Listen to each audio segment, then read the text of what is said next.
Tarzan the Untamed. By Edgar Rice Burroughs. Chapter 1.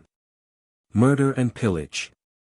Hauptmann Fritz Schneider trudged wearily through the somber aisles of the dark forest. Sweat rolled down his bullet head and stood upon his heavy jowls and bull neck. His lieutenant marched beside him while Under-Lieutenant von Goss brought up the rear, following with a handful of askaris the tired and all but exhausted porters whom the black soldiers, following the example of their white officer, encouraged with the sharp points of bayonets and the metal-shod butts of rifles. There were no porters within reach of Hauptmann Schneider, so he vented his Prussian spleen upon the askaris nearest at hand. Yet with greater circumspection, since these men bore loaded rifles, and the three white men were alone with them in the heart of Africa. Ahead of the Hauptmann marched half his company, behind him the other half. Thus were the dangers of the savage jungle minimized for the German captain. At the forefront of the column staggered two naked savages fastened to each other by a neck chain. These were the native guides impressed into the service of Kultur, and upon their poor, bruised bodies Kultur's brand was revealed in diverse cruel wounds and bruises. Thus even in darkest Africa was the light of German civilization commencing to reflect itself upon the undeserving natives, just as at the same period, the fall of 1914, it was shedding its glorious effulgence upon benighted Belgium. It is true that the guides had led the party astray, but this is the way of most African guides. Nor did it matter that ignorance rather than evil intent had been the cause of their failure.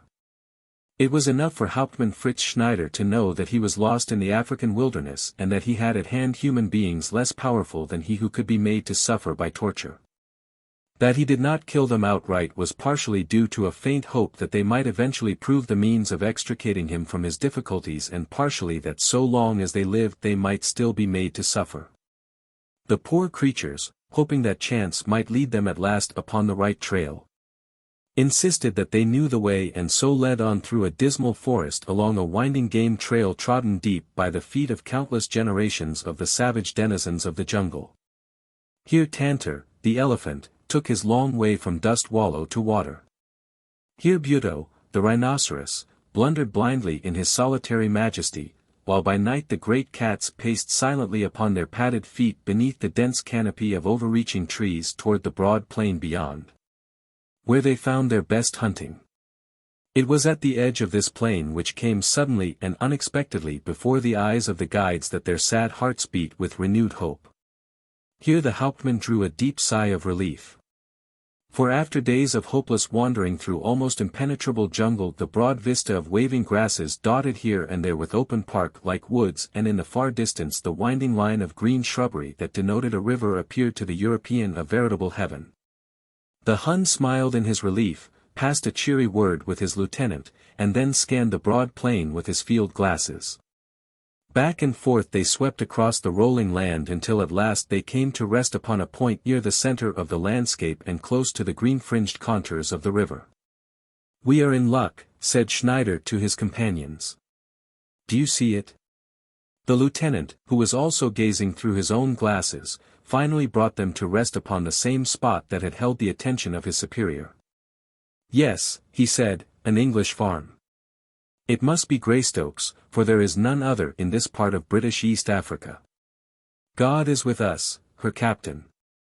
We have come upon the English swinehund long before he can have learned that his country is at war with ours," replied Schneider. "Let him be the first to feel the iron hand of Germany." "Let us hope that he is at home," said the lieutenant, "that we may take him with us when we report to Kraut at Nairobi. It will go well indeed with Herr Hauptmann Fritz Schneider if he brings in the famous Tarzan of the Apes as a prisoner of war." Schneider smiled and puffed out his chest. "You are right, my friend," he said, "it will go well with both of us. But I shall have to travel far to catch General Kraut before he reaches Mombasa. These English pigs with their contemptible army will make good time to the Indian Ocean." It was in a better frame of mind that the small force set out across the open country toward the trim and well-kept farm buildings of John Clayton, Lord Greystoke. But disappointment was to be their lot, since neither Tarzan of the Apes nor his son was at home. Lady Jane, ignorant of the fact that a state of war existed between Great Britain and Germany, welcomed the officers most hospitably and gave orders through her trusted Waziri to prepare a feast for the black soldiers of the enemy. Far to the east, Tarzan of the Apes was traveling rapidly from Nairobi toward the farm. At Nairobi he had received news of the World War that had already started, and, anticipating an immediate invasion of British East Africa by the Germans, was hurrying homeward to fetch his wife to a place of greater security. With him were a score of his ebon warriors, but far too slow for the ape-man was the progress of these trained and hardened woodsmen. When necessity demanded, Tarzan of the Apes sloughed the thin veneer of his civilization and with it the hampering apparel that was its badge. In a moment the polished English gentleman reverted to the naked ape-man. His mate was in danger. For the time, that single thought dominated. He did not think of her as Lady Jane Greystoke, but rather as the she he had won by the might of his steel thews, and that he must hold and protect by virtue of the same offensive armament. It was no member of the House of Lords who swung swiftly and grimly through the tangled forest or trod with untiring muscles the wide stretches of open plain, it was a great he-ape filled with a single purpose that excluded all thoughts of fatigue or danger. Little Manu, the monkey, scolding and chattering in the upper terraces of the forest, saw him pass. Long had it been since he had thus beheld the great Tarmangani naked and alone hurtling through the jungle. Bearded and grey was Manu, the monkey, and to his dim old eyes came the fire of recollection of those days when Tarzan of the Apes had ruled supreme, lord of the jungle. Over all the myriad life that trod the matted vegetation between the boles of the great trees, or flew or swung or climbed in the leafy fastness upward to the very apex of the loftiest terraces. And Numa, the lion, lying up for the day close beside last night's successful kill, blinked his yellow-green eyes and twitched his tawny tail as he caught the scent spoor of his ancient enemy. Nor was Tarzan senseless to the presence of Numa or Manu or any of the many jungle beasts he passed in his rapid flight towards the west. No particle had his shallow probing of English society dulled his marvelous sense faculties. His nose had picked out the presence of Numa, the lion, even before the majestic king of beasts was aware of his passing. He had heard noisy little Manu, and even the soft rustling of the parting shrubbery where Sheeta passed before either of these alert animals sensed his presence. But however keen the senses of the ape-man, however swift his progress through the wild country of his adoption, however mighty the muscles that bore him, he was still mortal. Time and space placed their inexorable limits upon him. Nor was there another who realized this truth more keenly than Tarzan. He chafed and fretted that he could not travel with the swiftness of thought and that the long tedious miles stretching far ahead of him must require hours and hours of tireless effort upon his part before he would swing at last from the final bough of the fringing forest into the open plain and in sight of his goal. Days it took, even though he lay up at night for but a few hours and left to chance the finding of meat directly on his trail. If Wapi, the antelope, or Horta, the boar, chanced in his way when he was hungry, he ate, pausing but long enough to make the kill and cut himself a steak. Then at last the long journey drew to its close and he was passing through the last stretch of heavy forest that bounded his estate upon the east. And then this was traversed and he stood upon the plain's edge looking out across his broad lands towards his home. At the first glance his eyes narrowed and his muscles tensed. Even at that distance he could see that something was amiss. A thin spiral of smoke arose at the right of the bungalow where the barns had stood, but there were no barns there now, and from the bungalow chimney from which smoke should have arisen, there arose nothing. Once again Tarzan of the Apes was speeding onward, this time even more swiftly than before, for he was goaded now by a nameless fear, more product of intuition than of reason. Even as the beasts, Tarzan of the Apes seemed to possess a sixth sense. Long before he reached the bungalow, he had almost pictured the scene that finally broke upon his view. Silent and deserted was the vine-covered cottage. Smoldering embers marked the site of his great barns. Gone were the thatched huts of his sturdy retainers, empty the fields, the pastures, and corrals. Here and there vultures rose and circled above the carcasses of men and beasts. It was with a feeling as nearly akin to terror as he ever had experienced that the ape-man finally forced himself to enter his home. The first sight that met his eyes set the red haze of hate and bloodlust across his vision, for there, crucified against the wall of the living room, was Wasambu.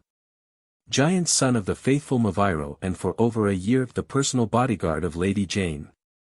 The overturned and shattered furniture of the room, the brown pools of dried blood upon the floor, and prints of bloody hands on walls and woodwork evidenced something of the frightfulness of the battle that had been waged within the narrow confines of the apartment. Across the baby grand piano lay the corpse of another black warrior, while before the door of Lady Jane's boudoir were the dead bodies of 3 more of the faithful Greystoke servants. The door of this room was closed. With drooping shoulders and dull eyes Tarzan stood gazing dumbly at the insensate panel which hid from him what horrid secret he dared not even guess. Slowly, with leaden feet, he moved toward the door. Gropingly his hand reached for the knob. Thus he stood for another long minute, and then with a sudden gesture he straightened his giant frame, threw back his mighty shoulders and, with fearless head held high, swung back the door and stepped across the threshold into the room which held for him the dearest memories and associations of his life. No change of expression crossed his grim and stern-set features as he strode across the room and stood beside the little couch and the inanimate form which lay face downward upon it. The still, silent thing that had pulsed with life and youth and love. No tear dimmed the eye of the ape-man, but the God who made him alone could know the thoughts that passed through that still half-savage brain. For a long time he stood there just looking down upon the dead body, charred beyond recognition, and then he stooped and lifted it in his arms. As he turned the body over and saw how horribly death had been meted he plumbed, in that instant, the uttermost depths of grief and horror and hatred. Nor did he require the evidence of the broken German rifle in the outer room, or the torn and blood-stained service cap upon the floor, to tell him who had been the perpetrators of this horrid and useless crime. For a moment he had hoped against hope that the blackened corpse was not that of his mate, but when his eyes discovered and recognized the rings upon her fingers the last faint ray of hope forsook him. In silence, in love, and in reverence he buried, in the little rose garden that had been Jane Clayton's pride and love, the poor, charred form and beside it the great black warriors who had given their lives so futilely in their mistress' protection. At one side of the house Tarzan found other newly made graves and in these he sought final evidence of the identity of the real perpetrators of the atrocities that had been committed there in his absence. Here he disinterred the bodies of a dozen German askaris and found upon their uniforms the insignia of the company and regiment to which they had belonged. This was enough for the ape-man. White officers had commanded these men, nor would it be a difficult task to discover who they were. Returning to the rose garden, he stood among the Hun-trampled blooms and bushes above the grave of his dead, with bowed head he stood there in a last mute farewell. As the sun sank slowly behind the towering forests of the west, he turned slowly away upon the still distinct trail of Hauptmann Fritz Schneider and his blood-stained company. His was the suffering of the dumb brute, mute, but though voiceless no less poignant. At first his vast sorrow numbed his other faculties of thought, his brain was overwhelmed by the calamity to such an extent that it reacted to but a single objective suggestion: she is dead. She is dead. She is dead. Again and again this phrase beat monotonously upon his brain, a dull, throbbing pain, yet mechanically his feet followed the trail of her slayer while, subconsciously, his every sense was upon the alert for the ever-present perils of the jungle. Gradually the labor of his great grief brought forth another emotion so real, so tangible, that it seemed a companion walking at his side. It was hate, and it brought to him a measure of solace and of comfort, for it was a sublime hate that ennobled him as it has ennobled countless thousands since, hatred for Germany in Germans. It centered about the slayer of his mate, of course. But it included everything German, animate or inanimate. As the thought took firm hold upon him he paused and raising his face to Goro, the moon, cursed with upraised hand the authors of the hideous crime that had been perpetrated in that once peaceful bungalow behind him.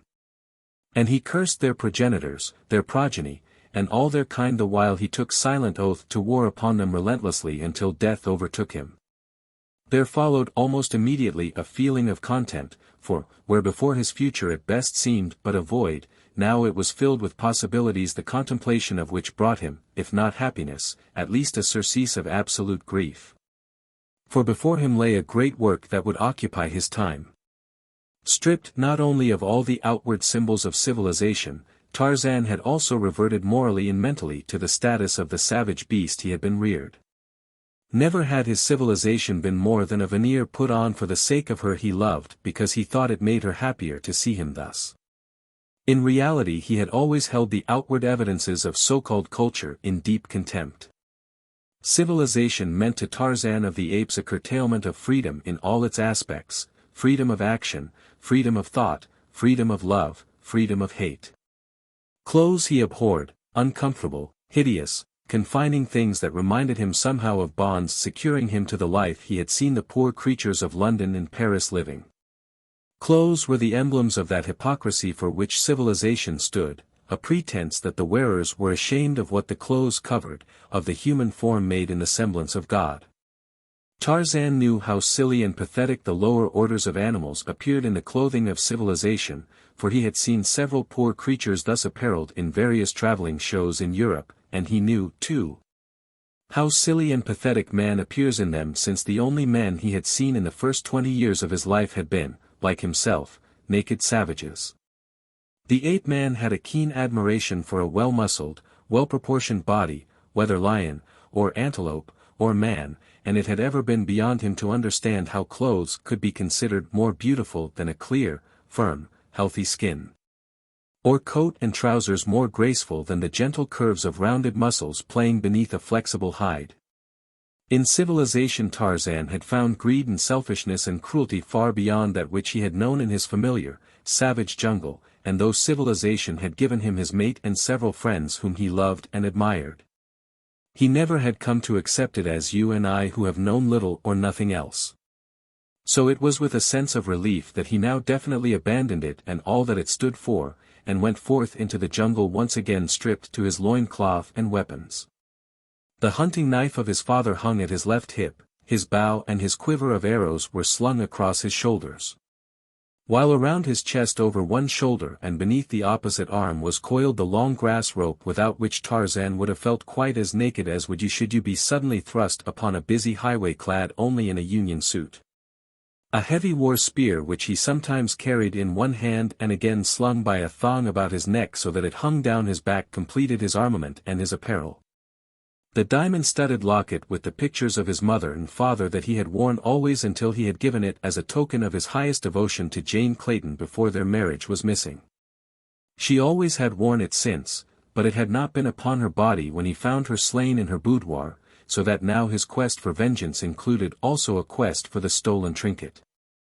Toward midnight Tarzan commenced to feel the physical strain of his long hours of travel and to realize that even muscles such as his had their limitations. His pursuit of the murderers had not been characterized by excessive speed, but rather more in keeping with his mental attitude, which was marked by a dogged determination to require from the Germans more than an eye for an eye and more than a tooth for a tooth. The element of time entering but slightly into his calculations. Inwardly as well as outwardly Tarzan had reverted to beast, and in the lives of beasts, time, as a measurable aspect of duration, has no meaning.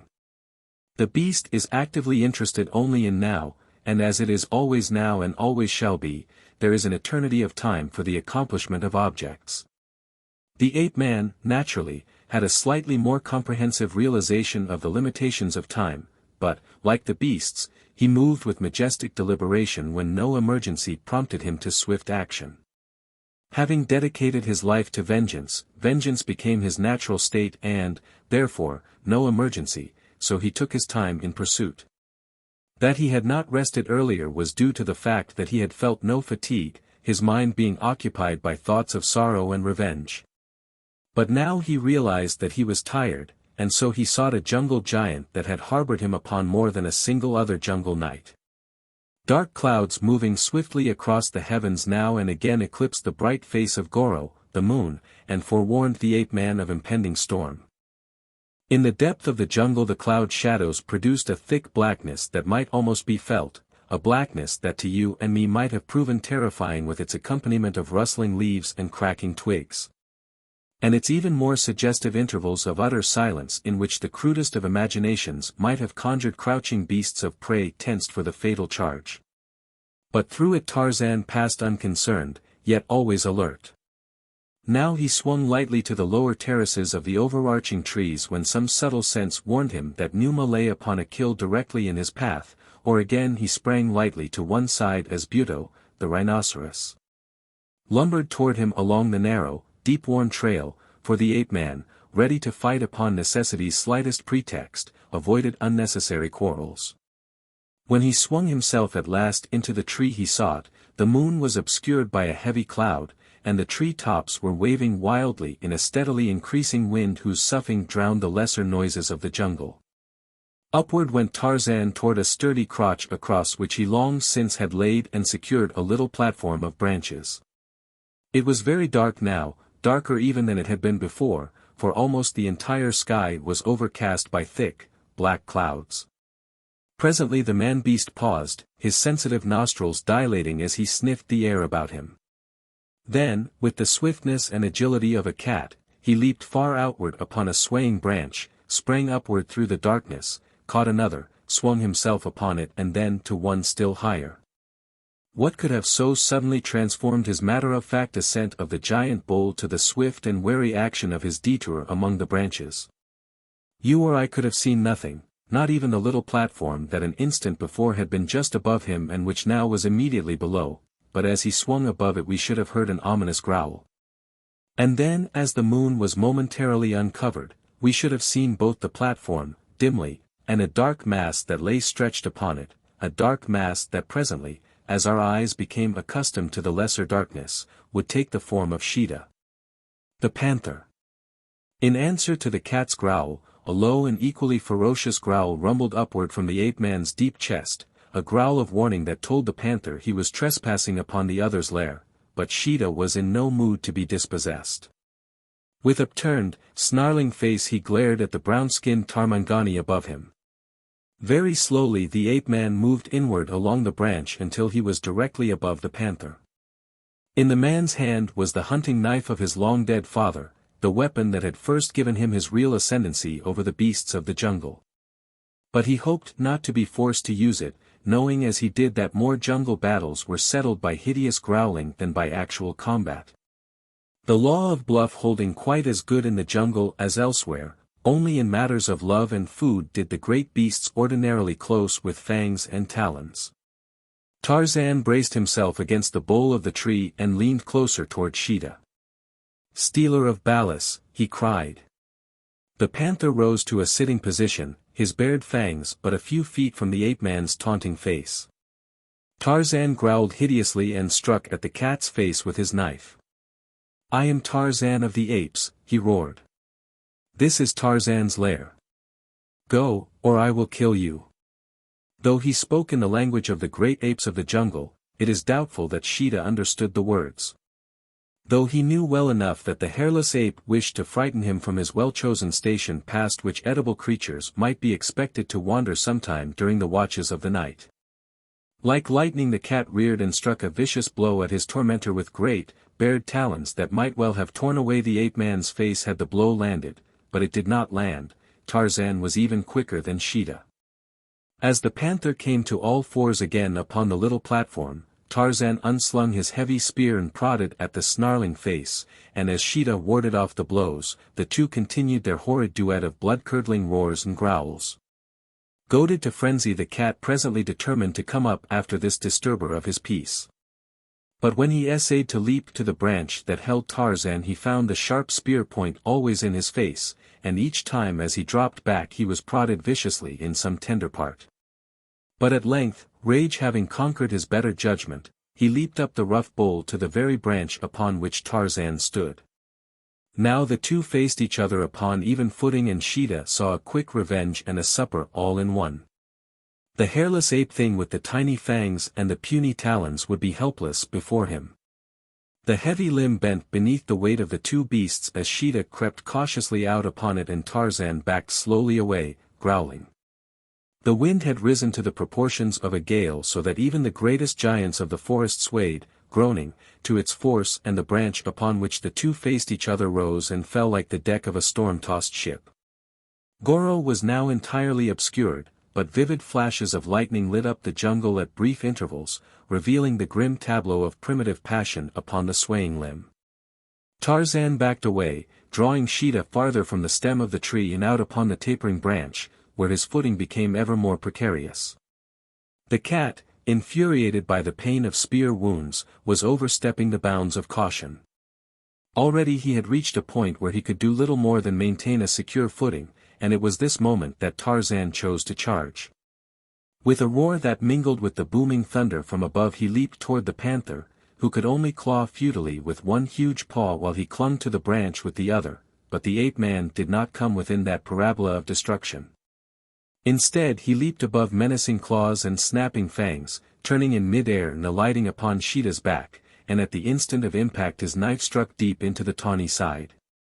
Then Sheeta, impelled by pain and hate and rage and the first law of nature, went mad. Screaming and clawing he attempted to turn upon the ape-thing clinging to his back. For an instant he toppled upon the now wildly gyrating limb, clutched frantically to save himself, and then plunged downward into the darkness with Tarzan still clinging to him. Crashing through splintering branches the two fell. Not for an instant did the ape-man consider relinquishing his death hold upon his adversary.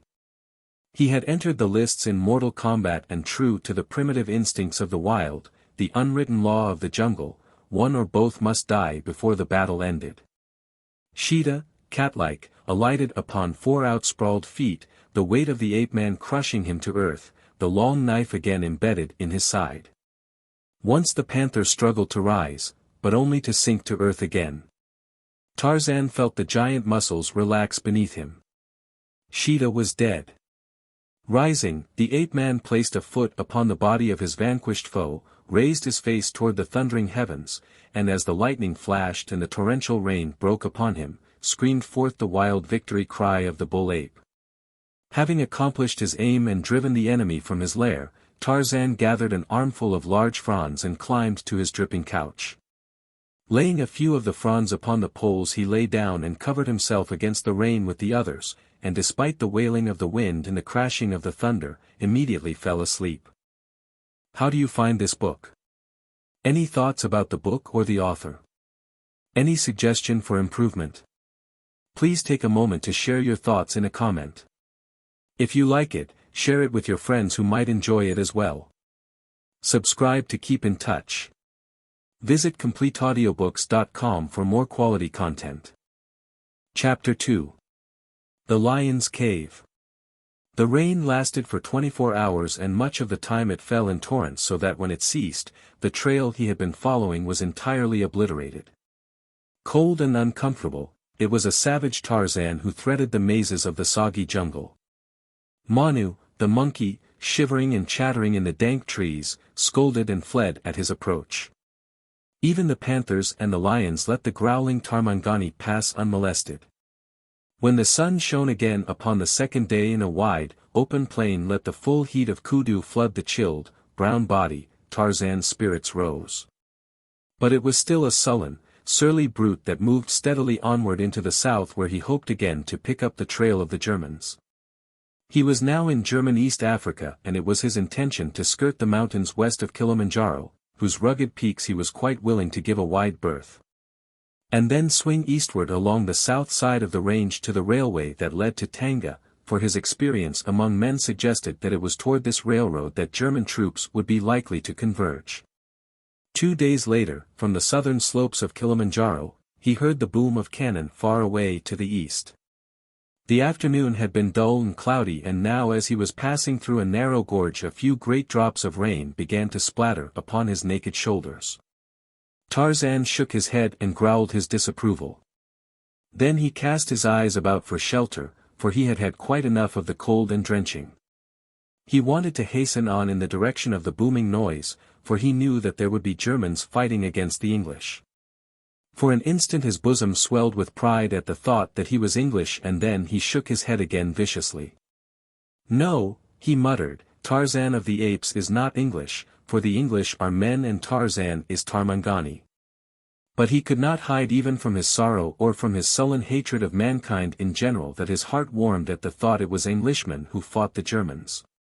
His regret was that the English were human and not great white apes as he again considered himself.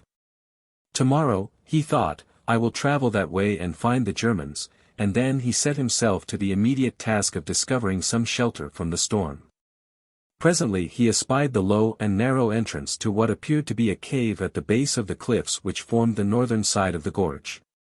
With drawn knife he approached the spot warily, for he knew that if it were a cave it was doubtless the lair of some other beast. Before the entrance lay many large fragments of rock of different sizes, similar to others scattered along the entire base of the cliff. And it was in Tarzan's mind that if he found the cave unoccupied he would barricade the door and ensure himself a quiet and peaceful night's repose within the sheltered interior. Let the storm rage without, Tarzan would remain within until it ceased, comfortable and dry. A tiny rivulet of cold water trickled outward from the opening. Close to the cave Tarzan kneeled and sniffed the ground. A low growl escaped him and his upper lip curved to expose his fighting fangs. Numa, he muttered, but he did not stop. Numa might not be at home, he would investigate. The entrance was so low that the ape-man was compelled to drop to all fours before he could poke his head within the aperture. But first he looked, listened, and sniffed in each direction at his rear. He would not be taken by surprise from that quarter. His first glance within the cave revealed a narrow tunnel with daylight at its farther end. The interior of the tunnel was not so dark but that the ape-man could readily see that it was untenanted at present. Advancing cautiously he crawled toward the opposite end imbued with a full realization of what it would mean if Numa should suddenly enter the tunnel in front of him.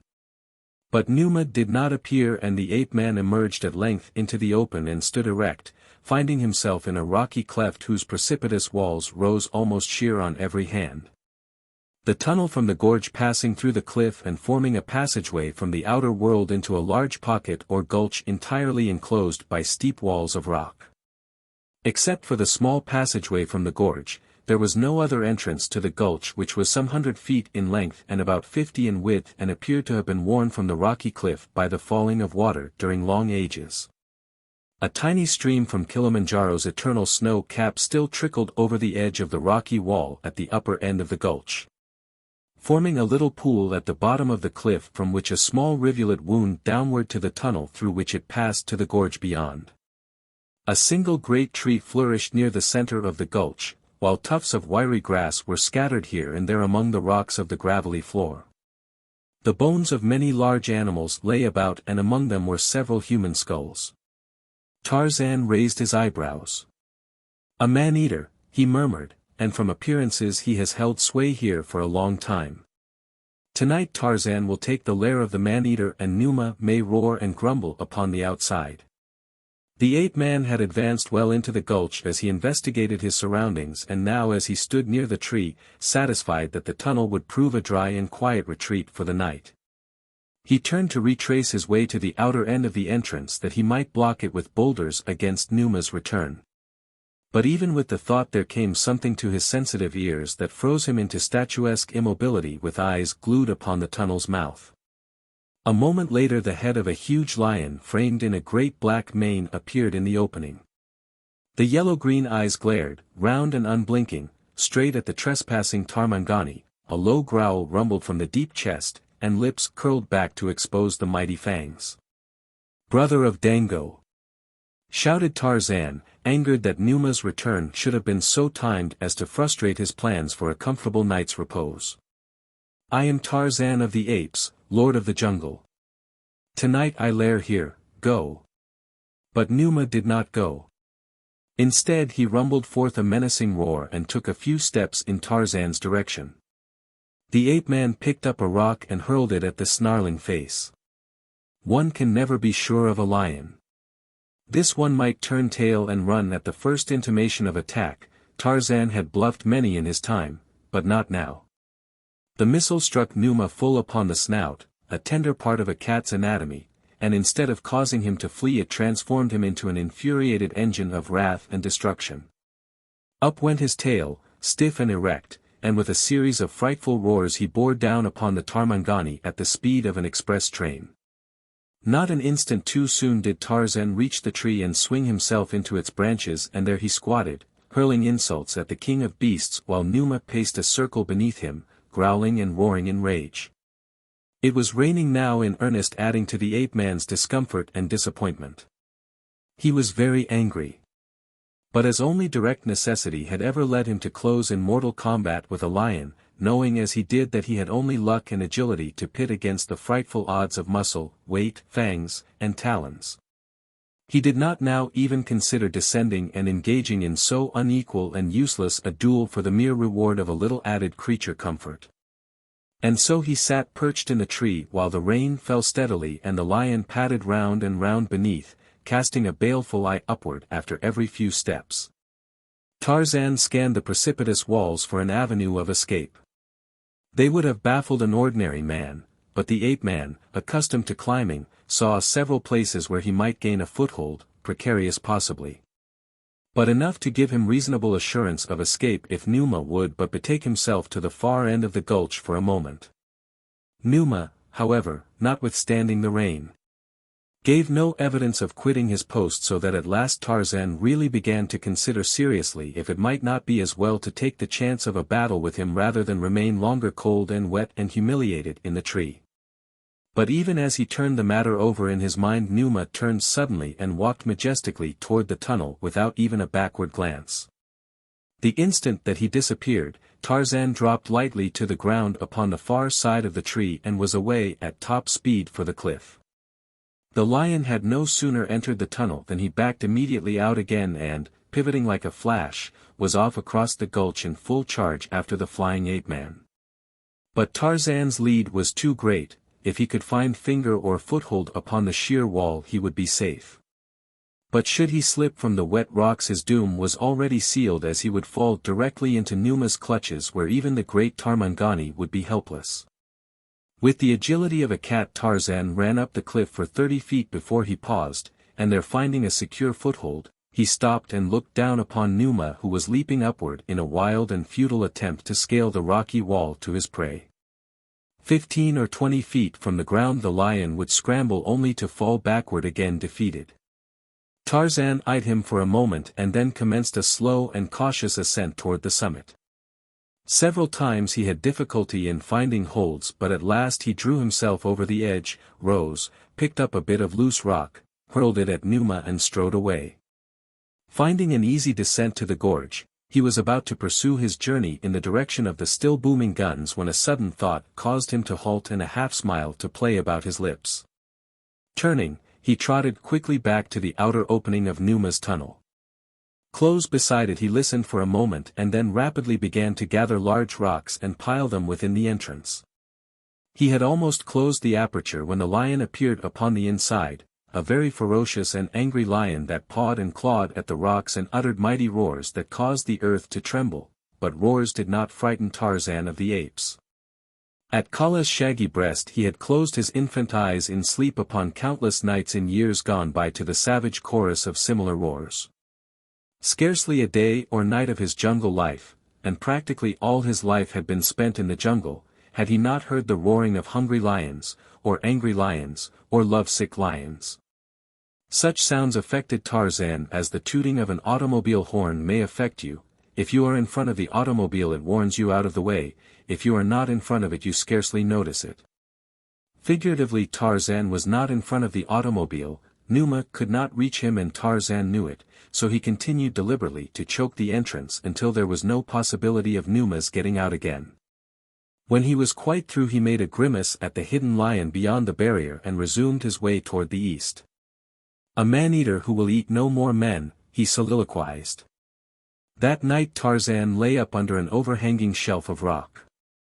The next morning he resumed his journey, stopping only long enough to make a kill and satisfy his hunger. The other beasts of the wild eat and lie up, but Tarzan never let his belly interfere with his plans. In this lay one of the greatest differences between the ape-man and his fellows of the jungles and forests. The firing ahead rose and fell during the day. He had noticed that it was highest at dawn and immediately after dusk, and that during the night it almost ceased. In the middle of the afternoon of the second day he came upon troops moving up toward the front. They appeared to be raiding parties, for they drove goats and cows along with them, and there were native porters laden with grain and other foodstuffs. He saw that these natives were all secured by neck chains, and he also saw that the troops were composed of native soldiers in German uniforms. The officers were white men. No one saw Tarzan, yet he was here and there about and among them for 2 hours. He inspected the insignia upon their uniforms and saw that they were not the same as that which he had taken from one of the dead soldiers at the bungalow, and then he passed on ahead of them, unseen in the dense bush.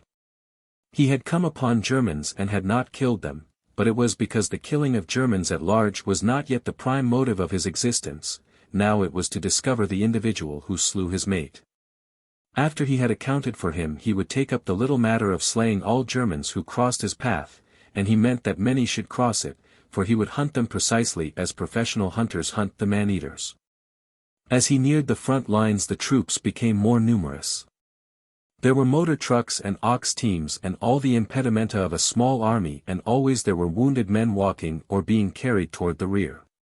He had crossed the railroad some distance back and judged that the wounded were being taken to it for transportation to a base hospital and possibly as far away as Tanga on the coast. It was dusk when he reached a large camp hidden in the foothills of the Pear Mountains.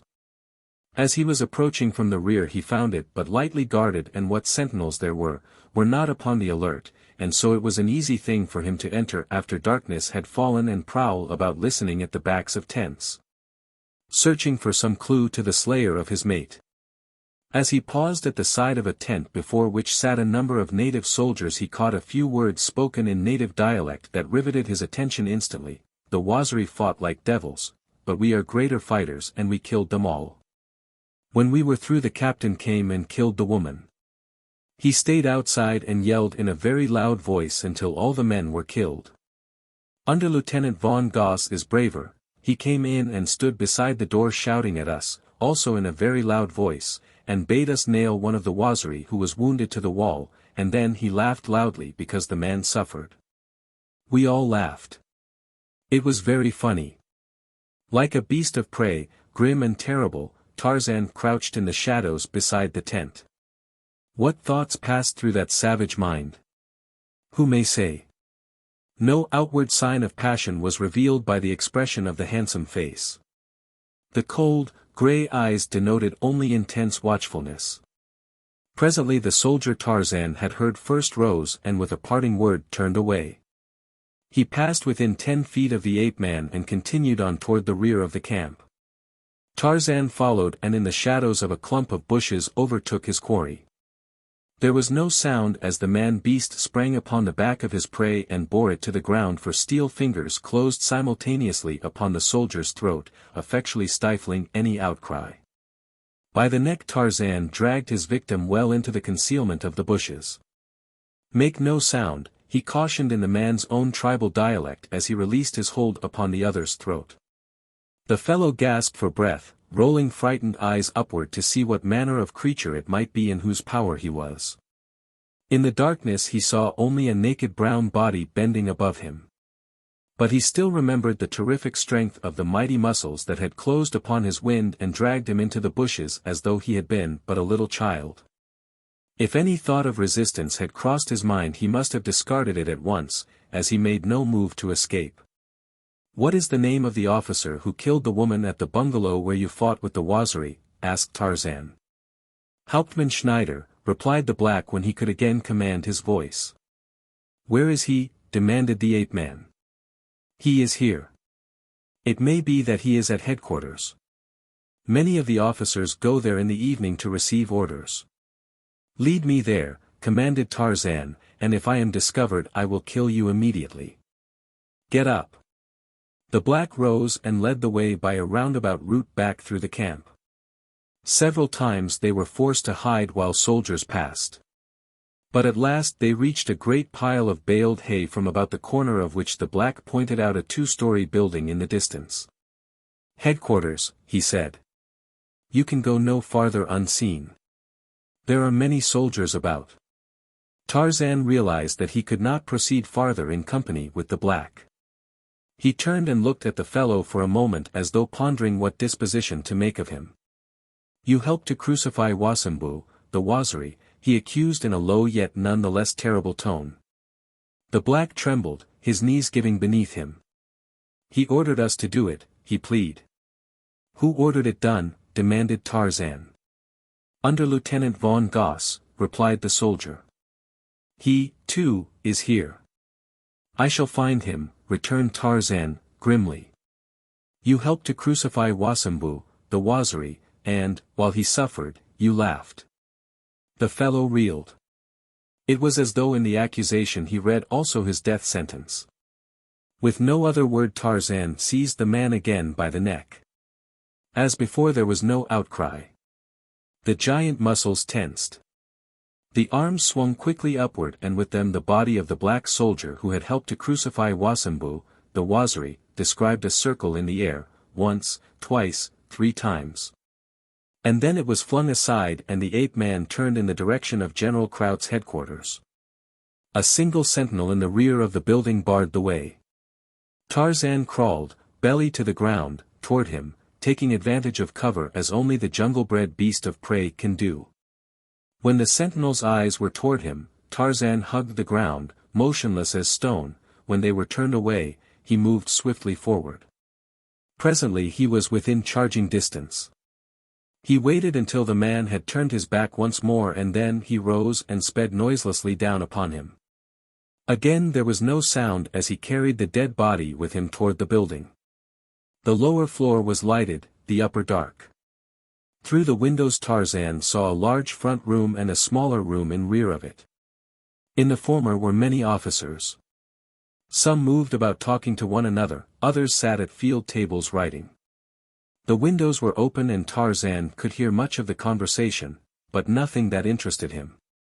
It was mostly about the German successes in Africa and conjectures as to when the German army in Europe would reach Paris. Some said the Kaiser was doubtlessly already there, and there was a great deal of damning Belgium. In the smaller back room a large, red-faced man sat behind a table. Some other officers were also sitting a little in rear of him, while 2 stood at attention before the general, who was questioning them. As he talked, the general toyed with an oil lamp that stood upon the table before him. Presently there came a knock upon the door and an aide entered the room. He saluted and reported, "Fräulein Kircher has arrived, sir." "Bid her enter," commanded the general, and then nodded to the 2 officers before him in sign of dismissal. The Fräulein, entering, passed them at the door. The officers in the little room rose and saluted, the Fräulein acknowledging the courtesy with a bow and a slight smile. She was a very pretty girl. Even the rough, soiled riding habit and the caked dust upon her face could not conceal the fact, and she was young. She could not have been over 19. She advanced to the table behind which the general stood and, taking a folded paper from an inside pocket of her coat, handed it to him. "Be seated, Fräulein," he said, and another officer brought her a chair. No one spoke while the general read the contents of the paper. Tarzan appraised the various people in the room. He wondered if one might not be Hauptmann Schneider, for 2 of them were captains. The girl he judged to be of the intelligence department, a spy. Her beauty held no appeal for him, without a glimmer of compunction he could have wrung that fair, young neck. She was German and that was enough. But he had other and more important work before him. He wanted Hauptmann Schneider. Finally the general looked up from the paper. "Good," he said to the girl, and then to one of his aides, "Send for Major Schneider." Major Schneider. Tarzan felt the short hairs at the back of his neck rise. Already they had promoted the beast who had murdered his mate, doubtless they had promoted him for that very crime. The aide left the room and the others fell into a general conversation from which it became apparent to Tarzan that the German East African forces greatly outnumbered the British and that the latter were suffering heavily. The ape-man stood so concealed in a clump of bushes that he could watch the interior of the room without being seen from within. while he was at the same time hidden from the view of anyone who might chance to pass along the post of the sentinel he had slain. Momentarily he was expecting a patrol or a relief to appear and discover that the sentinel was missing, when he knew an immediate and thorough search would be made. Impatiently he awaited the coming of the man he sought, and at last he was rewarded by the reappearance of the aide who had been dispatched to fetch him, accompanied by an officer of medium size with fierce, upstanding mustaches. The newcomer strode to the table, halted and saluted, reporting. The general acknowledged the salute and turned toward the girl. "Fräulein Kircher," he said, "allow me to present Major Schneider." Tarzan waited to hear no more. Placing a palm upon the sill of the window, he vaulted into the room, into the midst of an astounded company of the Kaiser's officers. With a stride he was at the table, and with a sweep of his hand sent the lamp crashing into the fat belly of the general, who, in his mad effort to escape cremation, fell over backward, chair and all, upon the floor. Two of the aides sprang for the ape-man, who picked up the first and flung him in the face of the other. The girl had leaped from her chair and stood flattened against the wall. The other officers were calling aloud for the guard and for help. Tarzan's purpose centered upon but a single individual, and him he never lost sight of. Freed from attack for an instant, he seized Major Schneider, threw him over his shoulder, and was out of the window so quickly that the astonished assemblage could scarce realize what had occurred. A single glance showed him that the sentinel's post was still vacant, and a moment later he and his burden were in the shadows of the hay dump. Major Schneider had made no outcry for the very excellent reason that his wind was shut off.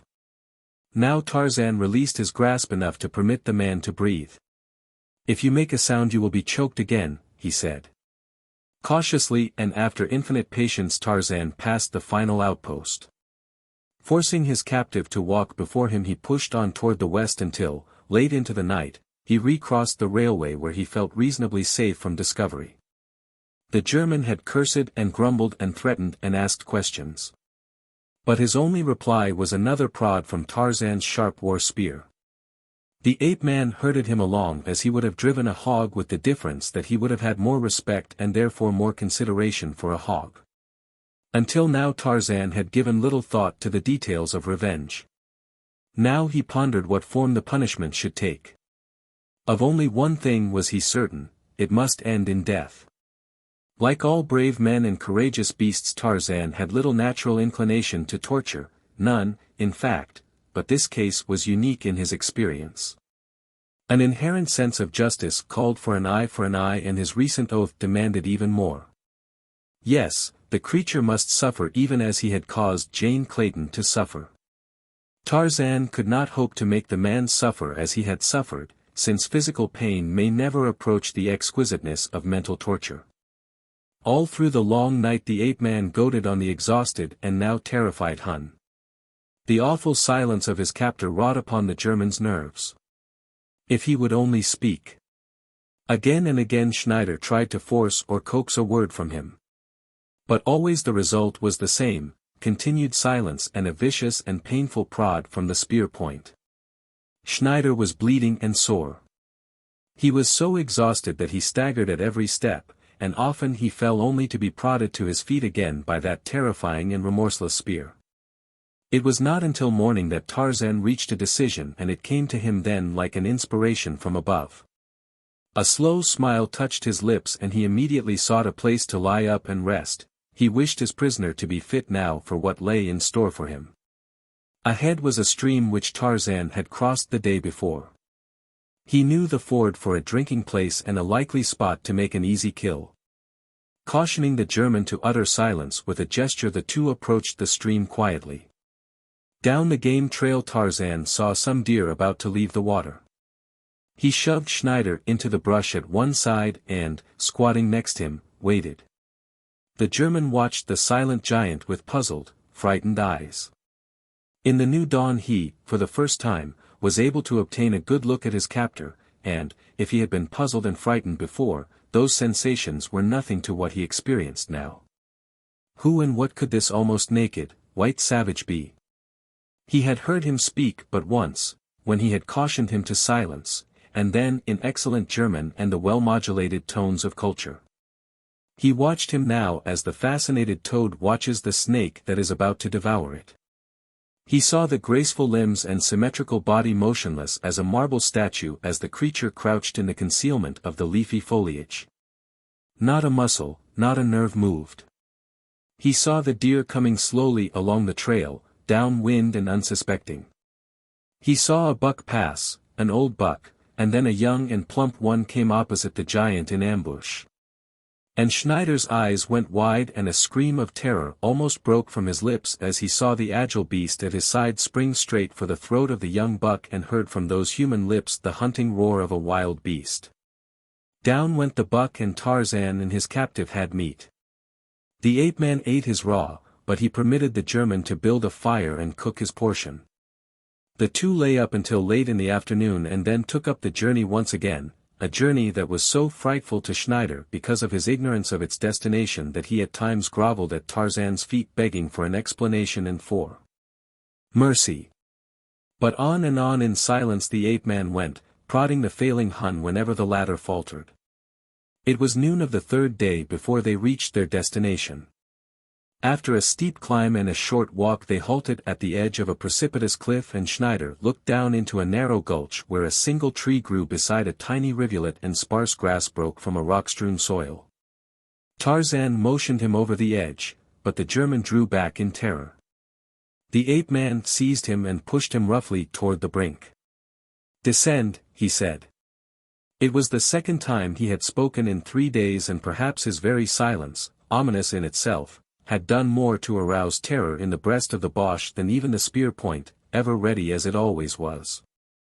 Schneider looked fearfully over the edge, but was about to essay the attempt when Tarzan halted him. "I am Lord Greystoke," he said. "It was my wife you murdered in the Waziri country. You will understand now why I came for you. Descend." The German fell upon his knees. "I did not murder your wife," he cried. "Have mercy. I did not murder your wife. I do not know anything about." "Descend," snapped Tarzan, raising the point of his spear. He knew that the man lied and was not surprised that he did. A man who would murder for no cause would lie for less. Schneider still hesitated and pled. The ape-man jabbed him with the spear and Schneider slid fearfully over the top and began the perilous descent. Tarzan accompanied and assisted him over the worst places until at last they were within a few feet of the bottom. "Be quiet now," cautioned the ape-man. He pointed at the entrance to what appeared to be a cave at the far end of the gulch. "There is a hungry lion in there. If you can reach that tree before he discovers you, you will have several days longer in which to enjoy life and then, when you are too weak to cling longer to the branches of the tree Numa, the man-eater, will feed again for the last time." He pushed Schneider from his foothold to the ground below. "Now run," he said. The German, trembling in terror, started for the tree. He had almost reached it when a horrid roar broke from the mouth of the cave and almost simultaneously a gaunt, hunger-mad lion leaped into the daylight of the gulch. Schneider had but a few yards to cover. But the lion flew over the ground to circumvent him while Tarzan watched the race with a slight smile upon his lips. Schneider won by a slender margin, and as Tarzan scaled the cliff to the summit, he heard behind him mingled with the roaring of the baffled cat, the gibbering of a human voice that was at the same time more bestial than the beast's.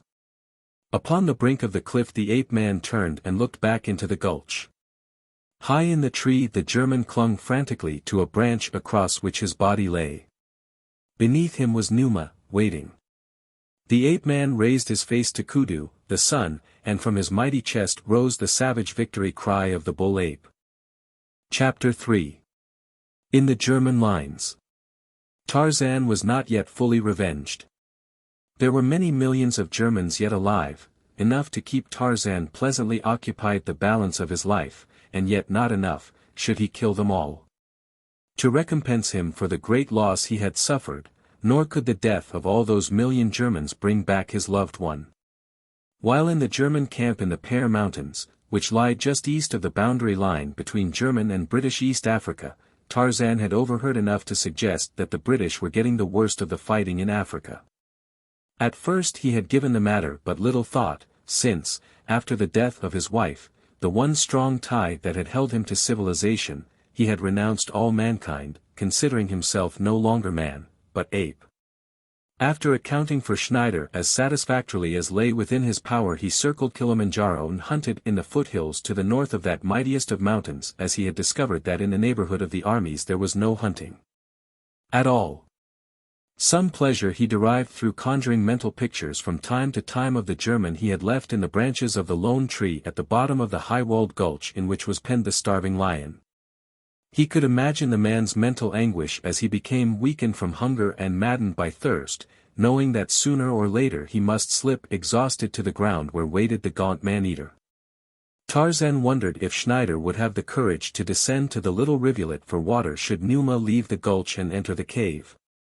And then he pictured the mad race for the tree again when the lion charged out to seize his prey, as he was certain to do.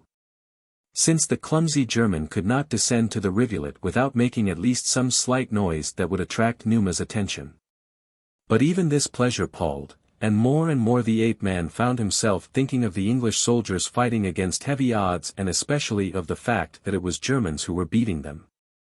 The thought made him lower his head and growl, and it worried him not a little, a bit, perhaps, because he was finding it difficult to forget that he was an Englishman when he wanted only to be an ape. And at last the time came when he could not longer endure the thought of Germans killing Englishmen while he hunted in safety a bare march away. His decision made, he set out in the direction of the German camp, no well-defined plan formulated, but with the general idea that once near the field of operations he might find an opportunity to harass the German command as he so well knew how to do. His way took him along the gorge close to the gulch in which he had left Schneider, and, yielding to a natural curiosity, he scaled the cliffs and made his way to the edge of the gulch. The tree was empty, nor was there sign of Numa, the lion.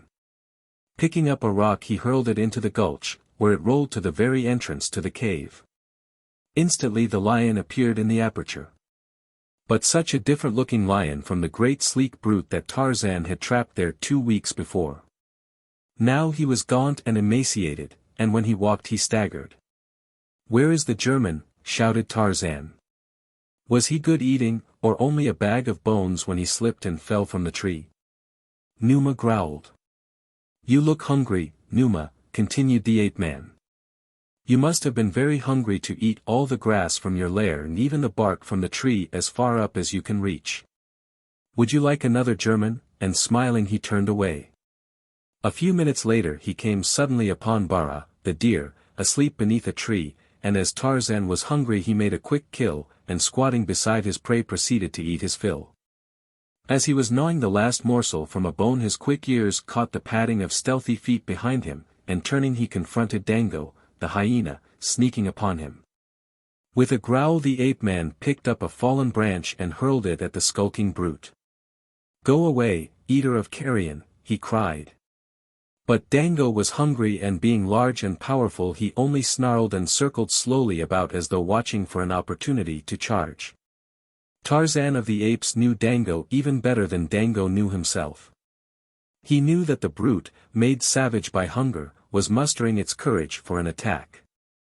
That it was probably accustomed to man and therefore more or less fearless of him, and so he unslung his heavy spear and laid it ready at his side while he continued his meal, all the time keeping a watchful eye upon the hyena.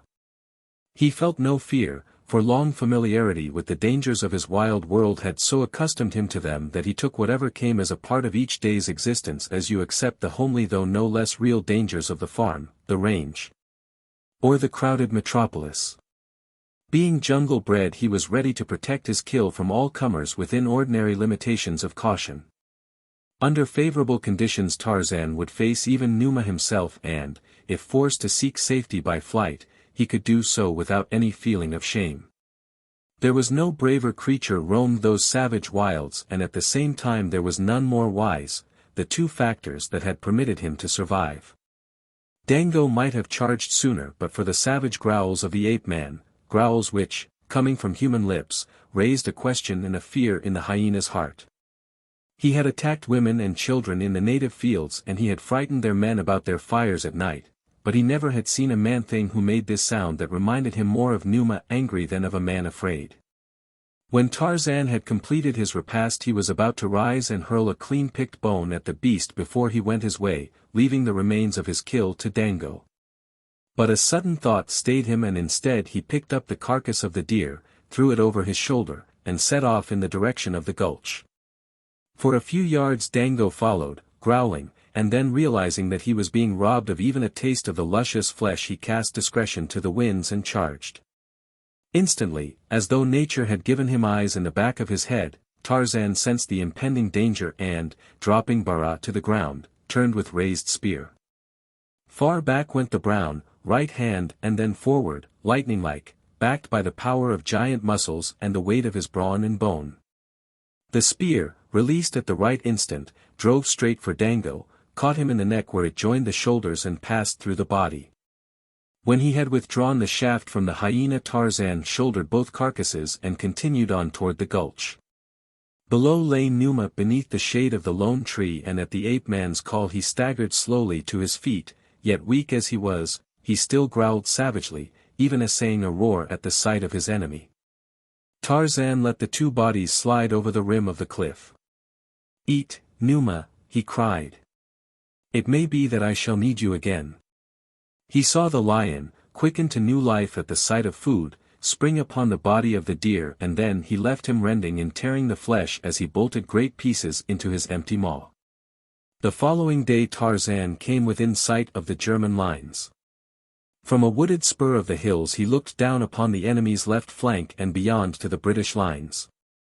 His position gave him a bird's-eye view of the field of battle, and his keen eyesight picked out many details that would not have been apparent to a man whose every sense was not trained to the highest point of perfection as were the ape-man's. He noted machine gun emplacements cunningly hidden from the view of the British and listening posts placed well out in no man's land. As his interested gaze moved hither and thither from one point of interest to another, he heard from a point upon the hillside below him, above the roar of cannon and the crack of rifle fire, a single rifle spit. Immediately his attention was centered upon the spot where he knew a sniper must be hid. Patiently he awaited the next shot that would tell him more surely the exact location of the rifleman, and when it came he moved down the steep hillside with the stealth and quietness of a panther. Apparently he took no cognizance of where he stepped, yet never a loose stone was disturbed nor a twig broken. It was as though his feet saw.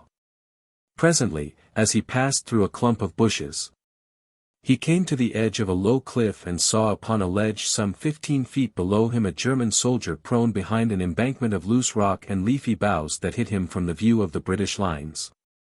The man must have been an excellent shot, for he was well back of the German lines, firing over the heads of his fellows.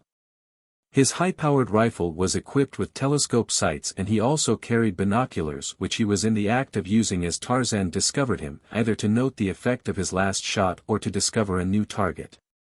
Tarzan let his eye move quickly toward that part of the British line the German seemed to be scanning, his keen sight revealing many excellent targets for a rifle placed so high above the trenches. The Hun, evidently satisfied with his observations, laid aside his binoculars and again took up his rifle, placed its butt in the hollow of his shoulder and took careful aim. At the same instant a brown body sprang outward from the cliff above him. There was no sound, and it is doubtful that the German ever knew what manner of creature it was that alighted heavily upon his back, for at the instant of impact the sinewy fingers of the ape-man circled the hairy throat of the Boche. There was a moment of futile struggling followed by the sudden realization of dissolution. The sniper was dead. Lying behind the rampart of rocks and boughs, Tarzan looked down upon the scene below. Near at hand were the trenches of the Germans. He could see officers and men moving about in them, and almost in front of him a well-hidden machine gun was traversing no man's land in an oblique direction, striking the British at such an angle as to make it difficult for them to locate it. Tarzan watched, toying idly with the rifle of the dead German. Presently he fell to examining the mechanism of the piece. He glanced again toward the German trenches and changed the adjustment of the sights, then he placed the rifle to his shoulder and took aim. Tarzan was an excellent shot. With his civilized friends he had hunted big game with the weapons of civilization, and though he never had killed except for food or in self-defense, he had amused himself firing at inanimate targets thrown into the air and had perfected himself in The use of firearms without realizing that he had done so. Now indeed would he hunt big game. A slow smile touched his lips as his finger closed gradually upon the trigger. The rifle spoke and a German machine gunner collapsed behind his weapon. In 3 minutes Tarzan picked off the crew of that gun. Then he spotted a German officer emerging from a dugout and the 3 men in the bay with him. Tarzan was careful to leave no one in the immediate vicinity to question how Germans could be shot in German trenches when they were entirely concealed from enemy view. Again adjusting his sights, he took a long-range shot at a distant machine gun crew to his right. With calm deliberation he wiped them out to a man. 2 guns were silenced. He saw men running through the trenches and he picked off several of them. By this time the Germans were aware that something was amiss, that an uncanny sniper had discovered a point of vantage from which this sector of the trenches was plainly visible to him. At first they sought to discover his location in no man's land. But when an officer looking over the parapet through a periscope was struck full in the back of the head with a rifle bullet which passed through his skull and fell to the bottom of the trench, they realized that it was beyond the parados rather than the parapet that they should search. One of the soldiers picked up the bullet that had killed his officer, and then it was that real excitement prevailed in that particular bay, for the bullet was obviously of German make. Hugging the parados, messengers carried the word in both directions and presently periscopes were leveled above the parados and keen eyes were searching out the traitor.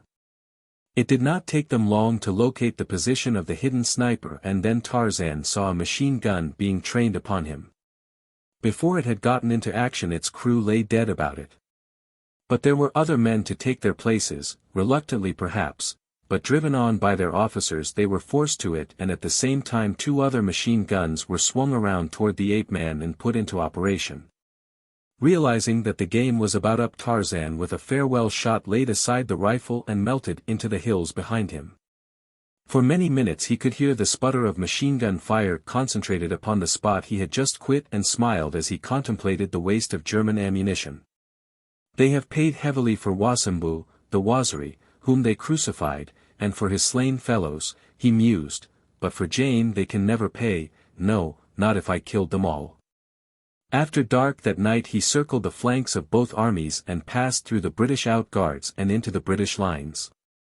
No man saw him come. No man knew that he was there.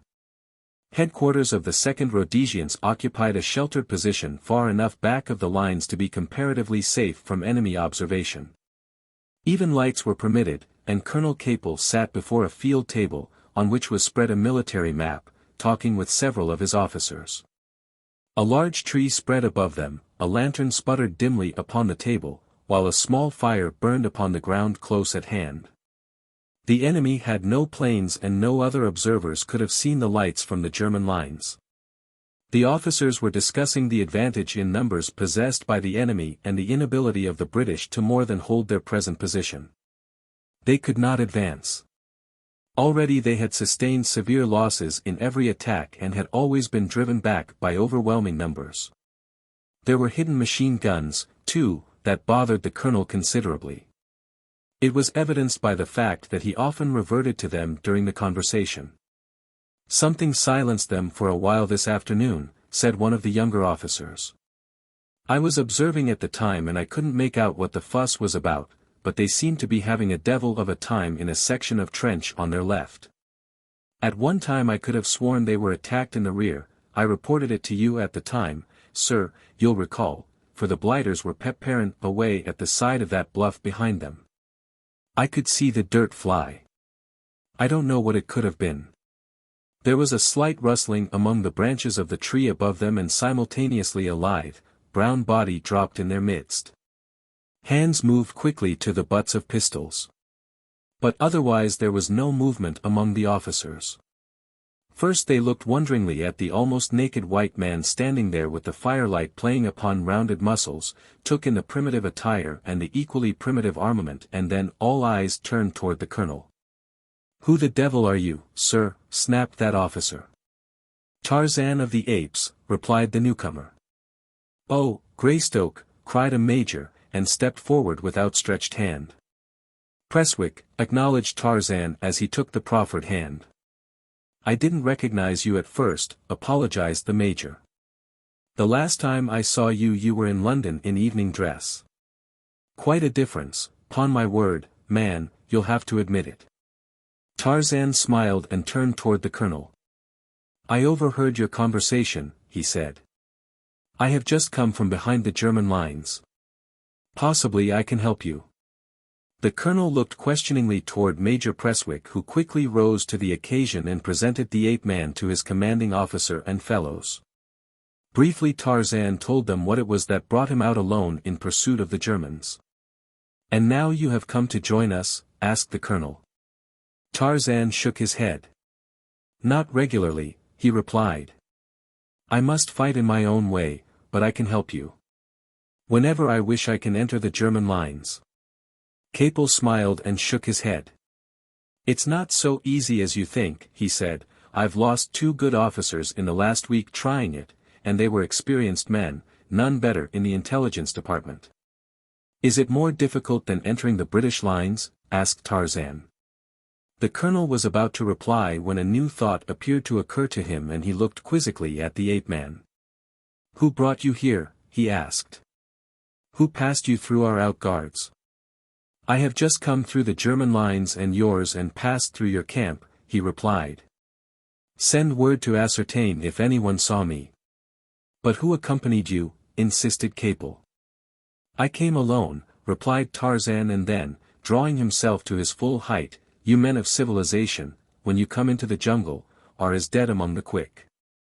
Manu, the monkey, is a sage by comparison. I marvel that you exist at all, only your numbers, your weapons, and your power of reasoning save you. Had I a few hundred great apes with your reasoning power I could drive the Germans into the ocean as quickly as the remnant of them could reach the coast. Fortunate it is for you that the dumb brutes cannot combine. Could they, Africa would remain forever free of men. But come, can I help you? Would you like to know where several machine gun emplacements are hidden? The colonel assured him that they would, and a moment later Tarzan had traced upon the map the location of 3 that had been bothering the English. There is a weak spot here, he said, placing a finger upon the map. It is held by blacks. But the machine guns out in front are manned by whites. Wait. I have a plan. You can fill that trench with your own men and enfilade the trenches to its right with their own machine guns. Colonel Capel smiled and shook his head. It sounds very easy, he said. It is easy, for me, replied the ape-man. I can empty that section of trench without a shot. I was raised in the jungle, I know the jungle folk, the Gomangani as well as the others. Look for me again on the second night, and he turned to leave. Wait, said the colonel. I will send an officer to pass you through the lines. Tarzan smiled and moved away.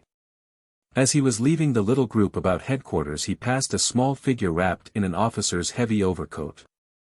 The collar was turned up and the visor of the military cap pulled well down over the eyes. But, as the ape-man passed, the light from the fire illuminated the features of the newcomer for an instant, revealing to Tarzan a vaguely familiar face. Some officer he had known in London, doubtless, he surmised, and went his way through the British camp and the British lines all unknown to the watchful sentinels of the outguard. Nearly all night he moved across Kilimanjaro's foothills, tracking by instinct an unknown way, for he guessed that what he sought would be found on some wooded slope higher up than he had come upon his other recent journeys in this, to him, little-known country. 3 hours before dawn his keen nostrils apprised him that somewhere in the vicinity he would find what he wanted, and so he climbed into a tall tree and settled himself for a few hours' sleep. Chapter 4. When the lion fed. Kudu, the sun, was well up in the heavens when Tarzan awoke. The ape-man stretched his giant limbs, ran his fingers through his thick hair, and swung lightly down to earth. Immediately he took up the trail he had come in search of, following it by scent down into a deep ravine. Cautiously he went now, for his nose told him that the quarry was close at hand, and presently from an overhanging bough he looked down upon Horta, the boar, and many of his kinsmen. Unslinging his bow and selecting an arrow, Tarzan fitted the shaft and, drawing it far back, took careful aim at the largest of the great pigs. In the ape-man's teeth were other arrows, and no sooner had the first one sped, than he had fitted and shot another bolt. Instantly the pigs were in turmoil, not knowing from whence the danger threatened. They stood stupidly at first and then commenced milling around until 6 of their number lay dead or dying about them. Then with a chorus of grunts and squeals they started off at a wild run, disappearing quickly in the dense underbrush. Tarzan then descended from the tree, dispatched those that were not already dead and proceeded to skin the carcasses. As he worked, rapidly and with great skill, he neither hummed nor whistled as does the average man of civilization. It was in numerous little ways such as these that he differed from other men, due, probably, to his early jungle training. The beasts of the jungle that he had been reared among were playful to maturity but seldom thereafter. His fellow apes, especially the bulls, became fierce and surly as they grew older. Life was a serious matter during lean seasons. One had to fight to secure one's share of food then, and the habit once formed became lifelong. Hunting for food was the life labor of the jungle bred, and a life labor is a thing not to be approached with levity nor prosecuted lightly. So all work found Tarzan serious, though he still retained what the other beasts lost as they grew older, a sense of humor, which he gave play to when the mood suited him. It was a grim humor and sometimes ghastly, but it satisfied Tarzan. Then, too, were one to sing and whistle while working on the ground, concentration would be impossible. Tarzan possessed the ability to concentrate each of his 5 senses upon its particular business. Now he worked at skinning the 6 pigs and his eyes and his fingers worked as though there was naught else in all the world than these 6 carcasses. But his ears and his nose were as busily engaged elsewhere, the former ranging the forest all about and the latter assaying each passing zephyr. It was his nose that first discovered the approach of Sabor, the lioness, when the wind shifted for a moment. As clearly as though he had seen her with his eyes, Tarzan knew that the lioness had caught the scent of the freshly killed pigs and immediately had moved downwind in their direction. He knew from the strength of the scent spoor and the rate of the wind about how far away she was and that she was approaching from behind him. He was finishing the last pig and he did not hurry. The 5 pelts lay close at hand, he had been careful to keep them thus together and near him, an ample tree waved its low branches above him. He did not even turn his head for he knew she was not yet in sight.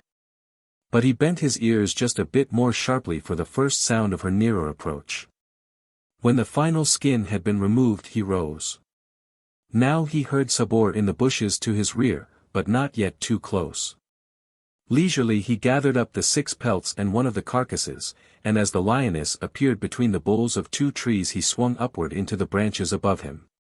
Here he hung the hides over a limb, seated himself comfortably upon another with his back against the bole of the tree, cut a hind quarter from the carcass he had carried with him and proceeded to satisfy his hunger.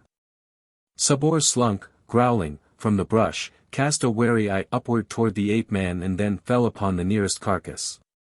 Tarzan looked down upon her and grinned, recalling an argument he had once had with a famous big-game hunter who had declared that the king of beasts ate only what he himself had killed.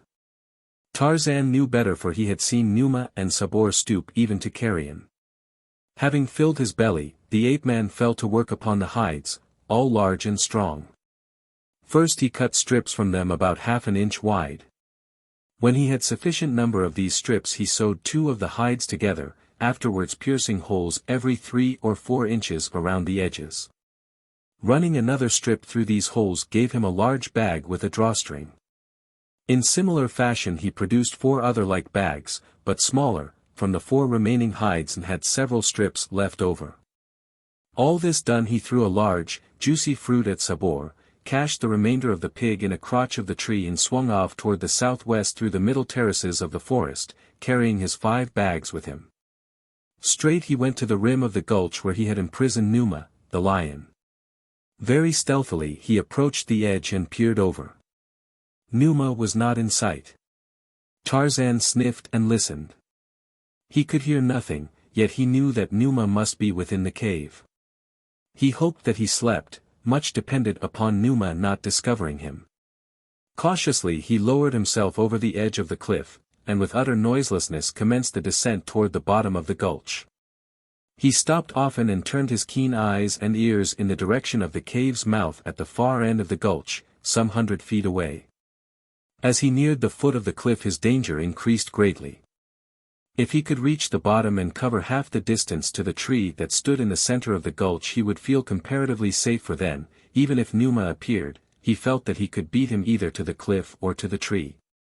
But to scale the first 30 feet of the cliff rapidly enough to elude the leaping beast would require a running start of at least 20 feet, as there were no very good hand or footholds close to the bottom. He had had to run up the first 20 feet like a squirrel running up a tree. That other time he had beaten an infuriated Numa to it. He had no desire to attempt it again unless the conditions were equally favorable, at least, for he had escaped Numa's raking talons by only a matter of inches on the former occasion. At last he stood upon the floor of the gulch. Silent as a disembodied spirit he advanced toward the tree. He was halfway there and no sign of Numa. He reached the scarred bole from which the famished lion had devoured the bark and even torn pieces of the wood itself, and yet Numa had not appeared. As he drew himself up to the lower branches he commenced to wonder if Numa were in the cave after all. Could it be possible that he had forced the barrier of rocks with which Tarzan had plugged the other end of the passage where it opened into the outer world of freedom? Or was Numa dead? The ape-man doubted the verity of the latter suggestion, as he had fed the lion the entire carcasses of a deer and a hyena only a few days since. He could not have starved in so short a time. While the little rivulet running across the gulch furnished him with water aplenty. Tarzan started to descend and investigate the cavern when it occurred to him that it would save effort were he to lure Numa out instead. Acting upon the thought he uttered a low growl. Immediately he was rewarded by the sound of a movement within the cave, and an instant later a wild-eyed, haggard lion rushed forth ready to face the devil himself were he edible. When Numa saw Tarzan, fat and sleek, perched in the tree, he became suddenly the embodiment of frightful rage.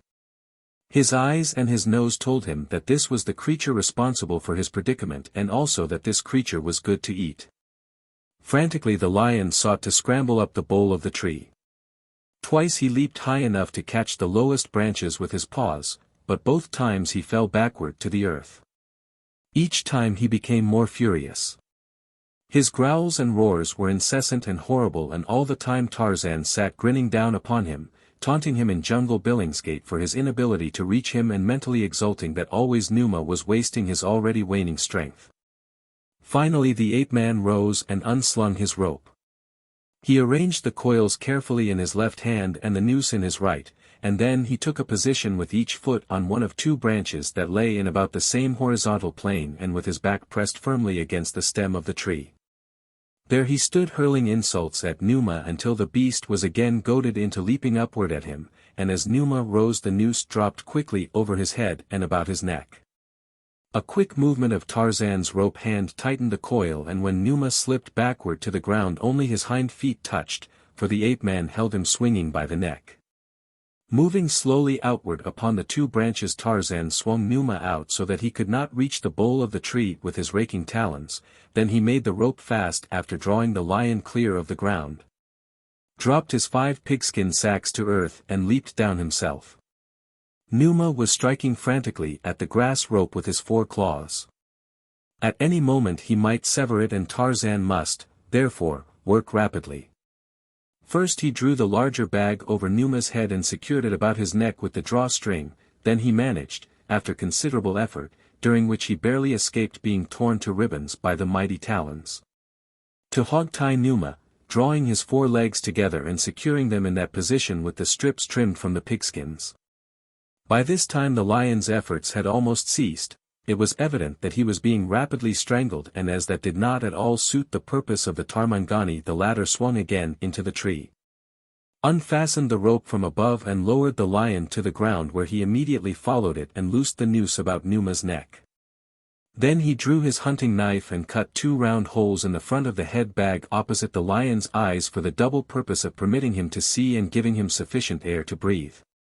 This done, Tarzan busied himself fitting the other bags, one over each of Numa's formidably armed paws. Those on the hind feet he secured not only by tightening the drawstrings but also rigged garters that fastened tightly around the legs above the hocks. He secured the front feet bags in place similarly above the great knees. Now, indeed, was Numa, the lion, reduced to the harmlessness of Bara, the deer. By now Numa was showing signs of returning life. He gasped for breath and struggled, but the strips of pigskin that held his 4 legs together were numerous and tough. Tarzan watched and was sure that they would hold, yet Numa is mightily muscled and there was the chance, always, that he might struggle free of his bonds, after which all would depend upon the efficacy of Tarzan's bags and drawstrings. After Numa had again breathed normally and was able to roar out his protests and his rage, his struggles increased to titanic proportions for a short time. But as a lion's powers of endurance are in no way proportionate to his size and strength, he soon tired and lay quietly. Amid renewed growling and another futile attempt to free himself, Numa was finally forced to submit to the further indignity of having a rope secured about his neck, but this time it was no noose that might tighten and strangle him, but a bowline knot, which does not tighten or slip under strain. The other end of the rope Tarzan fastened to the stem of the tree, then he quickly cut the bonds securing Numa's legs and leaped aside as the beast sprang to his feet. For a moment the lion stood with legs far outspread, then he raised first one paw and then another, shaking them energetically in an effort to dislodge the strange footgear that Tarzan had fastened upon them. Finally he began to paw at the bag upon his head. The ape-man, standing with ready spear, watched Numa's efforts intently. Would the bags hold? He sincerely hoped so. Or would all his labor prove fruitless? As the clinging things upon his feet and face resisted his every effort to dislodge them, Numa became frantic. He rolled upon the ground, fighting, biting, scratching, and roaring. He leaped to his feet and sprang into the air. He charged Tarzan, only to be brought to a sudden stop as the rope securing him to the tree tautened. Then Tarzan stepped in and rapped him smartly on the head with the shaft of his spear. Numa reared upon his hind feet and struck at the ape-man and in return received a cuff on one ear that sent him reeling sideways. When he returned to the attack he was again sent sprawling. After the 4th effort it appeared to dawn upon the king of beasts that he had met his master. His head and tail dropped and when Tarzan advanced upon him he backed away, though still growling. Leaving Numa tied to the tree, Tarzan entered the tunnel and removed the barricade from the opposite end, after which he returned to the gulch and strode straight for the tree. Numa lay in his path and as Tarzan approached growled menacingly. The ape-man cuffed him aside and unfastened the rope from the tree. Then ensued a half-hour of stubbornly fought battle while Tarzan endeavored to drive Numa through the tunnel ahead of him and Numa persistently refused to be driven. At last, however, by dint of the unrestricted use of his spear point, the ape-man succeeded in forcing the lion to move ahead of him and eventually guided him into the passageway. Once inside, the problem became simpler since Tarzan followed closely in the rear with his sharp spear point, an unremitting incentive to forward movement on the part of the lion. If Numa hesitated he was prodded. If he backed up the result was extremely painful and so, being a wise lion who was learning rapidly, he decided to keep on going and at the end of the tunnel, emerging into the outer world, he sensed freedom. Raised his head and tail and started off at a run. Tarzan, still on his hands and knees just inside the entrance, was taken unaware with the result that he was sprawled forward upon his face and dragged 100 yards across the rocky ground before Numa was brought to a stand. It was a scratched and angry Tarzan who scrambled to his feet. At first he was tempted to chastise Numa, but, as the ape-man seldom permitted his temper to guide him in any direction not countenanced by reason, he quickly abandoned the idea. Having taught Numa the rudiments of being driven, he now urged him forward and there commenced as strange a journey as the unrecorded history of the jungle contains. The balance of that day was eventful both for Tarzan and for Numa. From open rebellion at first the lion passed through stages of stubborn resistance and grudging obedience to final surrender. He was a very tired, hungry, and thirsty lion when night overtook them. But there was to be no food for him that day or the next. Tarzan did not dare risk removing the head bag, though he did cut another hole which permitted Numa to quench his thirst shortly after dark.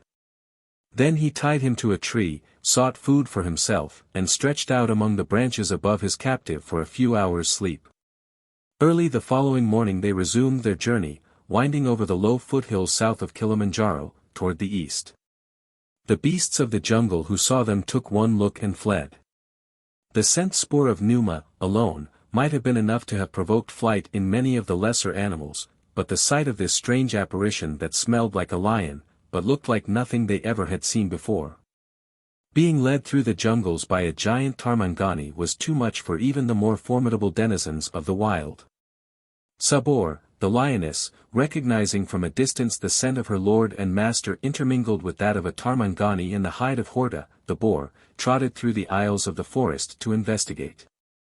Tarzan and Numa heard her coming, for she voiced a plaintive and questioning whine as the baffling mixture of odors aroused her curiosity and her fears, for lions, however terrible they may appear, are often timid animals in Sabor. Being of the gentler sex, was, naturally, habitually inquisitive as well. Tarzan unslung his spear for he knew that he might now easily have to fight to retain his prize. Numa halted and turned his outraged head in the direction of the coming she. He voiced a throaty growl that was almost a purr. Tarzan was upon the point of prodding him on again when Sabor broke into view, and behind her the ape-man saw that which gave him instant pause, for full-grown lions trailing the lioness. To have goaded Numa then into active resistance might have brought the whole herd down upon him, and so Tarzan waited to learn first what their attitude would be. He had no idea of relinquishing his lion without a battle. But knowing lions as he did, he knew that there was no assurance as to just what the newcomers would do. The lioness was young and sleek, and the 4 males were in their prime, as handsome lions as he ever had seen. 3 of the males were scantily maned, but one, the foremost, carried a splendid, black mane that rippled in the breeze as he trotted majestically forward. The lioness halted 100 feet from Tarzan, while the lions came on past her and stopped a few feet nearer. Their ears were upstanding and their eyes filled with curiosity. Tarzan could not even guess what they might do. The lion at his side faced them fully, standing silent now and watchful. Suddenly the lioness gave vent to another little whine, at which Tarzan's lion voiced a terrific roar and leaped forward straight toward the beast of the black mane. The sight of this awesome creature with the strange face was too much for the lion toward which he leaped, dragging Tarzan after him, and with a growl the lion turned and fled, followed by his companions and the she. Numa attempted to follow them. Tarzan held him in leash, and when he turned upon him in rage, beat him unmercifully across the head with his spear. Shaking his head and growling, the lion at last moved off again in the direction they had been traveling. But it was an hour before he ceased to sulk. He was very hungry, half famished in fact, and consequently of an ugly temper, yet so thoroughly subdued by Tarzan's heroic methods of lion taming that he was presently pacing along at the ape-man's side like some huge street Bernard. It was dark when the two approached the British right, after a slight delay farther back because of a German patrol it had been necessary to elude. A short distance from the British line of outguard sentinels Tarzan tied Numa to a tree and continued on alone. He evaded a sentinel, passed the outguard and support, and by devious ways came again to Colonel Capel's headquarters, where he appeared before the officers gathered there as a disembodied spirit materializing out of thin air. When they saw who it was that came thus unannounced they smiled, and the colonel scratched his head in perplexity. "Someone should be shot for this," he said. "I might just as well not establish an outpost if a man can filter through whenever he pleases." Tarzan smiled. "Do not blame them," he said, "for I am not a man. I am Tarmangani. Any Mangani who wished to, could enter your camp almost at will. But if you have them for sentinels no one could enter without their knowledge." "What are the Mangani?" asked the colonel. "Perhaps we might enlist a bunch of the beggars." Tarzan shook his head. "They are the great apes," he explained. "My people, but you could not use them. They cannot concentrate long enough upon a single idea. If I told them of this they would be much interested for a short time, I might even hold the interest of a few long enough to get them here and explain their duties to them. But soon they would lose interest, and when you needed them most they might be off in the forest searching for beetles instead of watching their posts. They have the minds of little children, that is why they remain what they are. You call them Mangani and yourself Tarmangani, what is the difference? Asked Major Presswick. Tar means white, replied Tarzan, and Mangani, great ape. My name, the name they gave me in the tribe of Kerchak, means white skin. When I was a little balu my skin, I presume, looked very white indeed against the beautiful, black coat of Kala, my foster mother, and so they called me Tarzan, the Tarmangani. They call you, too, Tarmangani, he concluded, smiling. Capel smiled. It is no reproach, Greystoke, he said, and, by Jove, it would be a mark of distinction if a fellow could act the part. And now how about your plan? Do you still think you can empty the trench opposite our sector? Is it still held by Gomangani? Asked Tarzan. What are Gomangani? Inquired the colonel. It is still held by native troops, if that is what you mean. Yes, replied the ape man, the Gomangani are the great black apes, the Negroes. What do you intend doing and what do you want us to do? Asked Capel. Tarzan approached the table and placed a finger on the map. Here is a listening post, he said, they have a machine gun in it. A tunnel connects it with this trench at this point. His finger moved from place to place on the map as he talked. Give me a bomb and when you hear it burst in this listening post let your men start across no man's land slowly. Presently they will hear a commotion in the enemy trench, but they need not hurry, and, whatever they do, have them come quietly. You might also warn them that I may be in the trench and that I do not care to be shot or bayonet. And that is all? Queried Capel, after directing an officer to give Tarzan a hand grenade. You will empty the trench alone? Not exactly alone, replied Tarzan with a grim smile. But I shall empty it, and, by the way, your men may come in through the tunnel from the listening post if you prefer. In about half an hour, Colonel, and he turned and left them. As he passed through the camp there flashed suddenly upon the screen of recollection, conjured there by some reminder of his previous visit to headquarters, doubtless. The image of the officer he had passed as he quit the colonel that other time and simultaneously recognition of the face that had been revealed by the light from the fire. He shook his head dubiously. No, it could not be, and yet the features of the young officer were identical with those of Fräulein Kircher, the German spy he had seen at German headquarters the night he took Major Schneider from under the nose of the Hun general and his staff. Beyond the last line of sentinels Tarzan moved quickly in the direction of Numa, the lion. The beast was lying down as Tarzan approached, but he rose as the ape-man reached his side. A low whine escaped his muzzled lips. Tarzan smiled, for he recognized in the new note almost a supplication. It was more like the whine of a hungry dog begging for food than the voice of the proud king of beasts. Soon you will kill, and feed, he murmured in the vernacular of the great apes.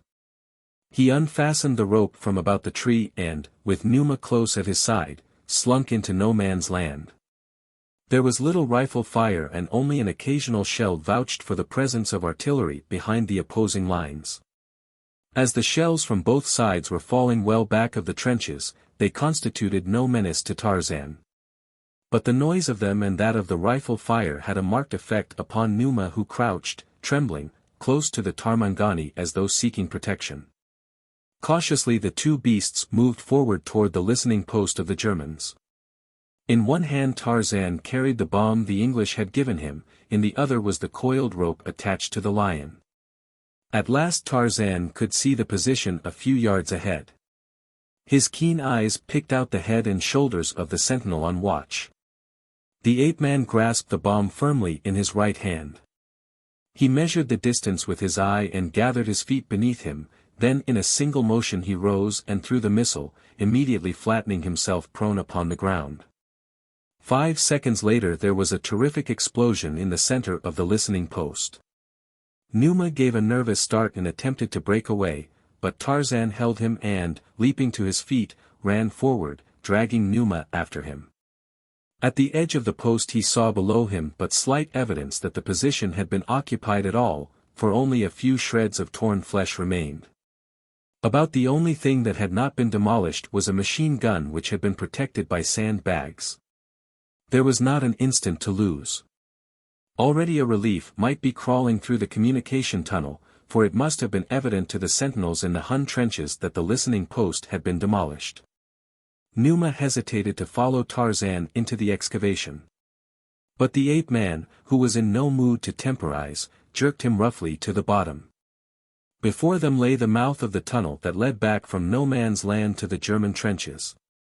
Tarzan pushed Numa forward until his head was almost in the aperture, then as though it were an afterthought, he turned quickly and, taking the machine gun from the parapet, placed it in the bottom of the hole close at hand. After which he turned again to Numa, and with his knife quickly cut the garters that held the bags upon his front paws. Before the lion could know that a part of his formidable armament was again released for action, Tarzan had cut the rope from his neck and the head bag from his face. And grabbing the lion from the rear had thrust him partially into the mouth of the tunnel. Then Numa balked, only to feel the sharp prick of Tarzan's knife point in his hind quarters. Goading him on, the ape-man finally succeeded in getting the lion sufficiently far into the tunnel so that there was no chance of his escaping other than by going forward or deliberately backing into the sharp blade at his rear. Then Tarzan cut the bags from the great hind feet, placed his shoulder and his knife point against Numa's seat, dug his toes into the loose earth that had been broken up by the explosion of the bomb, and shoved. Inch by inch at first Numa advanced. He was growling now, and presently he commenced to roar. Suddenly he leaped forward and Tarzan knew that he had caught the scent of meat ahead. Dragging the machine gun beside him, the ape-man followed quickly after the lion, whose roars he could plainly hear ahead mingled with the unmistakable screams of frightened men. Once again a grim smile touched the lips of this man-beast. "They murdered my Waziri," he muttered, "they crucified Wasambu, son of Maviro." When Tarzan reached the trench and emerged into it, there was no one in sight in that particular bay, nor in the next, nor the next as he hurried forward in the direction of the German center. But in the fourth bay he saw a dozen men jammed in the angle of the traverse at the end, while leaping upon them and rending with talons and fangs was Numa, a terrific incarnation of ferocity and ravenous hunger. Whatever held the men at last gave way as they fought madly with one another in their efforts to escape this dread creature that from their infancy had filled them with terror, and again they were retreating. Some clambered over the parados and some even over the parapet, preferring the dangers of no man's land to this other soul-searing menace. As the British advanced slowly toward the German trenches, they first met terrified blacks who ran into their arms only too willing to surrender. That pandemonium had broken loose in the Hun trench was apparent to the Rhodesians not only from the appearance of the deserters, but from the sounds of screaming, cursing men which came clearly to their ears. But there was one that baffled them, for it resembled nothing more closely than the infuriated growling of an angry lion. And when at last they reached the trench, those farthest on the left of the advancing Britishers heard a machine gun sputter suddenly before them and saw a huge lion leap over the German parados with the body of a screaming Hun soldier between his jaws and vanish into the shadows of the night. While squatting upon a traverse to their left was Tarzan of the Apes with a machine gun before him with which he was raking the length of the German trenches. The foremost Rhodesians saw something else. They saw a huge German officer emerge from a dugout just in rear of the ape-man. They saw him snatch up a discarded rifle with bayonet fixed and creep upon the apparently unconscious Tarzan. They ran forward, shouting warnings, but above the pandemonium of the trenches and the machine gun their voices could not reach him. The German leaped upon the parapet behind him, the fat hands raised the rifle but aloft for the cowardly downward thrust into the naked back, and then, as moves Era, the lightning, moved Tarzan of the Apes. It was no man who leaped forward upon that Boche officer, striking aside the sharp bayonet as one might strike aside a straw in a baby's hand. It was a wild beast, and the roar of a wild beast was upon those savage lips. For as that strange sense that Tarzan owned in common with the other jungle-bred creatures of his wild domain warned him of the presence behind him, and he had whirled to meet the attack. His eyes had seen the corps and regimental insignia upon the other's blouse. it was the same as that worn by the murderers of his wife and his people, by the despoilers of his home and his happiness. It was a wild beast whose teeth fastened upon the shoulder of the Hun, it was a wild beast whose talons sought that fat neck. And then the boys of the 2nd Rhodesian Regiment saw that which will live forever in their memories. They saw the giant ape-man pick the heavy German from the ground and shake him as a terrier might shake a rat, as Sabor, the lioness, sometimes shakes her prey. They saw the eyes of the Hun bulge in horror as he vainly struck with his futile hands against the massive chest and head of his assailant. They saw Tarzan suddenly spin the man about and placing a knee in the middle of his back and an arm about his neck bend his shoulders slowly backward. The German's knees gave and he sank upon them, but still that irresistible force bent him further and further. He screamed in agony for a moment, then something snapped and Tarzan cast him aside, a limp and lifeless thing.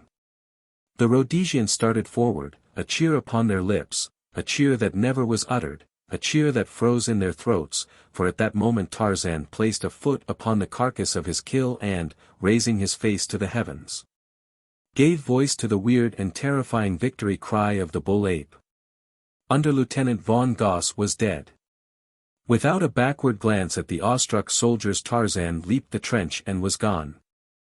Chapter 5. The Golden Locket. The little British army in East Africa, after suffering severe reverses at the hands of a numerically much superior force, was at last coming into its own. The German offensive had been broken and the Huns were now slowly and doggedly retreating along the railway to Tanga. The break in the German lines had followed the clearing of a section of their left flank trenches of native soldiers by Tarzan and Numa, the lion. Upon that memorable night that the ape-man had loosed a famishing man-eater among the superstitious and terror-stricken blacks. The 2nd Rhodesian Regiment had immediately taken possession of the abandoned trench and from this position their flanking fire had raked contiguous sections of the German line. The diversion rendering possible a successful night attack on the part of the balance of the British forces. Weeks had elapsed. The Germans were contesting stubbornly every mile of waterless, thorn-covered ground and clinging desperately to their positions along the railway. The officers of the 2nd Rhodesians had seen nothing more of Tarzan of the Apes since he had slain Under-Lieutenant von Goss and disappeared toward the very heart of the German position. And there were those among them who believed that he had been killed within the enemy lines. They may have killed him, assented Colonel Capel, but I fancy they never captured the beggar alive. Nor had they, nor killed him either. Tarzan had spent those intervening weeks pleasantly and profitably. He had amassed a considerable fund of knowledge concerning the disposition and strength of German troops, their methods of warfare, and the various ways in which a lone Tarmangani might annoy an army and lower its morale. At present he was prompted by a specific desire. There was a certain German spy whom he wished to capture alive and take back to the British. When he had made his first visit to German headquarters, he had seen a young woman deliver a paper to the German general, and later he had seen that same young woman within the British lines in the uniform of a British officer. The conclusions were obvious, she was a spy. And so Tarzan haunted German headquarters upon many nights hoping to see her again or to pick up some clue as to her whereabouts, and at the same time he utilized many an artifice whereby he might bring terror to the hearts of the Germans. That he was successful was often demonstrated by the snatches of conversation he overheard as he prowled through the German camps. One night as he lay concealed in the bushes close beside a regimental headquarters he listened to the conversation of several Boche officers. One of the men reverted to the stories told by the native troops in connection with their rout by a lion several weeks before and the simultaneous appearance in their trenches of a naked white giant whom they were perfectly assured was some demon of the jungle. The fellow must have been the same as he who leaped into the general's headquarters and carried off Schneider, asserted one. I wonder how he happened to single out the poor major. They say the creature seemed interested in no one but Schneider. He had von Kelter in his grasp, and he might easily have taken the general himself, but he ignored them all except Schneider. Him he pursued about the room, seized and carried off into the night. God knows what his fate was. Captain Fritz Schneider has some sort of theory, said another. He told me only a week or two ago that he thinks he knows why his brother was taken, that it was a case of mistaken identity. He was not so sure about it until von Goss was killed, apparently by the same creature, the night the lion entered the trenches. Von Goss was attached to Schneider's company. One of Schneider's men was found with his neck wrung the same night that the major was carried off, and Schneider thinks that this devil is after him and his command, that it came for him that night and got his brother by mistake. He says Kraut told him that in presenting the major to Fräulein Kircher the former's name was no sooner spoken than this wild man leaped through the window and made for him. Suddenly the little group became rigid, listening. What was that? Snapped one, eyeing the bushes from which a smothered snarl had issued as Tarzan of the Apes realized that through his mistake the perpetrator of the horrid crime at his bungalow still lived, that the murderer of his wife went yet unpunished. For a long minute the officers stood with tensed nerves, every eye riveted upon the bushes from whence the ominous sound had issued. Each recalled recent mysterious disappearances from the heart of camps as well as from lonely outguards. Each thought of the silent dead he had seen, slain almost within sight of their fellows by some unseen creature. They thought of the marks upon dead throats, made by talons or by giant fingers, they could not tell which, and those upon shoulders and jugulars where powerful teeth had fastened, and they waited with drawn pistols. Once the bushes moved almost imperceptibly, and an instant later one of the officers, without warning, fired into them, but Tarzan of the Apes was not there. In the interval between the moving of the bushes and the firing of the shot he had melted into the night. 10 minutes later he was hovering on the outskirts of that part of camp where were bivouacked for the night the black soldiers of a native company commanded by one Hauptmann Fritz Schneider. The men were stretched upon the ground without tents. But there were tents pitched for the officers. Toward these Tarzan crept. It was slow and perilous work, as the Germans were now upon the alert for the uncanny foe that crept into their camps to take his toll by night, yet the ape-man passed their sentinels, eluded the vigilance of the interior guard, and crept at last to the rear of the officers' line. Here he flattened himself against the ground close behind the nearest tent and listened. From within came the regular breathing of a sleeping man, one only. Tarzan was satisfied. With his knife he cut the tie strings of the rear flap and entered. He made no noise. The shadow of a falling leaf, floating gently to earth upon a still day, could have been no more soundless. He moved to the side of the sleeping man and bent low over him. He could not know, of course, whether it was Schneider or another, as he had never seen Schneider, but he meant to know and to know even more. Gently he shook the man by the shoulder. The fellow turned heavily and grunted in a thick guttural. "Silence," admonished the ape-man in a low whisper. "Silence, I kill." The Hun opened his eyes. In the dim light he saw a giant figure bending over him. Now a mighty hand grasped his shoulder and another closed lightly about his throat. "Make no outcry," commanded Tarzan, "but answer in a whisper my questions." "What is your name?" "Luberg," replied the officer. He was trembling. The weird presence of this naked giant filled him with dread. He, too, recalled the men mysteriously murdered in the still watches of the night camps. "What do you want?" "Where is Hauptmann Fritz Schneider?" asked Tarzan. "Which is his tent?" "He is not here," replied Luberg. "He was sent to Wilhelmstal yesterday." "I shall not kill you, now," said the ape-man. "First I shall go and learn if you have lied to me, and if you have your death shall be the more terrible. Do you know how Major Schneider died?" Luberg shook his head negatively. "I do," continued Tarzan, "and it was not a nice way to die, even for an accursed German.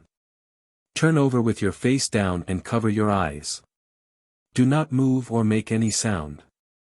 The man did as he was bid, and the instant that his eyes were turned away, Tarzan slipped from the tent.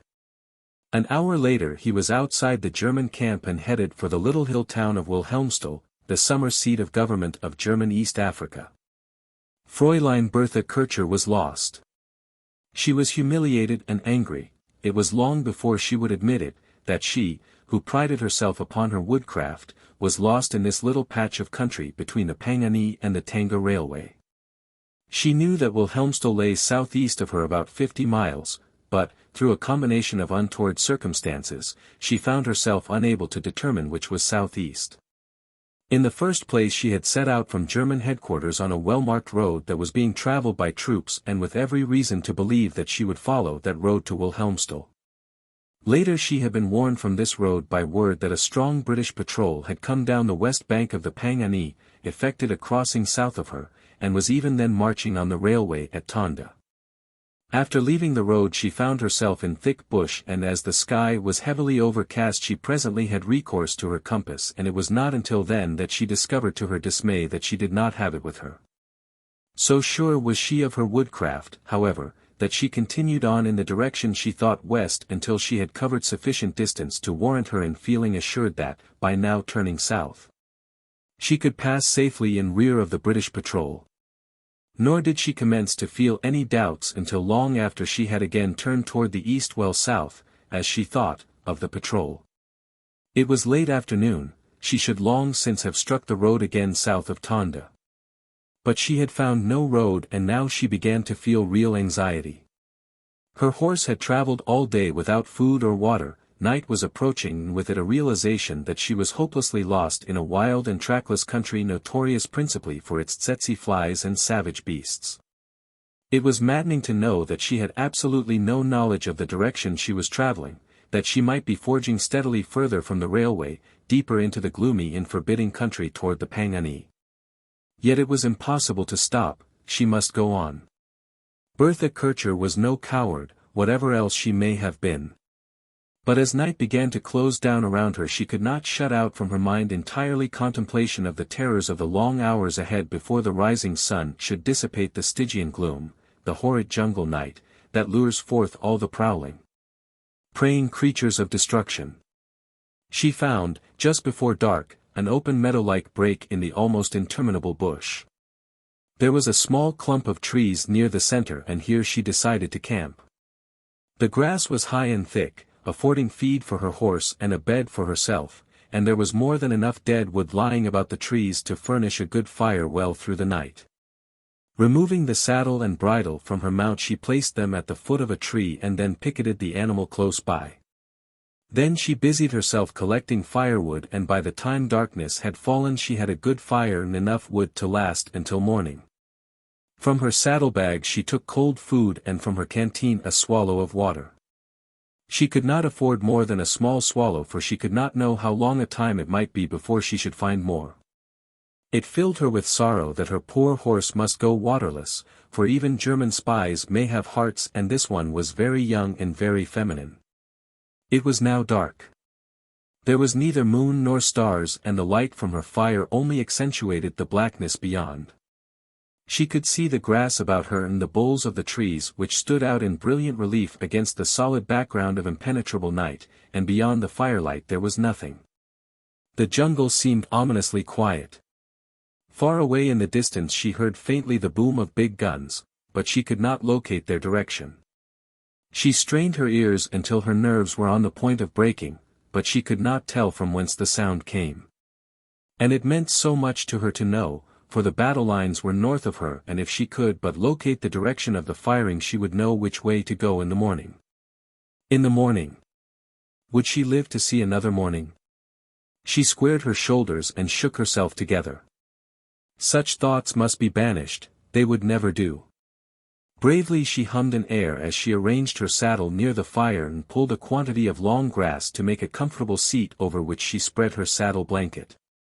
Then she unstrapped a heavy, military coat from the cantle of her saddle and donned it, for the air was already chill.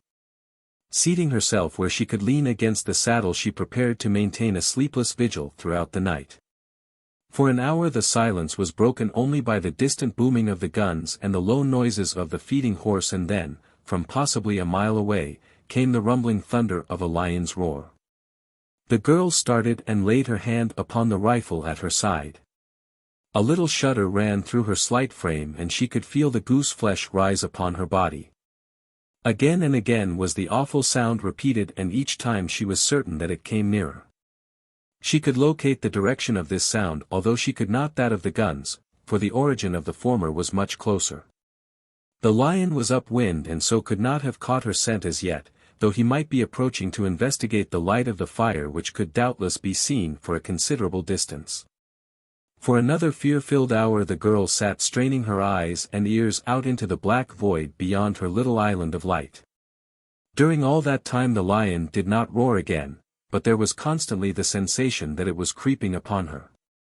Again and again she would start and turn to peer into the blackness beyond the trees behind her as her overwrought nerves conjured the stealthy fall of padded feet.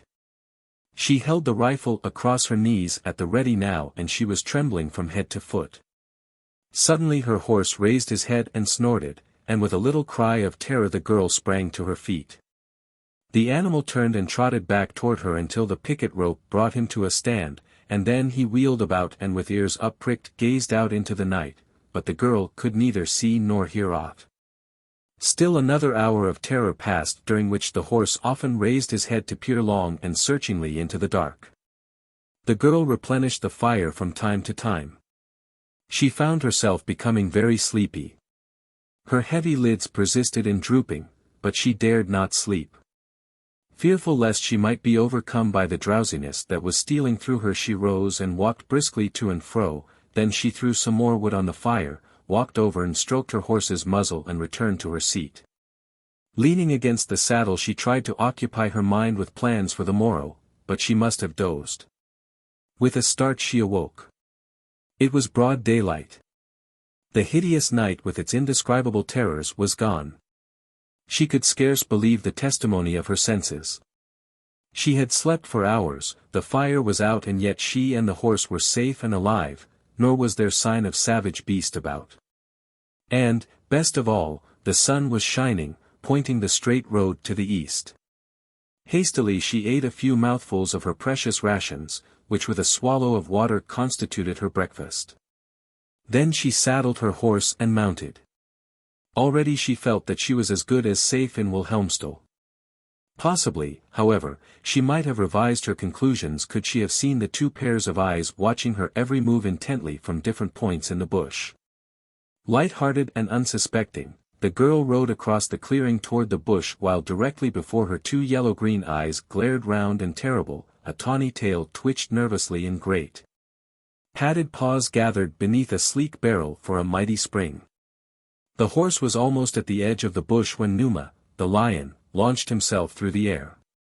He struck the animal's right shoulder at the instant that it reared, terrified, to wheel in flight. The force of the impact hurled the horse backward to the ground and so quickly that the girl had no opportunity to extricate herself, but fell to the earth with her mount, her left leg pinned beneath its body. Horror-stricken, she saw the king of beasts open his mighty jaws and seize the screaming creature by the back of its neck. The great jaws closed, there was an instant struggle as Numa shook his prey. She could hear the vertebrae crack as the mighty fangs crunched through them, and then the muscles of her faithful friend relaxed in death. Numa crouched upon his kill. His terrifying eyes riveted themselves upon the girl's face, she could feel his hot breath upon her cheek and the odor of the fetid vapor nauseated her. For what seemed an eternity to the girl the two lay staring at each other and then the lion uttered a menacing growl. Never before had Bertha Kircher been so terrified, never before had she had such cause for terror. At her hip was a pistol, a formidable weapon with which to face a man, but a puny thing indeed with which to menace the great beast before her. She knew that at best it could but enrage him and yet she meant to sell her life dearly, for she felt that she must die. No human succor could have availed her even had it been there to offer itself.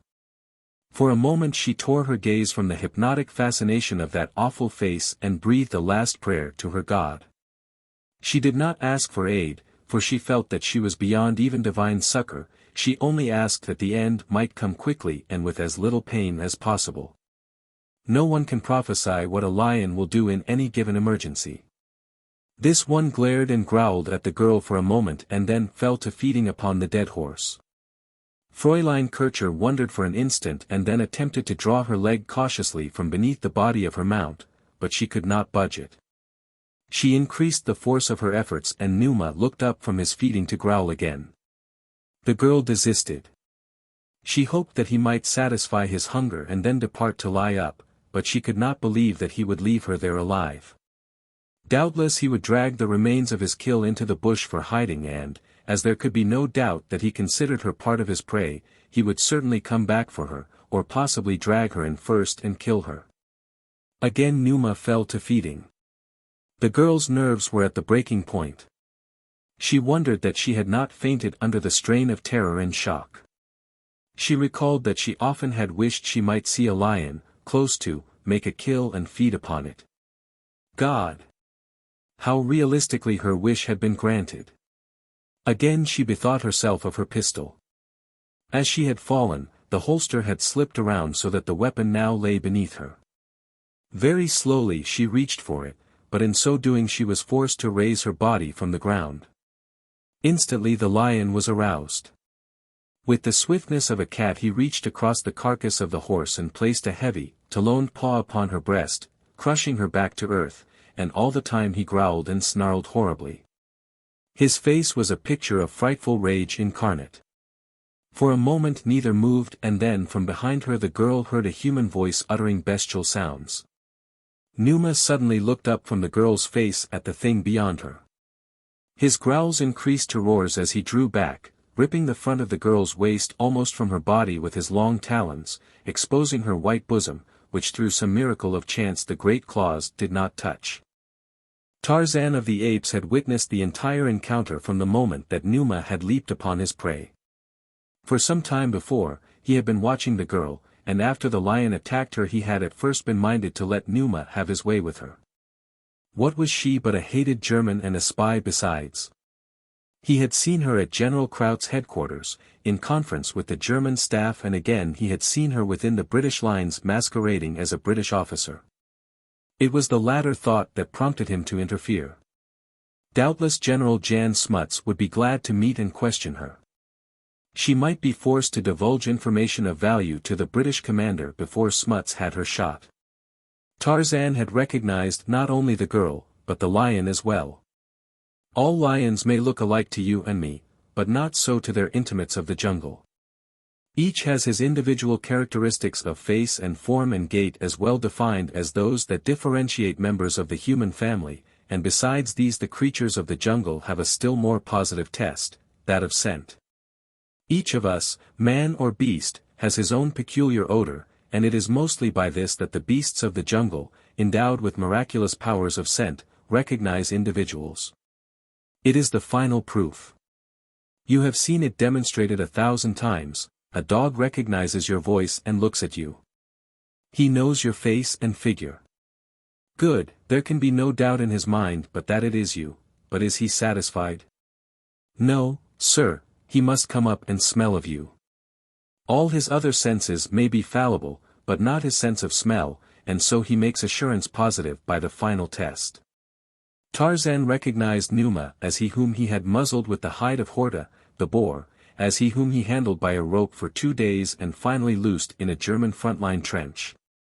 And he knew that Numa would recognize him, that he would remember the sharp spear that had goaded him into submission and obedience, and Tarzan hoped that the lesson he had learned still remained with the lion. Now he came forward calling to Numa in the language of the great apes, warning him away from the girl. It is open to question that Numa, the lion, understood him. But he did understand the menace of the heavy spear that the Tarmangani carried so ready in his brown, right hand, and so he drew back, growling, trying to decide in his little brain whether to charge or flee. On came the ape-man with never a pause, straight for the lion. "Go away, Numa," he cried, "or Tarzan will tie you up again and lead you through the jungle without food. See Arad, my spear. Do you recall how his point stuck into you and how with his haft I beat you over the head? Go, Numa. I am Tarzan of the Apes." Numa wrinkled the skin of his face into great folds, until his eyes almost disappeared, and he growled and roared and snarled and growled again, and when the spear point came at last quite close to him he struck at it viciously with his armed paw. But he drew back. Tarzan stepped over the dead horse and the girl lying behind him gazed in wide-eyed astonishment at the handsome figure driving an angry lion deliberately from its kill. When Numa had retreated a few yards, the ape-man called back to the girl in perfect German, "Are you badly hurt?" "I think not," she replied, "but I cannot extricate my foot from beneath my horse." "Try again," commanded Tarzan. "I do not know how long I can hold Numa thus." The girl struggled frantically, but at last she sank back upon an elbow. "It is impossible," she called to him. He backed slowly until he was again beside the horse, when he reached down and grasped the cinch, which was still intact. Then with one hand he raised the carcass from the ground. The girl freed herself and rose to her feet. "You can walk?" asked Tarzan. "Yes," she said, "my leg is numb, but it does not seem to be injured." "Good," commented the ape-man. "Back slowly away behind me, make no sudden movements. I think he will not charge." With utmost deliberation the two backed toward the bush. Numa stood for a moment, growling, then he followed them, slowly. Tarzan wondered if he would come beyond his kill or if he would stop there. If he followed them beyond, then they could look for a charge, and if Numa charged it was very likely that he would get one of them. When the lion reached the carcass of the horse Tarzan stopped and so did Numa, as Tarzan had thought that he would, and the ape-man waited to see what the lion would do next. He eyed them for a moment, snarled angrily and then looked down at the tempting meat. Presently he crouched upon his kill and resumed feeding.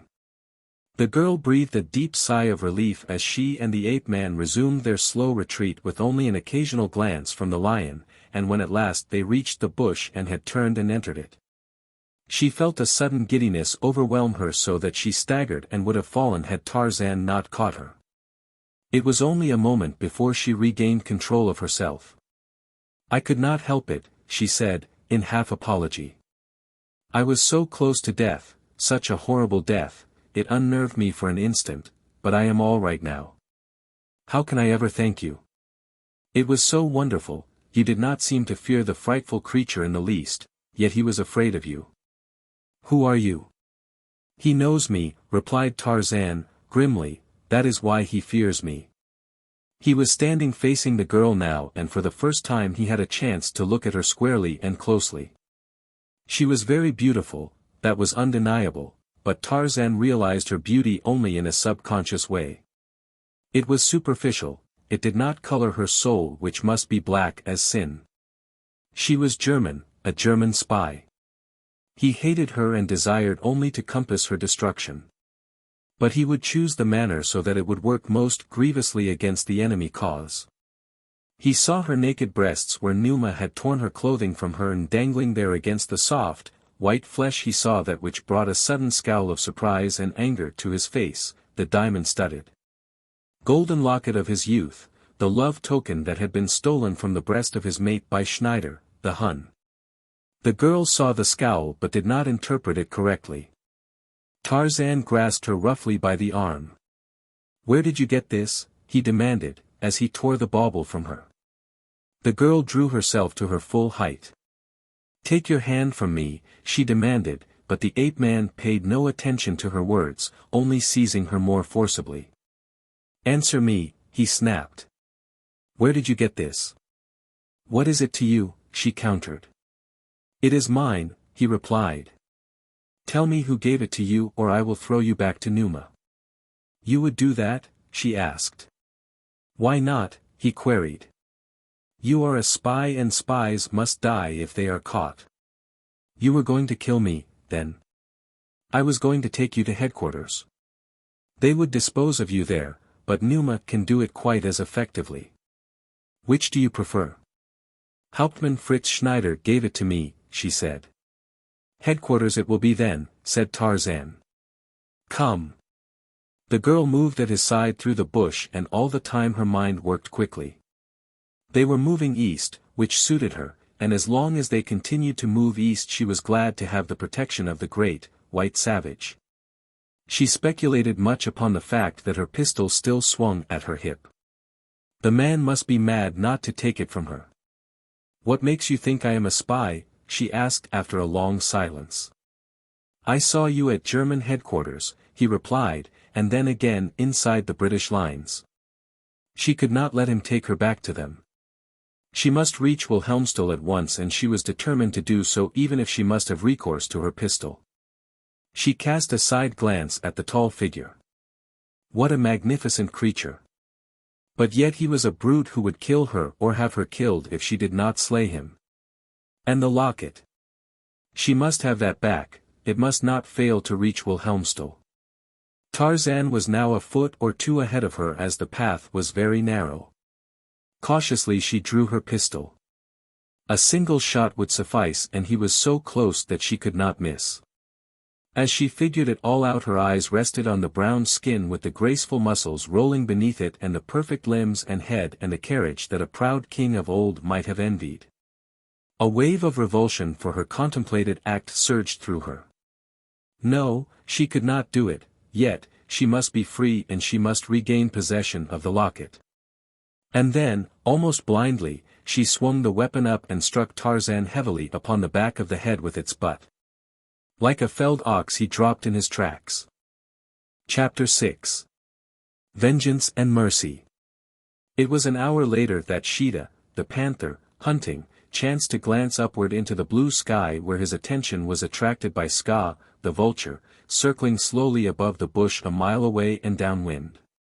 For a long minute the yellow eyes stared intently at the gruesome bird.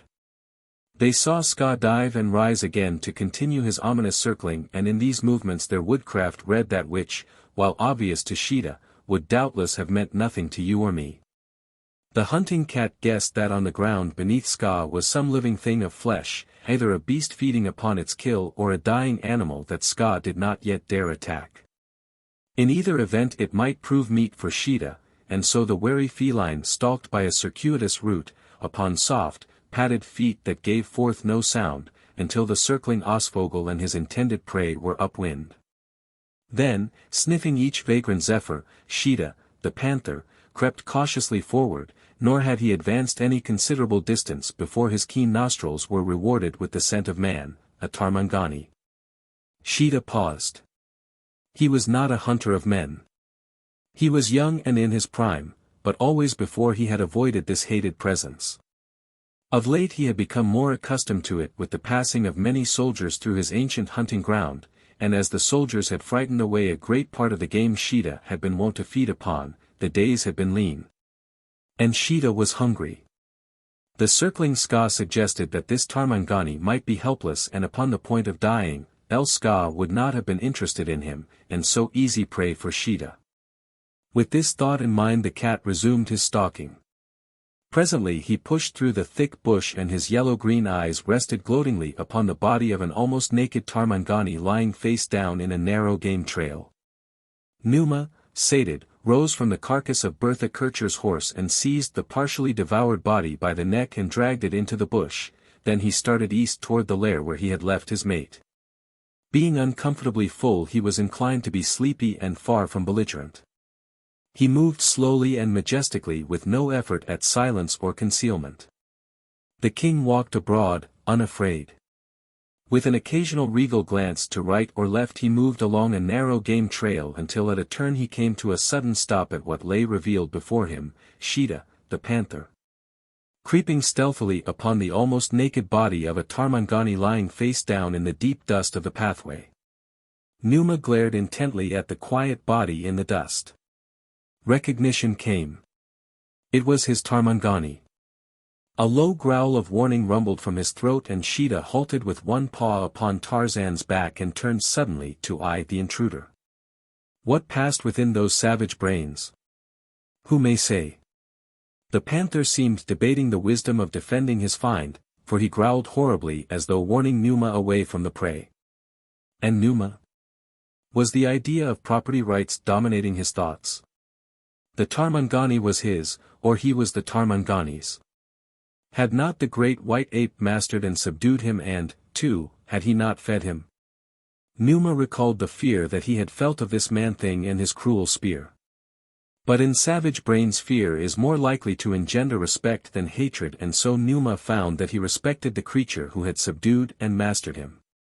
He saw Sheeta, upon whom he looked with contempt, daring to molest the master of the lion. Jealousy and greed alone might have been sufficient to prompt Numa to drive Sheeta away, even though the lion was not sufficiently hungry to devour the flesh that he thus wrested from the lesser cat. But then, too, there was in the little brain within the massive head a sense of loyalty, and perhaps this it was that sent Numa quickly forward, growling, toward the spitting Sheeta. For a moment the latter stood his ground with arched back and snarling face, for all the world like a great, spotted tabby. Numa had not felt like fighting. But the sight of Sheeta daring to dispute his rights kindled his ferocious brain to sudden fire. His rounded eyes glared with rage, his undulating tail snapped to stiff erectness as, with a frightful roar, he charged this presuming vassal. It came so suddenly and from so short a distance that Sheeta had no chance to turn and flee the rush, and so he met it with raking talons and snapping jaws, but the odds were all against him. To the larger fangs and the more powerful jaws of his adversary were added huge talons and the preponderance of the lion's great weight. At the first clash Sheeta was crushed and, though he deliberately fell upon his back and drew up his powerful hind legs beneath Numa with the intention of disemboweling him, the lion forestalled him and at the same time closed his awful jaws upon Sheeta's throat. It was soon over. Numa rose, shaking himself, and stood above the torn and mutilated body of his foe. His own sleek coat was cut and the red blood trickled down his flank, though it was but a minor injury, it angered him. He glared down at the dead panther and then, in a fit of rage, he seized and mauled the body only to drop it in a moment, lower his head, voice a single terrific roar, and turn toward the ape-man. Approaching the still form he sniffed it over from head to foot. Then he placed a huge paw upon it and turned it over with its face up. Again he smelled about the body and at last with his rough tongue licked Tarzan's face. It was then that Tarzan opened his eyes.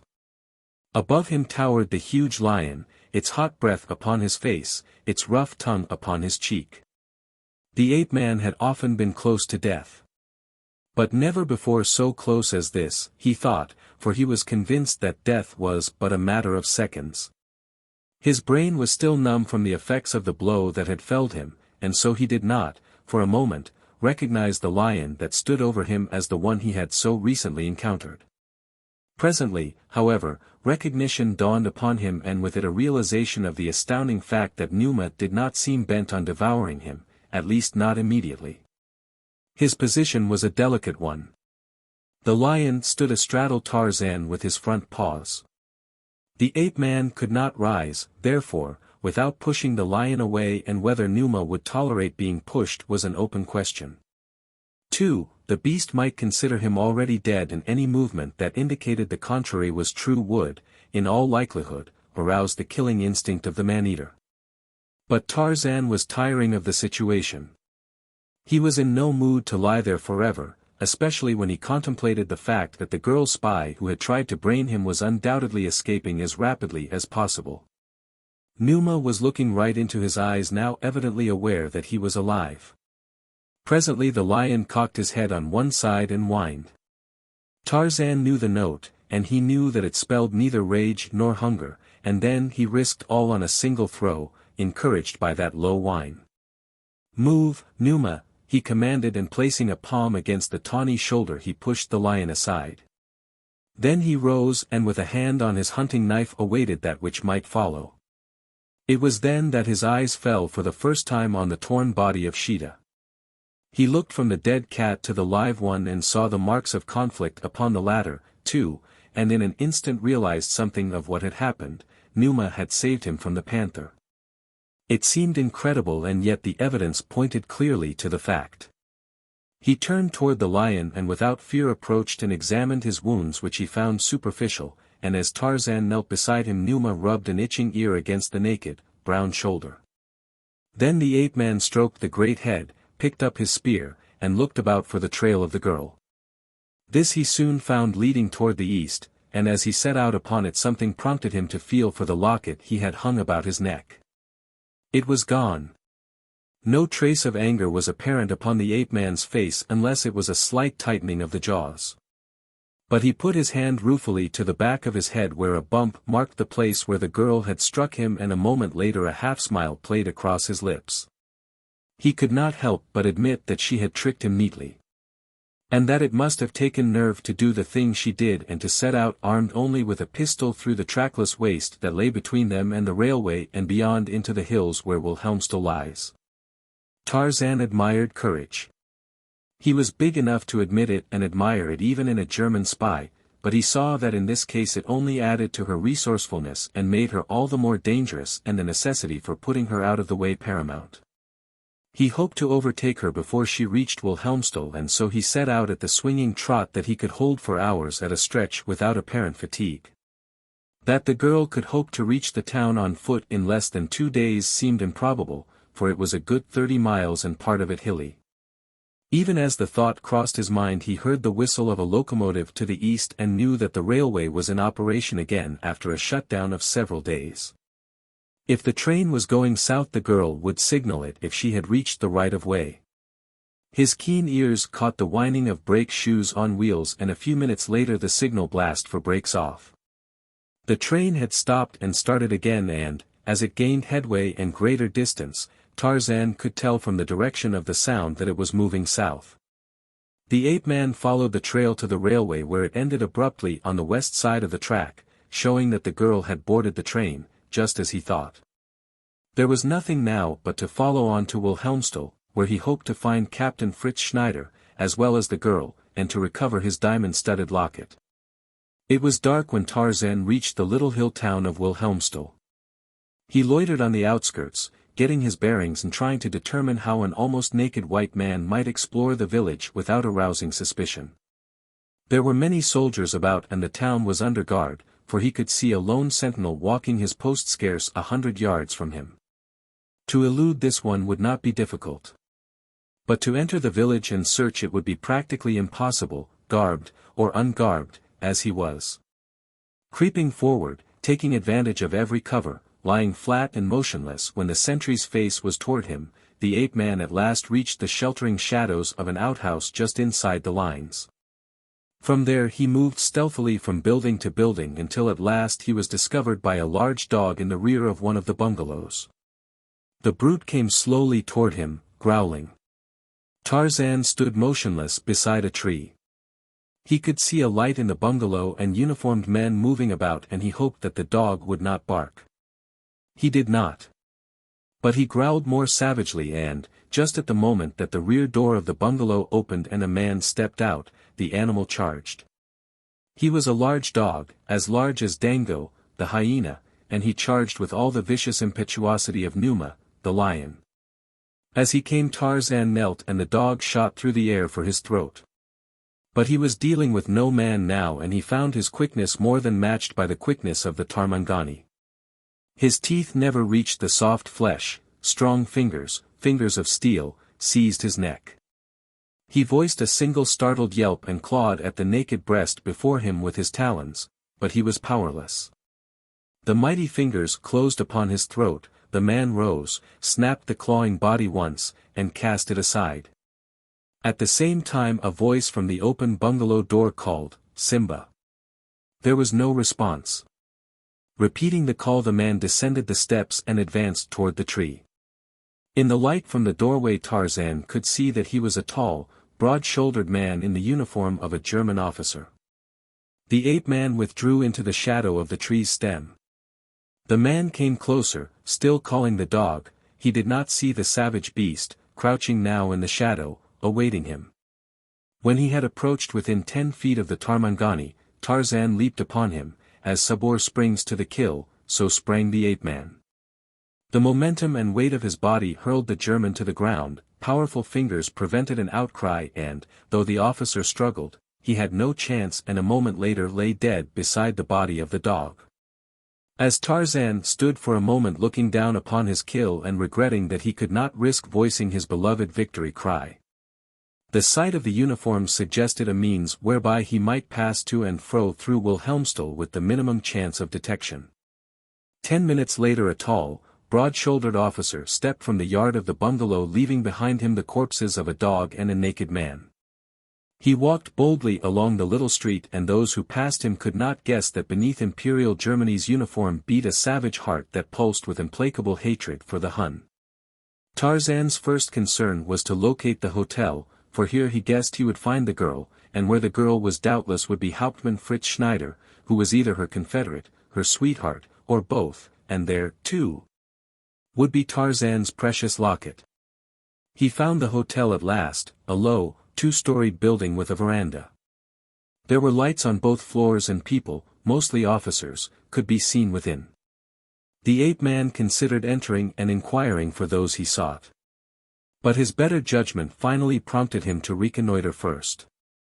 Passing around the building, he looked into all the lighted rooms on the first floor and, seeing neither of those for whom he had come, he swung lightly to the roof of the veranda and continued his investigations through windows of the second story. At one corner of the hotel in a rear room the blinds were drawn, but he heard voices within, and once he saw a figure silhouetted momentarily against the blind.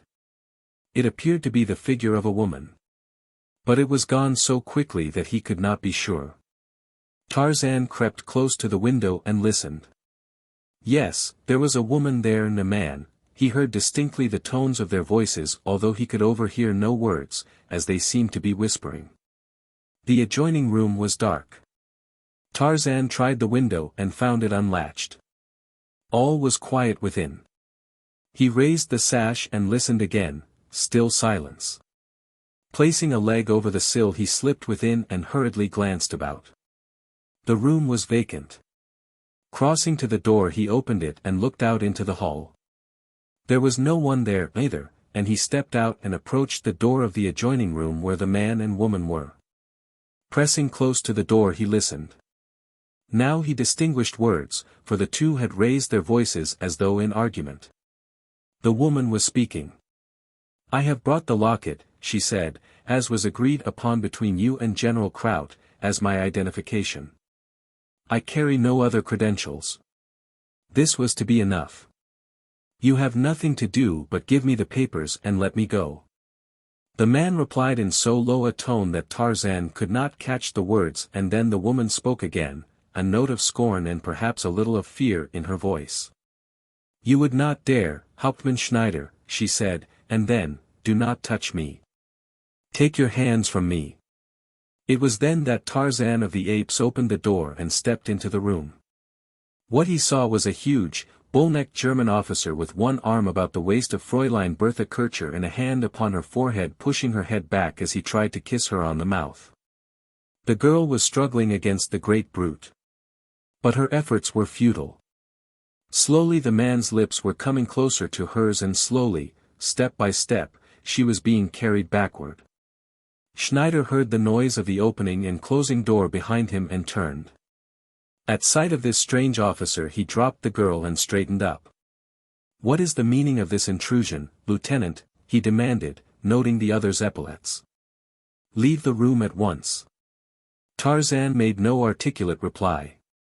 But the two there with him heard a low growl break from those firm lips, a growl that sent a shudder through the frame of the girl and brought a pallor to the red face of the Hun, and his hand to his pistol, but even as he drew his weapon it was wrested from him and hurled through the blind and window to the yard beyond.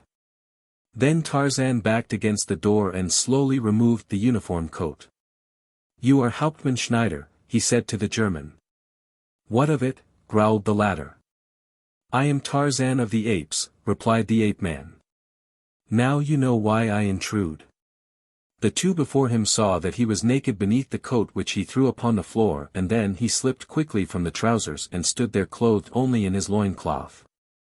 The girl had recognized him by this time, too. "Take your hand off that pistol," Tarzan admonished her.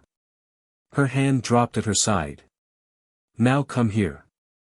She approached and Tarzan removed the weapon and hurled it after the other. At the mention of his name Tarzan had noted the sickly pallor that overspread the features of the Hun. At last he had found the right man. At last his mate would be partially avenged, never could she be entirely avenged. Life was too short and there were too many Germans. "What do you want of me?" demanded Schneider. "You are going to pay the price for the thing you did at the little bungalow in the Waziri country," replied the ape-man. Schneider commenced to bluster and threaten. Tarzan turned the key in the lock of the door and hurled the former through the window after the pistols. Then he turned to the girl. "Keep out of the way," he said in a low voice. "Tarzan of the Apes is going to kill." The Hun ceased blustering and began to plead. "I have a wife and children at home," he cried. "I have done nothing, I." "You are going to die as befits your kind," said Tarzan, "with blood on your hands and a lie on your lips." He started across the room toward the burly Hauptmann.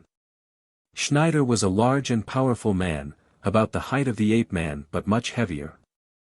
He saw that neither threats nor pleas would avail him, and so he prepared to fight as a cornered rat fights for its life, with all the maniacal rage, cunning, and ferocity that the first law of nature imparts to many beasts. Lowering his bull head, he charged for the ape-man, and in the center of the floor the two clinched. There they stood locked and swaying for a moment until Tarzan succeeded in forcing his antagonist backward over a table, which crashed to the floor, splintered by the weight of the two heavy bodies. The girl stood watching the battle with wide eyes.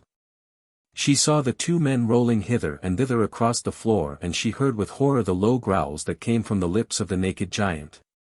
Schneider was trying to reach his foe's throat with his fingers while, horror of horrors, Bertha Kircher could see that the other was searching for the German's jugular with his teeth. Schneider seemed to realize this too, for he redoubled his efforts to escape and finally succeeded in rolling over on top of the ape-man and breaking away. Leaping to his feet, he ran for the window. But the ape-man was too quick for him, and before he could leap through the sash a heavy hand fell upon his shoulder and he was jerked back and hurled across the room to the opposite wall. There Tarzan followed him, and once again they locked, dealing each other terrific blows, until Schneider in a piercing voice screamed, "Kamerad! Kamerad!" Tarzan grasped the man by the throat and drew his hunting knife. Schneider's back was against the wall, so that though his knees wobbled he was held erect by the ape-man. Tarzan brought the sharp point to the lower part of the German's abdomen. "Thus you slew my mate," he hissed in a terrible voice. "Thus shall you die." The girl staggered forward. "Oh, God, no," she cried. "Not that. You are too brave, you cannot be such a beast as that." Tarzan turned at her. "No," he said, "you are right, I cannot do it, I am no German," and he raised the point of his blade and sunk it deep into the putrid heart of Hauptmann Fritz Schneider, putting a bloody period to the Hun's last gasping cry, "I did not do it. She is not." Then Tarzan turned toward the girl and held out his hand. "Give me my locket," he said. She pointed toward the dead officer. "He has it." Tarzan searched him and found the trinket. "Now you may give me the papers," he said to the girl, and without a word she handed him a folded document. For a long time he stood looking at her before Ho spoke again. "I came for you, too," he said. "It would be difficult to take you back from here, and so I was going to kill you, as I have sworn to kill all your kind, but you were right when you said that I was not such a beast as that slayer of women. I could not slay him as he slew mine, nor can I slay you, who are a woman." He crossed to the window, raised the sash, and an instant later he had stepped out and disappeared into the night. And then Fräulein Bertha Kircher stepped quickly to the corpse upon the floor, slipped her hand inside the blouse and drew forth a little sheaf of papers which she tucked into her waist before she went to the window and called for help. Chapter 7. When Blood Told. Tarzan of the Apes was disgusted. He had had the German spy, Bertha Kircher, in his power and had left her unscathed. It is true that he had slain Hauptmann Fritz Schneider, that Under-Lieutenant von Goss had died at his hands, and that he had otherwise wreaked vengeance upon the men of the German company who had murdered, pillaged, and raped at Tarzan's bungalow in the Waziri country. There was still another officer to be accounted for, but him he could not find. It was Lieutenant Obergatz he still sought, though vainly, for at last he learned that the man had been sent upon some special mission, whether in Africa or back to Europe Tarzan's informant either did not know or would not divulge. But the fact that he had permitted sentiment to stay his hand when he might so easily have put Bertha Kircher out of the way in the hotel at Wilhelmstal that night rankled in the ape-man's bosom.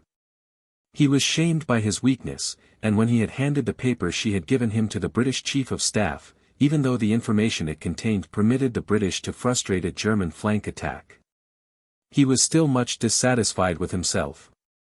And possibly the root of this dissatisfaction lay in the fact that he realized that were he again to have the same opportunity he would still find it as impossible to slay a woman as it had been in Wilhelmstal that night. Tarzan blamed this weakness, as he considered it, upon his association with the effeminizing influences of civilization. For in the bottom of his savage heart he held in contempt both civilization and its representatives, the men and women of the civilized countries of the world. Always was he comparing their weaknesses, their vices, their hypocrisies, and their little vanities with the open, primitive ways of his ferocious jungle mates. And all the while there battled in that same big heart with these forces another mighty force, Tarzan's love and loyalty for his friends of the civilized world. The ape-man, reared as he had been by savage beasts amid savage beasts, was slow to make friends. Acquaintances he numbered by the hundreds, but of friends he had few. These few he would have died for as, doubtless, they would have died for him. But there were none of these fighting with the British forces in East Africa, and so, sickened and disgusted by the sight of man waging his cruel and inhuman warfare, Tarzan determined to heed the insistent call of the remote jungle of his youth. For the Germans were now on the run and the war in East Africa was so nearly over that he realized that his further services would be of negligible value. Never regularly sworn into the service of the king, he was under no obligation to remain now that the moral obligation had been removed, and so it was that he disappeared from the British camp as mysteriously as he had appeared a few months before. More than once had Tarzan reverted to the primitive only to return again to civilization through love for his mate.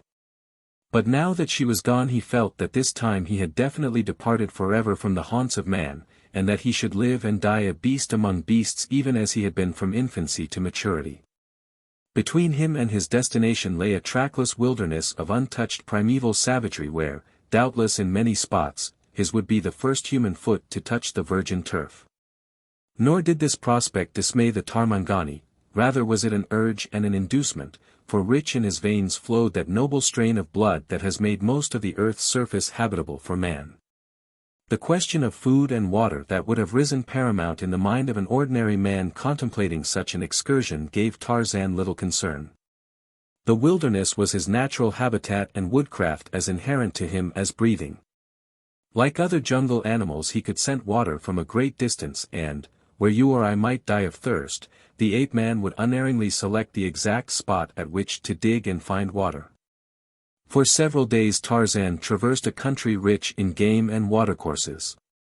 He moved slowly, hunting and fishing, or again fraternizing or quarreling with the other savage denizens of the jungle.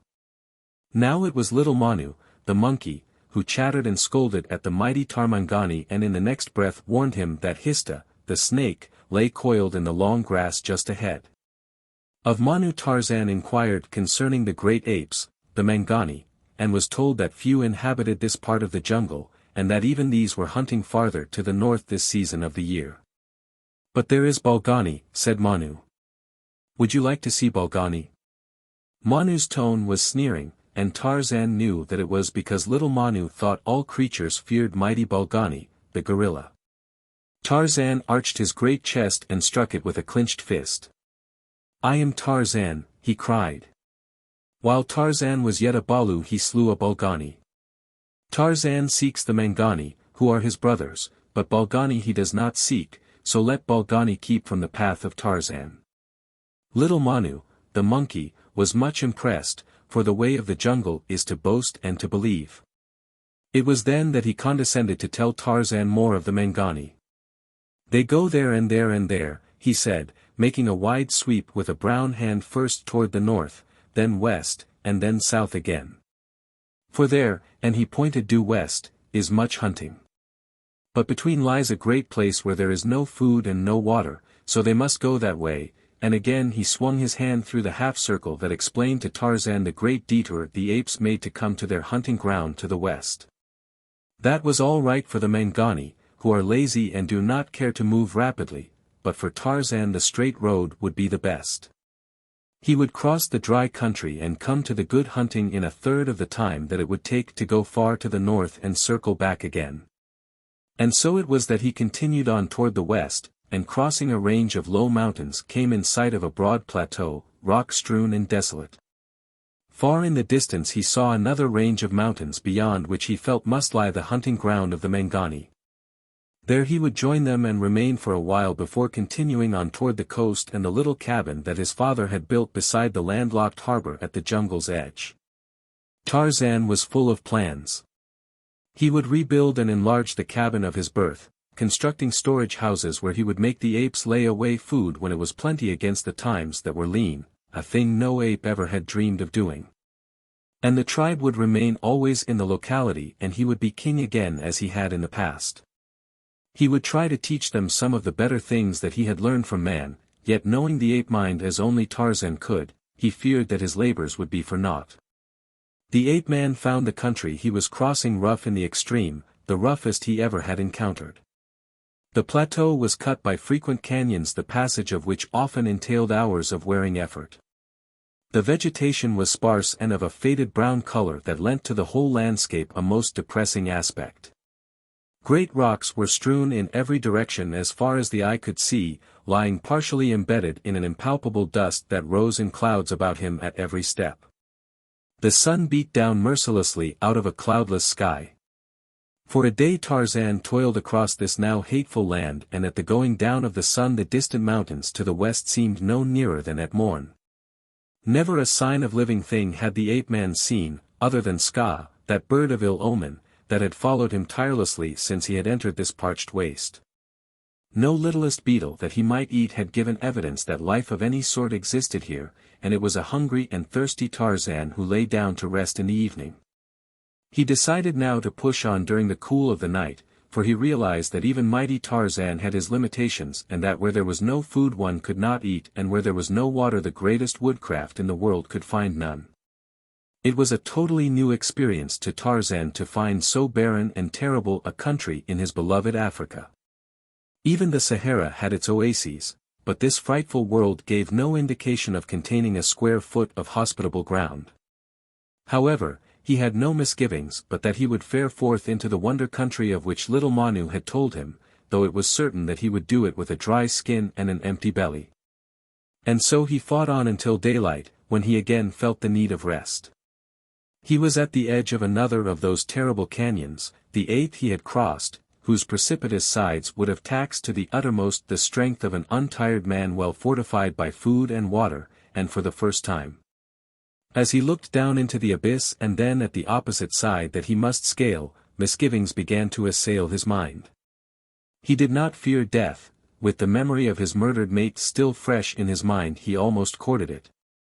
Yet strong within him was that primal instinct of self-preservation, the battling force of life that would keep him an active contender against the great Reaper until, fighting to the very last, he should be overcome by a superior power. A shadow swung slowly across the ground beside him, and looking up, the ape-man saw Ska, the vulture, wheeling a wide circle above him. The grim and persistent harbinger of evil aroused the man to renewed determination.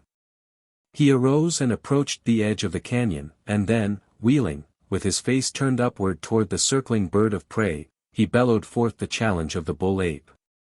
"I am Tarzan," he shouted, "Lord of the jungle. Tarzan of the apes is not for Ska, eater of carrion. Go back to the lair of Dango and feed off the leavings of the hyenas, for Tarzan will leave no bones for Ska to pick in this empty wilderness of death." But before he reached the bottom of the canyon he again was forced to the realization that his great strength was waning, and when he dropped exhausted at the foot of the cliff and saw before him the opposite wall that must be scaled, he bared his fighting fangs and growled. For an hour he lay resting in the cool shade at the foot of the cliff. All about him reigned utter silence, the silence of the tomb. No fluttering birds, no humming insects, no scurrying reptiles relieved the death-like stillness. This indeed was the valley of death. He felt the depressing influence of the horrible place settling down upon him, but he staggered to his feet, shaking himself like a great lion, for was he not still Tarzan, mighty Tarzan of the apes? Yes, and Tarzan the mighty he would be until the last throb of that savage heart. As he crossed the floor of the canyon he saw something lying close to the base of the side wall he was approaching, something that stood out in startling contrast to all the surroundings and yet seemed so much a part and parcel of the somber scene as to suggest an actor amid the settings of a well-appointed stage. And, as though to carry out the allegory, the pitiless rays of flaming kudu topped the eastern cliff, picking out the thing lying at the foot of the western wall like a giant spotlight. And as Tarzan came nearer he saw the bleached skull and bones of a human being about which were remnants of clothing and articles of equipment that, as he examined them, filled the ape-man with curiosity to such an extent that for a time he forgot his own predicament in contemplation of the remarkable story suggested by these mute evidences of a tragedy of a time long past. The bones were in a fair state of preservation and indicated by their intactness that the flesh had probably been picked from them by vultures as none was broken, but the pieces of equipment bore out the suggestion of their great age. In this protected spot where there were no frosts and evidently but little rainfall, the bones might have lain for ages without disintegrating, for there were here no other forces to scatter or disturb them. Near the skeleton lay a helmet of hammered brass and a corroded breastplate of steel while at one side was a long, straight sword in its scabbard and an ancient harquebus. The bones were those of a large man, a man of wondrous strength and vitality. Tarzan knew he must have been to have penetrated thus far through the dangers of Africa with such a ponderous yet at the same time futile armament. The ape-man felt a sense of deep admiration for this nameless adventurer of a bygone day. What a brute of a man he must have been and what a glorious tale of battle and kaleidoscopic vicissitudes of fortune must once have been locked within that whitened skull. Tarzan stooped to examine the shreds of clothing that still lay about the bones. Every particle of leather had disappeared, doubtless eaten by Ska. No boots remained, if the man had worn boots, but there were several buckles scattered about suggesting that a great part of his trappings had been of leather.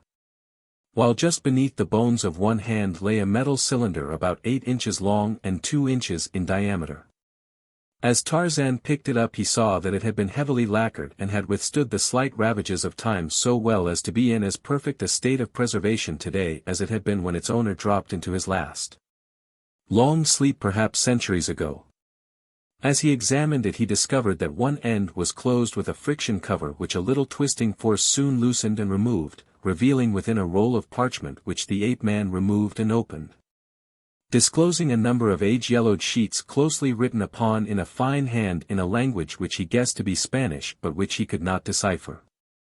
Upon the last sheet was a roughly drawn map with numerous reference points marked upon it, all unintelligible to Tarzan, who, after a brief examination of the papers, returned them to their metal case, replaced the top and was about to toss the little cylinder to the ground beside the mute remains of its former possessor when some whim of curiosity unsatisfied prompted him to slip it into the quiver with his arrows. Though as he did so it was with the grim thought that possibly centuries hence it might again come to the sight of man beside his own bleached bones. And then, with a parting glance at the ancient skeleton, he turned to the task of ascending the western wall of the canyon. Slowly and with many rests he dragged his weakening body upwards. Again and again he slipped back from sheer exhaustion and would have fallen to the floor of the canyon but for merest chance. How long it took him to scale that frightful wall he could not have told, and when at last he dragged himself over the top it was to lie weak and gasping, too spent to rise or even to move a few inches farther from the perilous edge of the chasm. At last he arose, very slowly and with evident effort gaining his knees first and then staggering to his feet. Yet his indomitable will was evidenced by a sudden straightening of his shoulders and a determined shake of his head as he lurched forward on unsteady legs to take up his valiant fight for survival. Ahead he scanned the rough landscape for sign of another canyon which he knew would spell inevitable doom. The western hills rose closer now though weirdly unreal as they seemed to dance in the sunlight as though mocking him with their nearness at the moment that exhaustion was about to render them forever unattainable. Beyond them he knew must be the fertile hunting grounds of which Manu had told. Even if no canyon intervened, his chances of surmounting even low hills seemed remote should he have the fortune to reach their base. But with another canyon hope was dead. Above them Ska still circled, and it seemed to the ape-man that the ill-omened bird hovered ever lower and lower as though reading in that failing gait the nearing of the end, and through cracked lips Tarzan growled out his defiance. Mile after mile Tarzan of the Apes put slowly behind him, borne up by sheer force of will where a lesser man would have lain down to die and rest forever, tired muscles whose every move was an agony of effort. But at last his progress became practically mechanical. He staggered on with a dazed mind that reacted numbly to a single urge, on, on, on. The hills were now but a dim, ill-defined blur ahead. Sometimes he forgot that they were hills, and again he wondered vaguely why he must go on forever through all this torture endeavoring to overtake them, the fleeing, elusive hills. Presently he began to hate them, and there formed within his half-delirious brain the hallucination that the hills were German hills, that they had slain someone dear to him, whom he could never quite recall, and that he was pursuing to slay them. This idea, growing, appeared to give him strength, a new and revivifying purpose, so that for a time he no longer staggered, but went forward steadily with head erect. Once he stumbled and fell, and when he tried to rise he found that he could not, that his strength was so far gone that he could only crawl forward on his hands and knees for a few yards and then sink down again to rest. It was during one of these frequent periods of utter exhaustion that he heard the flap of dismal wings close above him. With his remaining strength he turned himself over on his back to see Ska wheel quickly upward. With the sight Tarzan's mind cleared for a while. Is the end so near as that, he thought. Does Ska know that I am so near gone that he dares come down and perch upon my carcass? And even then a grim smile touched those swollen lips as into the savage mind came a sudden thought, the cunning of the wild beast at bay. Closing his eyes he threw a forearm across them to protect them from Ska's powerful beak, and then he lay very still and waited. It was restful lying there, for the sun was now obscured by clouds and Tarzan was very tired. He feared that he might sleep, and something told him that if he did he would never awaken, and so he concentrated all his remaining powers upon the one thought of remaining awake. Not a muscle moved. To Ska, circling above, it became evident that the end had come, that at last he should be rewarded for his long vigil.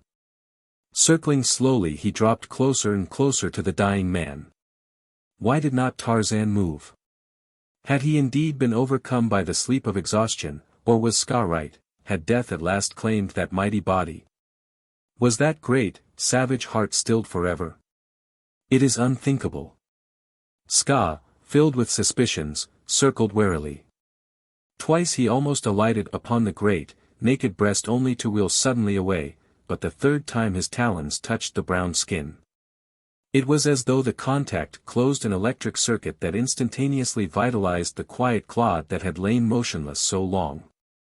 A brown hand swept downward from the brown forehead, and before Ska could raise a wing in flight he was in the clutches of his intended victim.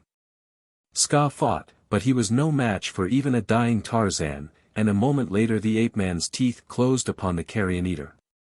The flesh was coarse and tough and gave off an unpleasant odor and a worse taste. But it was food, and the blood was drink, and Tarzan only an ape at heart and a dying ape into the bargain, dying of starvation and thirst. Even mentally weakened as he was, the ape-man was still master of his appetite, and so he ate but sparingly, saving the rest, and then, feeling that he now could do so safely, he turned upon his side and slept. Rain, beating heavily upon his body, awakened him, and sitting up he cupped his hands and caught the precious drops which he transferred to his parched throat. Only a little he got at a time, but that was best. The few mouthfuls of Ska that he had eaten, together with the blood and rain water and the sleep, had refreshed him greatly and put new strength into his tired muscles. Now he could see the hills again, and they were close, and, though there was no sun, the world looked bright and cheerful, for Tarzan knew that he was saved. The bird that would have devoured him, and the providential rain, had saved him at the very moment that death seemed inevitable. Again partaking of a few mouthfuls of the unsavory flesh of Ska, the vulture, the ape-man arose with something of his old force and set out with steady gait toward the hills of promise rising alluringly ahead. Darkness fell before he reached them. But he kept on until he felt the steeply rising ground that proclaimed his arrival at the base of the hills proper, and then he lay down and waited until morning should reveal the easiest passage to the land beyond. The rain had ceased, but the sky still was overcast so that even his keen eyes could not penetrate the darkness farther than a few feet. And there he slept, after eating again of what remained of ska, until the morning sun awakened him with a new sense of strength and well-being. And so at last he came through the hills out of the valley of death into a land of park-like beauty, rich in game. Below him lay a deep valley through the center of which dense jungle vegetation marked the course of a river beyond which a primeval forest extended for miles to terminate at last at the foot of lofty, snow-capped mountains. It was a land that Tarzan never had looked upon before, nor was it likely that the foot of another white man ever had touched it unless, possibly, in some long-gone day the adventurer whose skeleton he had found bleaching in the canyon had traversed it. Chapter 8. Tarzan and the Great Apes. 3 days the ape-man spent in resting and recuperating, eating fruits and nuts and the smaller animals that were most easily bagged, and upon the 4th he set out to explore the valley in search for the great apes. Time was a negligible factor in the equation of life. It was all the same to Tarzan if he reached the west coast in a month or a year or 3 years. All time was his and all Africa. His was absolute freedom, the last tie that had bound him to civilization and custom had been severed. He was alone but he was not exactly lonely. The greater part of his life had been spent thus, and though there was no other of his kind, he was at all times surrounded by the jungle peoples for whom familiarity had bred no contempt within his breast. The least of them interested him, and, too, there were those with whom he always made friends easily, and there were his hereditary enemies whose presence gave a spice to life that might otherwise have become humdrum and monotonous. And so it was that on the 4th day he set out to explore the valley and search for his fellow apes. He had proceeded southward for a short distance when his nostrils were assailed by the scent of man, of Gomangani, the black man. There were many of them, and mixed with their scent was another that of a she-Tarmangani. Swinging through the trees Tarzan approached the authors of these disturbing scents. He came warily from the flank, but paying no attention to the wind, for he knew that man with his dull senses could apprehend him only through his eyes or ears and then only when comparatively close. Had he been stalking Numa or Sheeta he would have circled about until his quarry was upwind from him, thus taking practically all the advantage up to the very moment that he came within sight or hearing. But in the stalking of the dull-clawed man, he approached with almost contemptuous indifference, so that all the jungle about him knew that he was passing, all but the men he stalked. From the dense foliage of a great tree he watched them pass, a disreputable mob of blacks, some garbed in the uniform of German East African native troops, others wearing a single garment of the same uniform. While many had reverted to the simple dress of their forebears, approximating nudity. There were many black women with them, laughing and talking as they kept pace with the men, all of whom were armed with German rifles and equipped with German belts and ammunition. There were no white officers there, but it was none the less apparent to Tarzan that these men were from some German native command, and he guessed that they had slain their officers and taken to the jungle with their women. Or had stolen some from native villages through which they must have passed. It was evident that they were putting as much ground between themselves and the coast as possible and doubtless were seeking some impenetrable fastness of the vast interior where they might inaugurate a reign of terror among the primitively armed inhabitants and by raiding, looting, and rape grow rich in goods and women at the expense of the district upon which they settled themselves. Between two of the black women marched a slender white girl.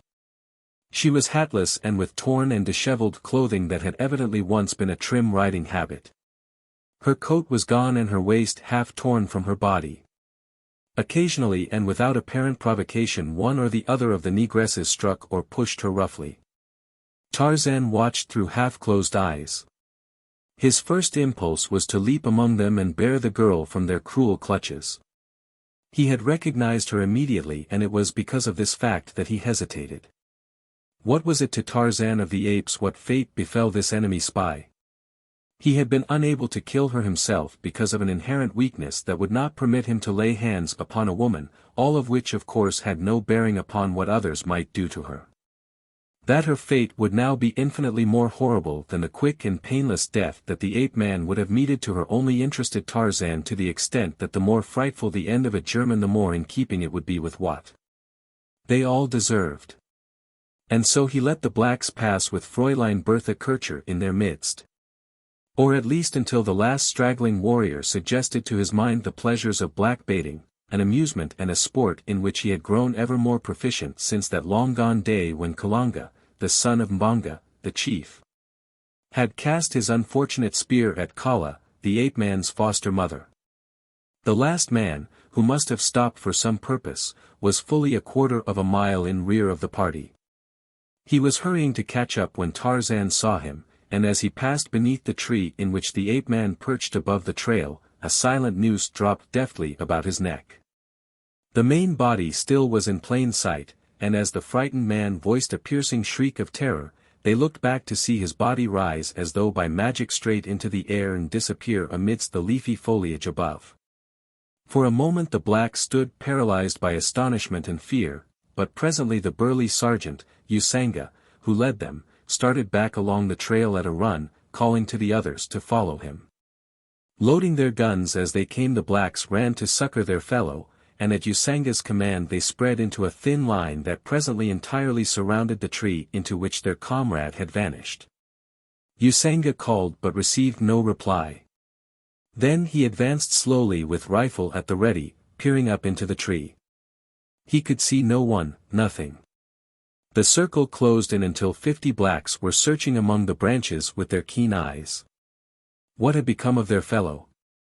They had seen him rise into the tree, and since then many eyes had been fastened upon the spot, yet there was no sign of him. One, more venturesome than his fellows, volunteered to climb into the tree and investigate. He was gone but a minute or two, and when he dropped to earth again he swore that there was no sign of a creature there. Perplexed, and by this time a bit awed, the blacks drew slowly away from the spot, and with many backward glances and less laughing continued upon their journey until, when about a mile beyond the spot at which their fellow had disappeared, those in the lead saw him peering from behind a tree at one side of the trail just in front of them. With shouts to their companions that he had been found, they ran forwards. But those who were first to reach the tree stopped suddenly and shrank back, their eyes rolling fearfully first in one direction and then in another, as though they expected some nameless horror to leap out upon them. Nor was their terror without foundation. Impaled upon the end of a broken branch, the head of their companion was propped behind the tree so that it appeared to be looking out at them from the opposite side of the bowl. It was then that many wished to turn back, arguing that they had offended some demon of the wood upon whose preserve they had trespassed. But Usanga refused to listen to them, assuring them that inevitable torture and death awaited them should they return and fall again into the hands of their cruel German masters. At last his reasoning prevailed to the end that a much subdued and terrified band moved in a compact mass, like a drove of sheep, forward through the valley, and there were no stragglers. It is a happy characteristic of the Negro race, which they hold in common with little children, that their spirits seldom remain depressed for a considerable length of time after the immediate cause of depression is removed. And so it was that in half an hour Usanga's band was again beginning to take on to some extent its former appearance of carefree lightheartedness. Thus were the heavy clouds of fear slowly dissipating when a turn in the trail brought them suddenly upon the headless body of their erstwhile companion lying directly in their path. And they were again plunged into the depth of fear and gloomy forebodings.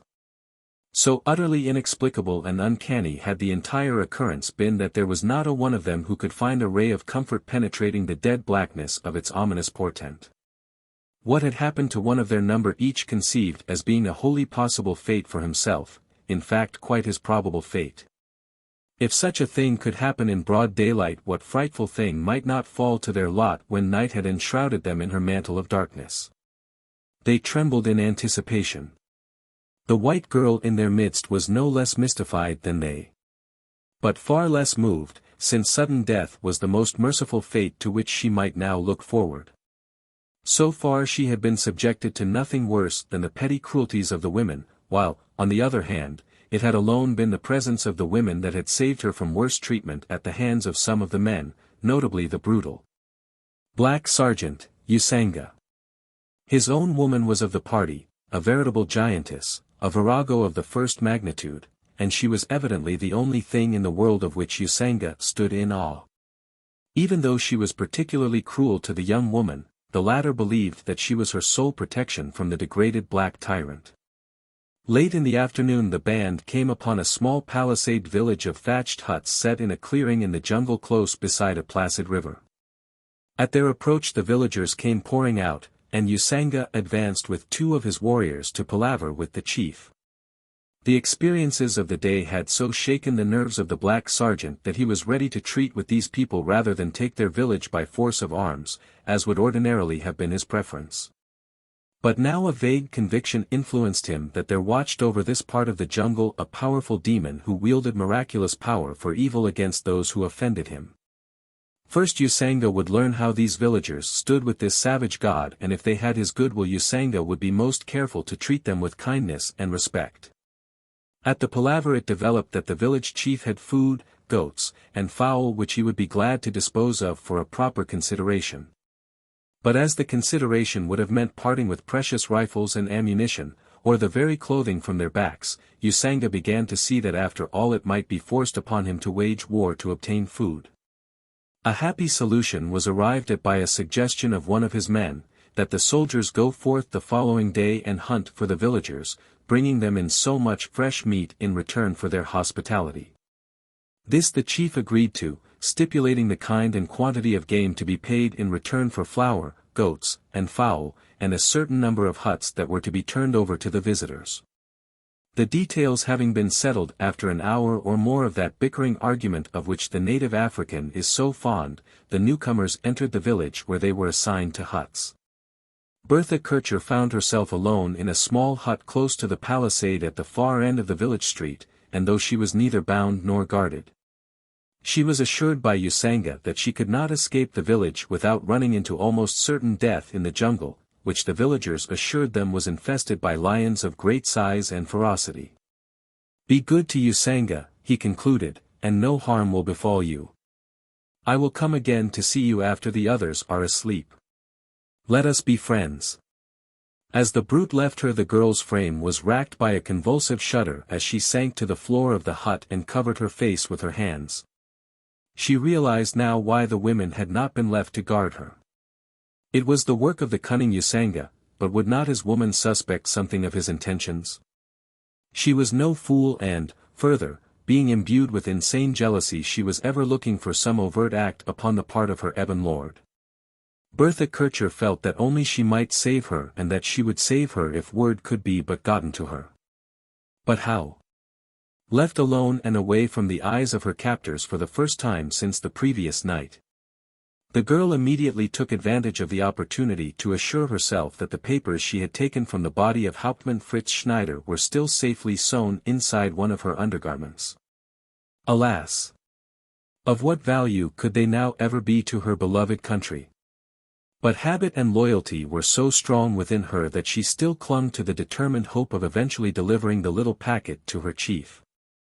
The natives seemed to have forgotten her existence. No one came near the hut, not even to bring her food. She could hear them at the other end of the village laughing and yelling and knew that they were celebrating with food and native beer, knowledge which only increased her apprehension. To be prisoner in a native village in the very heart of an unexplored region of Central Africa, the only white woman among a band of drunken Negroes. The very thought appalled her. Yet there was a slight promise in the fact that she had so far been unmolested, the promise that they might, indeed, have forgotten her and that soon they might become so hopelessly drunk as to be harmless. Darkness had fallen and still no one came. The girl wondered if she dared venture forth in search of Naratu, Usanga's woman, for Usanga might not forget that he had promised to return. No one was near as she stepped out of the hut and made her way toward the part of the village where the revelers were making merry about a fire. As she approached she saw the villagers and their guests squatting in a large circle about the blaze before which a half-dozen naked warriors leaped and bent and stamped in some grotesque dance. Pots of food and gourds of drink were being passed about among the audience. Dirty hands were plunged into the food pots and the captured portions devoured so greedily that one might have thought the entire community had been upon the point of starvation. The gourds they held to their lips until the beer ran down their chins and the vessels were wrested from them by greedy neighbors. The drink had now begun to take noticeable effect upon most of them, with the result that they were beginning to give themselves up to utter and licentious abandon.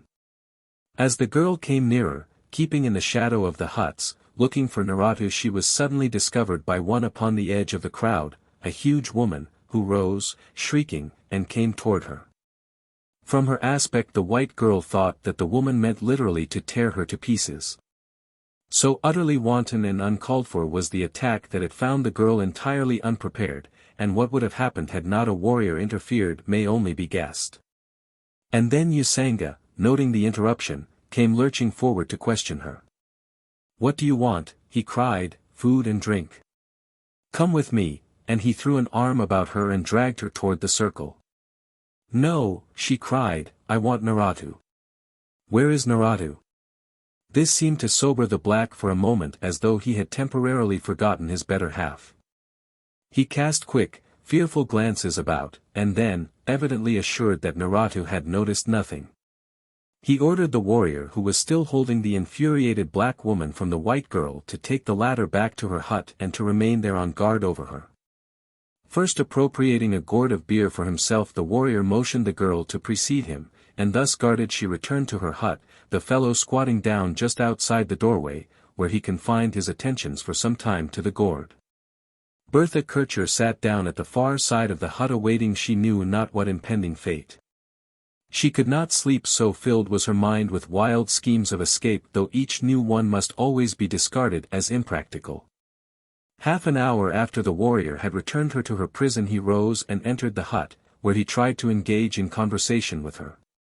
Groping across the interior he leaned his short spear against the wall and sat down beside her, and as he talked he edged closer and closer until at last he could reach out and touch her. Shrinking, she drew away. "Do not touch me," she cried. "I will tell Usanga if you do not leave me alone, and you know what he will do to you." The man only laughed drunkenly, and, reaching out his hand, grabbed her arm and dragged her toward him. She fought and cried aloud for Usanga, and at the same instant the entrance to the hut was darkened by the form of a man. "What is the matter?" shouted the newcomer in the deep tones that the girl recognized as belonging to the black sergeant. He had come, but would she be any better off? She knew that she would not unless she could play upon Usanga's fear of his woman. When Usanga found what had happened he kicked the warrior out of the hut and bade him begone, and when the fellow had disappeared, muttering and grumbling, the sergeant approached the white girl. He was very drunk, so drunk that several times she succeeded in eluding him and twice she pushed him so violently away that he stumbled and fell. Finally he became enraged and rushing upon her, seized her in his long, ape-like arms. Striking at his face with clenched fists she tried to protect herself and drive him away. She threatened him with the wrath of Naratu, and at that he changed his tactics and began to plead, and as he argued with her, promising her safety and eventual freedom. The warrior he had kicked out of the hut made his staggering way to the hut occupied by Naratu. Usanga, finding that pleas and promises were as unavailing as threats, at last lost both his patience and his head, seizing the girl roughly, and simultaneously there burst into the hut a raging demon of jealousy. Naratu had come. Kicking, scratching, striking, biting, she routed the terrified Usanga in short order, and so obsessed was she by her desire to inflict punishment upon her unfaithful lord and master that she quite forgot the object of his infatuation. Bertha Kircher heard her screaming down the village street at Usanga's heels and trembled at the thought of what lay in store for her at the hands of these two. For she knew that tomorrow at the latest Naratu would take out upon her the full measure of her jealous hatred after she had spent her first wrath upon Usanga. The two had departed but a few minutes when the warrior guard returned. He looked into the hut and then entered. "No one will stop me now, white woman," he growled as he stepped quickly across the hut toward her. Tarzan of the Apes, feasting well upon a juicy haunch from Bara, the deer, was vaguely conscious of a troubled mind.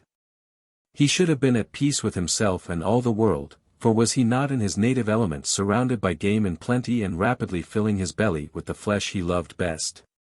But Tarzan of the Apes was haunted by the picture of a slight, young girl being shoved and struck by brutal negresses, and in imagination could see her now camped in this savage country a prisoner among degraded blacks. Why was it so difficult to remember that she was only a hated German and a spy? Why would the fact that she was a woman and white always obtrude itself upon his consciousness? He hated her as he hated all her kind, and the fate that was sure to be hers was no more terrible than she in common with all her people deserved. The matter was settled and Tarzan composed himself to think of other things, yet the picture would not die, it rose in all its details and annoyed him. He began to wonder what they were doing to her and where they were taking her. He was very much ashamed of himself as he had been after the episode in Wilhelmstal when his weakness had permitted him to spare this spy's life. Was he to be thus weak again? No. Night came and he settled himself in an ample tree to rest until morning, but sleep would not come. Instead came the vision of a white girl being beaten by black women, and again of the same girl at the mercy of the warriors somewhere in that dark and forbidding jungle. With a growl of anger and self-contempt Tarzan arose, shook himself, and swung from his tree to that adjoining, and thus, through the lower terraces, he followed the trail that Usanga's party had taken earlier in the afternoon. He had little difficulty as the band had followed a well-beaten path and when toward midnight the stench of a native village assailed his delicate nostrils he guessed that his goal was near and that presently he should find her whom he sought. Prowling stealthily as prowls Numa, the lion, stalking a wary prey, Tarzan moved noiselessly about the palisade, listening and sniffing.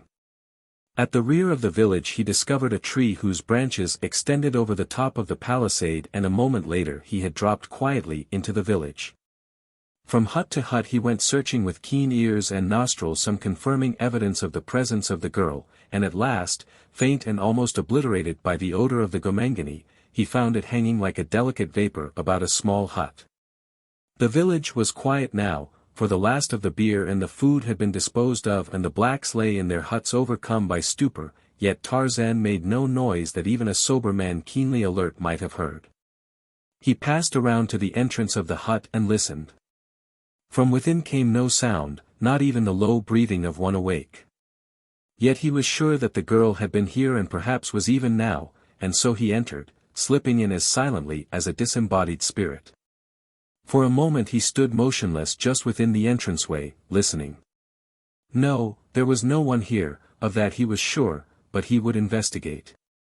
As his eyes became accustomed to the greater darkness within the hut an object began to take form that presently outlined itself in a human form supine upon the floor. Tarzan stepped closer and leaned over to examine it. It was the dead body of a naked warrior from whose chest protruded a short spear. Then he searched carefully every square foot of the remaining floor space and at last returned to the body again where he stooped and smelled of the haft of the weapon that had slain the black. A slow smile touched his lips, that and a slight movement of his head betokened that he understood. A rapid search of the balance of the village assured him that the girl had escaped and a feeling of relief came over him that no harm had befallen her. That her life was equally in jeopardy in the savage jungle to which she must have flown did not impress him as it would have you or me. Since to Tarzan the jungle was not a dangerous place, he considered one safer there than in Paris or London by night. He had entered the trees again and was outside the palisade when there came faintly to his ears from far beyond the village an old, familiar sound. Balancing lightly upon a swaying branch he stood, a graceful statue of a forest god, listening intently. For a minute he stood thus and then there broke from his lips the long, weird cry of ape calling to ape and he was away through the jungle toward the sound of the booming drum of the anthropoids leaving behind him an awakened and terrified village of cringing blacks. Who would forever after connect that eerie cry with the disappearance of their white prisoner and the death of their fellow warrior?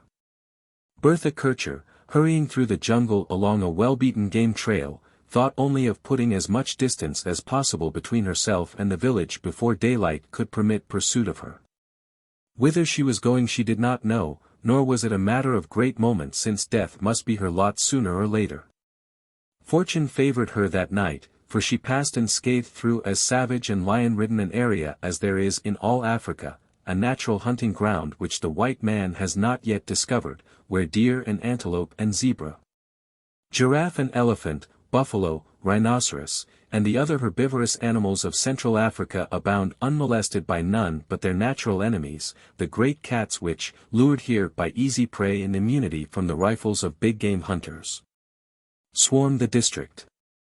She had fled for an hour or two, perhaps, when her attention was arrested by the sound of animals moving about, muttering and growling close ahead.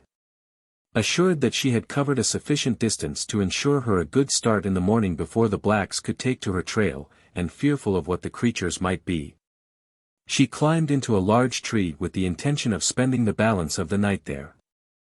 She had no sooner reached a safe and comfortable branch when she discovered that the tree stood upon the edge of a small clearing that had been hidden from her by the heavy undergrowth upon the ground below. And simultaneously she discovered the identity of the beasts she had heard. In the center of the clearing below her, clearly visible in the bright moonlight, she saw fully 20 huge, man-like apes, great, shaggy fellows who went upon their hind feet with only slight assistance from the knuckles of their hands. The moonlight glanced from their glossy coats, the numerous gray-tipped hairs imparting a sheen that made the hideous creatures almost magnificent in their appearance. The girl had watched them but a minute or two when the little band was joined by others, coming singly and in groups until there were fully 50 of the great brutes gathered there in the moonlight. Among them were young apes and several little ones clinging tightly to their mother's shaggy shoulders. Presently the group parted to form a circle about what appeared to be a small, flat-topped mound of earth in the center of the clearing. Squatting close about this mound were 3 old females armed with short, heavy clubs with which they presently began to pound upon the flat top of the earth mound, which gave forth a dull, booming sound. And almost immediately the other apes commenced to move about restlessly, weaving in and out aimlessly until they carried the impression of a moving mass of great, black maggots. The beating of the drum was in a slow, ponderous cadence, at first without time but presently settling into a heavy rhythm to which the apes kept time with measured tread and swaying bodies. Slowly the mass separated into 2 rings, the outer of which was composed of shes and the very young, the inner of mature bulls. The former ceased to move and squatted upon their haunches, while the bulls now moved slowly about in a circle the center of which was the drum and all now in the same direction. It was then that there came faintly to the ears of the girl from the direction of the village she had recently quitted a weird and high-pitched cry. The effect upon the apes was electrical. They stopped their movements and stood in attitudes of intent listening for a moment, and then one fellow, huger than his companions, raised his face to the heavens and in a voice that sent the cold shudders through the girl's slight frame answered the far-off cry. Once again the beaters took up their drumming and the slow dance went on. There was a certain fascination in the savage ceremony that held the girl spellbound, and as there seemed little likelihood of her being discovered, she felt that she might as well remain the balance of the night in her tree and resume her flight by the comparatively greater safety of daylight. Assuring herself that her packet of papers was safe, she sought as comfortable a position as possible among the branches, and settled herself to watch the weird proceedings in the clearing below her. A half-hour passed, during which the cadence of the drum increased gradually. Now the great bull that had replied to the distant call leaped from the inner circle to dance alone between the drummers and the other bulls. He leaped and crouched and leaped again, now growling and barking, again stopping to raise his hideous face to Goro, the moon, and, beating upon his shaggy breast, uttered a piercing scream, the challenge of the bull ape, had the girl but known it. He stood thus in the full glare of the great moon, motionless after screaming forth his weird challenge. In the setting of the primeval jungle and the circling apes a picture of primitive savagery and power, a mightily muscled Hercules out of the dawn of life, when from close behind her the girl heard an answering scream. And an instant later saw an almost naked white man drop from a nearby tree into the clearing. Instantly the apes became a roaring, snarling pack of angry beasts. Bertha Kircher held her breath. What maniac was this who dared approach these frightful creatures in their own haunts, alone against 50? She saw the brown-skinned figure bathed in moonlight walk straight toward the snarling pack. She saw the symmetry in the beauty of that perfect body, its grace, its strength, its wondrous proportioning, and then she recognized him. It was the same creature whom she had seen carry Major Schneider from General Kraut's headquarters, the same who had rescued her from Numa, the lion. The same whom she had struck down with the butt of her pistol and escaped when he would have returned her to her enemies, the same who had slain Hauptmann Fritz Schneider and spared her life that night in Wilhelmstal. Fear-filled and fascinated she watched him as he neared the apes. She heard sounds issue from his throat, sounds identical with those uttered by the apes, and though she could scarce believe the testimony of her own ears, she knew that this godlike creature was conversing with the brutes in their own tongue. Tarzan halted just before he reached the sheaves of the outer circle. "I am Tarzan of the Apes," he cried. "You do not know me because I am of another tribe, but Tarzan comes in peace or he comes to fight, which shall it be? Tarzan will talk with your king," and so saying he pushed straight forward through the sheaves and the young who now gave way before him, making a narrow lane through which he passed toward the inner circle. Sheaves and ballast growled and bristled as he passed closer, but none hindered him, and thus he came to the inner circle of bulls. Here bared fangs menaced him and growling faces hideously contorted. "I am Tarzan," he repeated. "Tarzan comes to dance the dum-dum with his brothers. Where is your king?" Again he pressed forward and the girl in the tree clapped her palms to her cheeks as she watched, wide-eyed, this madman going to a frightful death. In another instant they would be upon him, rending and tearing until that perfect form had been ripped to shreds. But again the ring parted, and though the apes roared and menaced him they did not attack, and at last he stood in the inner circle close to the drum and faced the great king ape. Again he spoke. "I am Tarzan of the Apes," he cried. "Tarzan comes to live with his brothers. He will come in peace and live in peace or he will kill, but he has come and he will stay. Which, shall Tarzan dance the dum-dum in peace with his brothers, or shall Tarzan kill first?"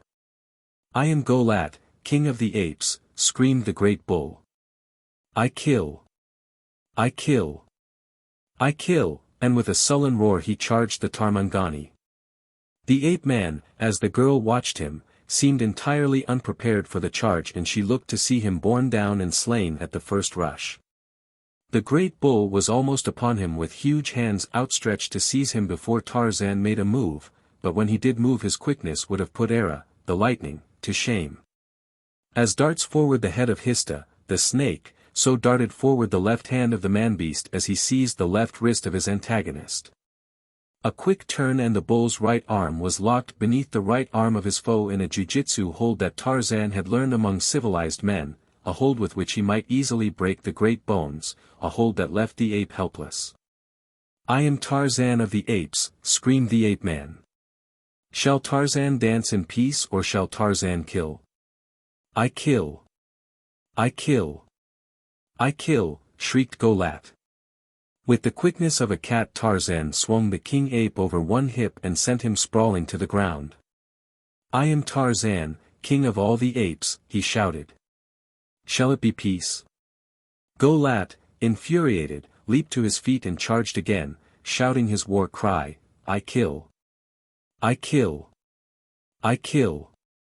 And again Tarzan met him with a sudden hold that the stupid bull, being ignorant of, could not possibly avert, a hold and a throw that brought a scream of delight from the interested audience and suddenly filled the girl with doubts as to the man's madness. Evidently he was quite safe among the apes. For she saw him swing Golat to his back and then catapult him over his shoulder. The king ape fell upon his head and lay very still. "I am Tarzan of the Apes," cried the ape-man.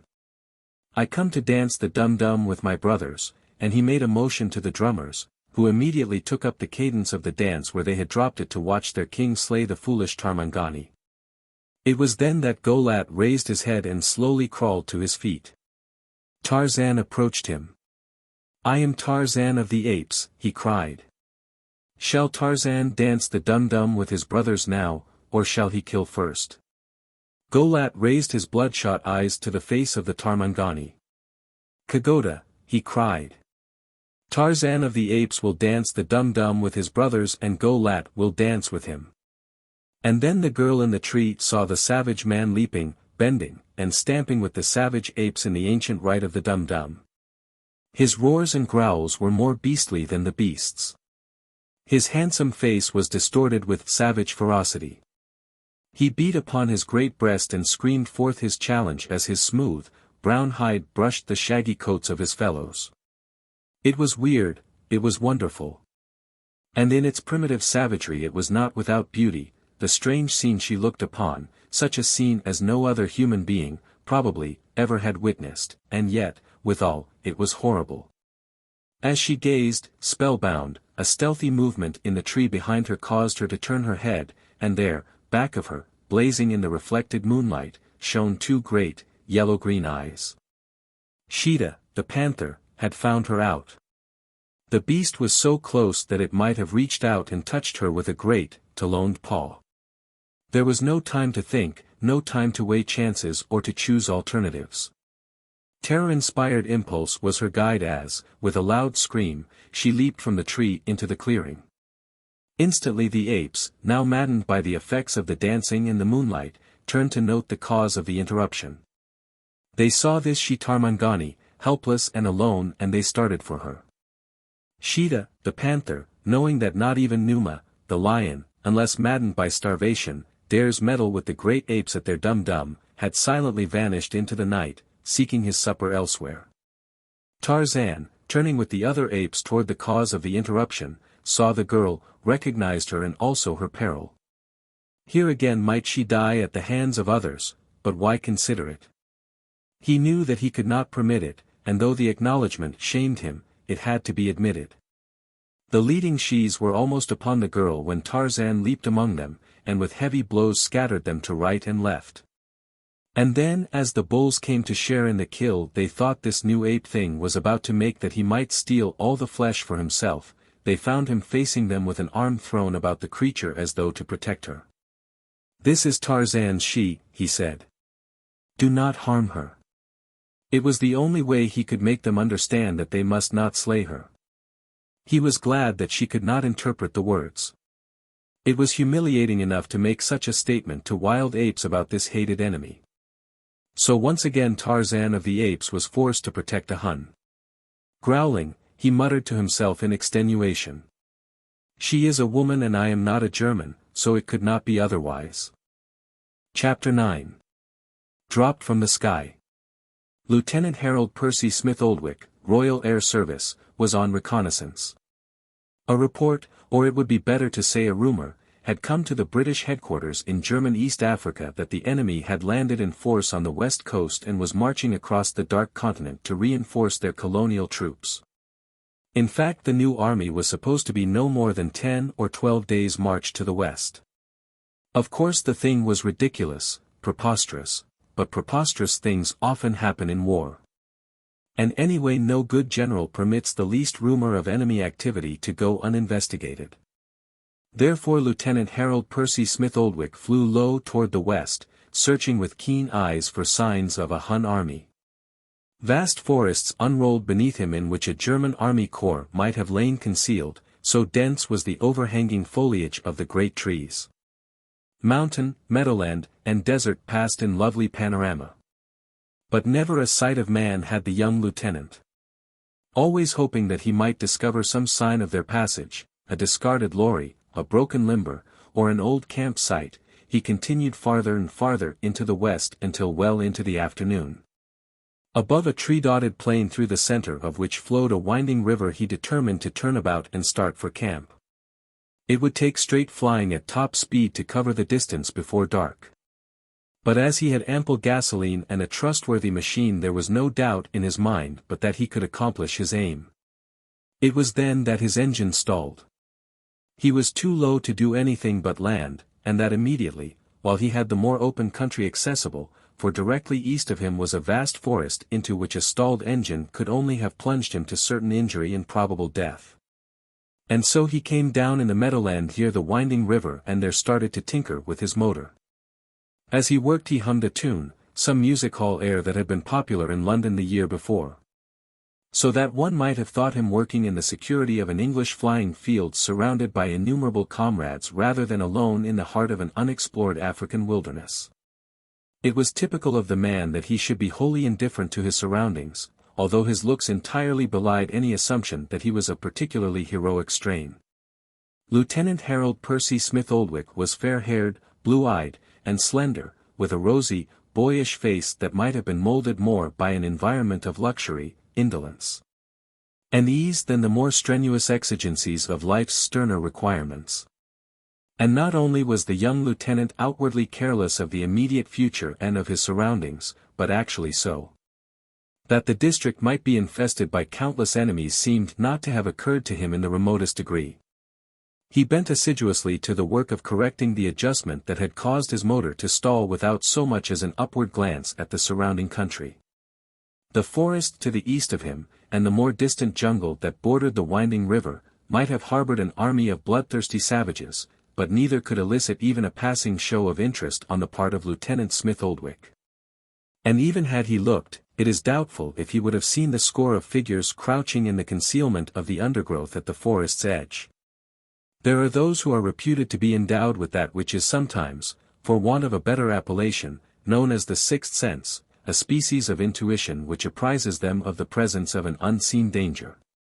The concentrated gaze of a hidden observer provokes a warning sensation of nervous unrest in such as these, but though 20 pairs of savage eyes were gazing fixedly at Lieutenant Harold Percy Smith Oldwick, the fact aroused no responsive sensation of impending danger in his placid breast.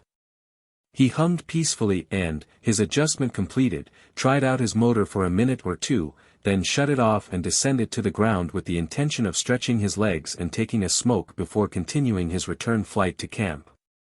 Now for the first time he took note of his surroundings, to be immediately impressed by both the wildness and the beauty of the scene.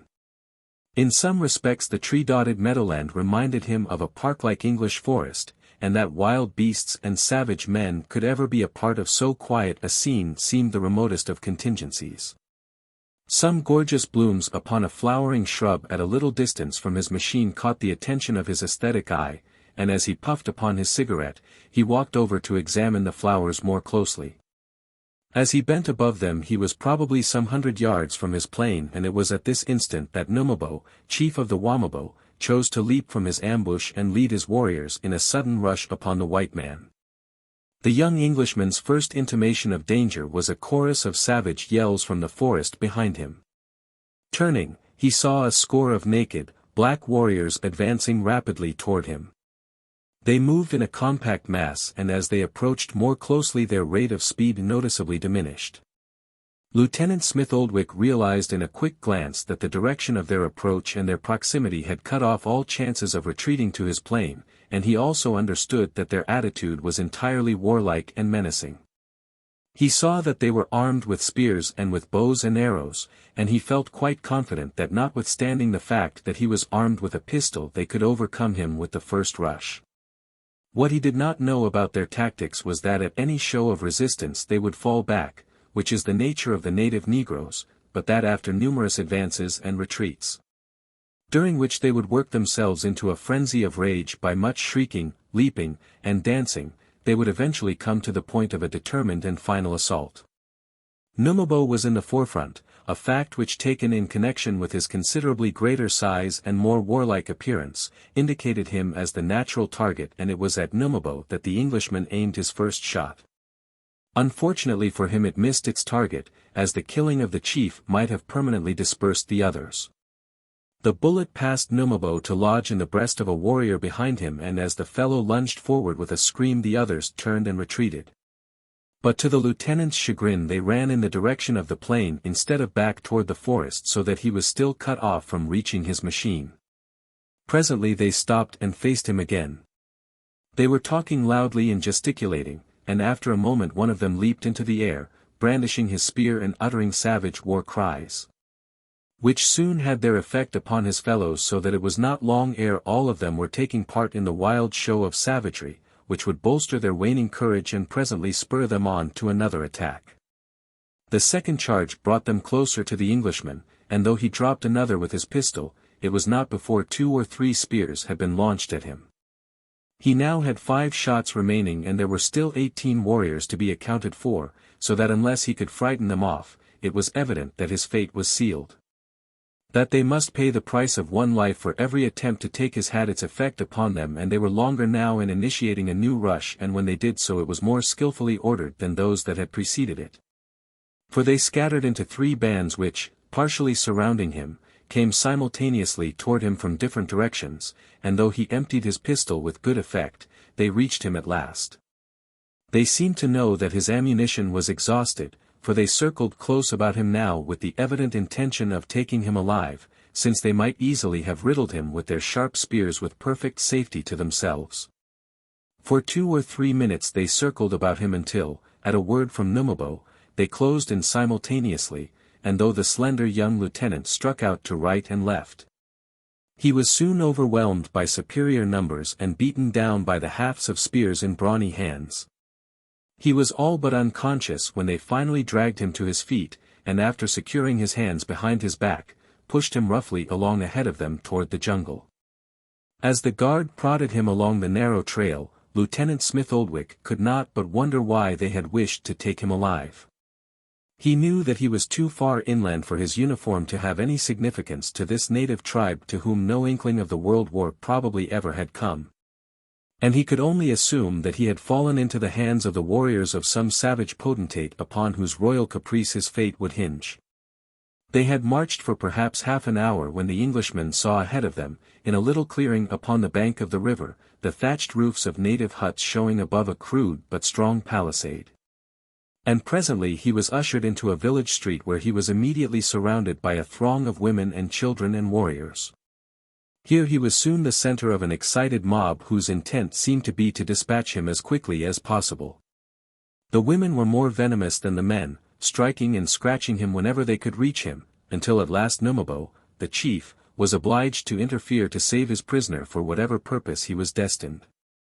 As the warriors pushed the crowd back, opening a space through which the white man was led toward a hut, Lieutenant Smith Oldwick saw coming from the opposite end of the village a number of Negroes wearing odds and ends of German uniforms. He was not a little surprised at this, and his first thought was that he had at last come in contact with some portion of the army which was rumored to be crossing from the west coast and for signs of which he had been searching. A rueful smile touched his lips as he contemplated the unhappy circumstances which surrounded the accession of this knowledge, for though he was far from being without hope, he realized that only by the merest chance could he escape these people and regain his machine.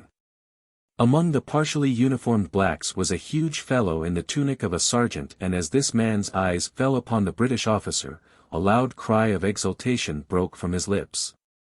And immediately his followers took up the cry and pressed forward to bait the prisoner. "Where did you get the Englishman?" asked Usanga, the black sergeant, of the chief Numabo. "Are there many more with him?" "He came down from the sky," replied the native chief, "in a strange thing which flies like a bird and which frightened us very much at first. But we watched for a long time and saw that it did not seem to be alive, and when this white man left it we attacked him, and though he killed some of my warriors, we took him, for we Wamabos are brave men and great warriors." Usanga's eyes went wide. "He flew here through the sky?" he asked. "Yes," said Numabo. "In a great thing which resembled a bird he flew down out of the sky. The thing is still there where it came down close to the 4 trees near the second bend in the river. We left it there because, not knowing what it was, we were afraid to touch it, and it is still there if it has not flown away again." "It cannot fly," said Usanga, "without this man in it. It is a terrible thing which filled the hearts of our soldiers with terror, for it flew over our camps at night and dropped bombs upon us. It is well that you captured this white man, Numabo, for with his great bird he would have flown over your village tonight and killed all your people. These Englishmen are very wicked white men."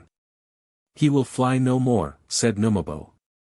"It is not intended that a man should fly through the air. Only wicked demons do such things as that, and Numabo, the chief, will see that this white man does not do it again," and with the words he pushed the young officer roughly toward a hut in the center of the village, where he was left under guard of 2 stalwart warriors. For an hour or more the prisoner was left to his own devices, which consisted in vain and unremitting attempts to loosen the strands which fettered his wrists, and then he was interrupted by the appearance of the black sergeant Usanga, who entered his hut and approached him. "What are they going to do with me?" asked the Englishman. "My country is not at war with these people. You speak their language. Tell them that I am not an enemy, that my people are the friends of the black people and that they must let me go in peace." Usanga laughed. "They do not know an Englishman from a German," he replied. "It is nothing to them what you are, except that you are a white man and an enemy."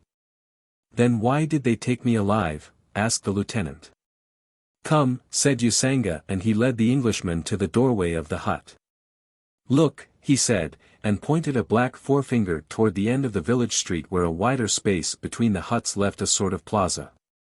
Here Lieutenant Harold Percy Smith Oldwick saw a number of negresses engaged in laying faggots around a stake and in preparing fires beneath a number of large cooking vessels. The sinister suggestion was only too obvious. Usanga was eyeing the white man closely, but if he expected to be rewarded by any signs of fear, he was doomed to disappointment, and the young lieutenant merely turned toward him with a shrug. "Really now, do you beggars intend eating me?" "Not my people," replied Usanga. "We do not eat human flesh, but the Wamabos do.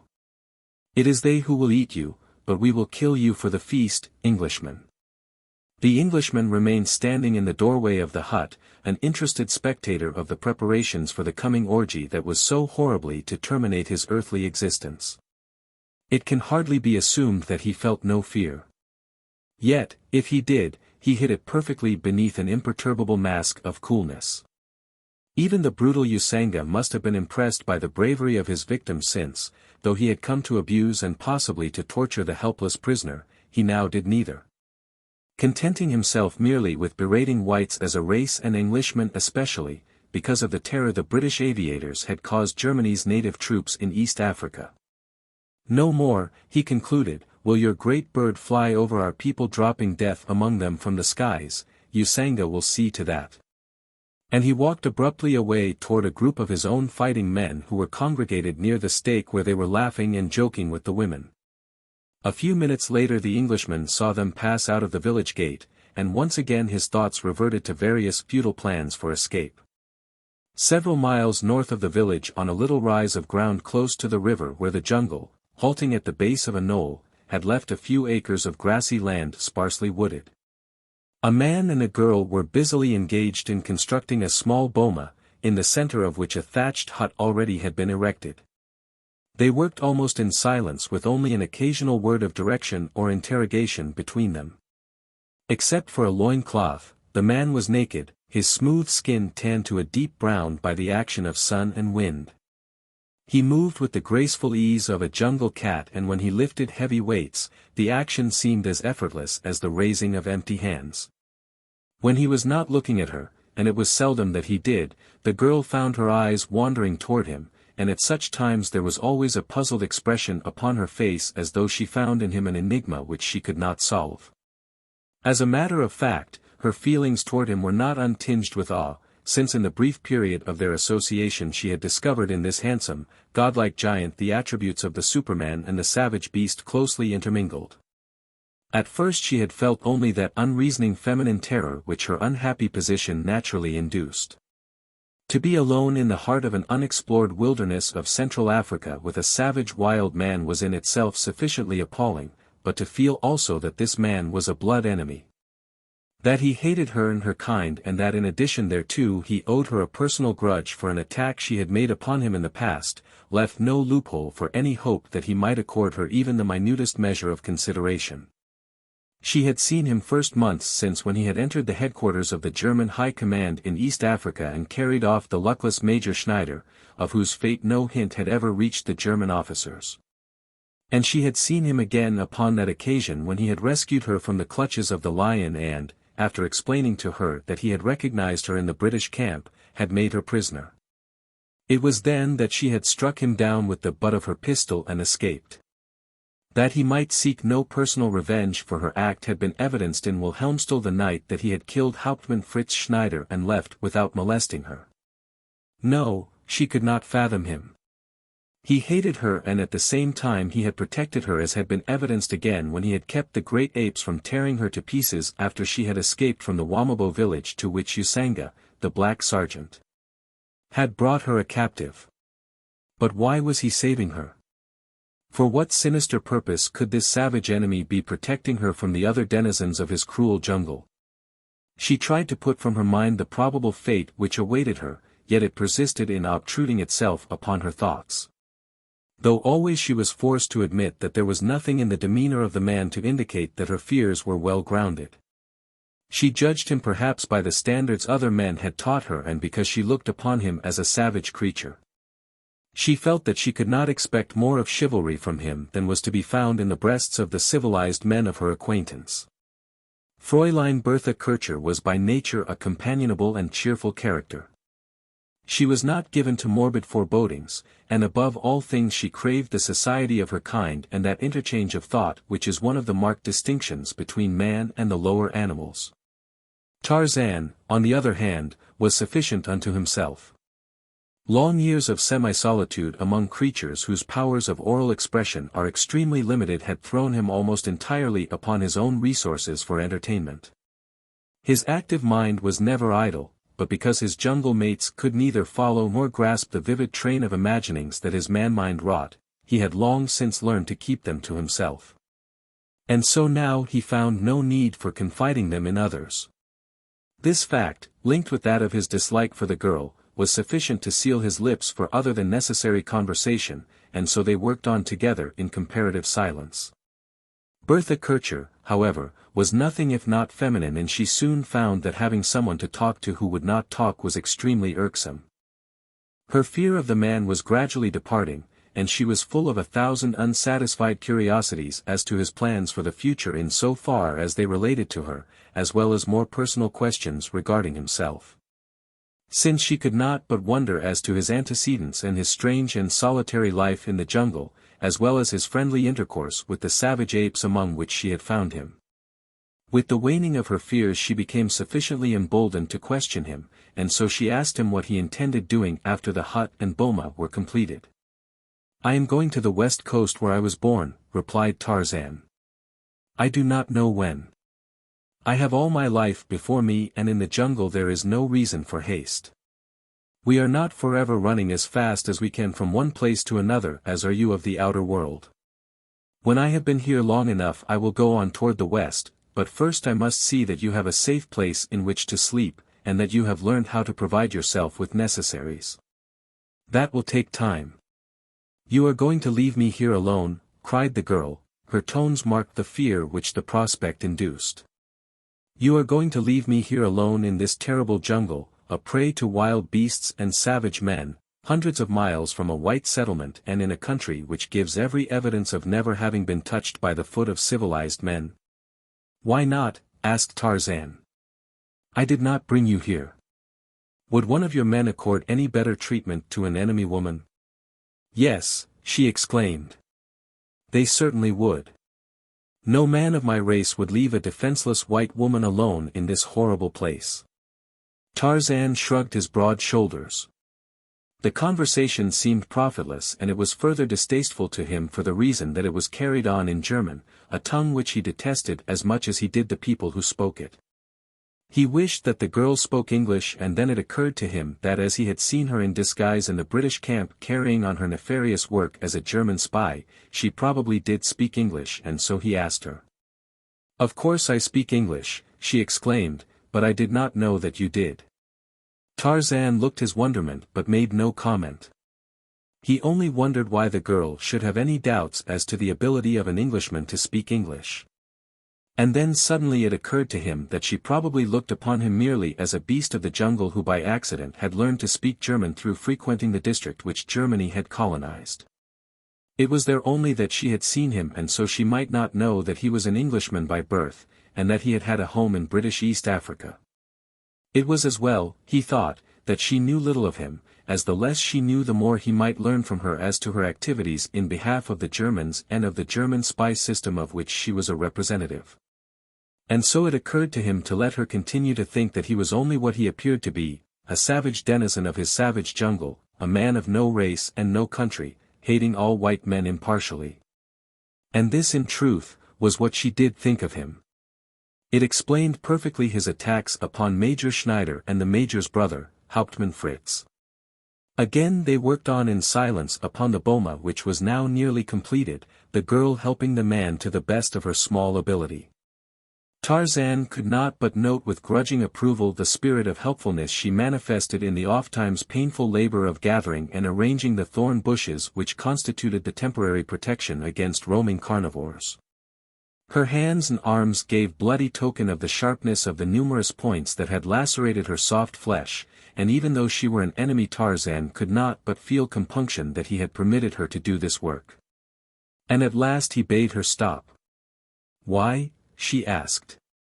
"It is no more painful to me than it must be to you, and, as it is solely for my protection that you are building this boma, there is no reason why I should not do my share." "You are a woman," replied Tarzan. "This is not a woman's work. If you wish to do something, take those gourds I brought this morning and fill them with water at the river. You may need it while I am away." "While you are away," she said.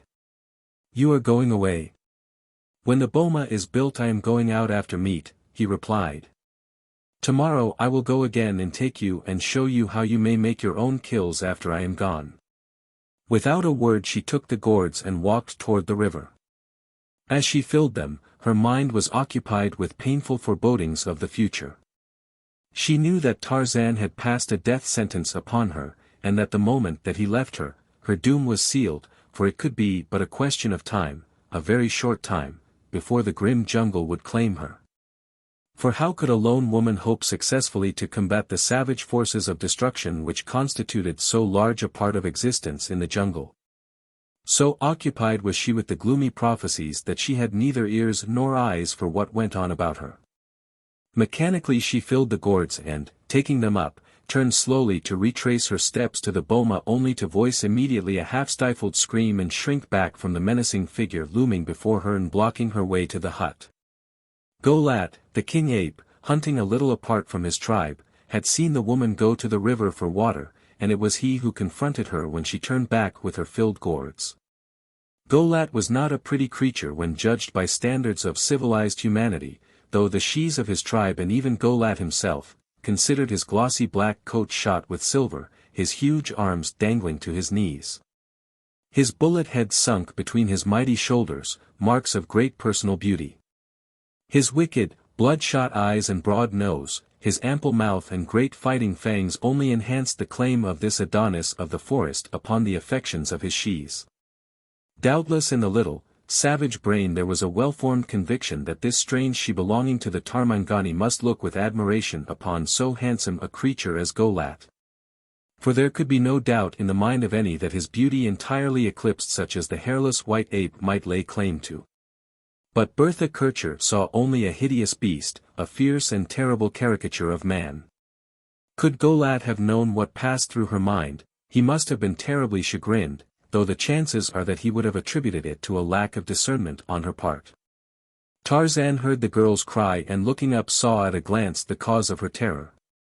Leaping lightly over the boma, he ran swiftly toward her as Golat lumbered closer to the girl the while he voiced his emotions in low gutturals which, while in reality the most amicable of advances, sounded to the girl like the growling of an enraged beast. As Tarzan drew nearer he called aloud to the ape and the girl heard from the human lips the same sounds that had fallen from those of the anthropoid. "I will not harm your she," Golat called to Tarzan. "I know it," replied the ape-man, "but she does not. She is like Numa and Sheeta, who do not understand our talk. She thinks you come to harm her." By this time Tarzan was beside the girl. "He will not harm you," he said to her. "You need not be afraid. This ape has learned his lesson. He has learned that Tarzan is lord of the jungle. He will not harm that which is Tarzan's."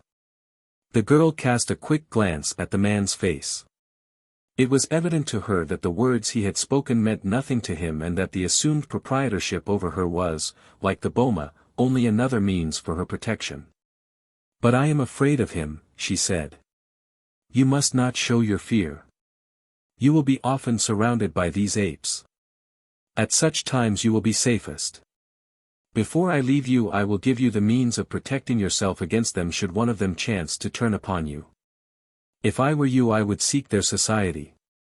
Few are the animals of the jungle that dare attack the great apes when there are several of them together. If you let them know that you are afraid of them, they will take advantage of it and your life will be constantly menaced. The shes especially would attack you. I will let them know that you have the means of protecting yourself and of killing them. If necessary, I will show you how and then they will respect and fear you. I will try, said the girl, but I am afraid that it will be difficult. He is the most frightful creature I ever have seen. Tarzan smiled. Doubtless he thinks the same of you, he said.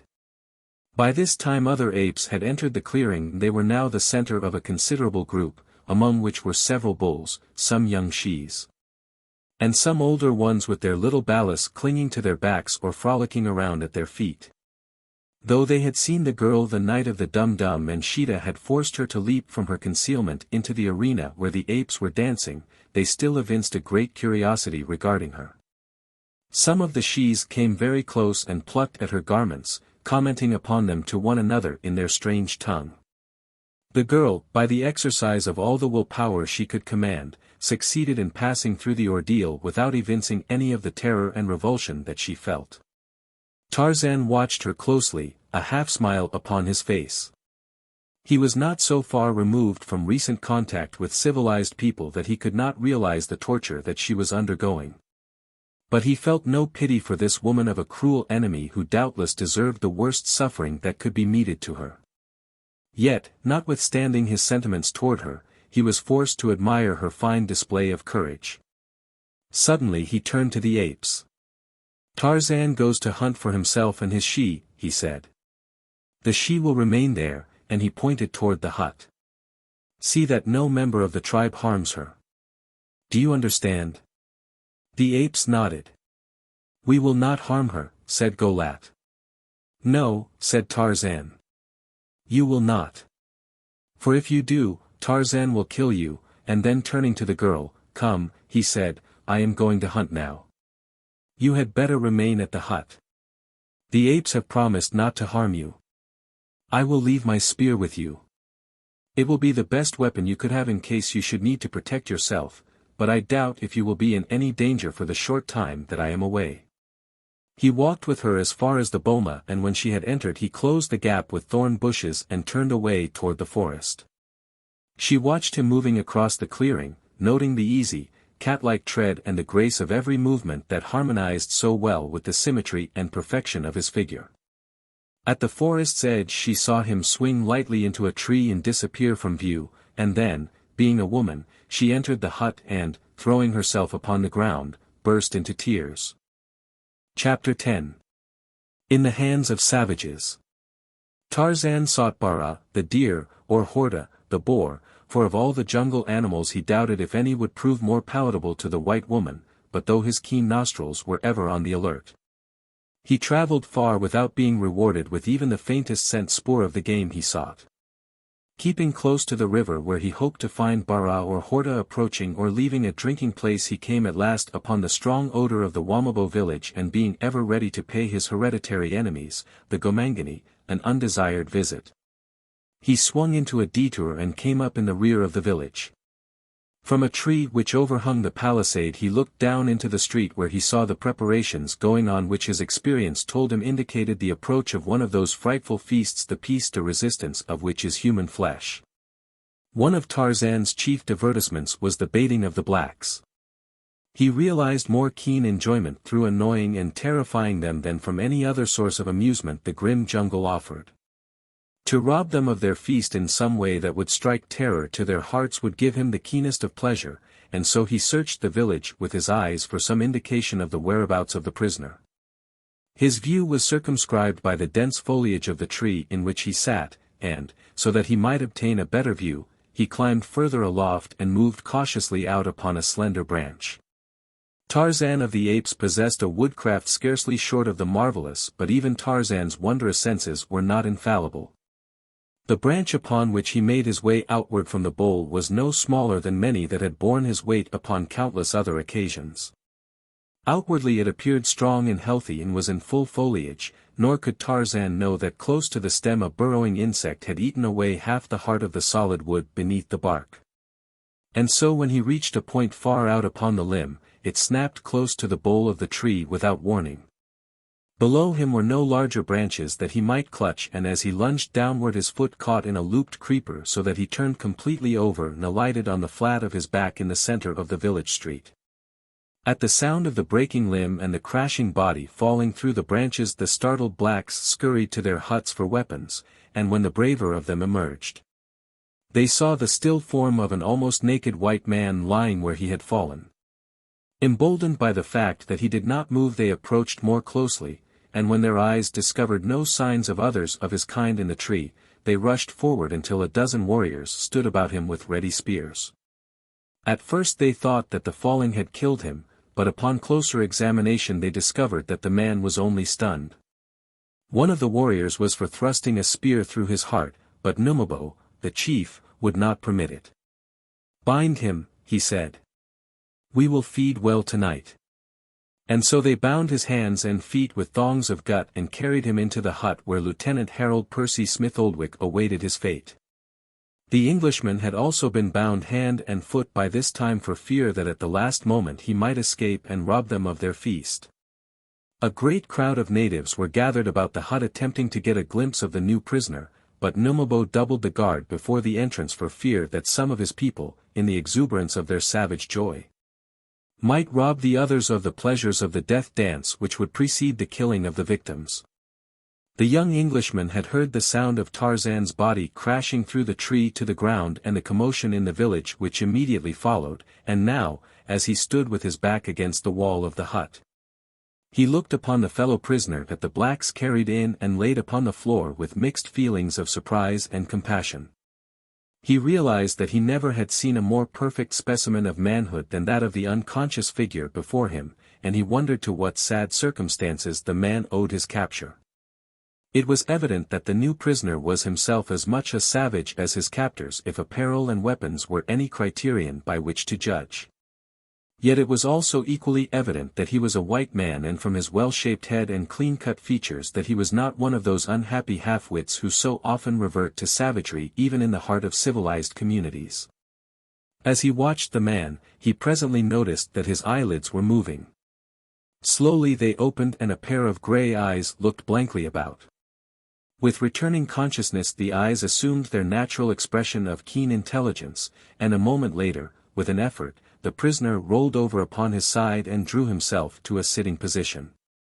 He was facing the Englishman, and as his eyes took in the bound ankles and the arms drawn tightly behind the other's back, a slow smile lighted his features. "They will fill their bellies tonight," he said. The Englishman grinned. "From the fuss they made," he said, "the beggars must be awfully hungry. They like to have eaten me alive when they brought me in. How did they get you?" Tarzan shrugged his head ruefully. "It was my own fault," he replied. "I deserved to be eaten. I crawled out upon a branch that would not bear my weight, and when it broke, instead of alighting on my feet, I caught my foot in a trailer and came down on my head. Otherwise they would not have taken me, alive." "Is there no escape?" asked the Englishman. "I have escaped them before," replied Tarzan, "and I have seen others escape them. I have seen a man taken away from the stake after a dozen spear thrusts had pierced his body and the fire had been lighted about his feet." Lieutenant Smith-Oldwick shuddered. "God," he exclaimed, "I hope I don't have to face that. I believe I could stand anything but the thought of the fire. I should hate like the devil to go into a funk before the devils at the last moment." "Don't worry," said Tarzan. "It doesn't last long and you won't funk. It is really not half as bad as it sounds. There is only a brief period of pain before you lose consciousness. I have seen it many times before. It is as good a way to go as another. We must die sometime. What difference whether it be tonight, tomorrow night, or a year hence, just so that we have lived, and I have lived." "Your philosophy may be all right, old top," said the young lieutenant, "but I can't say that it is exactly satisfying." Tarzan laughed. "Roll over here," he said, "where I can get at your bonds with my teeth." The Englishman did as he was bid, and presently Tarzan was working at the thongs with his strong white teeth. He felt them giving slowly beneath his efforts. In another moment they would part, and then it would be a comparatively simple thing for the Englishman to remove the remaining bonds from Tarzan and himself. It was then that one of the guards entered the hut. In an instant he saw what the new prisoner was doing, and raising his spear, struck the ape-man a vicious blow across the head with its shaft. Then he called in the other guards, and together they fell upon the luckless men, kicking and beating them unmercifully, after which they bound the Englishman more securely than before and tied both men fast on opposite sides of the hut. When they had gone, Tarzan looked across at his companion in misery. "While there is life," he said, "there is hope," but he grinned as he voiced the ancient truism. Lieutenant Harold Percy Smith Oldwick returned the other's smile. "I fancy," he said, "that we are getting short on both. It must be close to supper time now." Zutag hunted alone far from the balance of the tribe of Golat, the great ape. Zutag, Big Neck, was a young bull but recently arrived at maturity. He was large, powerful, and ferocious, and at the same time far above the average of his kind in intelligence, as was denoted by a fuller and less receding forehead. Already Golat saw in this young ape a possible contender for the laurels of his kingship, and consequently the old bull looked upon Zutag with jealousy and disfavor. It was for this reason, possibly, as much as another, that Zutag hunted so often alone, but it was his utter fearlessness that permitted him to wander far afield away from the protection which numbers gave the great apes. One of the results of this habit was a greatly increased resourcefulness which found him constantly growing in intelligence and powers of observation.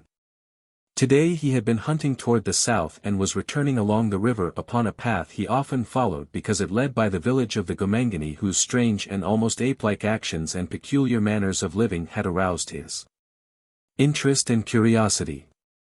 As he had done upon other occasions, he took up his position in a tree from which he could overlook the interior of the village and watch the blacks at their vocations in the street below. Zutag had scarcely more than established himself in his tree when, with the blacks, he was startled by the crashing of Tarzan's body from the branches of another jungle giant to the ground within the palisade. He saw the Negroes gather about the prostrate form and later carry it into the hut. And once he rose to his full height upon the limb where he had been squatting and raised his face to the heavens to scream out a savage protest and a challenge. For he had recognized in the brown-skinned Tarmangani the strange white ape who had come among them a night or two before in the midst of their dum-dum, and who by so easily mastering the greatest among them, had won the savage respect and admiration of this fierce young bull. But Zutag's ferocity was tempered by a certain native cunning and caution. Before he had voiced his protest there formed in his mind the thought that he would like to save this wonderful white ape from the common enemy, the Gomangani, and so he screamed forth no challenge. Wisely determining that more could be accomplished by secrecy and stealth than by force of muscle and fawn. At first he thought to enter the village alone and carry off the Tarmangani. But when he saw how numerous were the warriors and that several sat directly before the entrance to the lair into which the prisoner had been carried, it occurred to him that this was work for many rather than one, and so, as silently as he had come, he slipped away through the foliage toward the north. The tribe was still loitering about the clearing where stood the hut that Tarzan and Bertha Kircher had built. Some were idly searching for food just within the forest's edge, while others squatted beneath the shade of trees within the clearing. The girl had emerged from the hut, her tears dried, and was gazing anxiously toward the south into the jungle where Tarzan had disappeared. Occasionally she cast suspicious glances in the direction of the huge shaggy anthropoids about her. How easy it would be for one of those great beasts to enter the boma and slay her. How helpless she was, even with the spear that the white man had left her, she realized as she noted for the 1000th time the massive shoulders, the bull necks, and the great muscles gliding so easily beneath the glossy coats. Never, she thought, had she seen such personifications of brute power as were represented by these mighty bulls. Those huge hands would snap her futile spear as she might snap a match in two, while their lightest blow could crush her into insensibility and death. It was while she was occupied with these depressing thoughts that there dropped suddenly into the clearing from the trees upon the south the figure of a mighty young bull. At that time all of the apes looked much alike to Bertha Kircher, nor was it until some time later that she realized that each differed from the others in individual characteristics of face and figure as do individuals of the human races. Yet even then she could not help but note the wondrous strength and agility of this great beast, and as he approached she even found herself admiring the sheen of his heavy, black, silver-shot coat. It was evident that the newcomer was filled with suppressed excitement. His demeanor and bearing proclaimed this even from afar, nor was the girl the only one to note it. For as they saw him coming many of the apes arose and advanced to meet him, bristling and growling as is their way. Golat was among these latter, and he advanced stiffly with the hairs upon his neck and down his spine erect, uttering low growls and baring his fighting fangs, for who might say whether Xutag came in peace or otherwise? The old king had seen other young apes come thus in his day filled with a sudden resolution to wrest the kingship from their chief. He had seen bulls about to run amok burst thus suddenly from the jungle upon the members of the tribe, and so Golat took no chances. Had Xutag come indolently, feeding as he came, he might have entered the tribe without arousing notice or suspicion, but when one comes thus precipitately, evidently bursting with some emotion out of the ordinary, let all apes beware. There was a certain amount of preliminary circling, growling, and sniffing, stiff-legged and stiff-haired. Before each side discovered that the other had no intention of initiating an attack, and then Xutag told Golat what he had seen among the lairs of the Gomangani. Golat grunted in disgust and turned away. "Let the white ape take care of himself," he said. "He is a great ape," said Xutag. "He came to live in peace with the tribe of Golat. Let us save him from the Gomangani." Golat grunted again and continued to move away. "Xutag will go alone and get him," cried the young ape, "if Golat is afraid of the Gomangani." The king ape wheeled in anger, growling loudly and beating upon his breast. "Golat is not afraid," he screamed, "but he will not go, for the white ape is not of his tribe. Go yourself and take the Tarmangani she with you if you wish so much to save the white ape." "Xutag will go," replied the younger bull, "and he will take the Tarmangani she and all the bulls of Golat who are not cowards," and so saying he cast his eyes inquiringly about at the other apes. "Who will go with Xutag to fight the Gomangani and bring away our brother?" he demanded. 8 young bulls in the full prime of their vigor pressed forward to Xutag's side, but the old bulls with the conservatism and caution of many years upon their grey shoulders, shook their heads and waddled away after Golat. "Good," cried Xutag. "We want no old shes to go with us to fight the Gomangani, for that is work for the fighters of the tribe." The old bulls paid no attention to his boastful words, but the 8 who had volunteered to accompany him were filled with self-pride so that they stood around vaingloriously beating upon their breasts, baring their fangs and screaming their hideous challenge until the jungle reverberated to the horrid sound. All this time Bertha Kircher was a wide-eyed and terrified spectator to what, as she thought, could end only in a terrific battle between these frightful beasts, and when Xutag and his followers began screaming forth their fearsome challenge. The girl found herself trembling in terror, for of all the sounds of the jungle there is none more awe-inspiring than that of the great bull ape when he issues his challenge or shrieks forth his victory cry. If she had been terrified before, she was almost paralyzed with fear now as she saw Xutag and his apes turn toward the boma and approach her. With the agility of a cat, Xutag leaped completely over the protecting wall and stood before her. Valiantly she held her spear before her, pointing it at his breast. He commenced to jabber and gesticulate, and even with her scant acquaintance with the ways of the anthropoids, she realized that he was not menacing her. For there was little or no bearing of fighting fangs, and his whole expression and attitude was of one attempting to explain a knotty problem or plead a worthy cause. At last he became evidently impatient, for with a sweep of one great paw he struck the spear from her hand and coming close, seized her by the arm, but not roughly. She shrank away in terror, and yet some sense within her seemed to be trying to assure her that she was in no danger from this great beast. Zutag jabbered loudly, ever and again pointing into the jungle toward the south and moving toward the boma, pulling the girl with him. He seemed almost frantic in his efforts to explain something to her.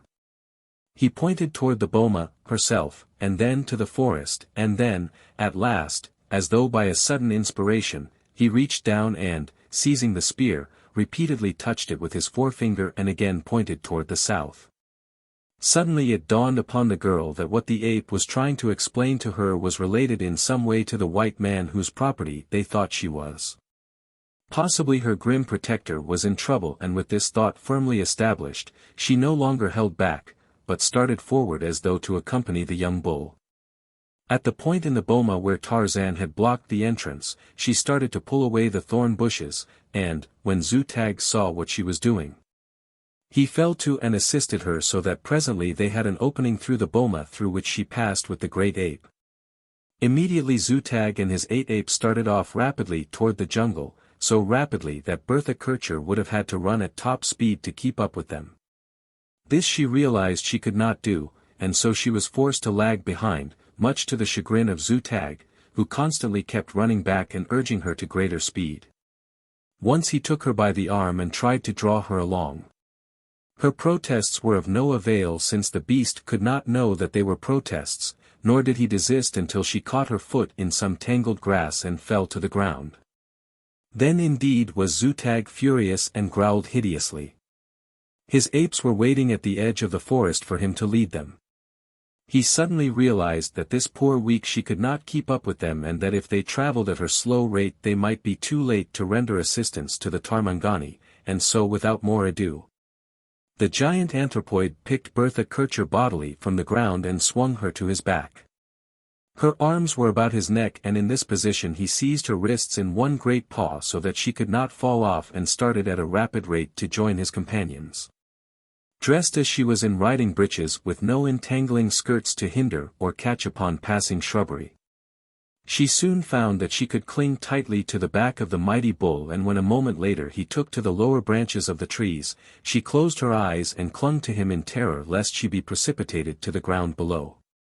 That journey through the primeval forest with the 9 great apes will live in the memory of Bertha Kircher for the balance of her life, as clearly delineated as at the moment of its enactment. The first overwhelming wave of fear having passed, she was at last able to open her eyes and view her surroundings with increased interest, and presently the sensation of terror slowly left her to be replaced by one of comparative security when she saw the ease and surety with which these great beasts traveled through the trees. And later her admiration for the young bull increased as it became evident that even burdened with her additional weight, he moved more rapidly and with no greater signs of fatigue than his unburdened fellows. Not once did Zutag pause until he came to a stop among the branches of a tree no great distance from the native village. They could hear the noises of the life within the palisade, the laughing and shouting of the negroes, and the barking of dogs, and through the foliage the girl caught glimpses of the village from which she had so recently escaped.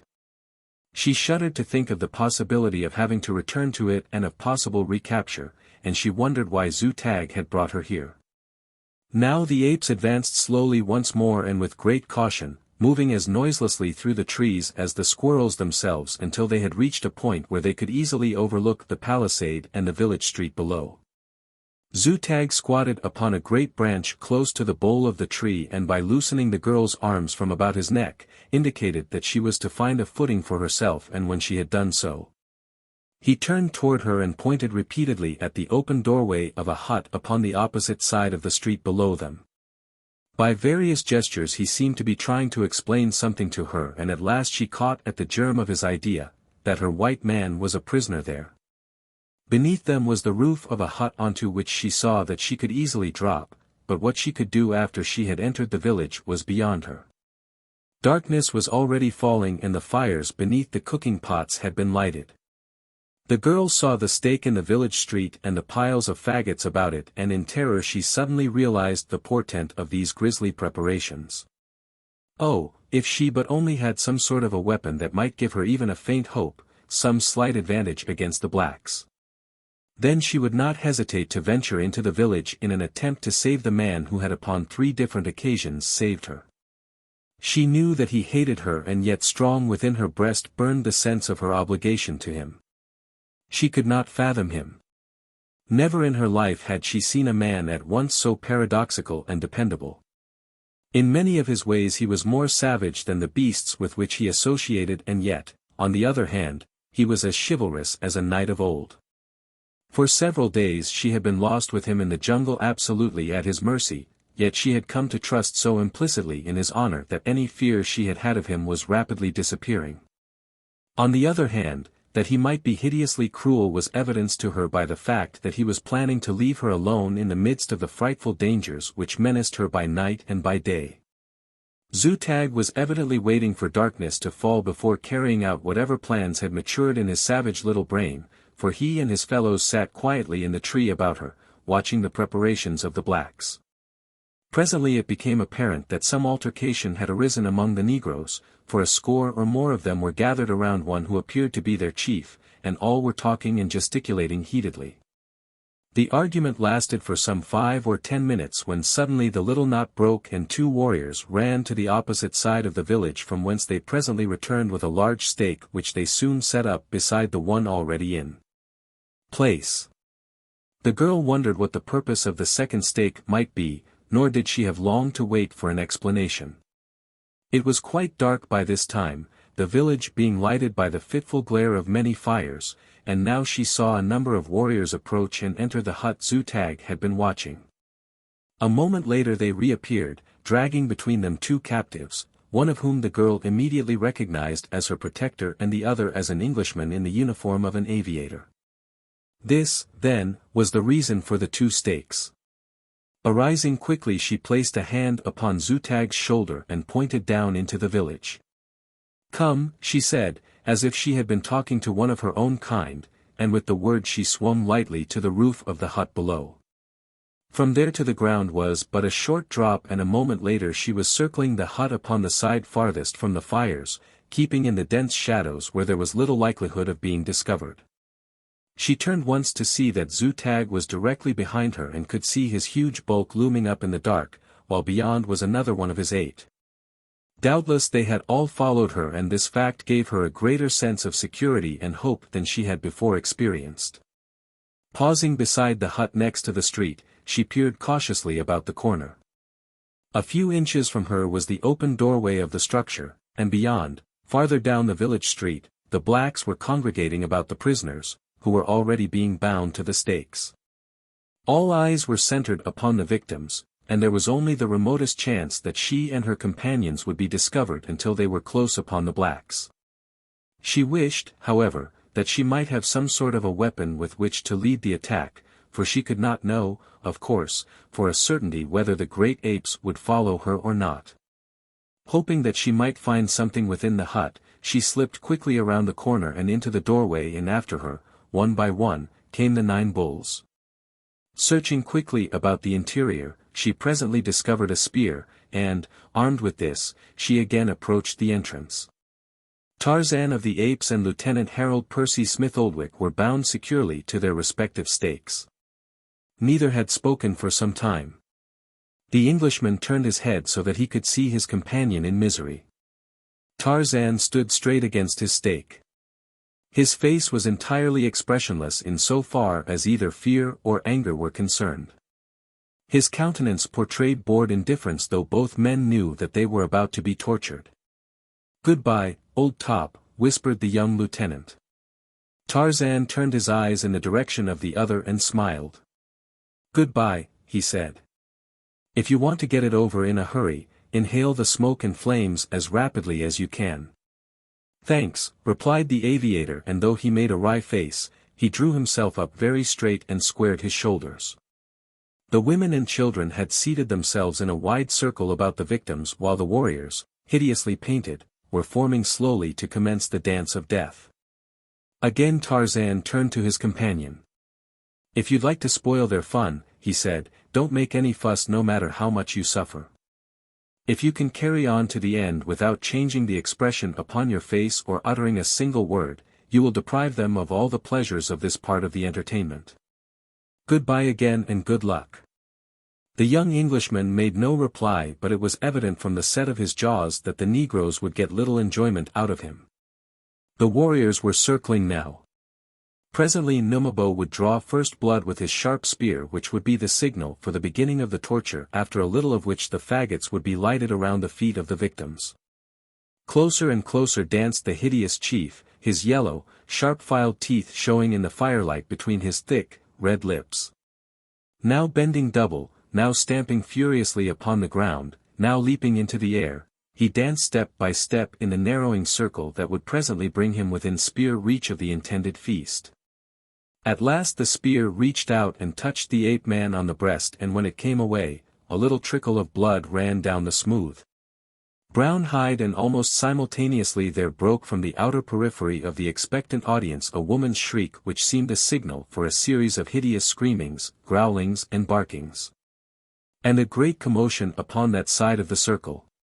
The victims could not see the cause of the disturbance, but Tarzan did not have to see, for he knew by the voices of the apes the identity of the disturbers. He only wondered what had brought them and what the purpose of the attack, for he could not believe that they had come to rescue him.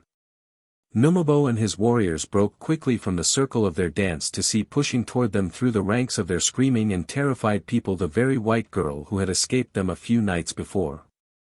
And at her back what appeared to their surprised eyes a veritable horde of the huge and hairy forest men upon whom they looked with considerable fear and awe. Striking to right and left with his heavy fists, tearing with his great fangs, came Xuja, the young bull, while at his heels, emulating his example, surged his hideous apes. Quickly they came through the old men and the women and children, for straight toward Numabo and his warriors the girl led them. It was then that they came within range of Tarzan's vision, and he saw with unmixed surprise who it was that led the apes to his rescue. To Xuja he shouted, "Go for the big bulls while the she unbinds me," and to Bertha Kircher, "Quick! Cut these bonds.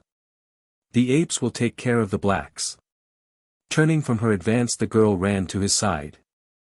She had no knife and the bonds were tied tightly, but she worked quickly and coolly, and as Xuja and his apes closed with the warriors, she succeeded in loosening Tarzan's bonds sufficiently to permit him to extricate his own hands, so that in another minute he had freed himself. "Now unbind the Englishman," he cried, and, leaping forward, ran to join Xuja and his fellows in their battle against the blacks. Numabo and his warriors, realizing now the relatively small numbers of the apes against them, had made a determined stand, and with spears and other weapons were endeavoring to overcome the invaders. 3 of the apes were already down, killed or mortally wounded, when Tarzan, realizing that the battle must eventually go against the apes unless some means could be found to break the morale of the Negroes, cast about him for some means of bringing about the desired end. And suddenly his eye lighted upon a number of weapons which he knew would accomplish the result. A grim smile touched his lips as he snatched a vessel of boiling water from one of the fires and hurled it full in the faces of the warriors. Screaming with terror and pain they fell back, though Numabo urged them to rush forward. Scarcely had the first cauldron of boiling water spilled its contents upon them ere Tarzan deluged them with a second, nor was there any third needed to send them shrieking in every direction to the security of their huts. By the time Tarzan had recovered his own weapons the girl had released the young Englishman, and, with the 6 remaining apes, the 3 Europeans moved slowly toward the village gate. The aviator arming himself with a spear discarded by one of the scalded warriors, as they eagerly advanced toward the outer darkness. Numabo was unable to rally the now thoroughly terrified and painfully burned warriors, so that rescued and rescuers passed out of the village into the blackness of the jungle without further interference. Tarzan strode through the jungle in silence. Beside him walked Xuja, the great ape, and behind them strung the surviving anthropoids, followed by Fräulein Bertha Kircher and Lieutenant Harold Percy Smith Oldwick, the latter a thoroughly astonished and mystified Englishman. In all his life Tarzan of the Apes had been obliged to acknowledge but few obligations. He won his way through his savage world by the might of his own muscle, the superior keenness of his 5 senses and his God-given power to reason. Tonight the greatest of all obligations had been placed upon him, his life had been saved by another, and Tarzan shook his head and growled, for it had been saved by one whom he hated above all others. Chapter 11. Finding the Airplane. Tarzan of the Apes, returning from a successful hunt, with the body of Bara, the deer, across one sleek, brown shoulder, paused in the branches of a great tree at the edge of a clearing and gazed ruefully at two figures walking from the river to the boma-encircled hut a short distance away. The ape-man shook his tousled head and sighed. His eyes wandered toward the west and his thoughts to the faraway cabin by the landlocked harbor of the great water that washed the beach of his boyhood home, to the cabin of his long-dead father to which the memories and treasures of a happy childhood lured him. Since the loss of his mate, a great longing had possessed him to return to the haunts of his youth, to the untracked jungle wilderness where he had lived the life he loved best long before man had invaded the precincts of his wild stamping grounds. There he hoped in a renewal of the old life under the old conditions to win surcease from sorrow and perhaps some measure of forgetfulness. But the little cabin and the landlocked harbor were many long, weary marches away, and he was handicapped by the duty which he felt he owed to the two figures walking in the clearing before him. One was a young man in a worn and ragged uniform of the British Royal Air Forces, the other, a young woman in the even more disreputable remnants of what once had been trim riding togs. A freak of fate had thrown these three radically different types together. One was a savage, almost naked beast man, one an English army officer, and the woman, she whom the ape-man knew and hated as a German spy. How he was to get rid of them Tarzan could not imagine unless he accompanied them upon the weary march back to the east coast, a march that would necessitate his once more retracing the long, weary way he already had covered towards his goal. Yet what else could be done? These two had neither the strength, endurance, nor junglecraft to accompany him through the unknown country to the west, nor did he wish them with him. The man he might have tolerated, but he could not even consider the presence of the girl in the far-off cabin, which had in a way become sacred to him through its memories, without a growl or anger rising to his lips. There remained, then, but the one way, since he could not desert them. He must move by slow and irksome marches back to the east coast, or at least to the first white settlement in that direction. He had, it is true, contemplated leaving the girl to her fate, but that was before she had been instrumental in saving him from torture and death at the hands of the Black Wamabos. He chafed under the obligation she had put upon him, but no less did he acknowledge it, and as he watched the two, the rueful expression upon his face was lightened by a smile as he thought of the helplessness of them. What a puny thing, indeed, was man! How ill-equipped to combat the savage forces of nature and of nature's jungle!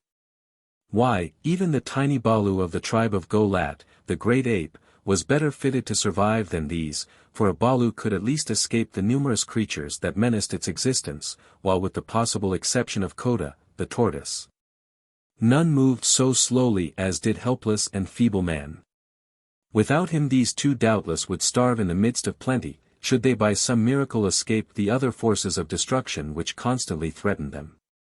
That morning Tarzan had brought them fruit, nuts, and plantain, and now he was bringing them the flesh of his kill, while the best that they might do was to fetch water from the river. Even now, as they walked across the clearing toward the boma, they were in utter ignorance of the presence of Tarzan near them. They did not know that his sharp eyes were watching them, nor that other eyes less friendly were glaring at them from a clump of bushes close beside the boma entrance. They did not know these things, but Tarzan did. No more than they could he see the creature crouching in the concealment of the foliage, yet he knew that it was there and what it was and what its intentions, precisely as well as though it had been lying in the open. A slight movement of the leaves at the top of a single stem had apprised him of the presence of a creature there, for the movement was not that imparted by the wind. It came from pressure at the bottom of the stem which communicates a different movement to the leaves than does the wind passing among them, as anyone who has lived his lifetime in the jungle well knows. And the same wind that passed through the foliage of the bush brought to the ape-man's sensitive nostrils indisputable evidence of the fact that Sheeta, the panther, waited there for the two returning from the river. They had covered half the distance to the boma entrance when Tarzan called to them to stop. They looked in surprise in the direction from which his voice had come to see him drop lightly to the ground and advance toward them. "Come slowly toward me," he called to them. "Do not run, for if you run Sheeta will charge." They did as he bid, their faces filled with questioning wonderment. "What do you mean?" asked the young Englishman. "Who is Sheeta?" But for answer the ape-man suddenly hurled the carcass of Bara, the deer, to the ground and leaped quickly toward them, his eyes upon something in their rear. And then it was that the two turned and learned the identity of Sheeta, for behind them was a devil-faced cat charging rapidly toward them. Sheeta with rising anger and suspicion had seen the ape-man leap from the tree and approach the quarry. His life's experiences backed by instinct told him that the Tarmangani was about to rob him of his prey, and as Sheeta was hungry, he had no intention of being thus easily deprived of the flesh he already considered his own. The girl stifled an involuntary scream as she saw the proximity of the fanged fury bearing down upon them. She shrank close to the man and clung to him, and all unarmed and defenseless as he was, the Englishman pushed her behind him and shielding her with his body, stood squarely in the face of the panther's charge. Tarzan noted the act, and though accustomed as he was to acts of courage, he experienced a thrill from the hopeless and futile bravery of the man. The charging panther moved rapidly, and the distance which separated the bush in which he had concealed himself from the objects of his desire was not great. In the time that one might understandingly read a dozen words, the strong-limbed cat could have covered the entire distance and made his kill, yet if Sheeta was quick, quick too was Tarzan. The English lieutenant saw the ape-man flash by him like the wind. He saw the great cat veer in his charge as though to elude the naked savage rushing to meet him, as it was evidently Sheeta's intention to make good his kill before attempting to protect it from Tarzan. Lieutenant Smith Oldwick saw these things, and then with increasing wonder he saw the ape-man swerve, too, and leap for the spotted cat as a football player leaps for a runner. He saw the strong, brown arms encircling the body of the carnivore, the left arm in front of the beast's left shoulder and the right arm behind his right foreleg, and with the impact the two together rolling over and over upon the turf.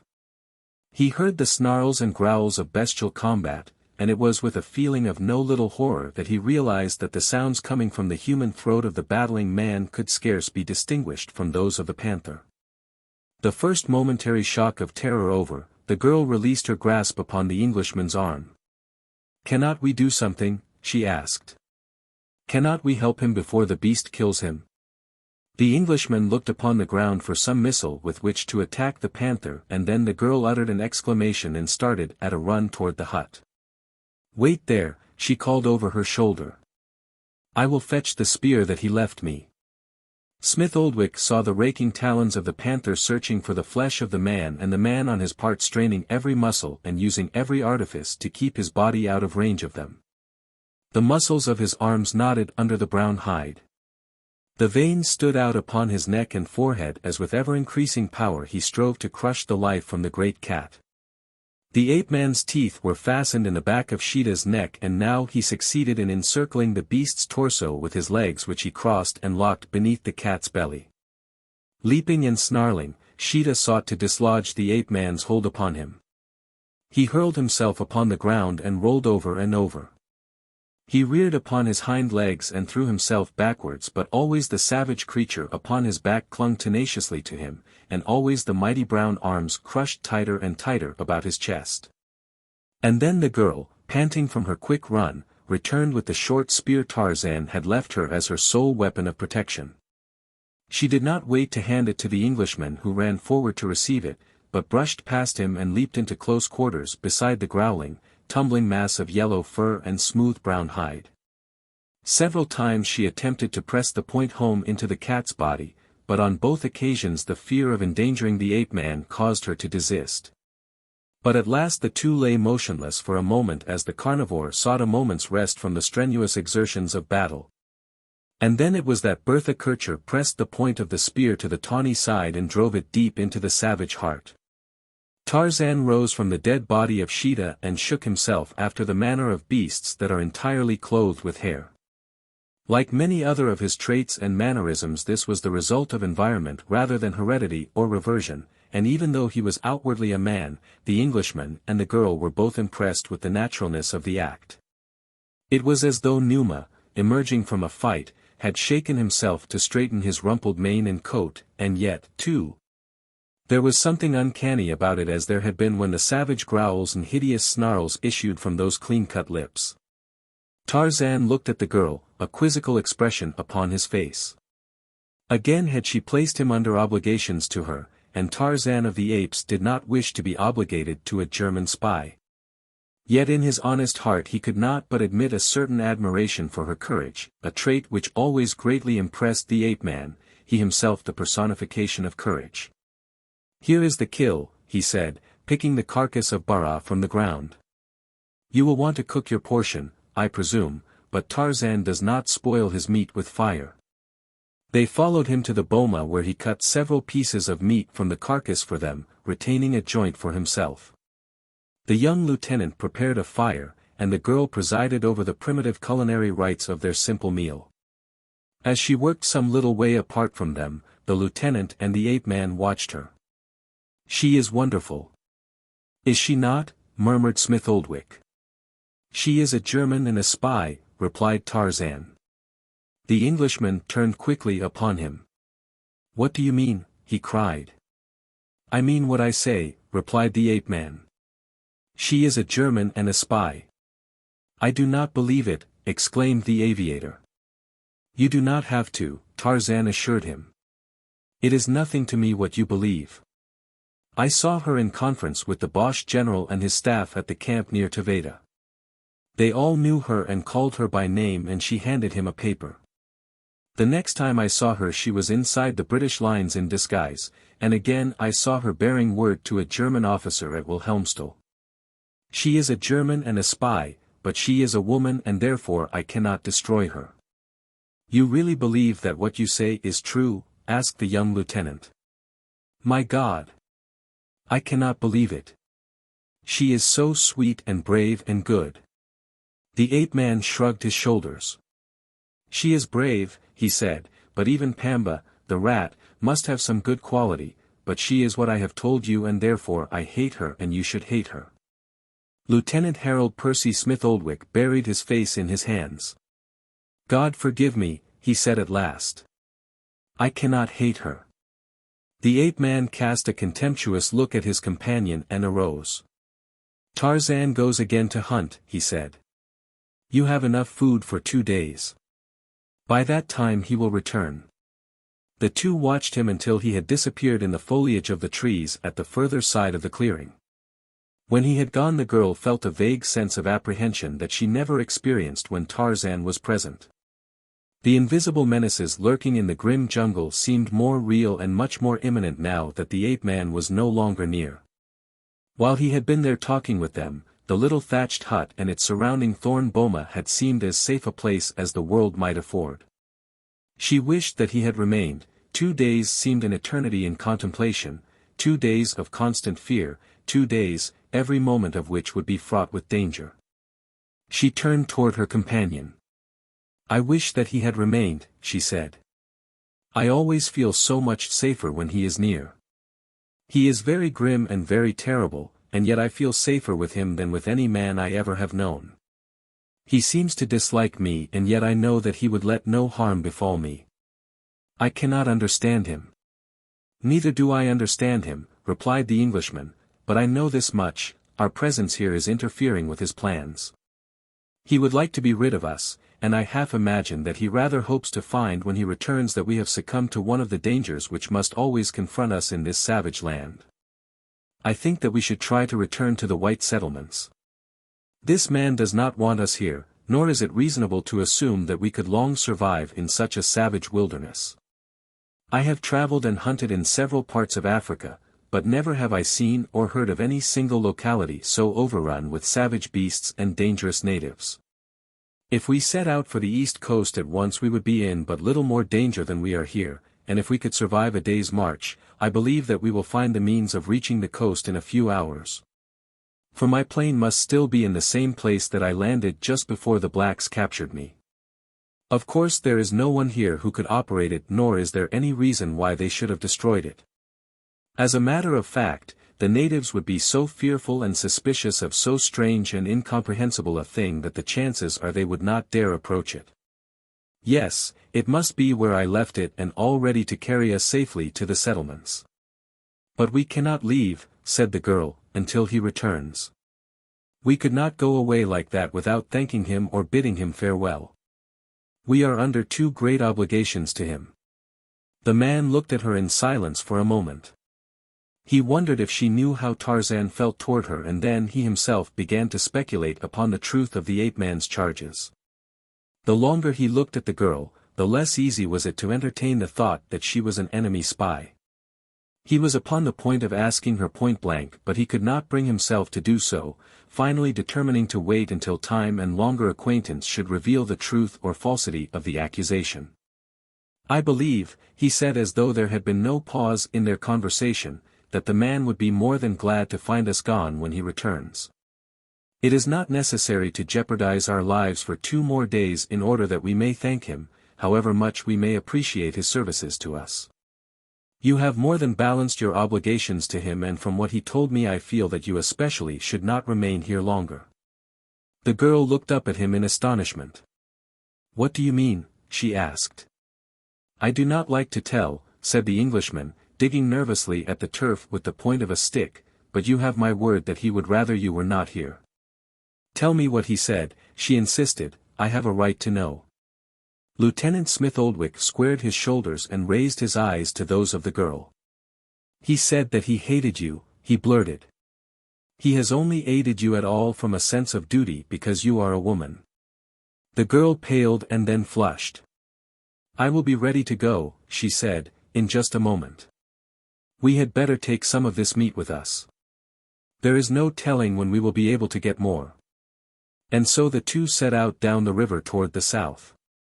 The man carried the short spear that Tarzan had left with the girl, while she was entirely unarmed except for a stick she had picked up from among those left after the building of the hut. Before departing she had insisted that the man leave a note for Tarzan thanking him for his care of them and bidding him goodbye. This they left pinned to the inside wall of the hut with a little sliver of wood. It was necessary that they be constantly on the alert, since they never knew what might confront them at the next turn of the winding jungle trail or what might lie concealed in the tangled bushes at either side.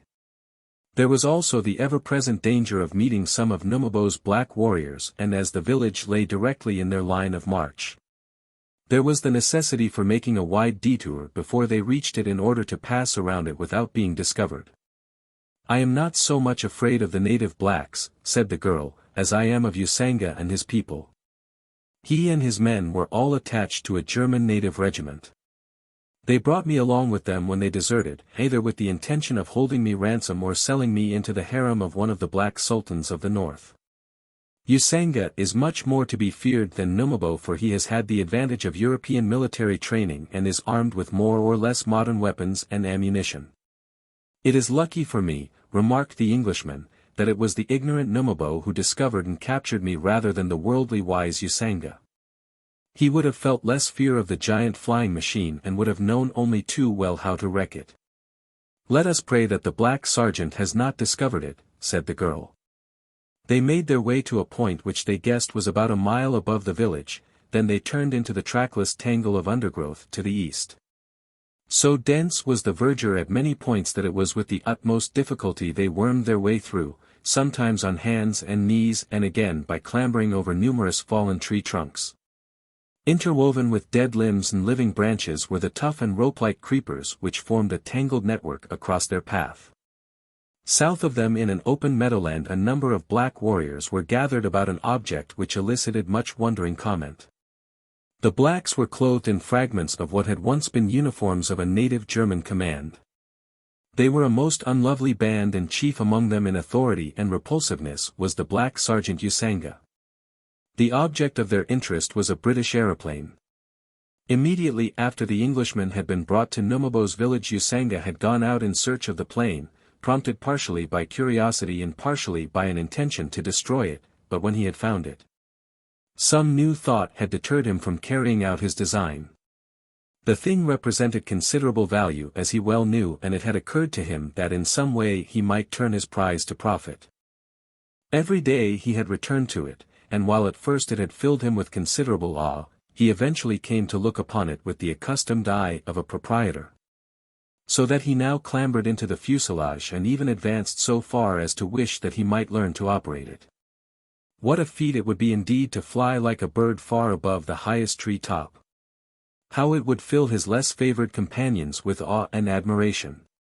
If Usanga could but fly, so great would be the respect of all the tribesmen throughout the scattered villages of the great interior, they would look upon him as little less than a god. Usanga rubbed his palms together and smacked his thick lips. Then indeed, would he be very rich, for all the villages would pay tribute to him and he could even have as many as a dozen wives. With that thought, however, came a mental picture of Naratu, the black termagant, who ruled him with an iron hand. Usanga made a wry face and tried to forget the extra dozen wives. But the lure of the idea remained and appealed so strongly to him that he presently found himself reasoning most logically that a god would not be much of a god with less than 24 wives. He fingered the instruments and the control, half hoping and half fearing that he would alight upon the combination that would put the machine in flight. Often had he watched the British airmen soaring above the German lines and it looked so simple he was quite sure that he could do it himself if there was somebody who could but once show him how. There was, of course, always the hope that the white man who came in the machine and who had escaped from Numabo's village might fall into Usanga's hands and then indeed would he be able to learn how to fly. It was in this hope that Usanga spent so much time in the vicinity of the plane, reasoning as he did that eventually the white man would return in search of it.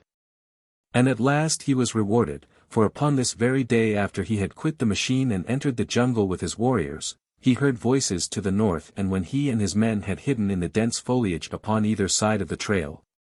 Usanga was presently filled with elation by the appearance of the British officer and the white girl whom the black sergeant had coveted and who had escaped him. The Negro could scarce restrain a shout of elation, for he had not hoped that fate would be so kind as to throw these two whom he most desired into his power at the same time. As the two came down the trail all unconscious of impending danger, the man was explaining that they must be very close to the point at which the plane had landed. Their entire attention was centered on the trail directly ahead of them, as they momentarily expected it to break into the meadowland where they were sure they would see the plane that would spell life and liberty for them. The trail was broad, and they were walking side by side so that at a sharp turn the park-like clearing was revealed to them simultaneously with the outlines of the machine they sought. Exclamations of relief and delight broke from their lips, and at the same instant Usanga and his black warriors rose from the bushes all about them. Chapter 12. The Black Flier. The girl was almost crushed by terror and disappointment. To have been thus close to safety and then to have all hope snatched away by a cruel stroke of fate seemed unendurable. The man was disappointed, too, but more was he angry. He noted the remnants of the uniforms upon the blacks and immediately he demanded to know where were their officers. "They cannot understand you," said the girl, and so in the bastard tongue that is the medium of communication between the Germans and the blacks of their colony, she repeated the white man's question. Usanga grinned. "You know where they are, white woman," he replied. "They are dead, and if this white man does not do as I tell him, he, too, will be dead." "What do you want of him?" asked the girl. "I want him to teach me how to fly like a bird," replied Usanga. Bertha Kircher looked her astonishment, but repeated the demand to the lieutenant. The Englishman meditated for a moment. "He wants to learn to fly, does he?" he repeated. "Ask him if he will give us our freedom if I teach him to fly." The girl put the question to Usanga, who, degraded, cunning, and entirely unprincipled, was always perfectly willing to promise anything whether he had any intentions of fulfilling his promises or not. And so immediately assented to the proposition. "Let the white man teach me to fly," he said, "and I will take you back close to the settlements of your people, but in return for this I shall keep the great bird," and he waved a black hand in the direction of the aeroplane. When Bertha Kircher had repeated Usanga's proposition to the aviator, the latter shrugged his shoulders and with a wry face finally agreed. "I fancy there is no other way out of it," he said. "In any event the plane is lost to the British government. If I refuse the black scoundrel's request, there is no doubt but what he will make short work of me with the result that the machine will lie here until it rots. If I accept his offer it will at least be the means of assuring your safe return to civilization, and that, he added, is worth more to me than all the planes in the British Air Service. The girl cast a quick glance at him. These were the first words he had addressed to her that might indicate that his sentiments toward her were more than those of a companion in distress. She regretted that he had spoken as he had, and he, too, regretted it almost instantly as he saw the shadow cross her face and realized that he had unwittingly added to the difficulties of her already almost unbearable situation. "Forgive me," he said quickly. "Please forget what that remark implied. I promise you that I will not offend again, if it does offend you, until after we are both safely out of this mess." She smiled and thanked him, but the thing had been said and could never be unsaid, and Bertha Kircher knew even more surely than as though he had fallen upon his knees and protested undying devotion that the young English officer loved her. Usanga was for taking his first lesson in aviation immediately. The Englishman attempted to dissuade him, but immediately the black became threatening and abusive, since, like all those who are ignorant, he was suspicious that the intentions of others were always ulterior unless they perfectly coincided with his wishes. "All right, old top," muttered the Englishman, "I will give you the lesson of your life," and then turning to the girl, persuade him to let you accompany us. "I shall be afraid to leave you here with these devilish scoundrels." But when she put the suggestion to Usanga, the black immediately suspected some plan to thwart him, possibly to carry him against his will back to the German masters he had traitorously deserted, and glowering at her savagely, he obstinately refused to entertain the suggestion. "The white woman will remain here with my people," he said. "They will not harm her unless you fail to bring me back safely." "Tell him," said the Englishman, "that if you are not standing in plain sight in this meadow when I return, I will not land, but will carry Usanga back to the British camp and have him hanged." Usanga promised that the girl would be in evidence upon their return, and took immediate steps to impress upon his warriors that under penalty of death they must not harm her. Then, followed by the other members of his party, he crossed the clearing toward the plain with the Englishman. Once seated within what he already considered his new possession, the black's courage began to wane, and when the motor was started and the great propeller commenced to whir, he screamed to the Englishman to stop the thing and permit him to alight. But the aviator could neither hear nor understand the black above the noise of the propeller and exhaust. By this time the plane was moving along the ground, and even then Usanga was upon the verge of leaping out, and would have done so had he been able to unfasten the strap from about his waist. Then the plane rose from the ground and in a moment soared gracefully in a wide circle until it topped the trees. The black sergeant was in a veritable collapse of terror. He saw the earth dropping rapidly from beneath him. He saw the trees and river, and at a distance the little clearing with the thatched huts of Numabo's village. He tried hard not to think of the results of a sudden fall to the rapidly receding ground below. He attempted to concentrate his mind upon the 24 wives which this great bird most assuredly would permit him to command. Higher and higher rose the plane, swinging in a wide circle above the forest, river, and meadowland, and presently, much to his surprise, Usanga discovered that his terror was rapidly waning. So that it was not long before there was forced upon him a consciousness of utter security, and then it was that he began to take notice of the manner in which the white man guided and manipulated the plane. After half an hour of skillful maneuvering, the Englishman rose rapidly to a considerable altitude, and then, suddenly, without warning, he looped and flew with the plane inverted for a few seconds. "I said I'd give this beggar the lesson of his life," he murmured as he heard, even above the whir of the propeller, the shriek of the terrified Negro. A moment later Smith Oldwick had righted the machine and was dropping rapidly toward the earth. He circled slowly a few times above the meadow until he had assured himself that Bertha Kircher was there and apparently unharmed. Then he dropped gently to the ground so that the machine came to a stop a short distance from where the girl and the warriors awaited them. It was a trembling and ashen-hued Usanga who tumbled out of the fuselage, for his nerves were still on edge as a result of the harrowing experience of the loop, yet with terra firma once more underfoot, he quickly regained his composure. Strutting about with great show and braggadocio, he strove to impress his followers with the mere nothingness of so trivial a feat as flying bird-like thousands of yards above the jungle. Though it was long until he had thoroughly convinced himself by the force of autosuggestion that he had enjoyed every instant of the flight and was already far advanced in the art of aviation. So jealous was the black of his newfound toy that he would not return to the village of Numabo, but insisted on making camp close beside the plane, lest in some inconceivable fashion it should be stolen from him. For 2 days they camped there, and constantly during daylight hours Usanga compelled the Englishman to instruct him in the art of flying. Smith Oldwick, in recalling the long months of arduous training he had undergone himself before he had been considered sufficiently adept to be considered a finished flyer, smiled at the conceit of the ignorant African who was already demanding that he be permitted to make a flight alone. If it was not for losing the machine, the Englishman explained to the girl, I'd let the bounder take it up and break his fool neck as he would do inside of 2 minutes. However, he finally persuaded Usanga to bide his time for a few more days of instruction, but in the suspicious mind of the Negro there was a growing conviction that the white man's advice was prompted by some ulterior motive. That it was in the hope of escaping with the machine himself by night that he refused to admit that Usanga was entirely capable of handling it alone and therefore in no further need of help or instruction. And so in the mind of the black there formed a determination to outwit the white man.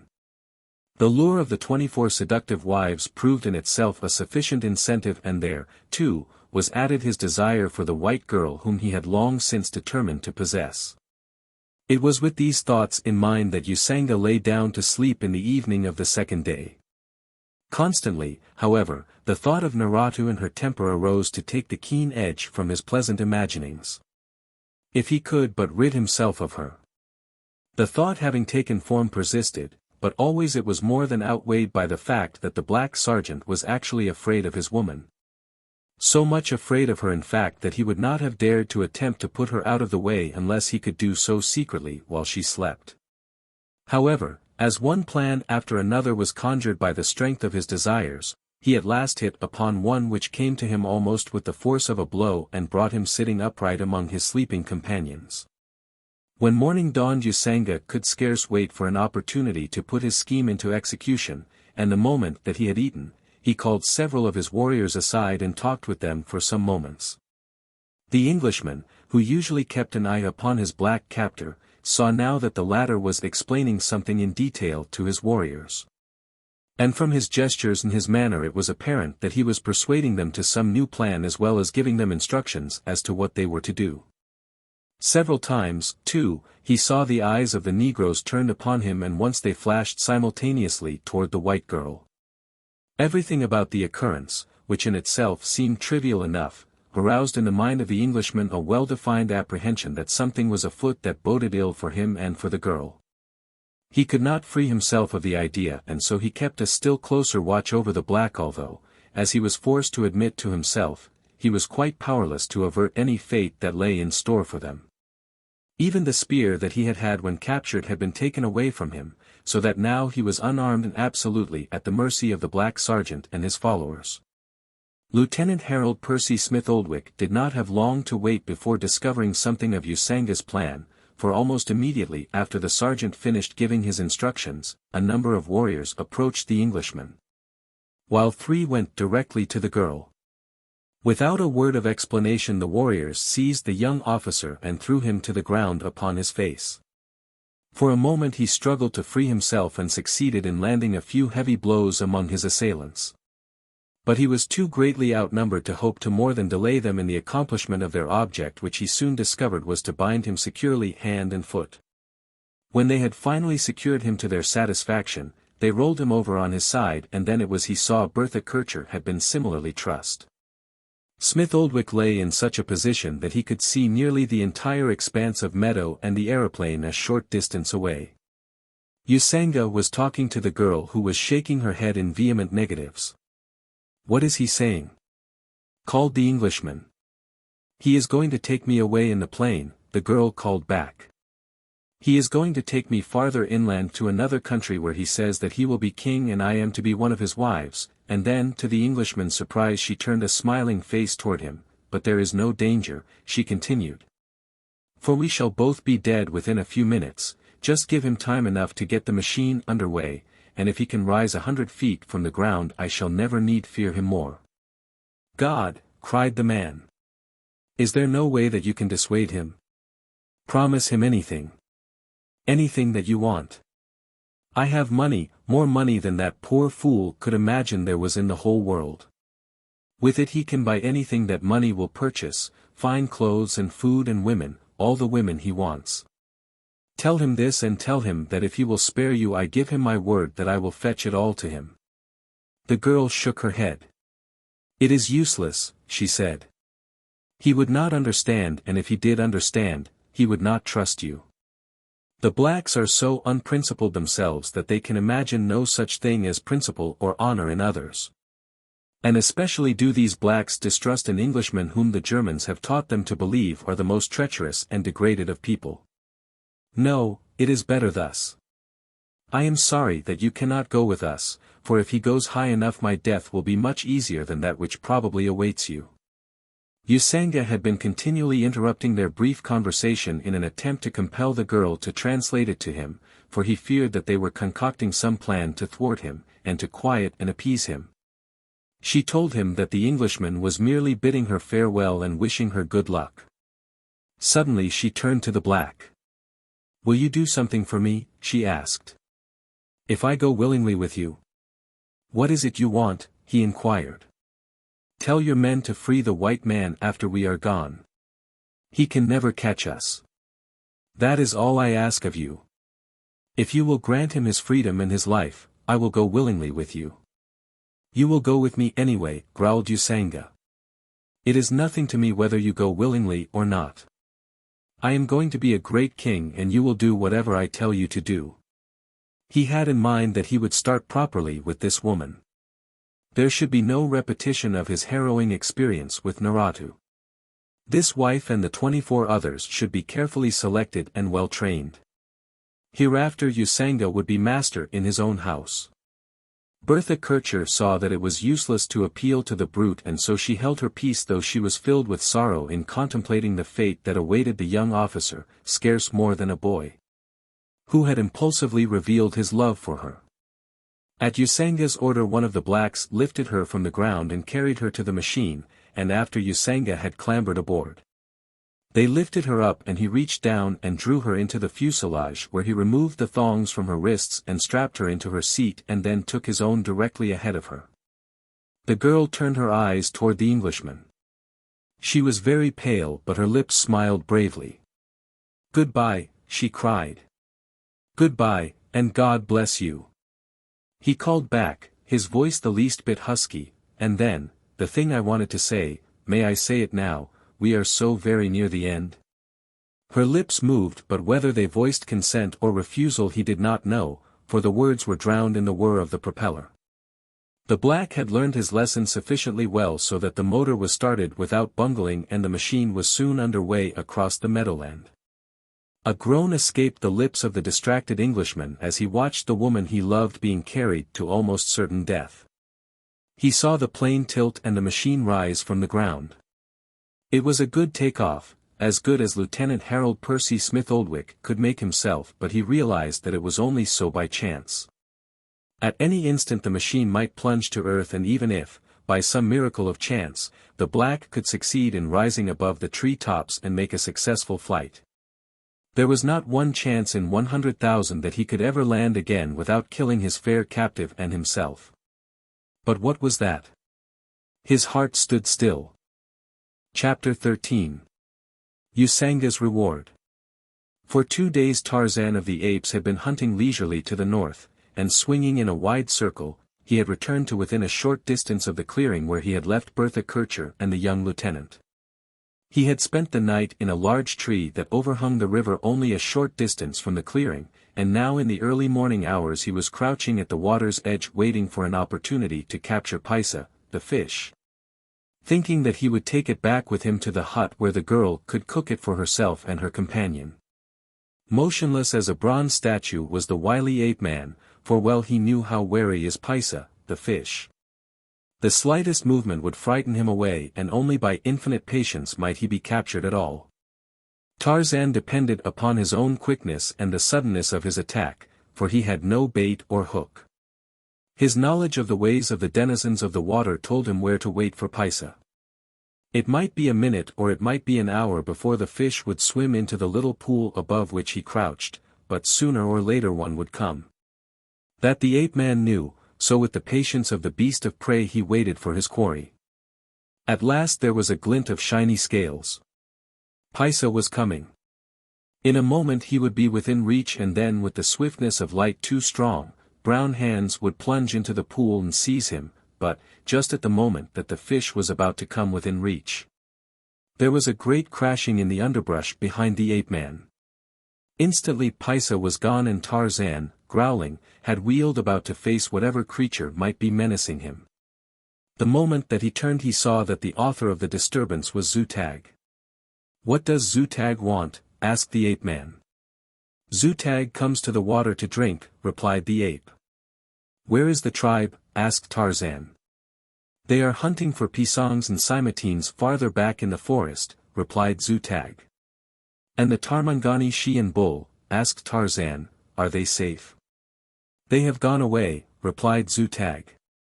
"Kudu has come out of his lair twice since they left." "Did the tribe chase them away?" asked Tarzan. "No," replied the ape. "We did not see them go. We do not know why they left." Tarzan swung quickly through the trees toward the clearing. The hut and boma were as he had left them, but there was no sign of either the man or the woman. Crossing the clearing, he entered the boma and then the hut. Both were empty, and his trained nostrils told him that they had been gone for at least 2 days. As he was about to leave the hut he saw a paper pinned upon the wall with a sliver of wood, and taking it down, he read. "After what you told me about Miss Kircher, and knowing that you dislike her, I feel that it is not fair to her and to you that we should impose longer upon you. I know that our presence is keeping you from continuing your journey to the west coast, and so I have decided that it is better for us to try and reach the white settlements immediately without imposing further upon you. We both thank you for your kindness and protection. If there was any way that I might repay the obligation I feel, I should be only too glad to do so." It was signed by Lieutenant Harold Percy Smith Oldwick. Tarzan shrugged his shoulders, crumpled the note in his hand and tossed it aside. He felt a certain sense of relief from responsibility and was glad that they had taken the matter out of his hands. They were gone and would forget, but somehow he could not forget. He walked out across the boma and into the clearing. He felt uneasy and restless. Once he started toward the north in response to a sudden determination to continue his way to the west coast. He would follow the winding river toward the north a few miles where its course turned to the west and then on toward its source across a wooded plateau and up into the foothills and the mountains. Upon the other side of the range he would search for a stream running downward toward the west coast, and thus following the rivers he would be sure of game and water in plenty. But he did not go far. A dozen steps, perhaps, and he came to a sudden stop. "He is an Englishman," he muttered, "and the other is a woman. They can never reach the settlements without my help. I could not kill her with my own hands when I tried, and if I let them go on alone, I will have killed her just as surely as though I had run my knife into her heart. No," and again he shook his head. "Tarzan of the Apes is a fool and a weak, old woman," and he turned back toward the south. Manu, the monkey, had seen the two Tarmangani pass 2 days before. Chattering and scolding, he told Tarzan all about it. They had gone in the direction of the village of the Gomangani, that much had Manu seen with his own eyes. So the ape-man swung on through the jungle in a southerly direction, and though with no concentrated effort to follow the spoor of those he trailed. He passed numerous evidences that they had gone this way, faint suggestions of their scent spoor clung lightly to leaf or branch or bole that one or the other had touched, or in the earth of the trail their feet had trod. And where the way wound through the gloomy depth of dank forest, the impress of their shoes still showed occasionally in the damp mass of decaying vegetation that floored the way. An inexplicable urge spurred Tarzan to increasing speed. The same still, small voice that chided him for having neglected them seemed constantly whispering that they were in dire need of him now. Tarzan's conscience was troubling him, which accounted for the fact that he compared himself to a weak, old woman, for the ape-man, reared in savagery and inured to hardships and cruelty. disliked to admit any of the gentler traits that in reality were his birthright. The trail made a detour to the east of the village of the Wamabos, and then returned to the wide elephant path nearer to the river, where it continued in a southerly direction for several miles. At last there came to the ears of the ape-man a peculiar whirring, throbbing sound. For an instant he paused, listening intently. An aeroplane, he muttered, and hastened forward at greatly increased speed. When Tarzan of the Apes finally reached the edge of the meadowland where Smitholdwick's plane had landed, he took in the entire scene in one quick glance and grasped the situation, although he could scarce give credence to the things he saw. Bound and helpless, the English officer lay upon the ground at one side of the meadow, while around him stood a number of the black deserters from the German command. Tarzan had seen these men before and knew who they were. Coming toward him down the meadow was an aeroplane piloted by the black Usanga, and in the seat behind the pilot was the white girl, Bertha Kircher. How it befell that the ignorant savage could operate the plane, Tarzan could not guess, nor had he time in which to speculate upon the subject. His knowledge of Usanga, together with the position of the white man, told him that the black sergeant was attempting to carry off the white girl. Why he should be doing this when he had her in his power and had also captured and secured the only creature in the jungle who might wish to defend her in so far as the black could know, Tarzan could not guess. For he knew nothing of Usanga's 24 dream wives nor of the black's fear of the horrid temper of Naratu, his present mate. He did not know, then, that Usanga had determined to fly away with the white girl never to return, and to put so great a distance between himself and Naratu that the latter never could find him again. But it was this very thing that was in the black's mind, although not even his own warriors guessed it. He had told them that he would take the captive to a sultan of the north and there obtain a great price for her, and that when he returned they should have some of the spoils. These things Tarzan did not know. All he knew was what he saw, a Negro attempting to fly away with a white girl. Already the machine was slowly leaving the ground. In a moment more it would rise swiftly out of reach. At first Tarzan thought of fitting an arrow to his bow and slaying Usanga, but as quickly he abandoned the idea because he knew that the moment the pilot was slain the machine, running wild, would dash the girl to death among the trees.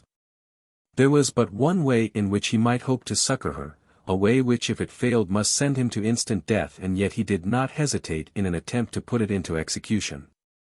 Usanga did not see him, being too intent upon the unaccustomed duties of a pilot, but the blacks across the meadow saw him and they ran forward with loud and savage cries and menacing rifles to intercept him.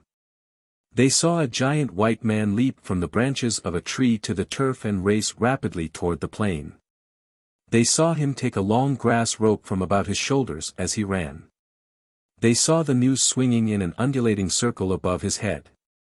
They saw the white girl in the machine glance down and discover him. 20 feet above the running ape-man soared the huge plane. The open noose shot up to meet it, and the girl, half guessing the ape-man's intentions, reached out and caught the noose and, bracing herself, clung tightly to it with both hands. Simultaneously Tarzan was dragged from his feet and the plane lurched sideways in response to the new strain. Usanga clutched wildly at the control and the machine shot upward at a steep angle. Dangling at the end of the rope the ape-man swung pendulum-like in space. The Englishman, lying bound upon the ground, had been a witness of all these happenings. His heart stood still as he saw Tarzan's body hurtling through the air toward the tree tops among which it seemed he must inevitably crash, but the plane was rising rapidly, so that the beast-man cleared the topmost branches. Then slowly, hand over hand, he climbed toward the fuselage. The girl, clinging desperately to the noose, strained every muscle to hold the great weight dangling at the lower end of the rope. Usanga, all unconscious of what was going on behind him, drove the plane higher and higher into the air. Tarzan glanced downward. Below him the tree tops and the river passed rapidly to the rear, and only a slender grass rope and the muscles of a frail girl stood between him and the death yawning there thousands of feet below. It seemed to Bertha Kircher that the fingers of her hands were dead. The numbness was running up her arms to her elbows. How much longer she could cling to the straining strands she could not guess. It seemed to her that those lifeless fingers must relax at any instant, and then, when she had about given up hope, she saw a strong brown hand reach up and grasp the side of the fuselage. Instantly the weight upon the rope was removed, and a moment later Tarzan of the Apes raised his body above the side and threw a leg over the edge. He glanced forward at Usanga and then, placing his mouth close to the girl's ear, he cried, "Have you ever piloted a plane?" The girl nodded a quick affirmative. "Have you the courage to climb up there beside the black and seize the control while I take care of him?" The girl looked toward Usanga and shuddered. "Yes," she replied, "but my feet are bound." Tarzan drew his hunting knife from its sheath and reaching down, severed the thongs that bound her ankles. Then the girl unsnapped the strap that held her to her seat. With one hand Tarzan grasped the girl's arm and steadied her as the two crawled slowly across the few feet which intervened between the two seats. A single slight tip of the plane would have cast them both into eternity. Tarzan realized that only through a miracle of chance could they reach Usanga and effect the change in pilots, and yet he knew that that chance must be taken, for in the brief moments since he had first seen the plane, he had realized that the black was almost without experience as a pilot and that death surely awaited them in any event should the black sergeant remain at the control. The first intimation Usanga had that all was not well with him was when the girl slipped suddenly to his side and grasped the control, and at the same instant steel-like fingers seized his throat. A brown hand shot down with a keen blade and severed the strap about his waist, and giant muscles lifted him bodily from his seat. Usanga clawed the air and shrieked, but he was helpless as a babe. Far below, the watchers in the meadow could see the aeroplane careening in the sky, for with the change of control it had taken a sudden dive. They saw it right itself and, turning in a short circle, return in their direction, but it was so far above them and the light of the sun so strong that they could see nothing of what was going on within the fuselage. But presently Lieutenant Smith Oldwick gave a gasp of dismay as he saw a human body plunge downward from the plane. Turning and twisting in mid-air, it fell with ever-increasing velocity, and the Englishman held his breath as the thing hurtled toward them. With a muffled thud it flattened upon the turf near the center of the meadow, and when at last the Englishman could gain the courage to again turn his eyes upon it, he breathed a fervent prayer of thanks. For the shapeless mass that lay upon the blood-stained turf was covered with an ebon hide. Usanga had reaped his reward. Again and again the plane circled above the meadow. The blacks, at first dismayed at the death of their leader, were now worked to a frenzy of rage and a determination to be avenged. The girl and the ape-man saw them gather in a knot about the body of their fallen chief. They saw as they circled above the meadow the black fists shaken at them, and the rifles brandishing a menace toward them. Tarzan still clung to the fuselage directly behind the pilot's seat. His face was close beside Bertha Kircher's, and at the top of his voice, above the noise of propeller, engine and exhaust, he screamed a few words of instruction into her ear. As the girl grasped the significance of his words she paled. But her lips set in a hard line and her eyes shone with a sudden fire of determination as she dropped the plane to within a few feet of the ground and at the opposite end of the meadow from the blacks, and then at full speed bore down upon the savages. So quickly the plane came that Usanga's men had no time to escape it after they realized its menace. It touched the ground just as it struck among them and mowed through them, a veritable juggernaut of destruction. When it came to rest at the edge of the forest, the ape-man leaped quickly to the ground and ran toward the young lieutenant, and as he went he glanced at the spot where the warriors had stood, ready to defend himself if necessary. But there was none there to oppose him. Dead and dying they lay strewn for 50 feet along the turf. By the time Tarzan had freed the Englishman, the girl joined them. She tried to voice her thanks to the ape-man, but he silenced her with a gesture. "You saved yourself," he insisted, "for had you been unable to pilot the plane, I could not have helped you, and now," he said, "you too have the means of returning to the settlements. The day is still young. You can easily cover the distance in a few hours if you have sufficient petrol." He looked inquiringly toward the aviator. Smith Oldwick nodded his head affirmatively. "I have plenty," he replied. "Then go at once," said the ape-man. "Neither of you belong in the jungle. A slight smile touched his lips as he spoke. The girl and the Englishman smiled too. "This jungle is no place for us at least," said Smith Oldwick, "and it is no place for any other white man. Why don't you come back to civilization with us?" Tarzan shook his head. "I prefer the jungle," he said. The aviator dug his toe into the ground and still looking down, blurted something which he evidently hated to say. "If it is a matter of living, old top," he said, money, you know." Tarzan laughed. "No," he said. "I know what you are trying to say. It is not that. I was born in the jungle. I have lived all my life in the jungle, and I shall die in the jungle. I do not wish to live or die elsewhere." The others shook their heads. They could not understand him. "Go," said the ape-man. "The quicker you go, the quicker you will reach safety." They walked to the plane together. Smith Oldwick pressed the ape-man's hand and clambered into the pilot's seat. "Goodbye," said the girl as she extended her hand to Tarzan. "Before I go, won't you tell me you don't hate me anymore?" Tarzan's face clouded. Without a word he picked her up and lifted her to her place behind the Englishman. An expression of pain crossed Bertha Kircher's face. The motor started and a moment later the two were being borne rapidly toward the east. In the center of the meadow stood the ape-man watching them.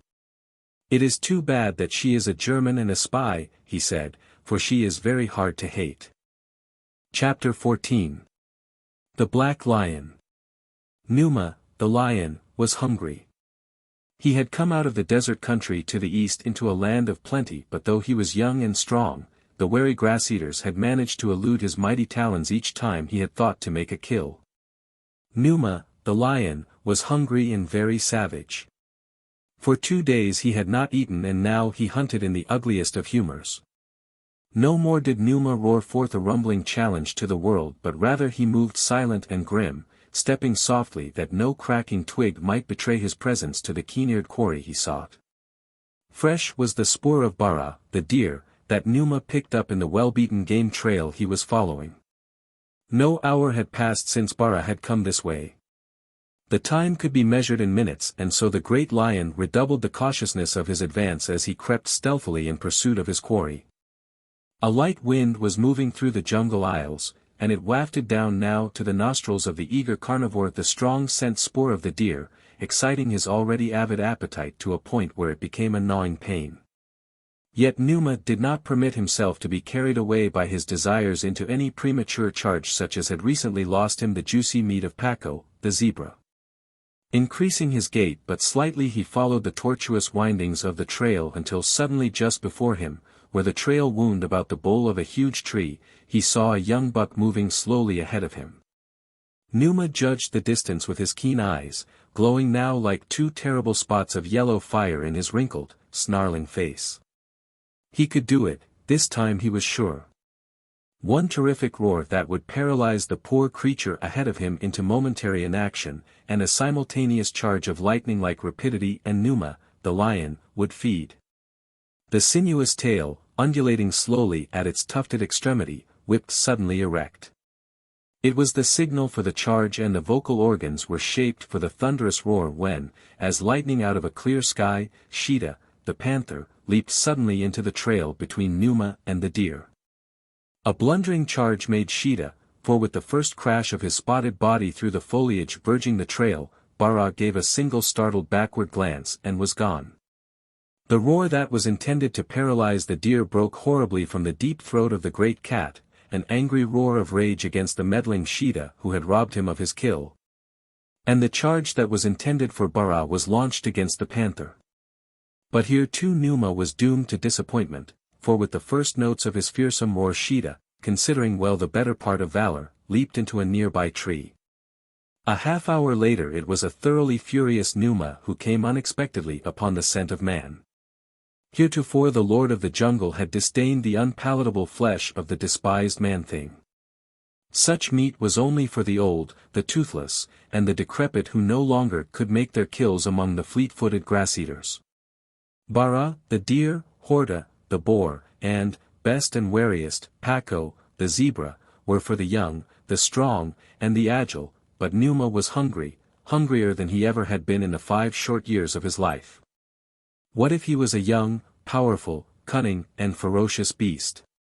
In the face of hunger, the great leveler, he was as the old, the toothless, and the decrepit. His belly cried aloud in anguish and his jowls slavered for flesh. Zebra or deer or man, what mattered it so that it was warm flesh, red with the hot juices of life? Even Dango, the hyena, eater of offal, would, at the moment, have seemed a tidbit to Numa. The great lion knew the habits and frailties of man, though he never before had hunted man for food. He knew the despised Gomangani as the slowest, the most stupid, and the most defenseless of creatures. No woodcraft, no cunning, no stealth was necessary in the hunting of man, nor had Numa any stomach for either delay or silence. His rage had become an almost equally consuming passion with his hunger, so that now, as his delicate nostrils apprised him of the recent passage of man, he lowered his head and rumbled forth a thunderous roar, and at a swift walk. Careless of the noise he made, set forth upon the trail of his intended quarry. Majestic and terrible, regally careless of his surroundings, the king of beasts strode down the beaten trail.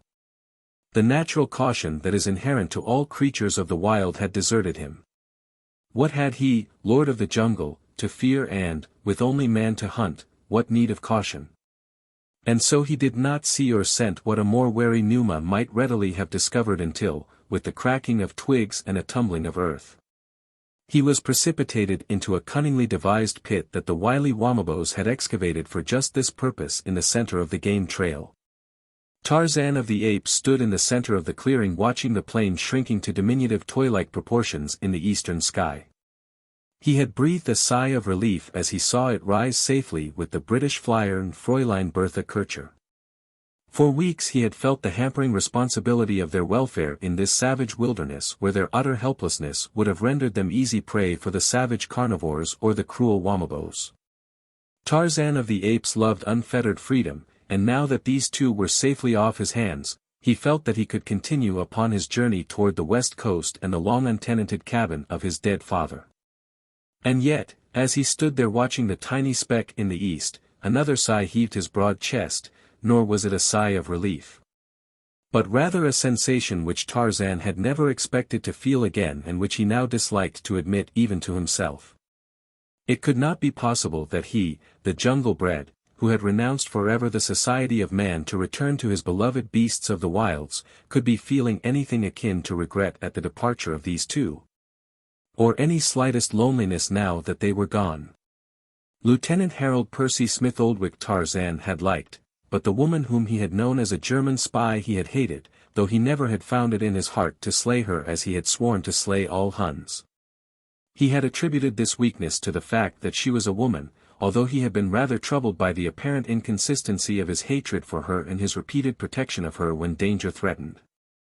With an irritable toss of his head he wheeled suddenly toward the west as though by turning his back upon the fast disappearing plane he might expunge thoughts of its passengers from his memory. At the edge of the clearing he paused.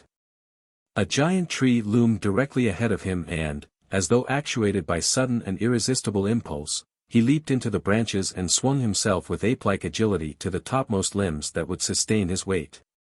There, balancing lightly upon a swaying bough, he sought in the direction of the eastern horizon for the tiny speck that would be the British plane bearing away from him the last of his own race and kind that he expected ever again to see. At last his keen eyes picked up the ship flying at a considerable altitude far in the east. For a few seconds he watched it speeding evenly eastward, when, to his horror, he saw the speck dive suddenly downward. The fall seemed interminable to the watcher and he realized how great must have been the altitude of the plane before the drop commenced. Just before it disappeared from sight its downward momentum appeared to abate suddenly, but it was still moving rapidly at a steep angle when it finally disappeared from view behind the far hills. For half a minute the ape-man stood noting distant landmarks that he judged might be in the vicinity of the fallen plane. For no sooner had he realized that these people were again in trouble than his inherent sense of duty to his own kind impelled him once more to forego his plans and seek to aid them. The ape-man feared from what he judged of the location of the machine that it had fallen among the almost impassable gorges of the arid country just beyond the fertile basin that was bounded by the hills to the east of him. He had crossed that parched and desolate country of the dead himself, and he knew from his own experience and the narrow escape he had had from succumbing to its relentless cruelty no lesser man could hope to win his way to safety from any considerable distance within its borders. Vividly he recalled the bleached bones of the long-dead warrior in the bottom of the precipitous gorge that had all but proved a trap for him as well. He saw the helmet of hammered brass and the corroded breastplate of steel and the long straight sword in its scabbard and the ancient harquebus, mute testimonials to the mighty physique and the warlike spirit of him who had somehow won. Thus illy caparisoned and pitifully armed, to the center of savage, ancient Africa. And he saw the slender English youth and the slight figure of the girl cast into the same fateful trap from which this giant of old had been unable to escape, cast there wounded and broken perhaps, if not killed. His judgment told him that the latter possibility was probably the fact, and yet there was a chance that they might have landed without fatal injuries, and so upon this slim chance he started out upon what he knew would be an arduous journey, fraught with many hardships and unspeakable peril, that he might attempt to save them if they still lived.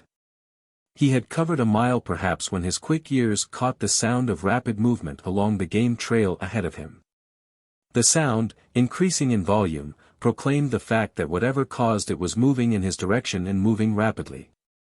Nor was it long before his trained senses convinced him that the footfalls were those of Bara, the deer, in rapid flight.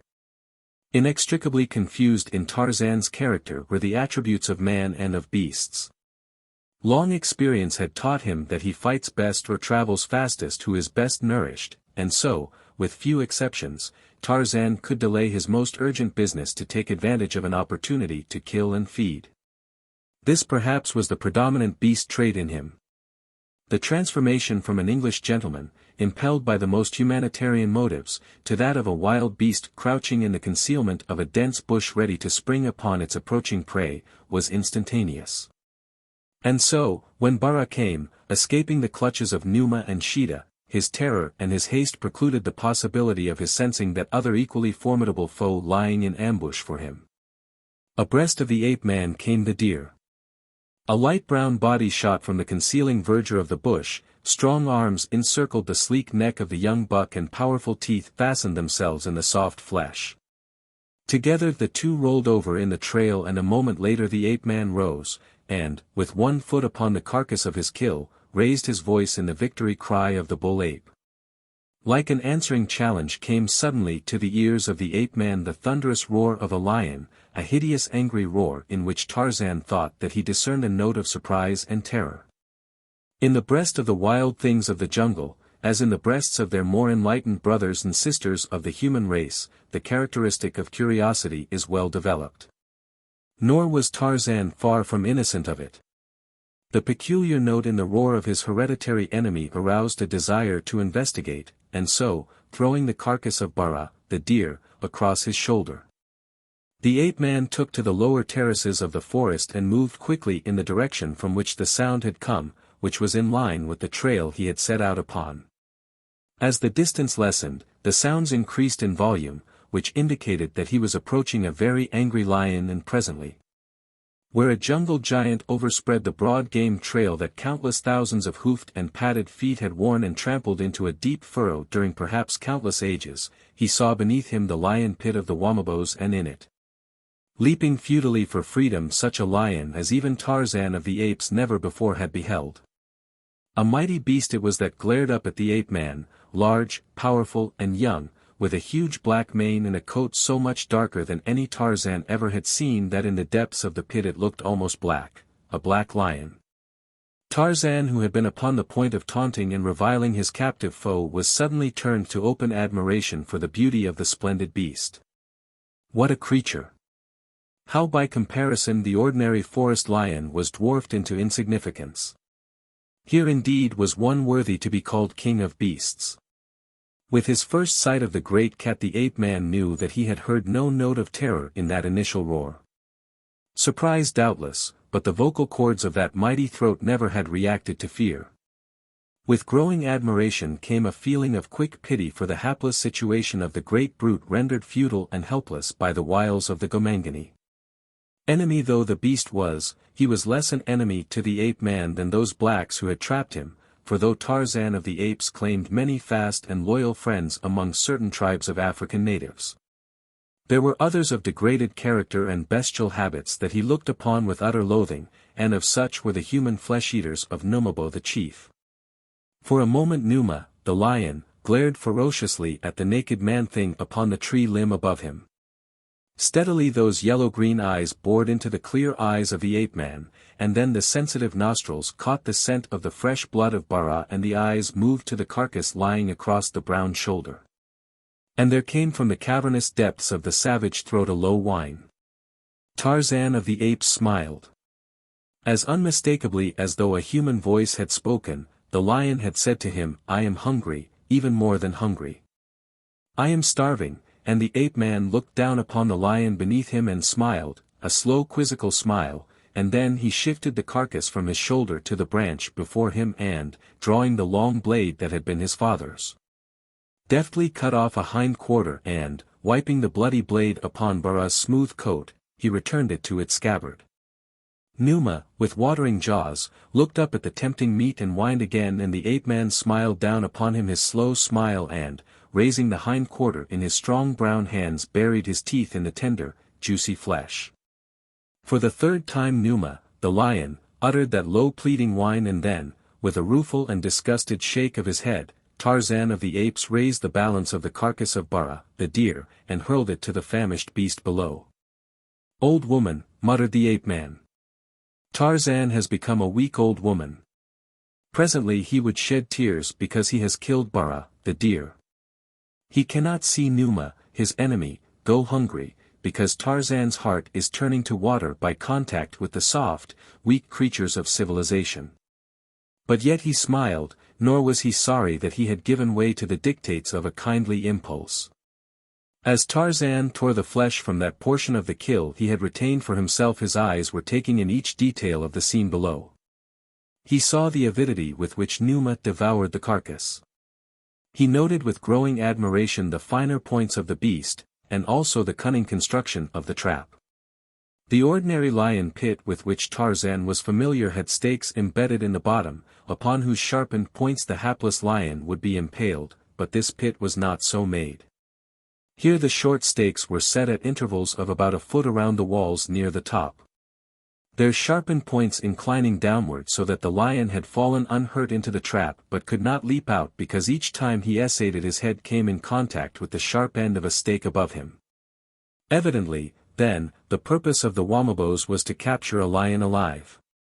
As this tribe had no contact whatsoever with white men in so far as Tarzan knew, their motive was doubtless due to a desire to torture the beast to death that they might enjoy to the utmost his dying agonies. Having fed the lion, it presently occurred to Tarzan that his act would be futile were he to leave the beast to the mercies of the blacks. And then too it occurred to him that he could derive more pleasure through causing the blacks discomfiture than by leaving Numa to his fate. But how was he to release him? By removing two stakes there would be left plenty of room for the lion to leap from the pit, which was not of any great depth. However, what assurance had Tarzan that Numa would not leap out instantly? The way to freedom was open, and before the ape-man could gain the safety of the trees. Regardless of the fact that Tarzan felt no such fear of the lion as you and I might experience under like circumstances, he yet was imbued with the sense of caution that is necessary to all creatures of the wild if they are to survive. Should necessity require, Tarzan could face Numa in battle, although he was not so egotistical as to think that he could best a full-grown lion in mortal combat other than through accident or the utilization of the cunning of his superior man-mind. To lay himself liable to death futilely, he would have considered as reprehensible as to have shunned danger in time of necessity, but when Tarzan elected to do a thing he usually found the means to accomplish it. He had now fully determined to liberate Numa, and having so determined, he would accomplish it even though it entailed considerable personal risk. He knew that the lion would be occupied with his feeding for some time, but he also knew that while feeding he would be doubly resentful of any fancied interference. Therefore Tarzan must work with caution. Coming to the ground at the side of the pit, he examined the stakes and as he did so was rather surprised to note that Numa gave no evidence of anger at his approach. Once he turned a searching gaze upon the ape-man for a moment and then returned to the flesh of Bara. Tarzan felt of the stakes and tested them with his weight. He pulled upon them with the muscles of his strong arms. Presently discovering that by working them back and forth he could loosen them, and then a new plan was suggested to him so that he fell to work excavating with his knife at a point above where one of the stakes was embedded. The loam was soft and easily removed, and it was not long until Tarzan had exposed that part of one of the stakes which was embedded in the wall of the pit to almost its entire length, leaving only enough embedded to prevent the stake from falling into the excavation. Then he turned his attention to an adjoining stake and soon had it similarly exposed, after which he threw the noose of his grass rope over the two and swung quickly to the branch of the tree above. Here he gathered in the slack of the rope and, bracing himself against the bole of the tree, pulled steadily upward. Slowly the stakes rose from the trench in which they were embedded and with them rose Numa's suspicion and growling. Was this some new encroachment upon his rights and his liberties? He was puzzled and, like all lions, being short of temper, he was irritated. He had not minded it when the Tarmangani squatted upon the verge of the pit and looked down upon him, for had not this Tarmangani fed him? But now something else was afoot and the suspicion of the wild beast was aroused. As he watched, however, Numa saw the stakes rise slowly to an erect position, tumble against each other and then fall backwards out of his sight upon the surface of the ground above. Instantly the lion grasped the possibilities of the situation, and, too, perhaps he sensed the fact that the man-thing had deliberately opened a way for his escape. Seizing the remains of Bara in his great jaws, Numa, the lion, leaped agilely from the pit of the Wamabos and Tarzan of the Apes melted into the jungles to the east.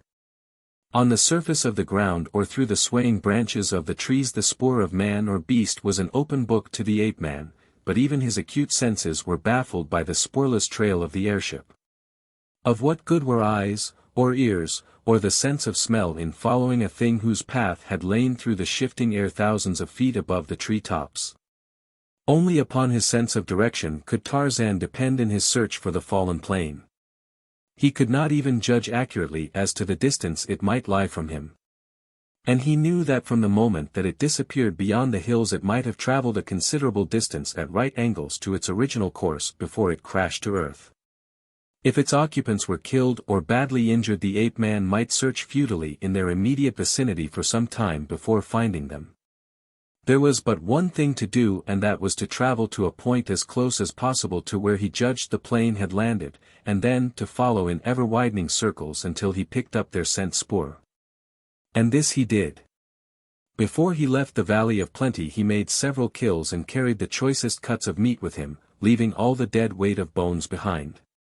The dense vegetation of the jungle terminated at the foot of the western slope, growing less and less abundant as he neared the summit beyond which was a sparse growth of sickly scrub and sunburned grasses, with here and there a gnarled and hardy tree that had withstood the vicissitudes of an almost waterless existence. From the summit of the hills Tarzan's keen eyes searched the arid landscape before him. In the distance he discerned the ragged tortuous lines that marked the winding course of the hideous gorges which scored the broad plain at intervals, the terrible gorges that had so nearly claimed his life in punishment for his temerity in attempting to invade the sanctity of their ancient solitude. For 2 days Tarzan sought futilely for some clue to the whereabouts of the machine or its occupants. He cached portions of his kills at different points, building cairns of rock to mark their locations. He crossed the first deep gorge and circled far beyond it. Occasionally he stopped and called aloud, listening for some response but only silence rewarded him, a sinister silence that his cries only accentuated. Late in the evening of the second day he came to the well-remembered gorge in which lay the clean-picked bones of the ancient adventurer, and here, for the first time, Ska, the vulture, picked up his trail. "Not this time, Ska," cried the ape-man in a taunting voice, "for now indeed is Tarzan Tarzan. Before, you stalked the grim skeleton of a Tarmangani and even then you lost. Waste not your time upon Tarzan of the Apes in the full of his strength." But still Ska, the vulture, circled and soared above him, and the ape-man, notwithstanding his boasts, felt a shudder of apprehension. Through his brain ran a persistent and doleful chant to which he involuntarily set two words, repeated over and over again in horrible monotony: Ska knows. Ska knows. Until, shaking himself in anger, he picked up a rock and hurled it at the grim scavenger. Lowering himself over the precipitous side of the gorge, Tarzan half clambered and half slid to the sandy floor beneath.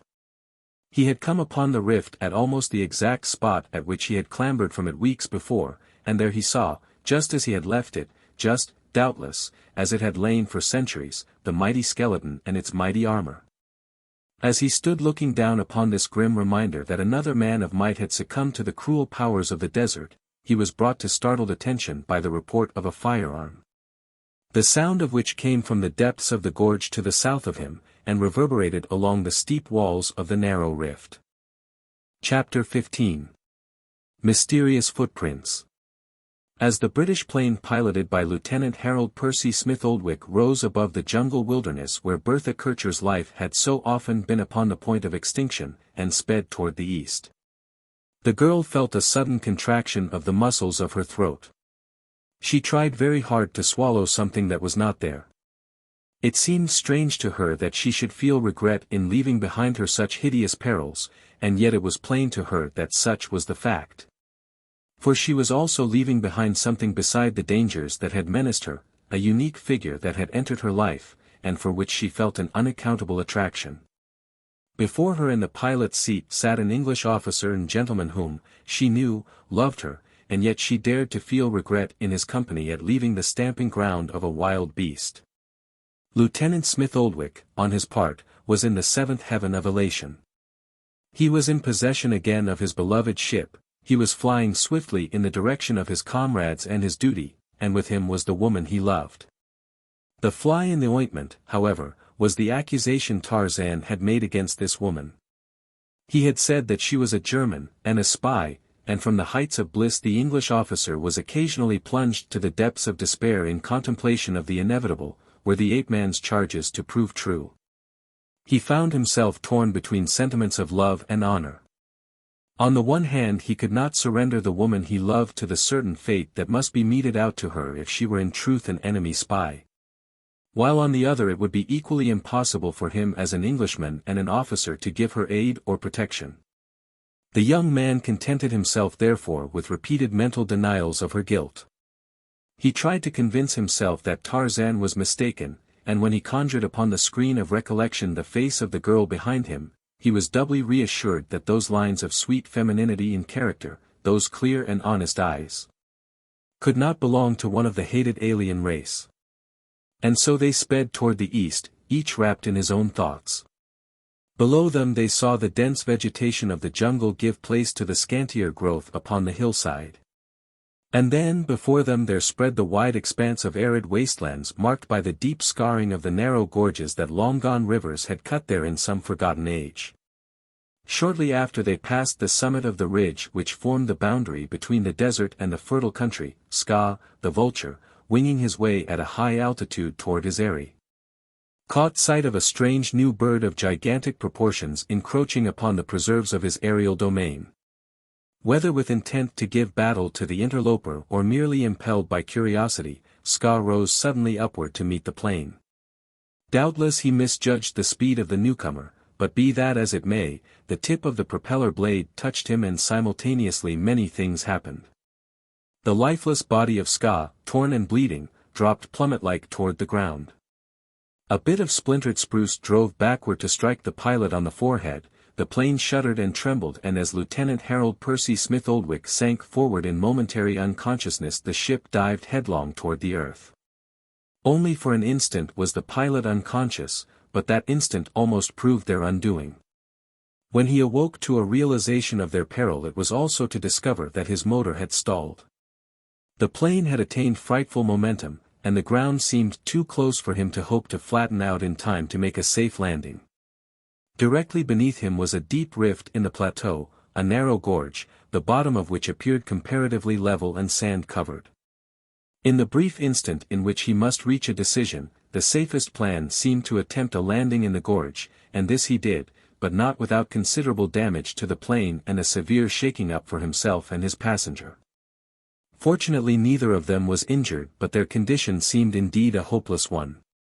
It was a grave question as to whether the man could repair his plane and continue the journey, and it seemed equally questionable as to their ability either to proceed on foot to the coast or retrace their way to the country they had just left.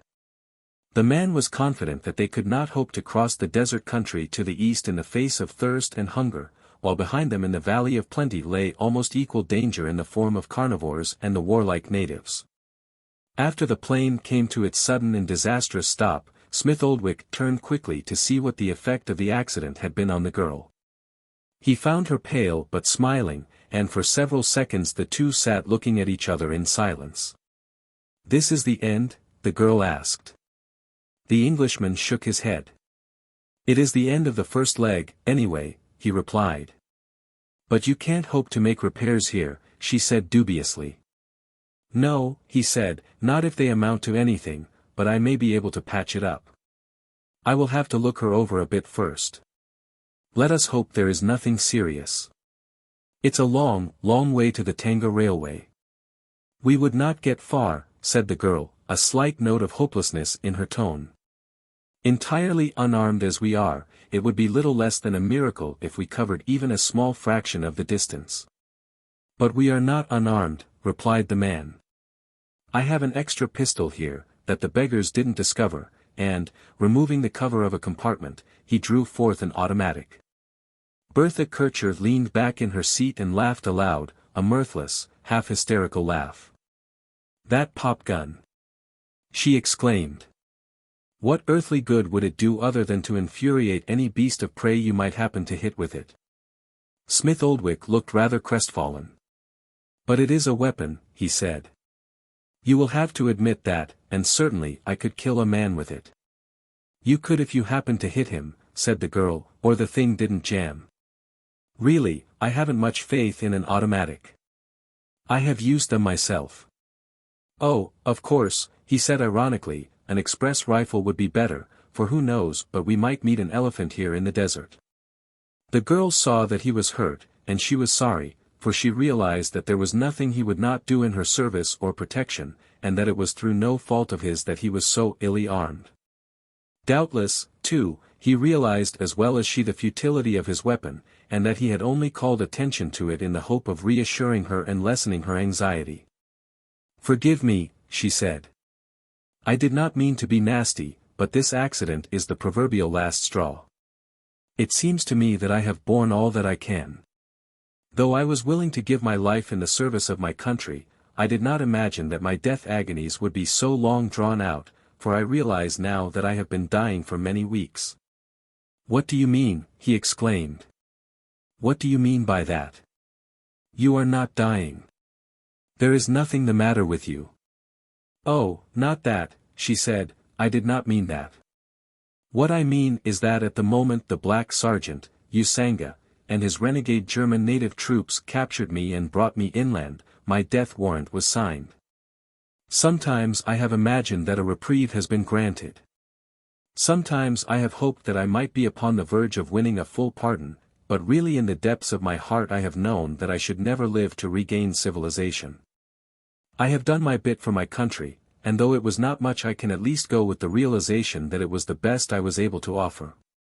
All that I can hope for now, all that I ask for, is a speedy fulfillment of the death sentence. I do not wish to linger any more to face constant terror and apprehension. Even physical torture would be preferable to what I have passed through. I have no doubt that you consider me a brave woman, but really my terror has been boundless. The cries of the carnivores at night fill me with a dread so tangible that I am in actual pain. I feel the rending talons in my flesh and the cruel fangs munching upon my bones. It is as real to me as though I were actually enduring the horrors of such a death.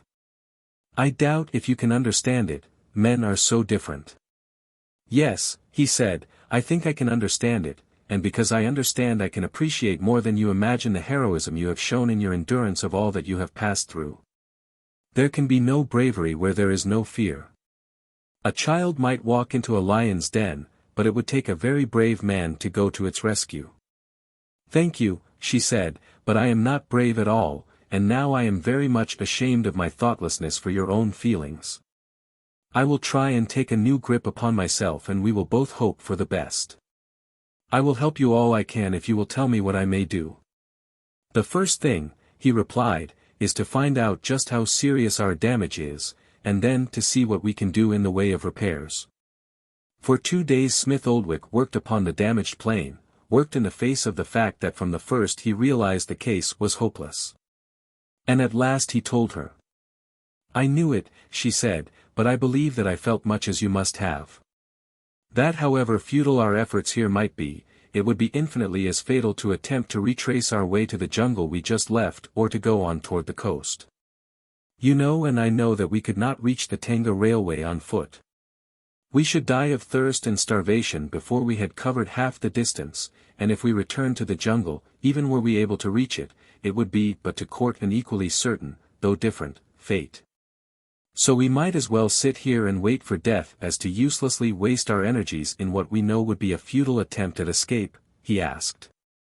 No, she replied, I shall never give up like that.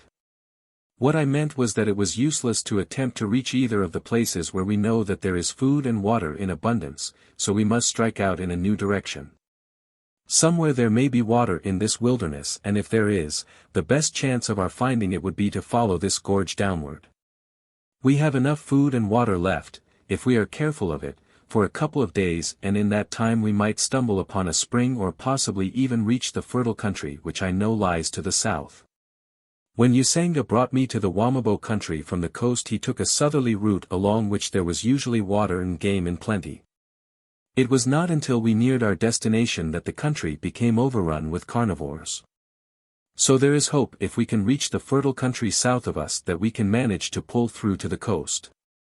The man shook his head dubiously. We can try it, he said. Personally, I do not fancy sitting here waiting for death. Smith Oldwick was leaning against the ship, his dejected gaze directed upon the ground at his feet. The girl was looking south down the gorge in the direction of their one slender chance of life. Suddenly she touched him on the arm. Look, she whispered. The man raised his eyes quickly in the direction of her gaze to see the massive head of a great lion who was regarding them from beyond a rocky projection at the first turning of the gorge. Phew! He exclaimed, the beggars are everywhere. They do not go far from water, do they? Asked the girl hopefully. I should imagine not, he replied, a lion is not particularly strong on endurance. Then he is a harbinger of hope, she exclaimed. The man laughed. Cute little harbinger of hope, he said. Reminds me of Cock Robin heralding spring. The girl cast a quick glance at him. Don't be silly, and I don't care if you do laugh. He fills me with hope. It is probably mutual, replied Smith Oldwick, as we doubtless fill him with hope. The lion evidently having satisfied himself as to the nature of the creatures before him advanced slowly now in their direction. Come, said the man, let's climb aboard, and he helped the girl over the side of the ship. Can't he get in here? She asked. I think he can, said the man. You are reassuring, she returned. I don't feel so. He drew his pistol. For heaven's sake, she cried, don't shoot at him with that thing. You might hit him. I don't intend to shoot at him, but I might succeed in frightening him away if he attempts to reach us here. Haven't you ever seen a trainer work with lions? He carries a silly little pop gun loaded with blank cartridges. With that and a kitchen chair he subdues the most ferocious of beasts. But you haven't a kitchen chair, she reminded him. No, he said, government is always muddling things. I have always maintained that airplanes should be equipped with kitchen chairs. Bertha Kircher laughed as evenly and with as little hysteria as though she were moved by the small talk of an afternoon tea. Numa, the lion, came steadily toward them, his attitude seemed more that of curiosity than of belligerency. Close to the side of the ship he stopped and stood gazing up at them. Magnificent, isn't he? Exclaimed the man. I never saw a more beautiful creature, she replied, nor one with such a dark coat. Why, he is almost black. The sound of their voices seemed not to please the lord of the jungle, for he suddenly wrinkled his great face into deep furrows as he bared his fangs beneath snarling lips and gave vent to an angry growl. Almost simultaneously he crouched for a spring and immediately Smith Oldwick discharged his pistol into the ground in front of the lion. The effect of the noise upon Numa seemed but to enrage him further, and with a horrid roar he sprang for the author of the new and disquieting sound that had outraged his ears. Simultaneously Lieutenant Harold Percy Smith Oldwick vaulted nimbly out of the cockpit on the opposite side of his plane, calling to the girl to follow his example. The girl, realizing the futility of leaping to the ground, chose the remaining alternative and clambered to the top of the upper plane. Numa, unaccustomed to the idiosyncrasies of construction of an airship and having gained the forward cockpit, watched the girl clamber out of his reach without at first endeavoring to prevent her. Having taken possession of the plane, his anger seemed suddenly to leave him and he made no immediate move toward following Smith Oldwick. The girl, realizing the comparative safety of her position, had crawled to the outer edge of the wing and was calling to the man to try and reach the opposite end of the upper plane. It was this scene upon which Tarzan of the Apes looked as he rounded the bend of the gorge above the plane after the pistol shot had attracted his attention. The girl was so intent upon watching the efforts of the Englishman to reach a place of safety, and the latter was so busily occupied in attempting to do so that neither at once noticed the silent approach of the ape-man. It was Numa who first noticed the intruder. The lion immediately evinced his displeasure by directing toward him a snarling countenance and a series of warning growls. His action called the attention of the two upon the upper plane to the newcomer, eliciting a stifled, "Thank God," from the girl, even though she could scarce credit the evidence of her own eyes that it was indeed the savage man, whose presence always assured her safety, who had come so providentially in the nick of time. Almost immediately both were horrified to see Numa leap from the cockpit and advance upon Tarzan. The ape-man, carrying his stout spear in readiness, moved deliberately onward to meet the carnivore, which he had recognized as the lion of the Wamabos pit. He knew from the manner of Numa's approach what neither Bertha Kircher nor Smith Oldwick knew, that there was more of curiosity than belligerency in it. And he wondered if in that great head there might not be a semblance of gratitude for the kindness that Tarzan had done him.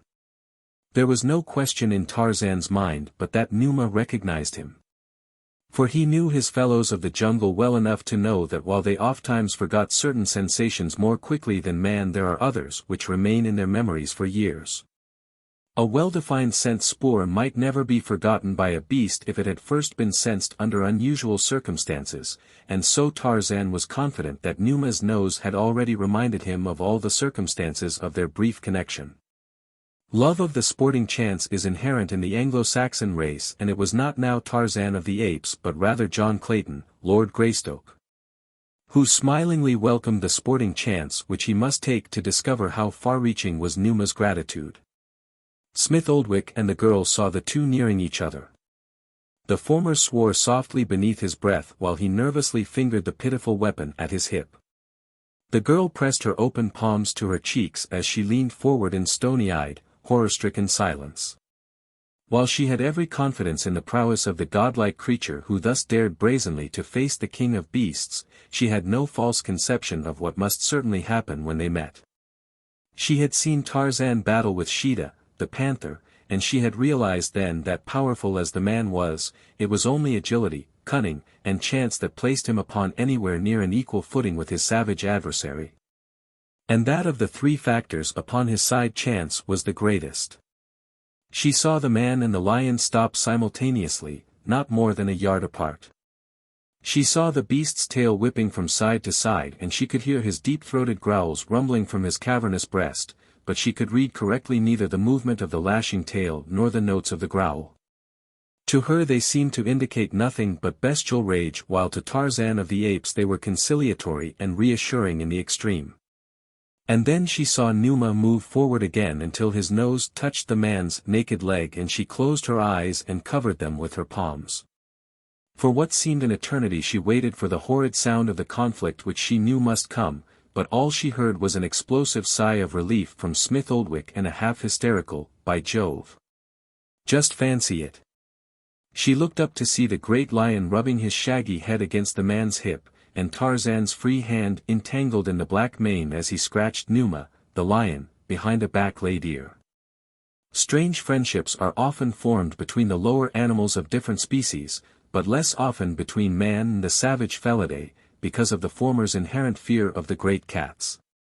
And so after all, therefore, the friendship so suddenly developed between the savage lion and the savage man was not inexplicable.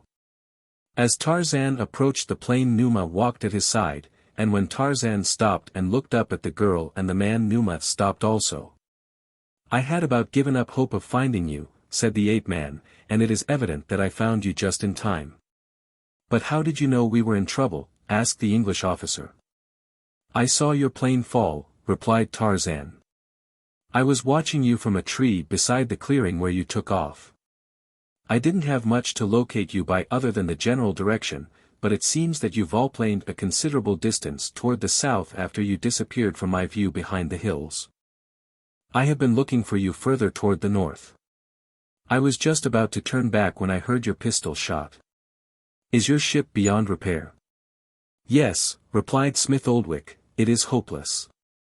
"What are your plans, then? What do you wish to do?" Tarzan directed his question to the girl. "We want to reach the coast," she said, "but it seems impossible now." "I should have thought so a little while ago," replied the ape-man, "but if Numa is here there must be water within a reasonable distance. I ran across this lion 2 days ago in the Wamabo country. I liberated him from one of their pits. To have reached this spot he must have come by some trail unknown to me, at least I crossed no game trail and no spoor of any animal after I came over the hills out of the fertile country." "From which direction did he come upon you?" "It was from the south," replied the girl. "We thought, too, that there must be water in that direction." "Let's find out then," said Tarzan. "But how about the lion?" asked Smith Oldwick. "That we will have to discover," replied the ape-man, "and we can only do so if you will come down from your perch." The officer shrugged his shoulders. The girl turned her gaze upon him to note the effect of Tarzan's proposal. The Englishman grew suddenly very white, but there was a smile upon his lips as without a word he slipped over the edge of the plane and clambered to the ground behind Tarzan. Bertha Kircher realized that the man was afraid, or did she blame him, and she also realized the remarkable courage that he had shown in thus facing a danger that was very real to him. Numa, standing close to Tarzan's side, raised his head and glared at the young Englishman, growled once, and looked up at the ape-man. Tarzan retained a hold upon the beast's mane and spoke to him in the language of the great apes. To the girl and Smith Oldwick the growling gutturals falling from human lips sounded uncanny in the extreme, but whether Numa understood them or not they appeared to have the desired effect upon him, as he ceased growling. And as Tarzan walked to Smith Oldwick's side Numa accompanied him, nor did he offer to molest the officer. "What did you say to him?" asked the girl. Tarzan smiled. "I told him," he replied, "that I am Tarzan of the Apes, mighty hunter, killer of beasts, lord of the jungle, and that you are my friends. I have never been sure that all of the other beasts understand the language of the Mangani. I know that Manu, the monkey, speaks nearly the same tongue, and I am sure that Tantor, the elephant, understands all that I say to him. We of the jungle are great boasters. In our speech, in our carriage, in every detail of our demeanor we must impress others with our physical power and our ferocity. That is why we growl at our enemies. We are telling them to beware, or we shall fall upon them and tear them to pieces. Perhaps Numa does not understand the words that I use, but I believe that my tones and my manner carry the impression that I wish them to convey. Now you may come down and be introduced." It required all the courage that Bertha Kircher possessed to lower herself to the ground within reach of the talons and fangs of this untamed forest beast, but she did it. Nor did Numa do more than bare his teeth and growl a little as she came close to the ape-man. "I think you are safe from him as long as I am present," said the ape-man. "The best thing to do is simply to ignore him. Make no advances, but be sure to give no indication of fear and, if possible, always keep me between you and him. He will go away presently, I am sure, and the chances are that we shall not see him again. At Tarzan's suggestion, Smith Oldwick removed the remaining water and provisions from the plane and, distributing the burden among them, they set off toward the south. Numa did not follow them, but stood by the plane watching until they finally disappeared from view around a bend in the gorge. Tarzan had picked up Numa's trail with the intention of following it southward in the belief that it would lead to water. In the sand that floored the bottom of the gorge, tracks were plain and easily followed. At first only the fresh tracks of Numa were visible, but later in the day the ape-man discovered the older tracks of other lions, and just before dark he stopped suddenly in evident surprise. His two companions looked at him questioningly, and in answer to their implied interrogations he pointed at the ground directly in front of him. "Look at those," he exclaimed. At first neither Smith Oldwick nor the girl saw anything but a confusion of intermingled prints of padded feet in the sand, but presently the girl discovered what Tarzan had seen, and an exclamation of surprise broke from her lips. "The imprint of human feet," she cried. Tarzan nodded. "But there are no toes," the girl pointed out.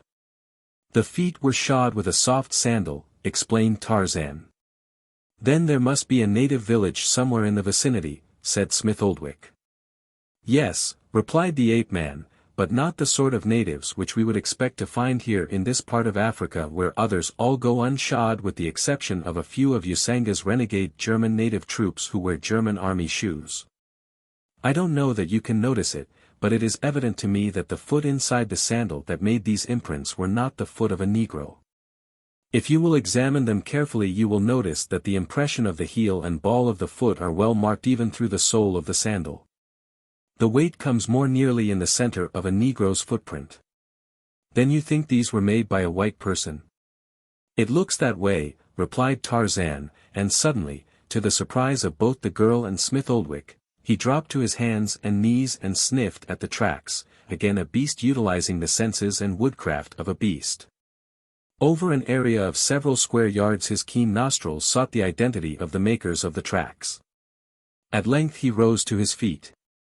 "It is not the spoor of the Gomangani," he said, "nor is it exactly like that of white men. There were 3 who came this way. They were men, but of what race I do not know." There was no apparent change in the nature of the gorge except that it had steadily grown deeper as they followed it downward until now the rocky and precipitous sides rose far above them. At different points natural caves, which appeared to have been eroded by the action of water in some forgotten age, pitted the side walls at various heights. Near them was such a cavity at the ground's level, an arched cavern floored with white sand. Tarzan indicated it with a gesture of his hand. "We will lair here tonight," he said, and then with one of his rare, slow smiles, "We will camp here tonight." Having eaten their meager supper Tarzan bade the girl enter the cavern. "You will sleep inside," he said. "The lieutenant and I will lie outside at the entrance." Chapter 16. The Night Attack. As the girl turned to bid them good night, she thought that she saw a shadowy form moving in the darkness beyond them, and almost simultaneously she was sure that she heard the sounds of stealthy movement in the same direction. "What is that?" she whispered. "There is something out there in the darkness."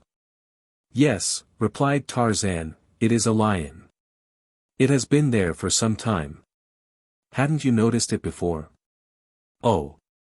cried the girl, breathing a sigh of relief, "is it our lion?"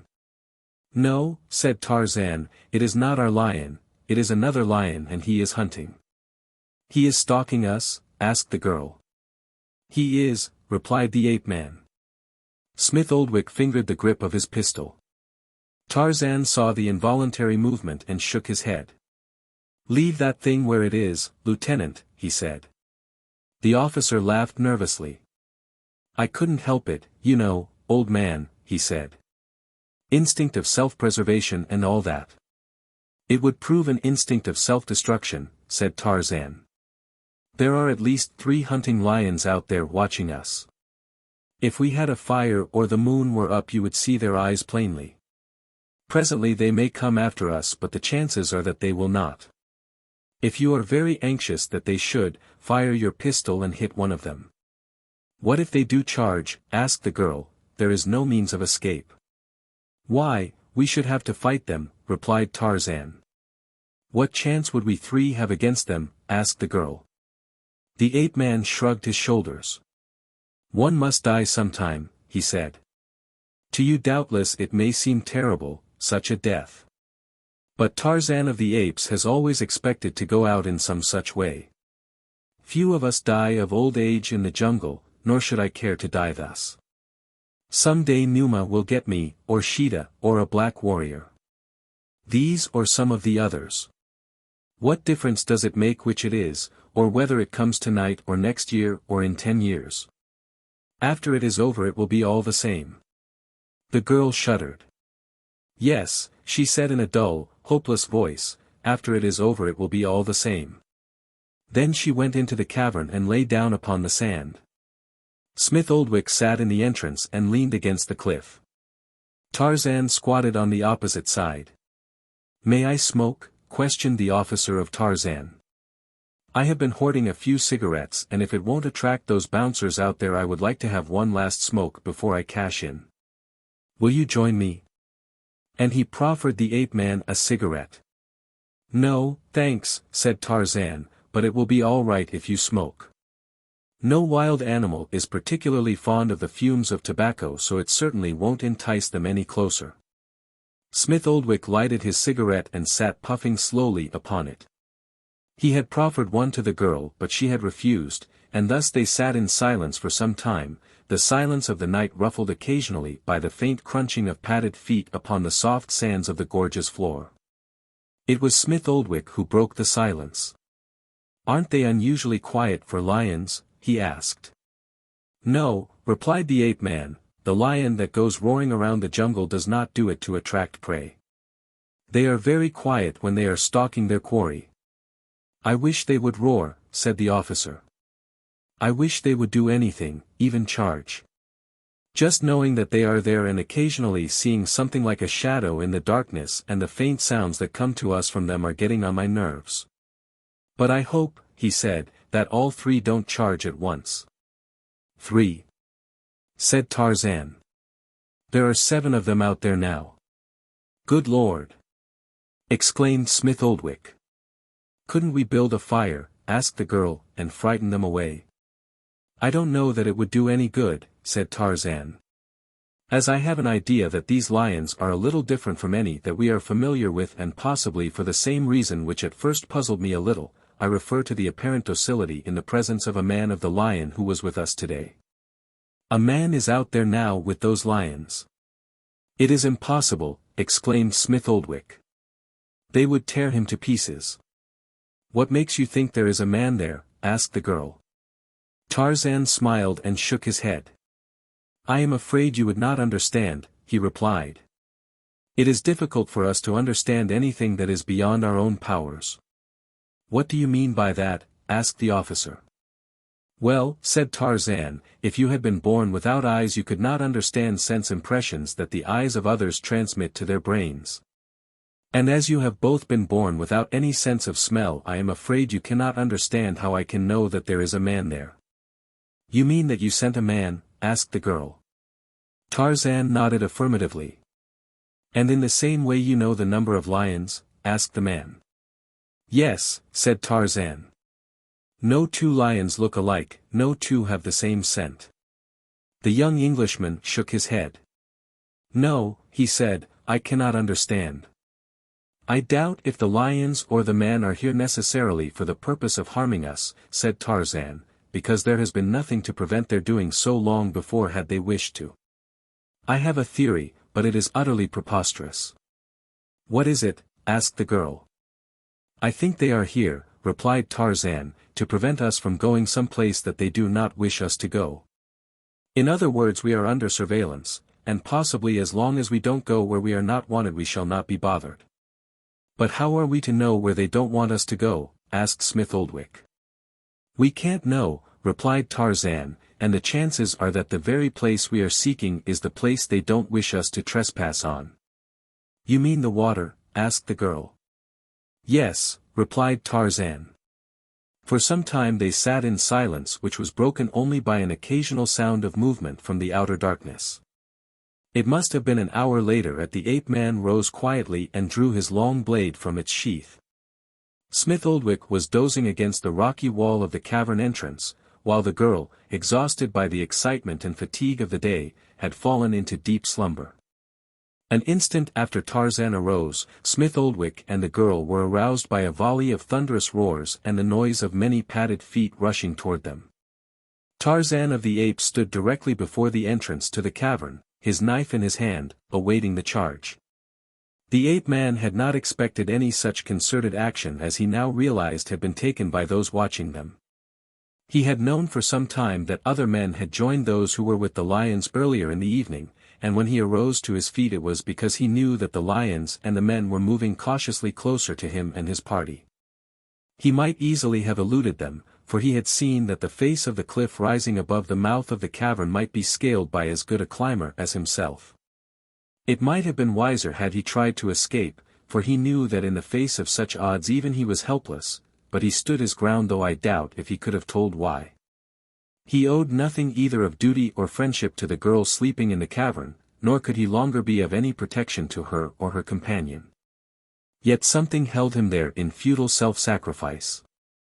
The great Tarmangani had not even the satisfaction of striking a blow in self-defense.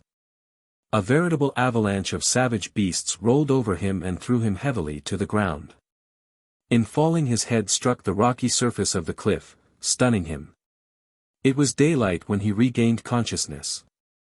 The first dim impression borne to his awakening mind was a confusion of savage sounds which gradually resolved themselves into the growling of lions, and then, little by little, there came back to him the recollections of what had preceded the blow that had felled him.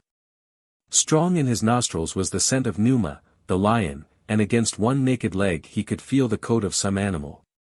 Slowly Tarzan opened his eyes. He was lying on his side, and as he looked down his body, he saw that a great lion stood straddling him, a great lion who growled hideously at something which Tarzan could not see. With the full return of his senses, Tarzan's nose told him that the beast above him was Numa of the Wamabo pit. Thus reassured, the ape-man spoke to the lion and at the same time made a motion as though he would arise. Immediately Numa stepped from above him. As Tarzan raised his head, he saw that he still lay where he had fallen before the opening of the cliff where the girl had been sleeping, and that Numa, backed against the cliffside, was apparently defending him from two other lions who paced to and fro a short distance from their intended victim. And then Tarzan turned his eyes into the cave and saw that the girl and Smith Oldwick were gone. His efforts had been for naught. With an angry toss of his head, the ape-man turned upon the two lions who had continued to pace back and forth a few yards from him. Numa of the lion pit turned a friendly glance in Tarzan's direction, rubbed his head against the ape-man's side, and then directed his snarling countenance toward the two hunters. "I think," said Tarzan to Numa, "that you and I together can make these beasts very unhappy." He spoke in English, which, of course, Numa did not understand at all, but there must have been something reassuring in the tone, for Numa whined pleadingly and moved impatiently to and fro parallel with their antagonists. "Come," said Tarzan suddenly, and grasping the lion's mane with his left hand he moved toward the other lions, his companion pacing at his side. As the two advanced the others drew slowly back and, finally separating, moved off to either side. Tarzan and Numa passed between them, but neither the great black-maned lion or the man failed to keep an eye upon the beast nearer him, so that they were not caught unawares when, as though at some preconcerted signal, the two cats charged simultaneously from opposite directions. The ape-man met the charge of his antagonist after the same fashion of fighting that he had been accustomed to employing in previous encounters with Numa and Xuja. To have attempted to meet the full shock of a lion's charge would have been suicidal even for the giant Tarmangani. Instead he resorted to methods of agility and cunning, for quick as are the great cats, even quicker is Tarzan of the Apes. With outspread, raking talons and bared fangs Numa sprang for the naked chest of the ape-man. Throwing up his left arm as a boxer might ward off a blow, Tarzan struck upward beneath the left forearm of the lion. at the same time rushing in with his shoulder beneath the animal's body and simultaneously drove his blade into the tawny hide behind the shoulder. With a roar of pain Numa wheeled again, the personification of bestial rage. Now indeed would he exterminate this presumptuous man-thing who dared even to think that he could thwart the king of beasts in his desires.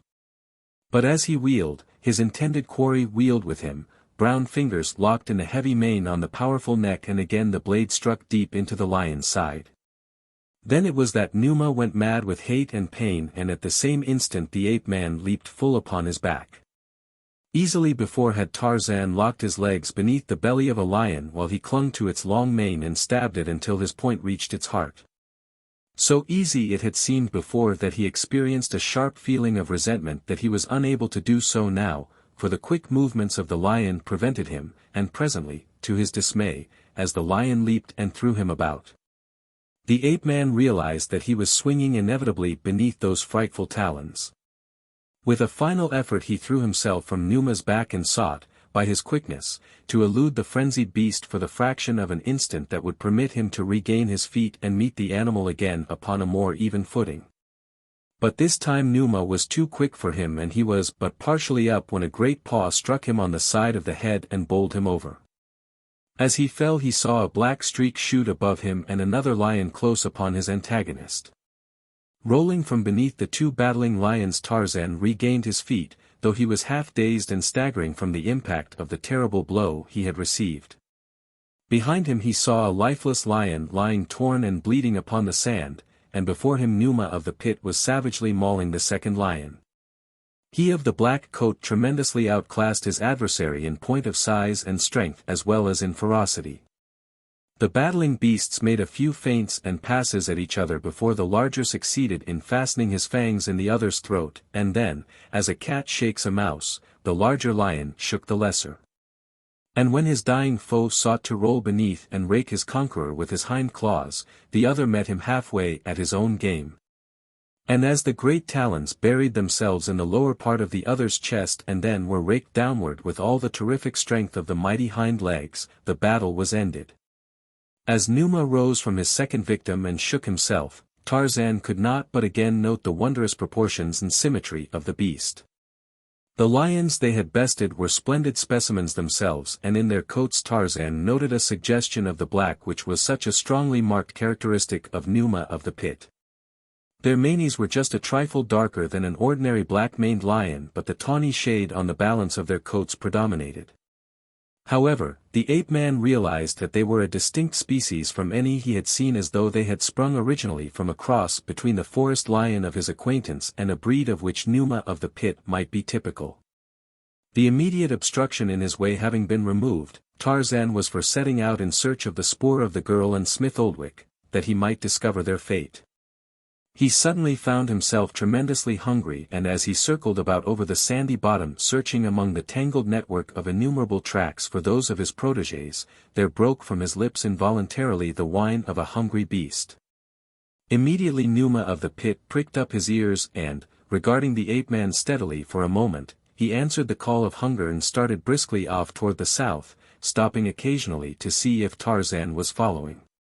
The ape-man realized that the beast was leading him to food, and so he followed, and as he followed his keen eyes and sensitive nostrils sought for some indication of the direction taken by the man and the girl. Presently out of the mass of lion tracks, Tarzan picked up those of many sandaled feet and the scent spoor of the members of the strange race such as had been with the lions the night before. And then faintly he caught the scent spoor of the girl and a little later that of Smith Oldwick. Presently the tracks thinned and here those of the girl and the Englishman became well marked. They had been walking side by side and there had been men and lions to the right and left of them, and men and lions in front and behind. The ape-man was puzzled by the possibilities suggested by the tracks, but in the light of any previous experience he could not explain satisfactorily to himself what his perceptions indicated. There was little change in the formation of the gorge. It still wound its erratic course between precipitous cliffs.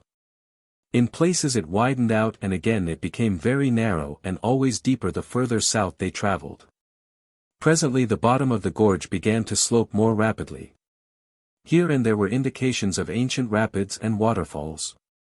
The trail became more difficult but was well marked and showed indications of great antiquity, and, in places, the handiwork of man. They had proceeded for a half or three-quarters of a mile when, at a turning of the gorge, Tarzan saw before him a narrow valley cut deep into the living rock of the earth's crust, with lofty mountain ranges bounding it upon the south. How far it extended east and west he could not see, but apparently it was no more than 3 or 4 miles across from north to south. That it was a well-watered valley was indicated by the wealth of vegetation that carpeted its floor from the rocky cliffs upon the north to the mountains on the south. Over the edge of the cliffs from which the ape-man viewed the valley a trail had been hewn that led downward to the base. Preceded by the lion, Tarzan descended into the valley, which, at this point, was forested with large trees. Before him the trail wound onward toward the center of the valley. Raucous-voiced birds of brilliant plumage screamed among the branches while innumerable monkeys chattered and scolded above him. The forest teemed with life, and yet there was borne in upon the ape-man a sense of unutterable loneliness, a sensation that he never before had felt in his beloved jungles. There was unreality in everything about him, in the valley itself, lying hidden and forgotten in what was supposed to be an arid waste. The birds and the monkeys, while similar in type to many with which he was familiar, were identical with none, nor was the vegetation without its idiosyncrasies. It was as though he had been suddenly transported to another world, and he felt a strange restlessness that might easily have been a premonition of danger.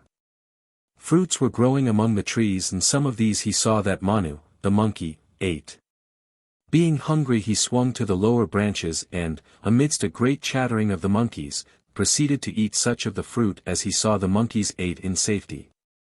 When he had partially satisfied his hunger, for meat alone could fully do so, he looked about him for Numa of the pit to discover that the lion had gone.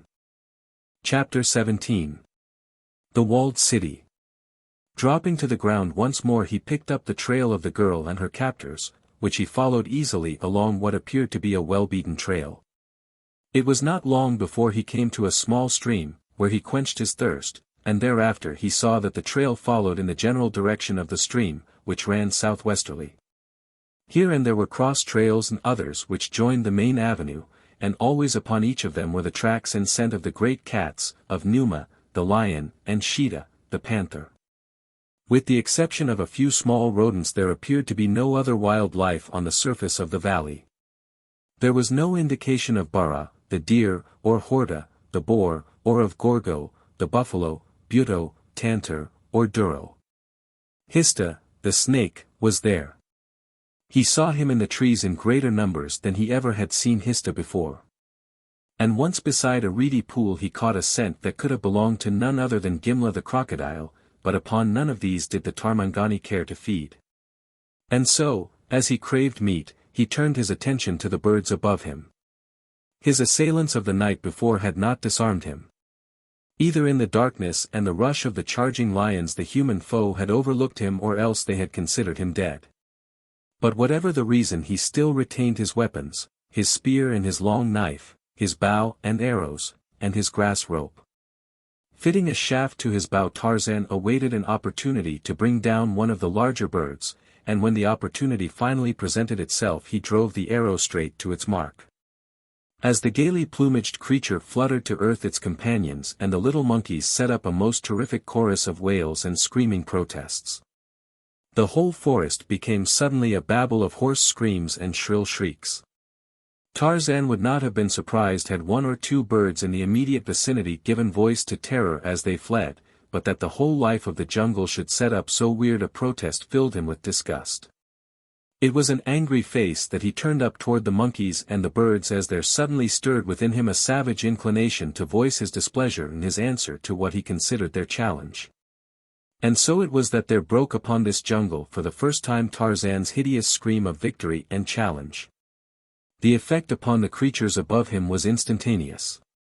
Where before the air had trembled to the din of their voices, now utter silence reigned, and a moment later the ape-man was alone with his puny kill. The silence following so closely the previous tumult carried a sinister impression to the ape-man, which still further aroused his anger. Picking the bird from where it had fallen, he withdrew his arrow from the body and returned it to his quiver. Then with his knife he quickly and deftly removed the skin and feathers together. He ate angrily, growling as though actually menaced by a nearby foe, and perhaps, too, his growls were partially induced by the fact that he did not care for the flesh of birds. Better this, however, than nothing, and from what his senses had told him there was no flesh in the vicinity such as he was accustomed to and cared most for. How he would have enjoyed a juicy haunch from Paco, the zebra, or a steak from the loin of Gorgo, the buffalo. The very thought made his mouth water and increased his resentment against this unnatural forest that harbored no such delicious quarry. He had but partially consumed his kill when he suddenly became aware of a movement in the brush at no great distance from him and downwind, and a moment later his nostrils picked up the scent of Numa from the opposite direction. And then upon either side he caught the fall of padded feet and the brushing of bodies against leafy branches. The ape-man smiled. What stupid creature did they think him, to be surprised by such clumsy stalkers? Gradually the sounds and scents indicated that lions were moving upon him from all directions, that he was in the center of a steadily converging circle of beasts. Evidently they were so sure of their prey that they were making no effort toward stealth, for he heard twigs crack beneath their feet, and the brushing of their bodies against the vegetation through which they forced their way. He wondered what could have brought them. It seemed unreasonable to believe that the cries of the birds and the monkeys should have summoned them, and yet, if not, it was indeed a remarkable coincidence. His judgment told him that the death of a single bird in this forest which teemed with birds could scarce be of sufficient moment to warrant that which followed. Yet even in the face of reason and past experience he found that the whole affair perplexed him. He stood in the center of the trail awaiting the coming of the lions and wondering what would be the method of their attack or if they would indeed attack. Presently a maned lion came into view along the trail below him. At sight of him the lion halted. The beast was similar to those that had attacked him earlier in the day, a trifle larger and a trifle darker than the lions of his native jungles, but neither so large nor so black as Numa of the pit. Presently he distinguished the outlines of other lions in the surrounding brush and among the trees. Each of them halted as it came within sight of the ape-man, and there they stood regarding him in silence. Tarzan wondered how long it would be before they charged, and while he waited he resumed his feeding, though with every sense constantly alert. One by one the lions lay down, but always their faces were toward him and their eyes upon him. There had been no growling and no roaring, just the quiet drawing of the silent circle about him. It was all so entirely foreign to anything that Tarzan ever before had seen lions do that it irritated him so that presently, having finished his repast, he fell to making insulting remarks to first one and then another of the lions. After the habit he had learned from the apes of his childhood. Dango, eater of carrion, he called them, and he compared them most unfavorably with Hista, the snake, the most loathed and repulsive creature of the jungle. Finally he threw handfuls of earth at them and bits of broken twigs, and then the lions growled and bared their fangs, but none of them advanced. Cowards, Tarzan taunted them. Numa with a heart of Bara, the deer. He told them who he was, and after the manner of the jungle folk he boasted as to the horrible things he would do to them, but the lions only lay and watched him. It must have been a half-hour after their coming that Tarzan caught in the distance along the trail the sound of footsteps approaching.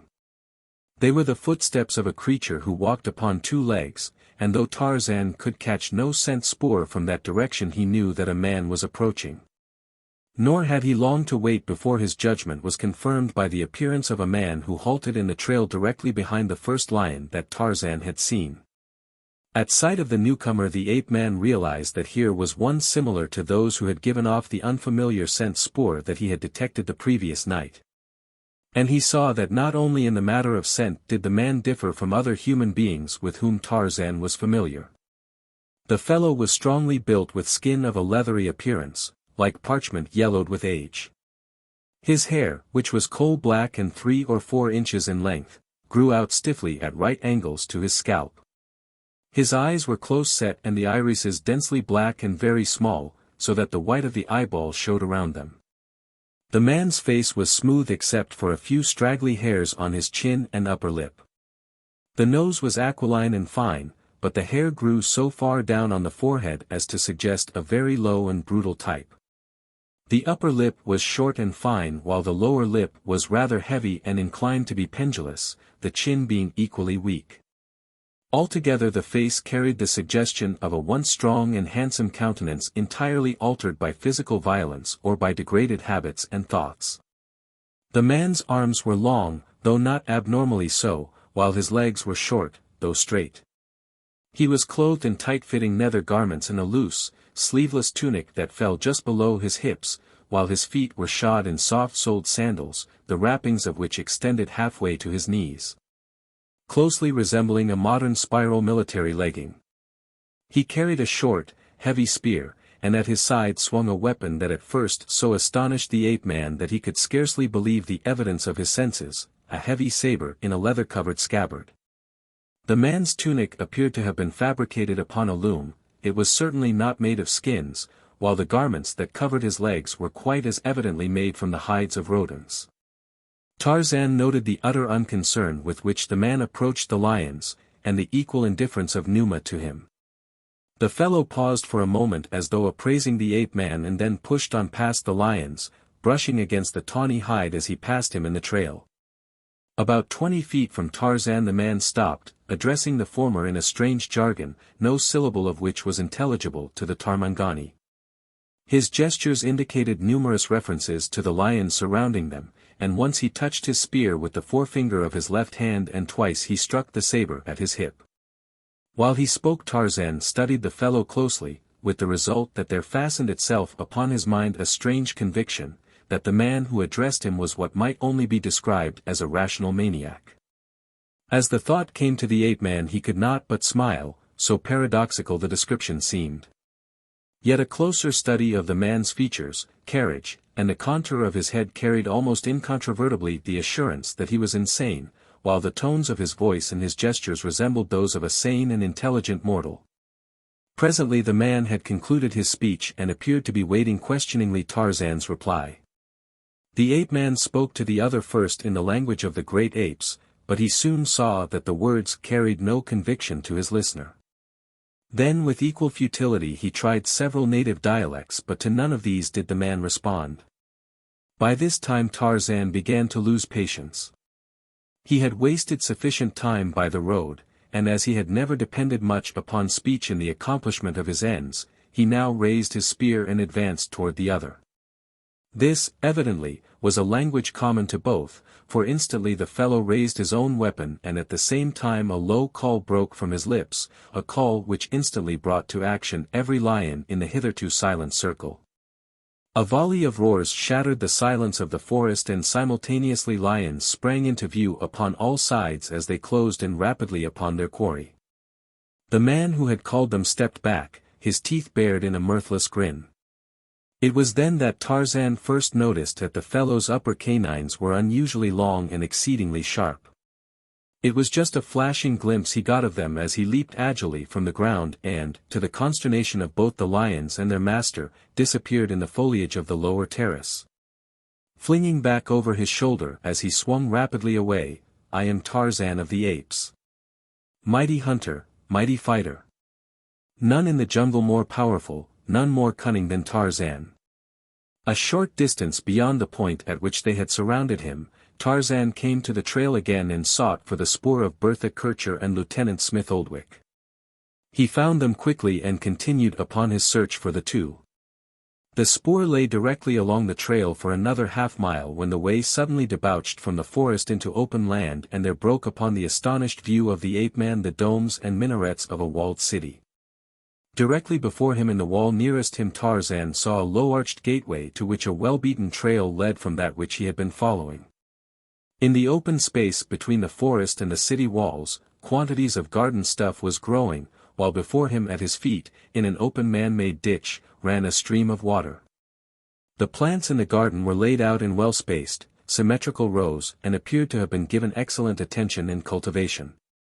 Tiny streams were trickling between the rows from the main ditch before him and at some distance to his right he could see people at work among the plants. The city wall appeared to be about 30 feet in height, its plastered expanse unbroken except by occasional embrasures. Beyond the wall rose the domes of several structures, and numerous minarets dotted the sky line of the city. The largest and central dome appeared to be gilded, while others were red, or blue, or yellow. The architecture of the wall itself was of uncompromising simplicity. It was of a cream shade and appeared to be plastered and painted. At its base was a line of well-tended shrubs, and at some distance towards its eastern extremity it was vine-covered to the top. As he stood in the shadow of the trail, his keen eyes taking in every detail of the picture before him, he became aware of the approach of a party in his rear, and there was borne to him the scent of the man and the lions whom he had so readily escaped. Taking to the trees, Tarzan moved a short distance to the west and, finding a comfortable crotch at the edge of the forest where he could watch the trail leading through the gardens to the city gate, he awaited the return of his would-be captors. And soon they came, the strange man followed by the pack of great lions. Like dogs they moved along behind him down the trail among the gardens to the gate. Here the man struck upon the panels of the door with the butt of his spear, and when it opened in response to his signal he passed in with his lions. Beyond the open door Tarzan, from his distant perch, caught but a fleeting glimpse of life within the city, just enough to indicate that there were other human creatures who abode there, and then the door closed. Through that door he knew that the girl and the man whom he sought to succor had been taken into the city. What fate lay in store for them, or whether already it had been meted out to them, he could not even guess, nor where, within that forbidding wall, they were incarcerated, he could not know. But of one thing he was assured, that if he were to aid them he could not do it from outside the wall. He must gain entrance to the city first, nor did he doubt, that once within, his keen senses would eventually reveal the whereabouts of those whom he sought.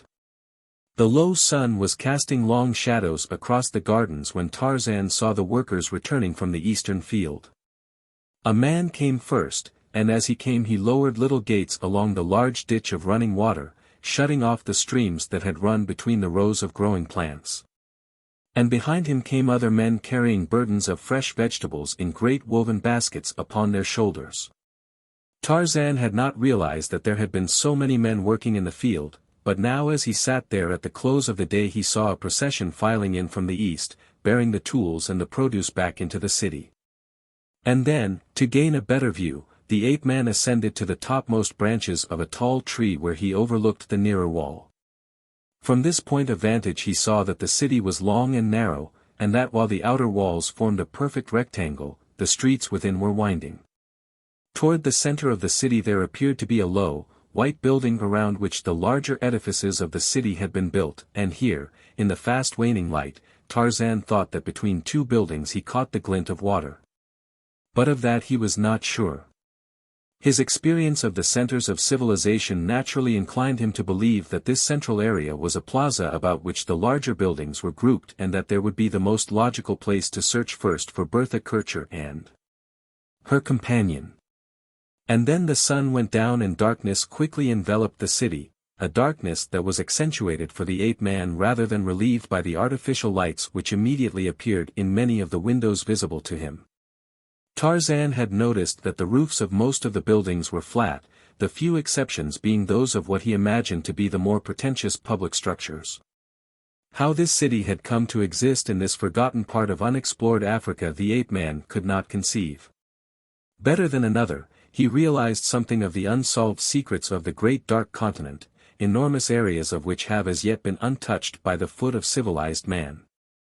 Yet he could scarce believe that a city of this size and apparently thus well constructed could have existed for the generations that it must have been there, without intercourse with the outer world.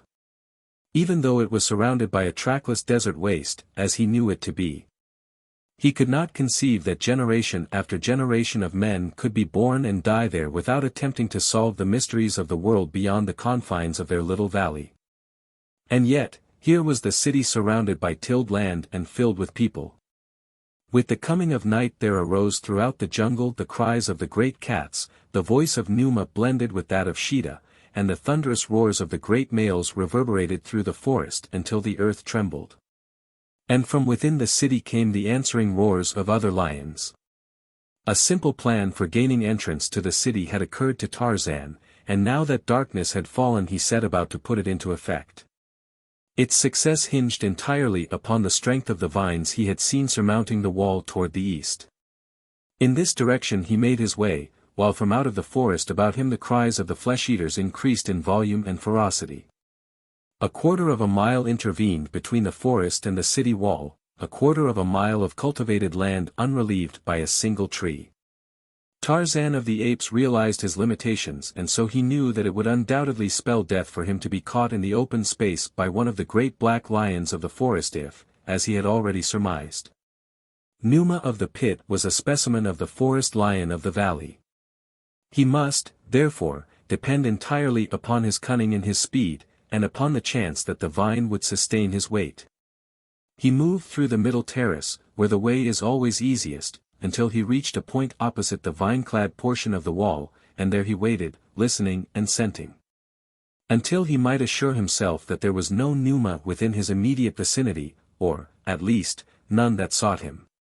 And when he was quite sure that there was no lion close by in the forest, and none in the clearing between himself and the wall, he dropped lightly to the ground and moved stealthily out into the open. The rising moon, just topping the eastern cliffs, cast its bright rays upon the long stretch of open garden beneath the wall. And, too, it picked out in clear relief for any curious eyes that chanced to be cast in that direction, the figure of the giant ape-man moving across the clearing. It was only chance, of course, that a great lion hunting at the edge of the forest saw the figure of the man halfway between the forest and the wall. Suddenly there broke upon Tarzan's ears a menacing sound. It was not the roar of a hungry lion, but the roar of a lion in rage, and, as he glanced back in the direction from which the sound came, he saw a huge beast moving out from the shadow of the forest toward him. Even in the moonlight and at a distance Tarzan saw that the lion was huge, that it was indeed another of the black-maned monsters similar to Numa of the Pit.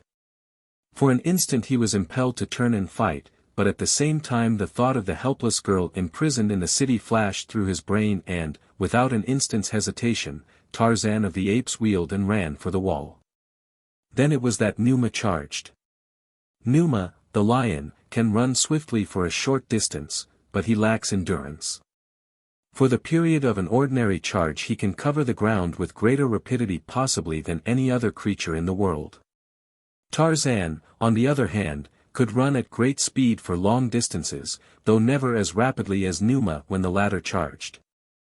The question of his fate, then, rested upon whether, with his start he could elude Numa for a few seconds. And, if so, if the lion would then have sufficient stamina remaining to pursue him at a reduced gait for the balance of the distance to the wall. Never before, perhaps, was staged a more thrilling race, and yet it was run with only the moon and stars to see. Alone and in silence the two beasts sped across the moonlit clearing. Numa gained with appalling rapidity upon the fleeing man, yet at every bound Tarzan was nearer to the vine-clad wall. Once the ape-man glanced back. Numa was so close upon him that it seemed inevitable that at the next bound he should drag him down. So close was he that the ape-man drew his knife as he ran, that he might at least give a good account of himself in the last moments of his life. But Numa had reached the limit of his speed and endurance. Gradually he dropped behind, but he did not give up the pursuit, and now Tarzan realized how much hinged upon the strength of the untested vines. If, at the inception of the race, only Goro and the stars had looked down upon the contestants, such was not the case at its finish, since from an embrasure near the summit of the wall two close-set black eyes peered down upon the two. Tarzan was a dozen yards ahead of Numa when he reached the wall. There was no time to stop and institute a search for sturdy stems and safe handholds. His fate was in the hands of chance, and with the realization he gave a final spurt and running cat-like up the side of the wall among the vines, sought with his hands for something that would sustain his weight. Below him Numa leaped also. Chapter 18. Among the Maniacs. As the lions swarmed over her protectors, Bertha Kircher shrank back in the cave in a momentary paralysis of fright superinduced, perhaps, by the long days of terrific nerve strain which she had undergone. Mingled with the roars of the lions had been the voices of men, and presently out of the confusion and turmoil she felt the near presence of a human being, and then hands reached forth and seized her. It was dark and she could see but little, nor any sign of the English officer or the ape-man. The man who seized her kept the lions from her with what appeared to be a stout spear, the haft of which he used to beat off the beasts. The fellow dragged her from the cavern the while he shouted what appeared to be commands and warnings to the lions.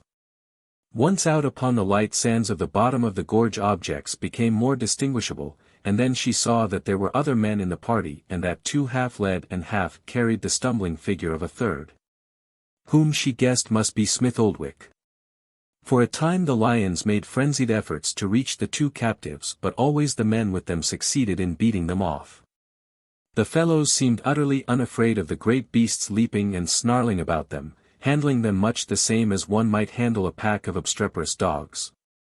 Along the bed of the old watercourse that once ran through the gorge they made their way, and as the first faint lightning of the eastern horizon presaged the coming dawn, they paused for a moment upon the edge of a declivity, which appeared to the girl in the strange light of the waning night as a vast, bottomless pit. But, as their captors resumed their way and the light of the new day became stronger, she saw that they were moving downward toward a dense forest. Once beneath the overarching trees all was again Cimmerian darkness, nor was the gloom relieved until the sun finally arose beyond the eastern cliffs.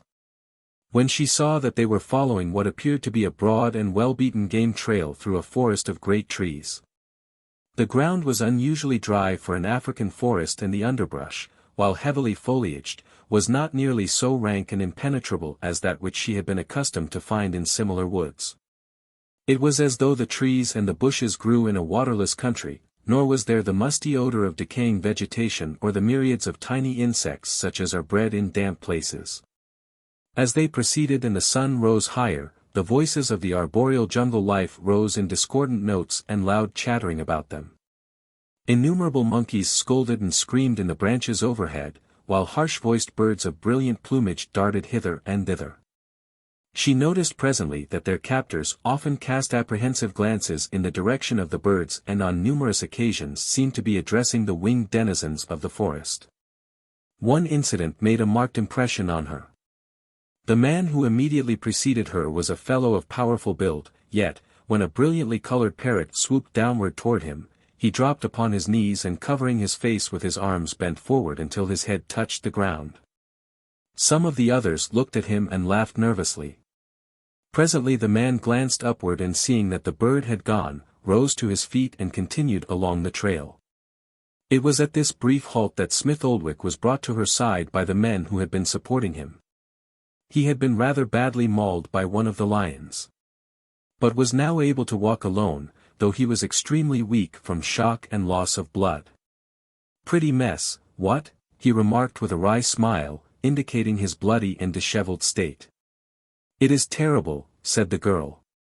"I hope you are not suffering." "Not as much as I should have expected," he replied, "but I feel as weak as a fool." "What sort of creatures are these beggars, anyway?" "I don't know," she replied, "there is something terribly uncanny about their appearance." The man regarded one of their captors closely for a moment and then, turning to the girl asked, "Did you ever visit a madhouse?" She looked up at him in quick understanding and with a horrified expression in her eyes. "That's it," she cried. "They have all the earmarks," he said. "Whites of the eyes showing all around the irises, hair growing stiffly erect from the scalp and low down upon the forehead, even their mannerisms and their carriage are those of maniacs." The girl shuddered. "Another thing about them," continued the Englishman, "that doesn't appear normal is that they are afraid of parrots and utterly fearless of lions." "Yes," said the girl. "And did you notice that the birds seem utterly fearless of them, really seem to hold them in contempt? Have you any idea what language they speak?" "No," said the man, "I have been trying to figure that out. It's not like any of the few native dialects of which I have any knowledge." "It doesn't sound at all like the native language," said the girl, "but there is something familiar about it. You know, every now and then I feel that I am just on the verge of understanding what they are saying, or at least that somewhere I have heard their tongue before, but final recognition always eludes me." "I doubt if you ever heard their language spoken," said the man. These people must have lived in this out-of-the-way valley for ages, and even if they had retained the original language of their ancestors without change, which is doubtful, it must be some tongue that is no longer spoken in the outer world. At one point where a stream of water crossed the trail, the party halted while the lions and the men drank. They motioned to their captives to drink too, and as Bertha Kircher and Smith Oldwick, lying prone upon the ground, drank from the clear, cool water of the rivulet, they were suddenly startled by the thunderous roar of a lion a short distance ahead of them. Instantly the lions with them set up a hideous response, moving restlessly to and fro with their eyes always either turned in the direction from which the roar had come or toward their masters, against whom the tawny beast slunk. The men loosened the sabers in their scabbards, the weapons that had aroused Smith Oldwick's curiosity as they had Tarzan's, and grasped their spears more firmly.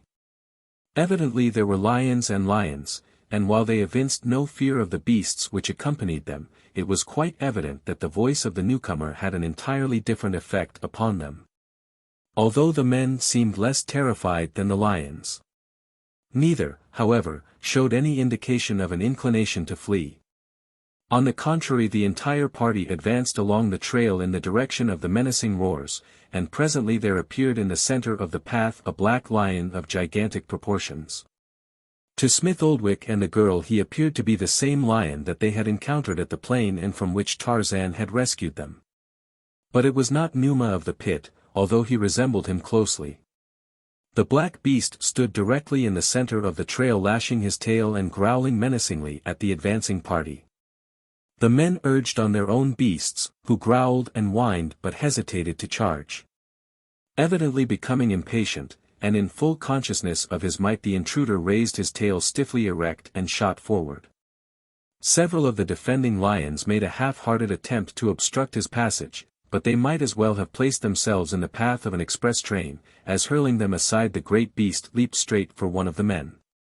A dozen spears were launched at him and a dozen sabers leaped from their scabbards, gleaming, razor-edged weapons they were, but for the instant rendered futile by the terrific speed of the charging beast. Two of the spears entering his body but served to further enrage him as, with demoniacal roars, he sprang upon the hapless man he had singled out for his prey. Scarcely pausing in his charge, he seized the fellow by the shoulder and, turning quickly at right angles, leaped into the concealing foliage that flanked the trail, and was gone, bearing his victim with him. So quickly had the whole occurrence transpired that the formation of the little party was scarcely altered. There had been no opportunity for flight, even if it had been contemplated. And now that the lion was gone with his prey, the men made no move to pursue him. They paused only long enough to recall the 2 or 3 of their lions that had scattered and then resumed the march along the trail. Might be an everyday occurrence from all the effect it has on them, remarked Smith Oldwick to the girl. Yes, she said. They seem to be neither surprised nor disconcerted, and evidently they are quite sure that the lion, having got what he came for, will not molest them further. I had thought, said the Englishman, that the lions of the Wamabo country were about the most ferocious in existence, but they are regular tabby cats by comparison with these big black fellows. Did you ever see anything more utterly fearless or more terribly irresistible than that charge? For a while, as they walked side by side, their thoughts and conversation centered upon this latest experience, until the trail emerging from the forest opened to their view a walled city and an area of cultivated land. Neither could suppress an exclamation of surprise. "Why, that wall is a regular engineering job," exclaimed Smith Oldwick. "And look at the domes and minarets of the city beyond," cried the girl. "There must be a civilized people beyond that wall. Possibly we are fortunate to have fallen into their hands." Smith Oldwick shrugged his shoulders. "I hope so," he said, "though I am not at all sure about people who travel about with lions and are afraid of parrots. There must be something wrong with them." The party followed the trail across the field to an arched gateway which opened at the summons of one of their captors, who beat upon the heavy wooden panels with his spear. Beyond, the gate opened into a narrow street which seemed but a continuation of the jungle trail leading from the forest. Buildings on either hand adjoined the wall and fronted the narrow, winding street, which was only visible for a short distance ahead. The houses were practically all two-storied structures, the upper stories flush with the street while the walls of the first story were set back some 10 feet. A series of simple columns and arches supporting the front of the second story and forming an arcade on either side of the narrow thoroughfare. The pathway in the center of the street was unpaved, but the floors of the arcades were cut stone of various shapes and sizes but all carefully fitted and laid without mortar. These floors gave evidence of great antiquity, there being a distinct depression down the center as though the stone had been worn away by the passage of countless sandaled feet during the ages that it had lain there. There were few people astir at this early hour, and these were of the same type as their captors. At first those whom they saw were only men, but as they went deeper into the city they came upon a few naked children playing in the soft dust of the roadway. Many they passed showed the greatest surprise and curiosity in the prisoners, and often made inquiries of the guards, which the two assumed must have been in relation to themselves, while others appeared not to notice them at all. "I wish we could understand their bally language," exclaimed Smith Oldwick. "Yes," said the girl, "I would like to ask them what they are going to do with us." "That would be interesting," said the man. "I have been doing considerable wondering along that line myself." "I don't like the way their canine teeth are filed," said the girl. "It's too suggestive of some of the cannibals I have seen." "You don't really believe they are cannibals, do you?" asked the man. "You don't think white people are ever cannibals, do you?" "Are these people white?" asked the girl. "They're not Negroes, that's certain," rejoined the man. "Their skin is yellow, but yet it doesn't resemble the Chinese exactly, nor are any of their features Chinese." It was at this juncture that they caught their first glimpse of a native woman. She was similar in most respects to the men though her stature was smaller and her figure more symmetrical. Her face was more repulsive than that of the men, possibly because of the fact that she was a woman, which rather accentuated the idiosyncrasies of eyes, pendulous lip, pointed tusks and stiff, low-growing hair. The latter was longer than that of the men and much heavier. It hung about her shoulders and was confined by a colored bit of some lacy fabric. Her single garment appeared to be nothing more than a filmy scarf which was wound tightly around her body from below her naked breasts, being caught up some way at the bottom near her ankles. Bits of shiny metal resembling gold ornamented both the headdress and the skirt. Otherwise the woman was entirely without jewelry. Her bare arms were slender and shapely and her hands and feet well proportioned and symmetrical. She came close to the party as they passed her, jabbering to the guards who paid no attention to her. The prisoners had an opportunity to observe her closely as she followed at their side for a short distance. "The figure of a houri," remarked Smith Oldwick, "with the face of an imbecile." The street they followed was intersected at irregular intervals by crossroads which, as they glanced down them, proved to be equally as tortuous as that through which they were being conducted. The houses varied but little in design. Occasionally there were bits of color, or some attempt at other architectural ornamentation. Through open windows and doors they could see that the walls of the houses were very thick and that all apertures were quite small, as though the people had built against extreme heat. Which they realized must have been necessary in this valley buried deep in an African desert. Ahead they occasionally caught glimpses of larger structures, and as they approached them, came upon what was evidently a part of the business section of the city. There were numerous small shops and bazaars interspersed among the residences, and over the doors of these were signs painted in characters strongly suggesting Greek origin, and yet it was not Greek as both the Englishman and the girl knew. Smith Oldwick was by this time beginning to feel more acutely the pain of his wounds and the consequent weakness that was greatly aggravated by loss of blood. He staggered now occasionally and the girl, seeing his plight, offered him her arm. "No," he expostulated, "you have passed through too much yourself to have any extra burden imposed upon you." But though he made a valiant effort to keep up with their captors he occasionally lagged, and upon one such occasion the guards for the first time showed any disposition toward brutality. It was a big fellow who walked at Smith Oldwick's left. Several times he took hold of the Englishman's arm and pushed him forward not ungently, but when the captive lagged again and again the fellow suddenly, and certainly with no just provocation, flew into a perfect frenzy of rage. He leaped upon the wounded man, striking him viciously with his fists and, bearing him to the ground, grasped his throat in his left hand while with his right he drew his long sharp saber. Screaming terribly he waved the blade above his head. The others stopped and turned to look upon the encounter with no particular show of interest. It was as though one of the party had paused to readjust a sandal and the others merely waited until he was ready to march on again. But if their captors were indifferent, Bertha Kircher was not. The close-set blazing eyes, the snarling fanged face, and the frightful screams filled her with horror, while the brutal and wanton attack upon the wounded man aroused within her the spirit of protection for the weak that is inherent in all women. Forgetful of everything other than that a weak and defenseless man was being brutally murdered before her eyes, the girl cast aside discretion and, rushing to Smith Oldwick's assistance, seized the uplifted sword arm of the shrieking creature upon the prostrate Englishman.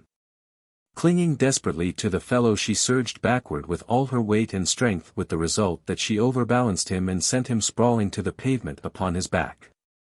In his efforts to save himself he relaxed his grasp upon the grip of his saber which had no sooner fallen to the ground than it was seized upon by the girl. Standing erect beside the prostrate form of the English officer Bertha Kircher, the razor-edged weapon grasped firmly in her hand, faced their captors. She was a brave figure. Even her soiled and torn riding togs and disheveled hair detracted nothing from her appearance. The creature she had felled scrambled quickly to his feet and in the instant his whole demeanor changed. From demoniacal rage he became suddenly convulsed with hysterical laughter, although it was a question in the girl's mind as to which was the more terrifying. His companions stood looking on with vacuous grins upon their countenances, while he from whom the girl had wrested the weapon leaped up and down shrieking with laughter. If Bertha Kircher had needed further evidence to assure her that they were in the hands of a mentally deranged people, the man's present actions would have been sufficient to convince her. The sudden uncontrolled rage and now the equally uncontrolled and mirthless laughter but emphasized the facial attributes of idiocy. Suddenly realizing how helpless she was in the event any one of the men should seek to overpower her, and moved by a sudden revulsion of feeling that brought on almost a nausea of disgust, the girl hurled the weapon upon the ground at the feet of the laughing maniac and, turning, kneeled beside the Englishman. "It was wonderful of you," he said, "but you shouldn't have done it. Don't antagonize them. I believe that they are all mad, and you know they say that one should always humor a madman." She shook her head. "I couldn't see him kill you," she said.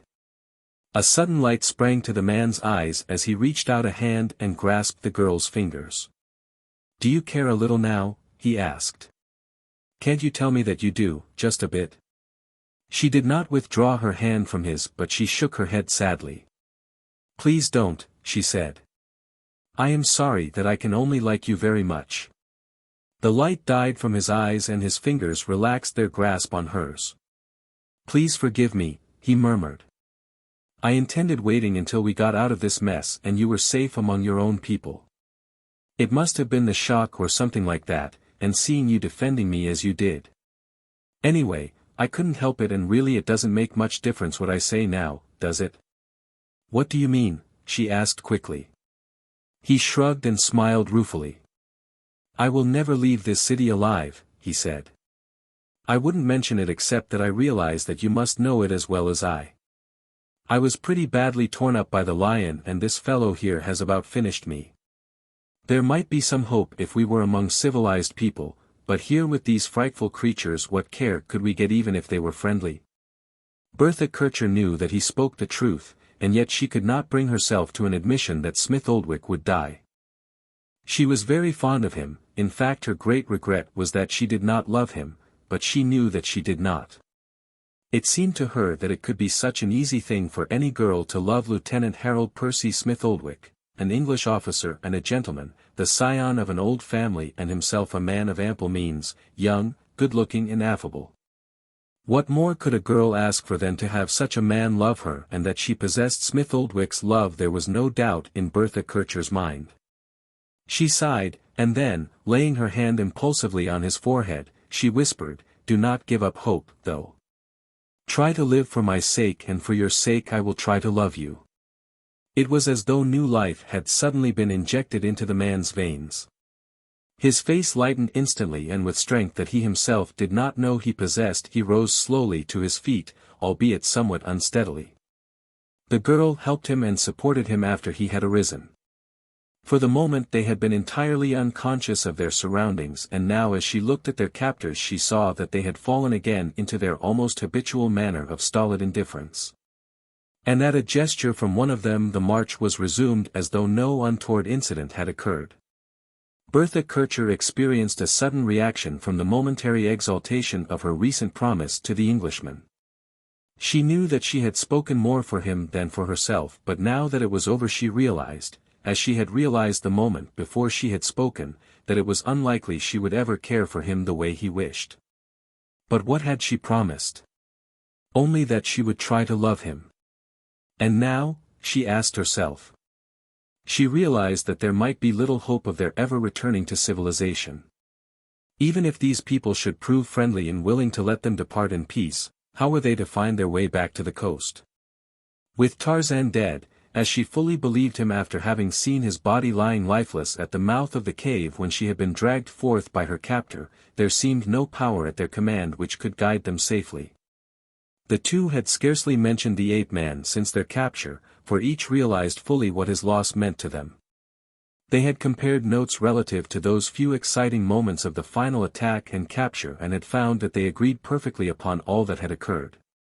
Smith Oldwick had even seen the lion leap upon Tarzan at the instant that the former was awakened by the roars of the charging beasts, and though the night had been dark, he had been able to see that the body of the savage ape-man had never moved from the instant that it had come down beneath the beast. And so, if at other times within the past few weeks Bertha Kircher had felt that her situation was particularly hopeless, she was now ready to admit that hope was absolutely extinct. The streets were beginning to fill with the strange men and women of this strange city. Sometimes individuals would notice them and seem to take a great interest in them, and again others would pass with vacant stares, seemingly unconscious of their immediate surroundings and paying no attention whatsoever to the prisoners. Once they heard hideous screams up a side street, and looking they saw a man in the throes of a demoniacal outburst of rage, similar to that which they had witnessed in the recent attack upon Smith Oldwick. This creature was venting his insane rage upon a child which he repeatedly struck and bit, pausing only long enough to shriek at frequent intervals. Finally, just before they passed out of sight, the creature raised the limp body of the child high above his head and cast it down with all his strength upon the pavement, and then, wheeling and screaming madly at the top of his lungs, he dashed headlong up the winding street. 2 women and several men had stood looking on at the cruel attack. They were at too great a distance for the Europeans to know whether their facial expressions portrayed pity or rage, but be that as it may, none offered to interfere. A few yards farther on a hideous hag leaned from a second-story window where she laughed and gibbered and made horrid grimaces at all who passed her. Others went their ways apparently attending to whatever duties called them, as soberly as the inhabitants of any civilized community. God, muttered Smith Oldwick, what an awful place. The girl turned suddenly toward him. You still have your pistol? She asked him.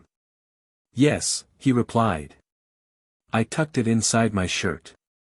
They did not search me and it was too dark for them to see whether I carried any weapons or not. So I hid it in the hope that I might get through with it. She moved closer to him and took hold of his hand. Save 1 cartridge for me, please, she begged. Smith Oldwick looked down at her and blinked his eyes very rapidly. An unfamiliar and disconcerting moisture had come into them. He had realized, of course, how bad a plight was theirs, but somehow it had seemed to affect him only. It did not seem possible that anyone could harm this sweet and beautiful girl. And that she should have to be destroyed by him. It was too hideous, it was unbelievable, unthinkable. If he had been filled with apprehension before, he was doubly perturbed now. I don't believe I could do it, Bertha, he said. Not even to save me from something worse, she asked. He shook his head dismally. I could never do it, he replied. The street that they were following suddenly opened upon a wide avenue, and before them spread a broad and beautiful lagoon, the quiet surface of which mirrored the clear cerulean of the sky. Here the aspect of all their surroundings changed. The buildings were higher and much more pretentious in design and ornamentation. The street itself was paved in mosaics of barbaric but stunningly beautiful design. In the ornamentation of the buildings there was considerable color and a great deal of what appeared to be gold leaf. In all the decorations there was utilized in various ways the conventional figure of the parrot, and, to a lesser extent, that of the lion and the monkey. Their captors led them along the pavement beside the lagoon for a short distance and then through an arched doorway into one of the buildings facing the avenue. Here, directly within the entrance was a large room furnished with massive benches and tables, many of which were elaborately hand-carved with the figures of the inevitable parrot, the lion, or the monkey, the parrot always predominating. Behind one of the tables sat a man who differed in no way that the captives could discover from those who accompanied them. Before this person the party halted, and one of the men who had brought them made what seemed to be an oral report. Whether they were before a judge, a military officer, or a civil dignitary they could not know, but evidently he was a man of authority, for after listening to whatever recital was being made to him the while he closely scrutinized the two captives, he made a single futile attempt to converse with them and then issued some curt orders to him who had made the report. Almost immediately two of the men approached Bertha Kircher and signaled her to accompany them. Smith Oldwick started to follow her but was intercepted by one of their guards. The girl stopped then and turned back, at the same time looking at the man at the table and making signs with her hands, indicating, as best she could, that she wished Smith Oldwick to remain with her. But the fellow only shook his head negatively and motioned to the guards to remove her. The Englishman again attempted to follow but was restrained. He was too weak and helpless even to make an attempt to enforce his wishes. He thought of the pistol inside his shirt and then of the futility of attempting to overcome an entire city with the few rounds of ammunition left to him. So far, with the single exception of the attack made upon him, they had no reason to believe that they might not receive fair treatment from their captors. And so he reasoned that it might be wiser to avoid antagonizing them until such a time as he became thoroughly convinced that their intentions were entirely hostile. He saw the girl led from the building and just before she disappeared from his view she turned and waved her hand to him. "Good luck," she cried, and was gone. The lions that had entered the building with the party had, during their examination by the man at the table, been driven from the apartment through a doorway behind him. Toward this same doorway two of the men now led Smith Oldwick. He found himself in a long corridor from the sides of which other doorways opened, presumably into other apartments of the building. At the far end of the corridor he saw a heavy grating beyond which appeared an open courtyard. Into this courtyard the prisoner was conducted, and as he entered it with the two guards he found himself in an opening which was bounded by the inner walls of the building. It was in the nature of a garden in which a number of trees and flowering shrubs grew. Beneath several of the trees were benches and there was a bench along the south wall. But what aroused his most immediate attention was the fact that the lions who had assisted in their capture and who had accompanied them upon the return to the city, lay sprawled about upon the ground or wandered restlessly to and fro. Just inside the gate his guard halted.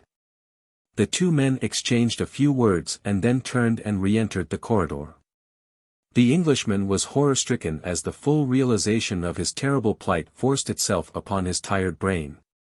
He turned and seized the grating in an attempt to open it and gain the safety of the corridor, but he found it securely locked against his every effort, and then he called aloud to the retreating figure of the men within. The only reply he received was a high-pitched, mirthless laugh, and then the two passed through the doorway at the far end of the corridor and he was alone with the lions. Chapter 19. The Queen's Story. In the meantime Bertha Kircher was conducted the length of the plaza toward the largest and most pretentious of the buildings surrounding it. This edifice covered the entire width of one end of the plaza. It was several stories in height, the main entrance being approached by a wide flight of stone steps, the bottom of which was guarded by enormous stone lions, while at the top there were two pedestals flanking the entrance and of the same height, upon each of which was the stone image of a large parrot. As the girl neared these latter images she saw that the capital of each column was hewn into the semblance of a human skull upon which the parrots perched. Above the arched doorway and upon the walls of the building were the figures of other parrots, of lions, and of monkeys. Some of these were carved in bas-relief. Others were delineated in mosaics, while still others appeared to have been painted upon the surface of the wall. The colorings of the last were apparently much subdued by age, with the result that the general effect was soft and beautiful. The sculpturing and mosaic work were both finely executed, giving evidence of a high degree of artistic skill. Unlike the first building into which she had been conducted, the entrance to which had been doorless, massive doors closed the entrance which she now approached. In the niches formed by the columns which supported the door's arch, and about the base of the pedestals of the stone parrots, as well as in various other places on the broad stairway, lolled some score of armed men. The tunics of these were all of a vivid yellow, and upon the breast and back of each was embroidered the figure of a parrot. As she was conducted up the stairway, one of these yellow-coated warriors approached and halted her guides at the top of the steps. Here they exchanged a few words, and while they were talking the girl noticed that he who had halted them, as well as those whom she could see of his companions, appeared to be, if possible, of a lower mentality than her original captors. Their coarse, bristling hair grew so low upon their foreheads as, in some instances, to almost join their eyebrows, while the irises were smaller, exposing more of the white of the eyeball. After a short parley, the man in charge of the doorway, for such he seemed to be, turned and struck upon one of the panels with the butt of his spear, at the same time calling to several of his companions, who rose and came forward at his command. Soon the great doors commenced slowly to swing creakingly open, and presently, as they separated, the girls saw behind them the motive force which operated the massive doors, to each door a half-dozen naked negroes. At the doorway her two guards were turned back and their places taken by a half-dozen of the yellow-coated soldiery. These conducted her through the doorway which the blacks, pulling upon heavy chains, closed behind them. And as the girl watched them she noted with horror that the poor creatures were chained by the neck to the doors. Before her led a broad hallway in the center of which was a little pool of clear water. Here again in floor and walls was repeated in new and ever-changing combinations and designs, the parrots, the monkeys, and the lions, but now many of the figures were of what the girl was convinced must be gold. The walls of the corridor consisted of a series of open archways through which, upon either side, other spacious apartments were visible. The hallway was entirely unfurnished, but the rooms on either side contained benches and tables. Glimpses of some of the walls revealed the fact that they were covered with hangings of some colored fabric, while upon the floors were thick rugs of barbaric design and the skins of black lions and beautifully marked leopards. The room directly to the right of the entrance was filled with men wearing the yellow tunics of her new guard, while the walls were hung with numerous spears and sabers. At the far end of the corridor a low flight of steps led to another closed doorway. Here the guard was again halted. One of the guards at this doorway, after receiving the report of one of those who accompanied her, passed through the door, leaving them standing outside. It was fully 15 minutes before he returned, when the guard was again changed and the girl conducted into the chamber beyond. Through 3 other chambers and past 3 more massive doors, at each of which her guard was changed, the girl was conducted before she was ushered into a comparatively small room. Back and forth across the floor of which paced a man in a scarlet tunic, upon the front and back of which was embroidered an enormous parrot and upon whose head was a barbaric headdress surmounted by a stuffed parrot. The walls of this room were entirely hidden by hangings upon which hundreds, even thousands, of parrots were embroidered. Inlaid in the floor were golden parrots, while, as thickly as they could be painted, upon the ceiling were brilliant-hued parrots with wings outspread as though in the act of flying. The man himself was larger of stature than any she had yet seen within the city.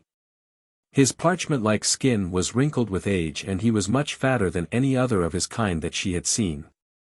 His bared arms, however, gave evidence of great strength and his gait was not that of an old man.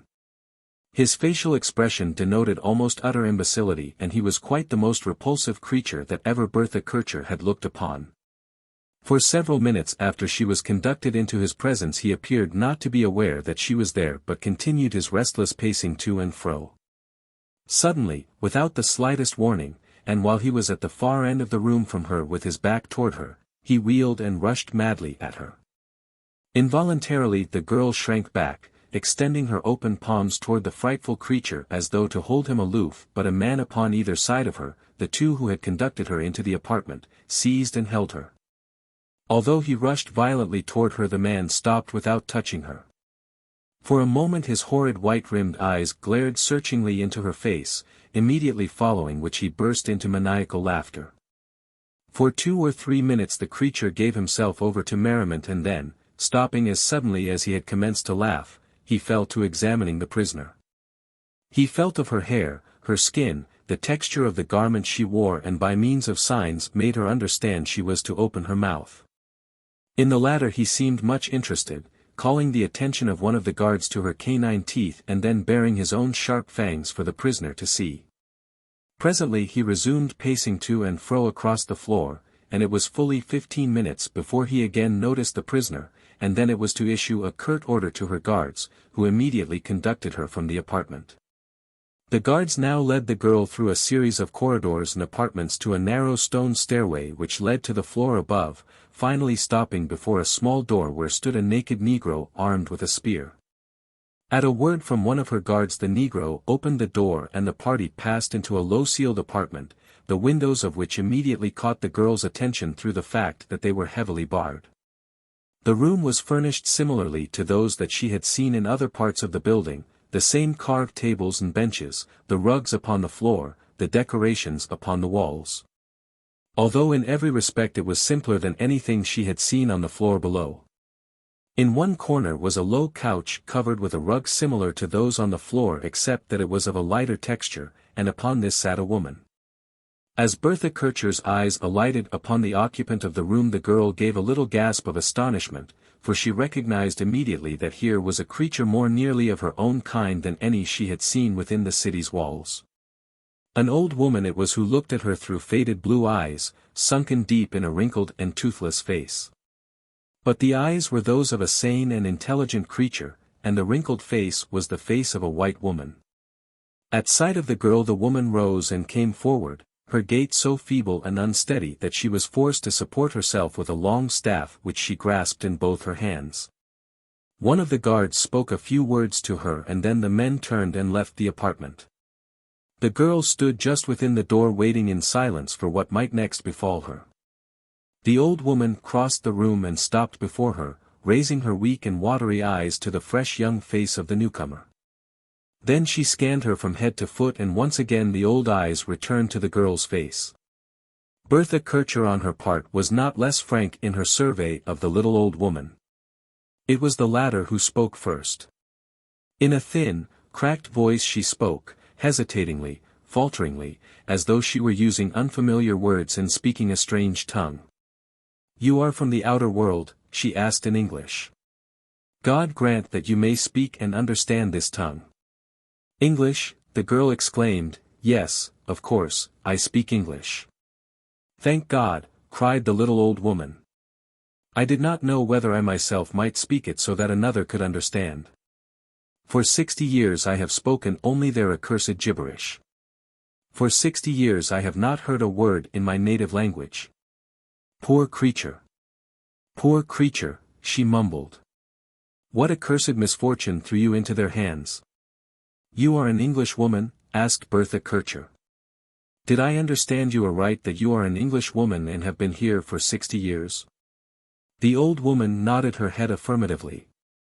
"For 60 years I have never been outside of this palace." "Come," she said, stretching forth a bony hand. "I am very old and cannot stand long. Come and sit with me on my couch." The girl took the proffered hand and assisted the old lady back to the opposite side of the room, and when she was seated the girl sat down beside her. "Poor child! Poor child!" moaned the old woman. "Far better to have died than to have let them bring you here. At first I might have destroyed myself, but there was always the hope that someone would come who would take me away, but none ever comes. Tell me how they got you." Very briefly the girl narrated the principal incidents which led up to her capture by some of the creatures of the city. "Then there is a man with you in the city?" asked the old woman. Yes, said the girl, but I do not know where he is nor what are their intentions in regard to him. In fact, I do not know what their intentions toward me are. No one might even guess, said the old woman. They do not know themselves from one minute to the next what their intentions are, but I think you can rest assured, my poor child, that you will never see your friend again. But they haven't slain you, the girl reminded her, and you have been their prisoner, you say, for 60 years. No, replied her companion, they have not killed me, nor will they kill you, though God knows before you have lived long in this horrible place you will beg them to kill you. Who are they? Asked Bertha Kircher, what kind of people? They differ from any that I ever have seen. And tell me, too, how you came here. It was long ago, said the old woman, rocking back and forth on the couch. It was long ago. Oh, how long it was. I was only 20 then. Think of it, child. Look at me. I have no mirror other than my bath, I cannot see what I look like for my eyes are old, but with my fingers I can feel my old and wrinkled face, my sunken eyes, and these flabby lips drawn in over toothless gums. I am old and bent and hideous, but then I was young and they said that I was beautiful. No, I will not be a hypocrite, I was beautiful. My glass told me that. My father was a missionary in the interior and one day there came a band of Arabian slave raiders. They took the men and women of the little native village where my father labored, and they took me, too. They did not know much about our part of the country so they were compelled to rely upon the men of our village whom they had captured to guide them. They told me that they never before had been so far south and that they had heard there was a country rich in ivory and slaves west of us. They wanted to go there and from there they would take us north, where I was to be sold into the harem of some black sultan. They often discussed the price I would bring, and that price might not lessen, they guarded me jealously from one another so the journeys were made as little fatiguing for me as possible. I was given the best food at their command and I was not harmed. But after a short time, when we had reached the confines of the country with which the men of our village were familiar and had entered upon a desolate and arid desert waste, the Arabs realized at last that we were lost. But they still kept on, ever toward the west, crossing hideous gorges and marching across the face of a burning land beneath the pitiless sun. The poor slaves they had captured were, of course, compelled to carry all the camp equipage and loot and thus heavily burdened, half-starved, and without water, they soon commenced to die like flies. We had not been in the desert land long before the Arabs were forced to kill their horses for food, and when we reached the first gorge, across which it would have been impossible to transport the animals, the balance of them were slaughtered and the meat loaded upon the poor staggering blacks who still survived. Thus we continued for 2 more days and now all but a handful of blacks were dead, and the Arabs themselves had commenced to succumb to hunger and thirst and the intense heat of the desert. As far as the eye could reach back toward the land of plenty from whence we had come, our route was marked by circling vultures in the sky and by the bodies of the dead who lay down in the trackless waste for the last time. The ivory had been abandoned tusk by tusk as the blacks gave out, and along the trail of death was strewn the camp equipage and the horse trappings of 100 men. For some reason the Arab chief favored me to the last, possibly with the idea that of all his other treasures I could be most easily transported. For I was young and strong and after the horses were killed I had walked and kept up with the best of the men. We English, you know, are great walkers, while these Arabians had never walked since they were old enough to ride a horse. I cannot tell you how much longer we kept on but at last, with our strength almost gone, a handful of us reached the bottom of a deep gorge. To scale the opposite side was out of the question and so we kept on down along the sands of what must have been the bed of an ancient river. Until finally we came to a point where we looked out upon what appeared to be a beautiful valley in which we felt assured that we would find game in plenty. By then there were only 2 of us left, the chief and myself. I do not need to tell you what the valley was, for you found it in much the same way as I did. So quickly were we captured that it seemed they must have been waiting for us, and I learned later that such was the case, just as they were waiting for you. As you came through the forest you must have seen the monkeys and parrots and since you have entered the palace, how constantly these animals, and the lions, are used in the decorations. At home we were all familiar with talking parrots who repeated the things that they were taught to say, but these parrots are different in that they all talk in the same language that the people of the city use. And they say that the monkeys talk to the parrots and the parrots fly to the city and tell the people what the monkeys say. And, although it is hard to believe, I have learned that this is so, for I have lived here among them for 60 years in the palace of their king. They brought me, as they brought you, directly to the palace. The Arabian chief was taken elsewhere. I never knew what became of him. Ago XXV was king then. I have seen many kings since that day. He was a terrible man, but then, they are all terrible. What is the matter with them? Asked the girl. They are a race of maniacs, replied the old woman. Had you not guessed it? Among them are excellent craftsmen and good farmers and a certain amount of law and order, such as it is. They reverence all birds, but the parrot is their chief deity. There is one who is held here in the palace in a very beautiful apartment. He is their god of gods. He is a very old bird. If what Ago told me when I came is true, he must be nearly 300 years old by now.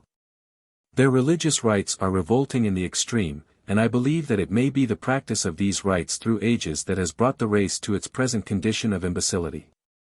And yet, as I said, they are not without some redeeming qualities. If legend may be credited, their forebears, a little handful of men and women who came from somewhere out of the north and became lost in the wilderness of Central Africa, found here only a barren desert valley. To my own knowledge rain seldom, if ever, falls here, and yet you have seen a great forest and luxuriant vegetation outside of the city as well as within.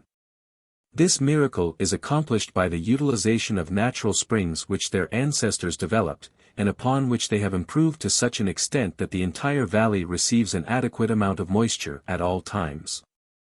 Ago told me that many generations before his time the forest was irrigated by changing the course of the streams which carried the spring water to the city, but that when the trees had sent their roots down to the natural moisture of the soil and required no further irrigation, the course of the stream was changed and other trees were planted. And so the forest grew until today it covers almost the entire floor of the valley except for the open space where the city stands. I do not know that this is true. It may be that the forest has always been here, but it is one of their legends and it is borne out by the fact that there is not sufficient rainfall here to support vegetation. They are peculiar people in many respects, not only in their form of worship and religious rites but also in that they breed lions as other people breed cattle. You have seen how they use some of these lions, but the majority of them they fatten and eat. At first, I imagine, they ate lion meat as a part of their religious ceremony, but after many generations they came to crave it so that now it is practically the only flesh they eat. They would, of course, rather die than eat the flesh of a bird, nor will they eat monkey's meat, while the herbivorous animals they raise only for milk, hides, and flesh for the lions. Upon the south side of the city are the corrals and pastures where the herbivorous animals are raised. Boar, deer, and antelope are used principally for the lions, while goats are kept for milk for the human inhabitants of the city. And you have lived here all these years, exclaimed the girl, without ever seeing one of your own kind? The old woman nodded affirmatively. For 60 years you have lived here, continued Bertha Kircher, and they have not harmed you. I did not say they had not harmed me, said the old woman, they did not kill me, that is all. What? The girl hesitated. What, she continued at last, was your position among them? Pardon me, she added quickly, I think I know, but I should like to hear from your own lips, for whatever your position was, mine will doubtless be the same. The old woman nodded. Yes, she said, doubtless. If they can keep you away from the women. What do you mean? Asked the girl. For 60 years I have never been allowed near a woman. They would kill me, even now, if they could reach me. The men are frightful, God knows they are frightful. But heaven keep you from the women. You mean, asked the girl, that the men will not harm me? Ago XXV made me his queen, said the old woman. But he had many other queens, nor were they all human. He was not murdered for 10 years after I came here. Then the next king took me, and so it has been always. I am the oldest queen now. Very few of their women live to a great age. Not only are they constantly liable to assassination but, owing to their subnormal mentalities, they are subject to periods of depression during which they are very likely to destroy themselves. She turned suddenly and pointed to the barred windows. You see this room, she said, with the black eunuch outside? Wherever you see these you will know that there are women, for with very few exceptions they are never allowed out of captivity. They are considered and really are more violent than the men. For several minutes the two sat in silence, and then the younger woman turned to the older. Is there no way to escape? She asked. The old woman pointed again to the barred windows and then to the door, saying, and there is the armed eunuch. And if you should pass him, how could you reach the street? And if you reached the street, how could you pass through the city to the outer wall? And even if, by some miracle, you should gain the outer wall, and, by another miracle, you should be permitted to pass through the gate, could you ever hope to traverse the forest where the great black lions roam and feed upon men? No. She exclaimed, answering her own question, there is no escape, for after one had escaped from the palace and the city and the forest it would be but to invite death in the frightful desert land beyond. In 60 years you are the first to find this buried city. In 1,000 no denizen of this valley has ever left it, and within the memory of man, or even in their legends, none had found them prior to my coming other than a single warlike giant, the story of whom has been handed down from father to son. I think from the description that he must have been a Spaniard, a giant of a man in buckler and helmet, who fought his way through the terrible forest to the city gate. Who fell upon those who were sent out to capture him and slew them with his mighty sword. And when he had eaten of the vegetables from the gardens, and the fruit from the trees and drank of the water from the stream, he turned about and fought his way back through the forest to the mouth of the gorge. But though he escaped the city and the forest he did not escape the desert. For a legend runs that the king, fearful that he would bring others to attack them, sent a party after him to slay him. For 3 weeks they did not find him, for they went in the wrong direction, but at last they came upon his bones picked clean by the vultures, lying a day's march up the same gorge through which you and I entered the valley. I do not know, continued the old woman, that this is true. It is just one of their many legends. Yes, said the girl, it is true. I am sure it is true, for I have seen the skeleton and the corroded armor of this great giant. At this juncture the door was thrown open without ceremony and a negro entered bearing 2 flat vessels in which were several smaller ones. These he set down on one of the tables near the women, and, without a word, turned and left. With the entrance of the man with the vessels, a delightful odor of cooked food had aroused the realization in the girl's mind that she was very hungry, and at a word from the old woman she walked to the table to examine the viands. The larger vessels which contained the smaller ones were of pottery while those within them were quite evidently of hammered gold. To her intense surprise she found lying between the smaller vessels a spoon and a fork, which, while of quaint design, were quite as serviceable as any she had seen in more civilized communities. The tines of the fork were quite evidently of iron or steel, the girl did not know which, while the handle and the spoon were of the same material as the smaller vessels. There was a highly seasoned stew with meat and vegetables, a dish of fresh fruit, and a bowl of milk beside which was a little jug containing something which resembled marmalade. So ravenous was she that she did not even wait for her companion to reach the table, and as she ate she could have sworn that never before had she tasted more palatable food. The old woman came slowly and sat down on one of the benches opposite her. As she removed the smaller vessels from the larger and arranged them before her on the table a crooked smile twisted her lips as she watched the younger woman eat. "Hunger is a great leveler," she said with a laugh. "What do you mean?" asked the girl. "I venture to say that a few weeks ago you would have been nauseated at the idea of eating cat." "Cat?" exclaimed the girl. "Yes," said the old woman. "What is the difference? A lion is a cat." "You mean I am eating lion now?" "Yes," said the old woman, "and as they prepare it, it is very palatable. You will grow very fond of it." Bertha Kircher smiled a trifle dubiously. I could not tell it, she said, from lamb or veal. No, said the woman, it tastes as good to me.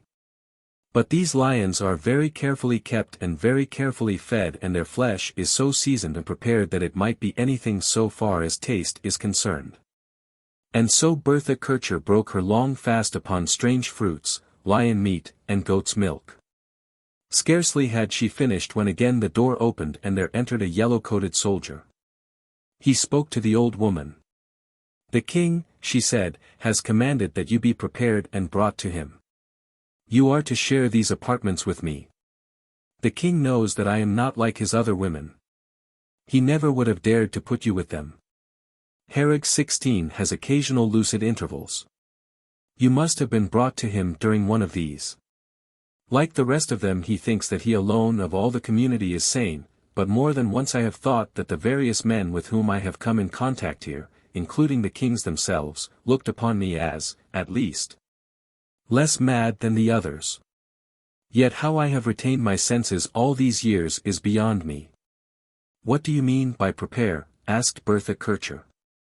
You said that the king had commanded I be prepared and brought to him.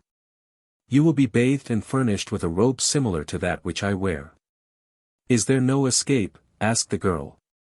Is there no way even in which I can kill myself? The woman handed her the fork. This is the only way, she said, and you will notice that the tines are very short and blunt. The girl shuddered and the old woman laid a hand gently upon her shoulder. He may only look at you and send you away, she said.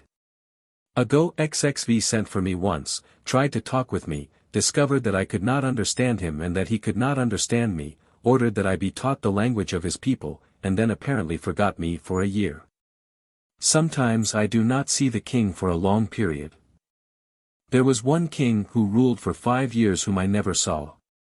There is always hope. Even I whose very memory has doubtless been forgotten beyond these palace walls still hope, though none knows better how futilely. The old woman led Bertha Kircher to an adjoining apartment in the floor of which was a pool of water. Here the girl bathed and afterward her companion brought her one of the clinging garments of the native women and adjusted it about her figure. The material of the robe was of a gauzy fabric which accentuated the rounded beauty of the girlish form. There, said the old woman, as she gave a final pat to one of the folds of the garment, you are a queen indeed. The girl looked down at her naked breasts and but half-concealed limbs in horror. They are going to lead me into the presence of men in this half-nude condition, she exclaimed. The old woman smiled her crooked smile. It is nothing, she said. You will become accustomed to it as did I who was brought up in the home of a minister of the gospel, where it was considered little short of a crime for a woman to expose her stockinged ankle. By comparison with what you will doubtless see and the things that you may be called upon to undergo, this is but a trifle. For what seemed hours to the distraught girl she paced the floor of her apartment, awaiting the final summons to the presence of the mad king. Darkness had fallen and the oil flares within the palace had been lighted long before 2 messengers appeared with instructions that Herrig demanded her immediate presence and that the old woman, whom they called Zanilla, was to accompany her. The girl felt some slight relief when she discovered that she was to have at least one friend with her, however powerless to assist her the old woman might be. The messengers conducted the 2 to a small apartment on the floor below. Zanilla explained that this was one of the anterooms off the main throne room in which the king was accustomed to hold court with his entire retinue. A number of yellow-tunicked warriors sat about upon the benches within the room. For the most part their eyes were bent upon the floor and their attitudes that of moody dejection. As the 2 women entered several glanced indifferently at them, but for the most part no attention was paid to them. While they were waiting in the anteroom there entered from another apartment a young man uniformed similarly to the others with the exception that upon his head was a fillet of gold, in the front of which a single parrot feather rose erectly above his forehead. As he entered, the other soldiers in the room rose to their feet. That is Matak, one of the king's sons, Zanilla whispered to the girl. The prince was crossing the room toward the audience chamber when his glance happened to fall upon Bertha Kircher. He halted in his tracks and stood looking at her for a full minute without speaking. The girl, embarrassed by his bold stare in her scant attire, flushed and, dropping her gaze to the floor, turned away.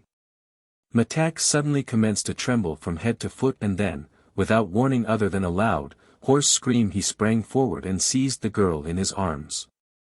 Instantly pandemonium ensued.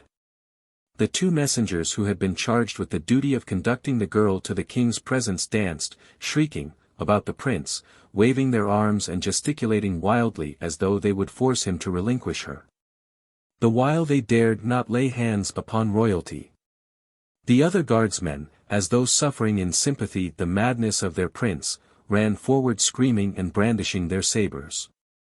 The girl fought to release herself from the horrid embrace of the maniac, but with his left arm about her he held her as easily as though she had been but a babe, while with his free hand he drew his saber and struck viciously at those nearest him. One of the messengers was the first to feel the keen edge of Matak's blade. With a single fierce cut the prince drove through the fellow's collarbone and downward to the center of his chest. With a shrill shriek that rose above the screaming of the other guardsmen, the man dropped to the floor. And as the blood gushed from the frightful wound he struggled to rise once more to his feet and then sank back again and died in a great pool of his own blood. In the meantime Matak, still clinging desperately to the girl, had backed toward the opposite door. At the sight of the blood, two of the guardsmen, as though suddenly aroused to maniacal frenzy, dropped their sabers to the floor and fell upon each other with nails and teeth, while some sought to reach the prince and some to defend him. In a corner of the room sat one of the guardsmen laughing uproariously, and just as Matak succeeded in reaching the door and taking the girl through, she thought that she saw another of the men spring upon the corpse of the dead messenger and bury his teeth in its flesh. During the orgy of madness Zanilla had kept closely at the girl's side, but at the door of the room Matak had seen her and, wheeling suddenly, cut viciously at her. Fortunately for Zanilla she was halfway through the door at the time, so that Matak's blade but dented itself upon the stone arch of the portal, and then Zanilla, guided doubtless by the wisdom of 60 years of similar experiences, fled down the corridor as fast as her old and tottering legs would carry her. Matak, once outside the door, returned his saber to its scabbard and lifting the girl bodily from the ground carried her off in the opposite direction from that taken by Zanilla. Chapter 20. Came Tarzan. Just before dark that evening, an almost exhausted Flier entered the headquarters of Colonel Capel of the 2nd Rhodesians and saluted. "Well, Thompson," asked the superior, "what luck?" "The others have all returned.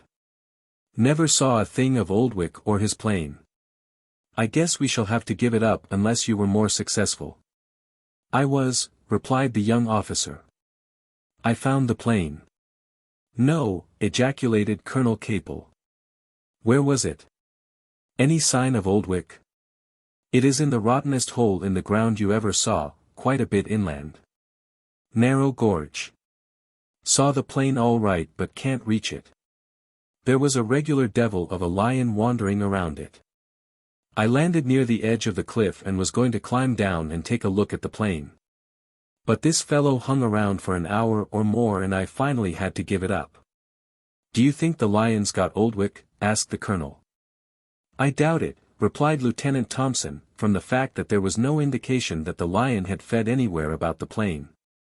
I arose after I found it was impossible to get down around the plane and reconnoitered up and down the gorge.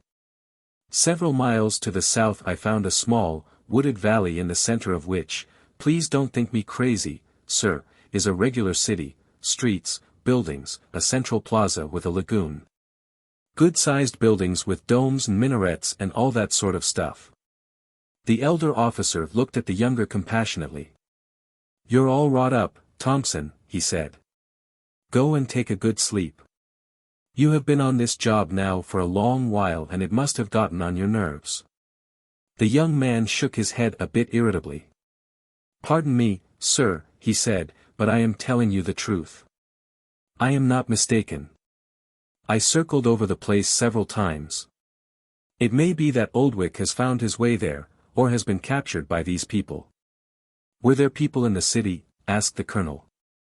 "Yes, I saw them in the streets." "Do you think cavalry could reach the valley?" asked the colonel. "No," replied Thompson, "the country is all cut up with these deep gorges. Even infantry would have a devil of a time of it, and there is absolutely no water that I could discover for at least a 2 days' march.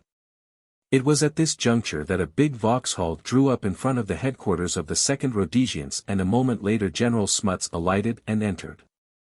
Colonel Capel arose from his chair and saluted his superior, and the young lieutenant saluted and stood at attention. "I was passing," said the general, "and I thought I would stop for a chat. By the way, how is the search for Lieutenant Smith Oldwick progressing? I see Thompson here, and I believe he was one of those detailed to the search." "Yes," said Capel, "he was. He is the last to come in. He found the lieutenant's ship, and then he repeated what Lieutenant Thompson had reported to him." The general sat down at the table with Colonel Capel, and together the two officers, with the assistance of the Flier, marked the approximate location of the city which Thompson had reported he'd discovered. "It's a mighty rough country," remarked Smuts, "but we can't leave a stone unturned until we have exhausted every resource to find that boy. We will send out a small force. A small one will be more likely to succeed than a large one. About 1 company, Colonel, or say 2, with sufficient motor lorries for transport of rations and water. Put a good man in command and let him establish a base as far to the west as the motors can travel. You can leave 1 company there and send the other forward.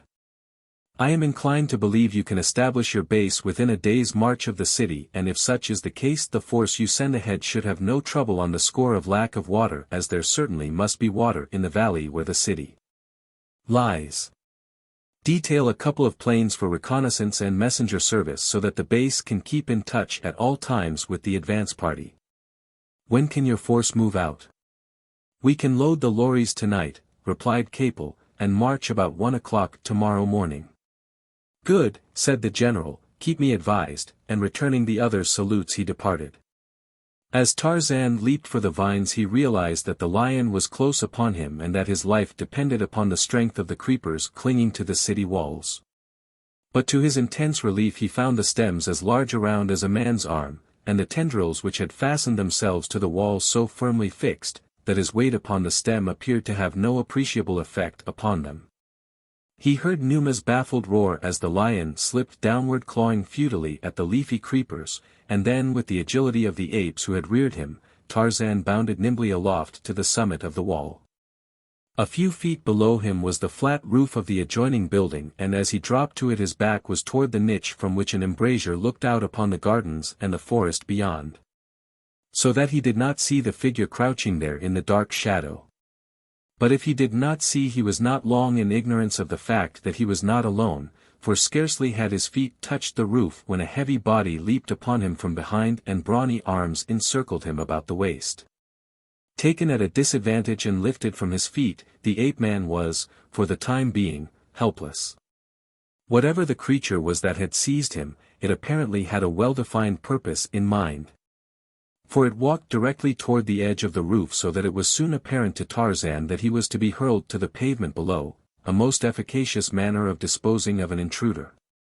That he would be either maimed or killed the ape-man was confident, but he had no intention of permitting his assailant to carry out the plan. Tarzan's arms and legs were free, but he was in such a disadvantageous position that he could not use them to any good effect. His only hope lay in throwing the creature off its balance, and to this end Tarzan straightened his body and leaned as far back against his captor as he could, and then suddenly lunged forward. The result was as satisfactory as he could possibly have hoped. The great weight of the ape-man thrown suddenly out from an erect position caused the other also to lunge violently forward, with the result that to save himself he involuntarily released his grasp. Cat-like in his movements, the ape-man had no sooner touched the roof than he was upon his feet again, facing his adversary, a man almost as large as himself and armed with a saber which he now whipped from its scabbard. Tarzan, however, had no mind to allow the use of this formidable weapon, and so he dove for the other's legs beneath the vicious cut that was directed at him from the side, and as a football player tackles an opposing runner. Tarzan tackled his antagonist, carrying him backward several yards and throwing him heavily to the roof upon his back.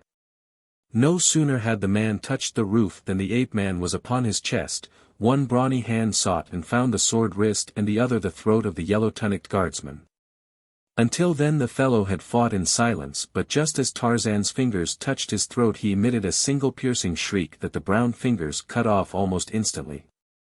The fellow struggled to escape the clutch of the naked creature upon his breast, but equally as well might he have fought to escape the talons of Numa, the lion. Gradually his struggles lessened, his pinpoint eyes popped from their sockets, rolling horribly upward, while from his foam-flecked lips his swollen tongue protruded. As his struggles ceased Tarzan arose, and placing a foot upon the carcass of his kill, was upon the point of screaming forth his victory cry when the thought that the work before him required the utmost caution sealed his lips. Walking to the edge of the roof he looked down into the narrow, winding street below. At intervals, apparently at each street intersection, an oil flare sputtered dimly from brackets set in the walls a trifle higher than a man's head. For the most part the winding alleys were in dense shadow, and even in the immediate vicinity of the flares the illumination was far from brilliant. In the restricted area of his vision he could see that there were still a few of the strange inhabitants moving about the narrow thoroughfares. To prosecute his search for the young officer and the girl he must be able to move about the city as freely as possible, but to pass beneath one of the corner flares, naked as he was except for a loin-cloth, and in every other respect markedly different from the inhabitants of the city, would be but to court almost immediate discovery. As these thoughts flashed through his mind and he cast about for some feasible plan of action, his eyes fell upon the corpse upon the roof near him. And immediately there occurred to him the possibility of disguising himself in the raiment of his conquered adversary. It required but a few moments for the ape-man to clothe himself in the tights, sandals, and parrot-emblazoned yellow tunic of the dead soldier. Around his waist he buckled the saber belt, but beneath the tunic he retained the hunting knife of his dead father. His other weapons he could not lightly discard, and so, in the hope that he might eventually recover them, he carried them to the edge of the wall and dropped them among the foliage at its base. At the last moment he found it difficult to part with his rope, which, with his knife, was his most accustomed weapon, and one which he had used for the greatest length of time. He found that by removing the saber belt he could wind the rope about his waist beneath his tunic, and then replacing the belt still retain it entirely concealed from chance observation. At last, satisfactorily disguised, and with even his shock of black hair adding to the verisimilitude of his likeness to the natives of the city, he sought for some means of reaching the street below. While he might have risked a drop from the eaves of the roof he feared to do so lest he attract the attention of passers-by, and probable discovery. The roofs of the buildings varied in height, but as the ceilings were all low he found that he could easily travel along the roof tops, and this he did for some little distance, until he suddenly discovered just ahead of him several figures reclining upon the roof of a nearby building. He had noticed openings in each roof, evidently giving ingress to the apartments below, and now, his advance cut off by those ahead of him, he decided to risk the chance of reaching the street through the interior of one of the buildings. Approaching one of the openings he leaned over the black hole, and listened for sounds of life in the apartment below. Neither his ears nor his nose registered evidence of the presence of any living creature in the immediate vicinity. And so without further hesitation the ape-man lowered his body through the aperture and was about to drop when his foot came in contact with the rung of a ladder, which he immediately took advantage of to descend to the floor of the room below. Here, all was almost total darkness until his eyes became accustomed to the interior, the darkness of which was slightly alleviated by the reflected light from a distant street flare which shone intermittently through the narrow windows fronting the thoroughfare. Finally, assured that the apartment was unoccupied, Tarzan sought for a stairway to the ground floor. This he found in a dark hallway upon which the room opened, a flight of narrow stone steps leading downward toward the street.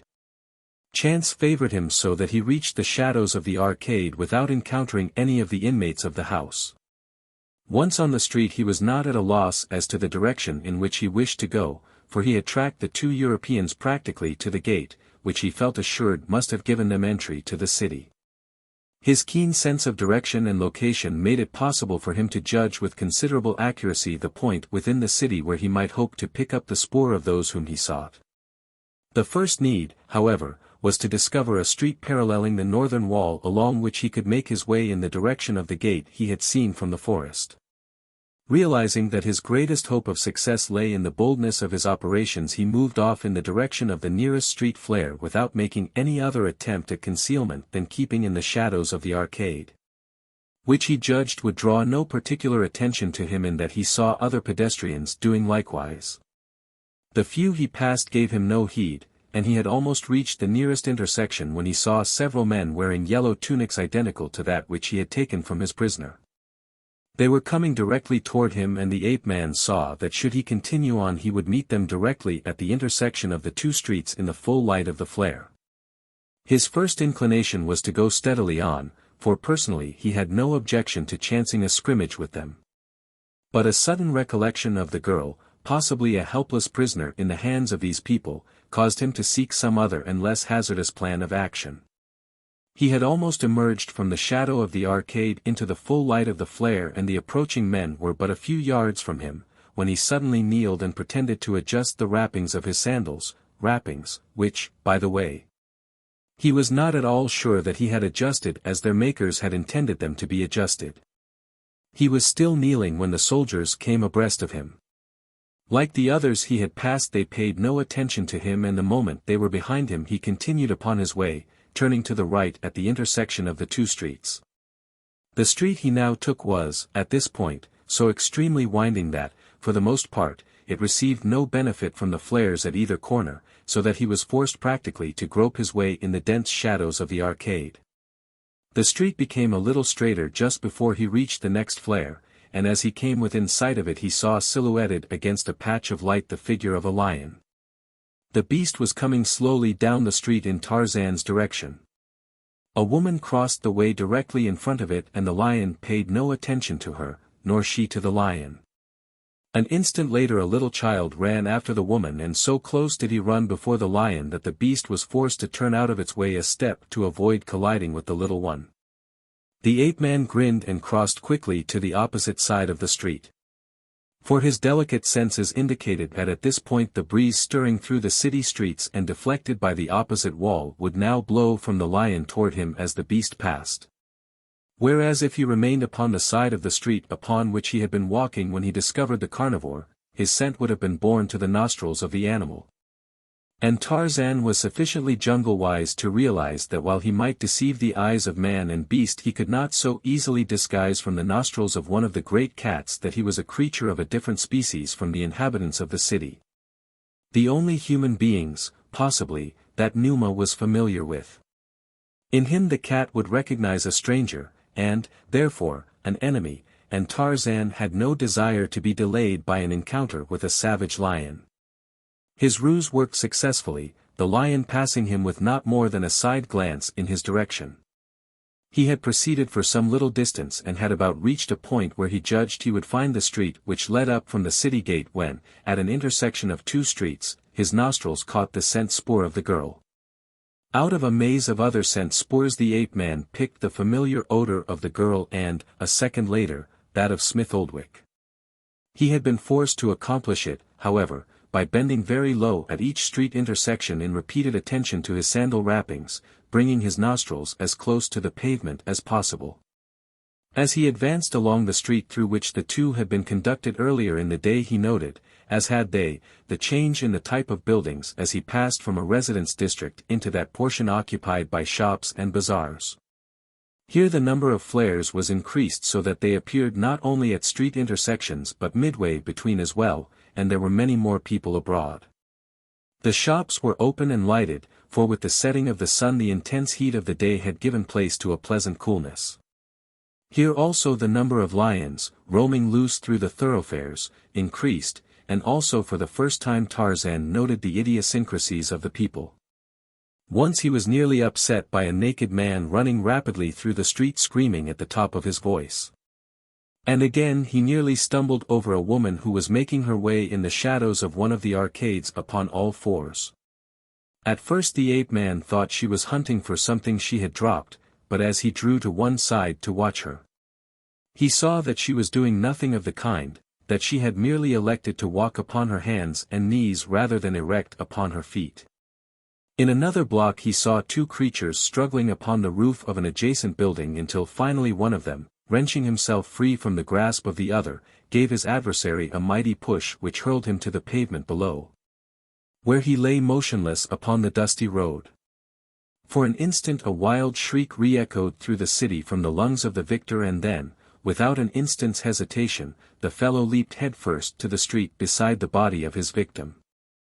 A lion moved out from the dense shadows of a doorway and approached the two bloody and lifeless things before him. Tarzan wondered what effect the odor of blood would have upon the beast, and was surprised to see that the animal only sniffed at the corpses and the hot red blood and then lay down beside the two dead men. He had passed the lion but a short distance when his attention was called to the figure of a man lowering himself laboriously from the roof of a building upon the east side of the thoroughfare. Tarzan's curiosity was aroused. Chapter 21. In the Alcove. As Smith Oldwick realized that he was alone and practically defenseless in an enclosure filled with great lions, he was, in his weakened condition, almost in a state verging upon hysterical terror. Clinging to the grating for support, he dared not turn his head in the direction of the beasts behind him. He felt his knees giving weakly beneath him. Something within his head spun rapidly around. He became very dizzy and nauseated, and then suddenly all went black before his eyes as his limp body collapsed at the foot of the grating. How long he lay there unconscious he never knew.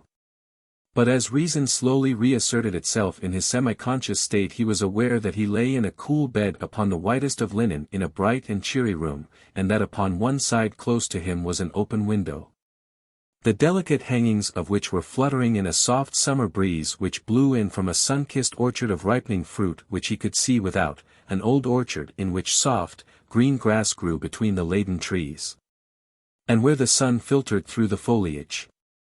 And upon the dappled greensward a little child was playing with a frolicsome puppy.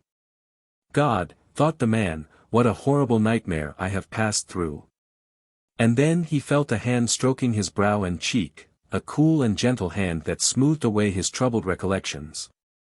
For a long minute Smith Oldwick lay in utter peace and content, until gradually there was forced upon his sensibilities the fact that the hand had become rough, and that it was no longer cool but hot and moist. And suddenly he opened his eyes and looked up into the face of a huge lion. Lieutenant Harold Percy Smith Oldwick was not only an English gentleman and an officer in name, he was also what these implied, a brave man. But when he realized that the sweet picture he had looked upon was but the figment of a dream, and that in reality he still lay where he had fallen at the foot of the grating with a lion standing over him licking his face, the tears sprang to his eyes and ran down his cheeks. Never, he thought, had an unkind fate played so cruel a joke upon a human being. For some time he lay feigning death while the lion, having ceased to lick him, sniffed about his body. There are some things than which death is to be preferred.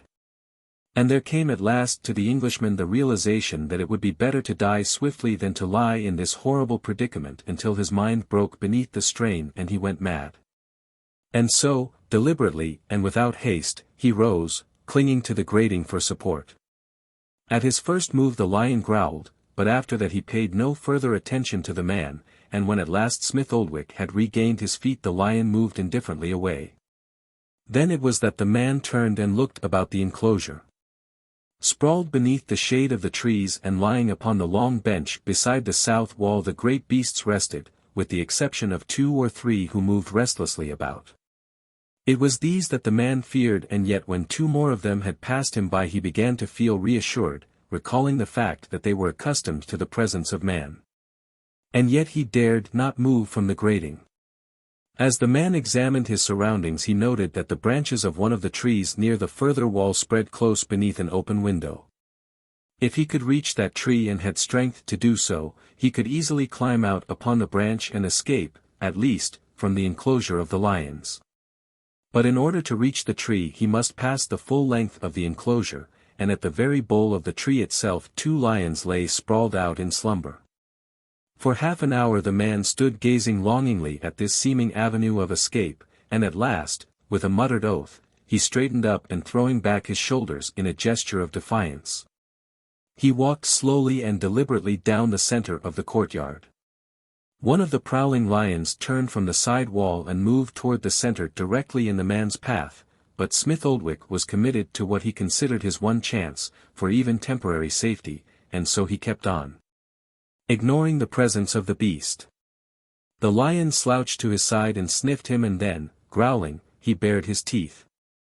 Smith Oldwick drew the pistol from his shirt. If he has made up his mind to kill me, he thought, I can't see that it will make any difference in the long run whether I infuriate him or not. The beggar can't kill me any deader in one mood than another. But with the man's movement in withdrawing the weapon from his shirt, the lion's attitude suddenly altered, and though he still growled, he turned and sprang away, and then at last the Englishman stood almost at the foot of the tree that was his goal. And between him and safety sprawled a sleeping lion. Above him was a limb that ordinarily he could have leaped for and reached with ease, but weak from his wounds and loss of blood, he doubted his ability to do so now. There was even a question as to whether he would be able to ascend the tree at all. There was just one chance. The lowest branch left the bole within easy reach of a man standing on the ground close to the tree's stem, but to reach a position where the branch would be accessible, he must step over the body of a lion.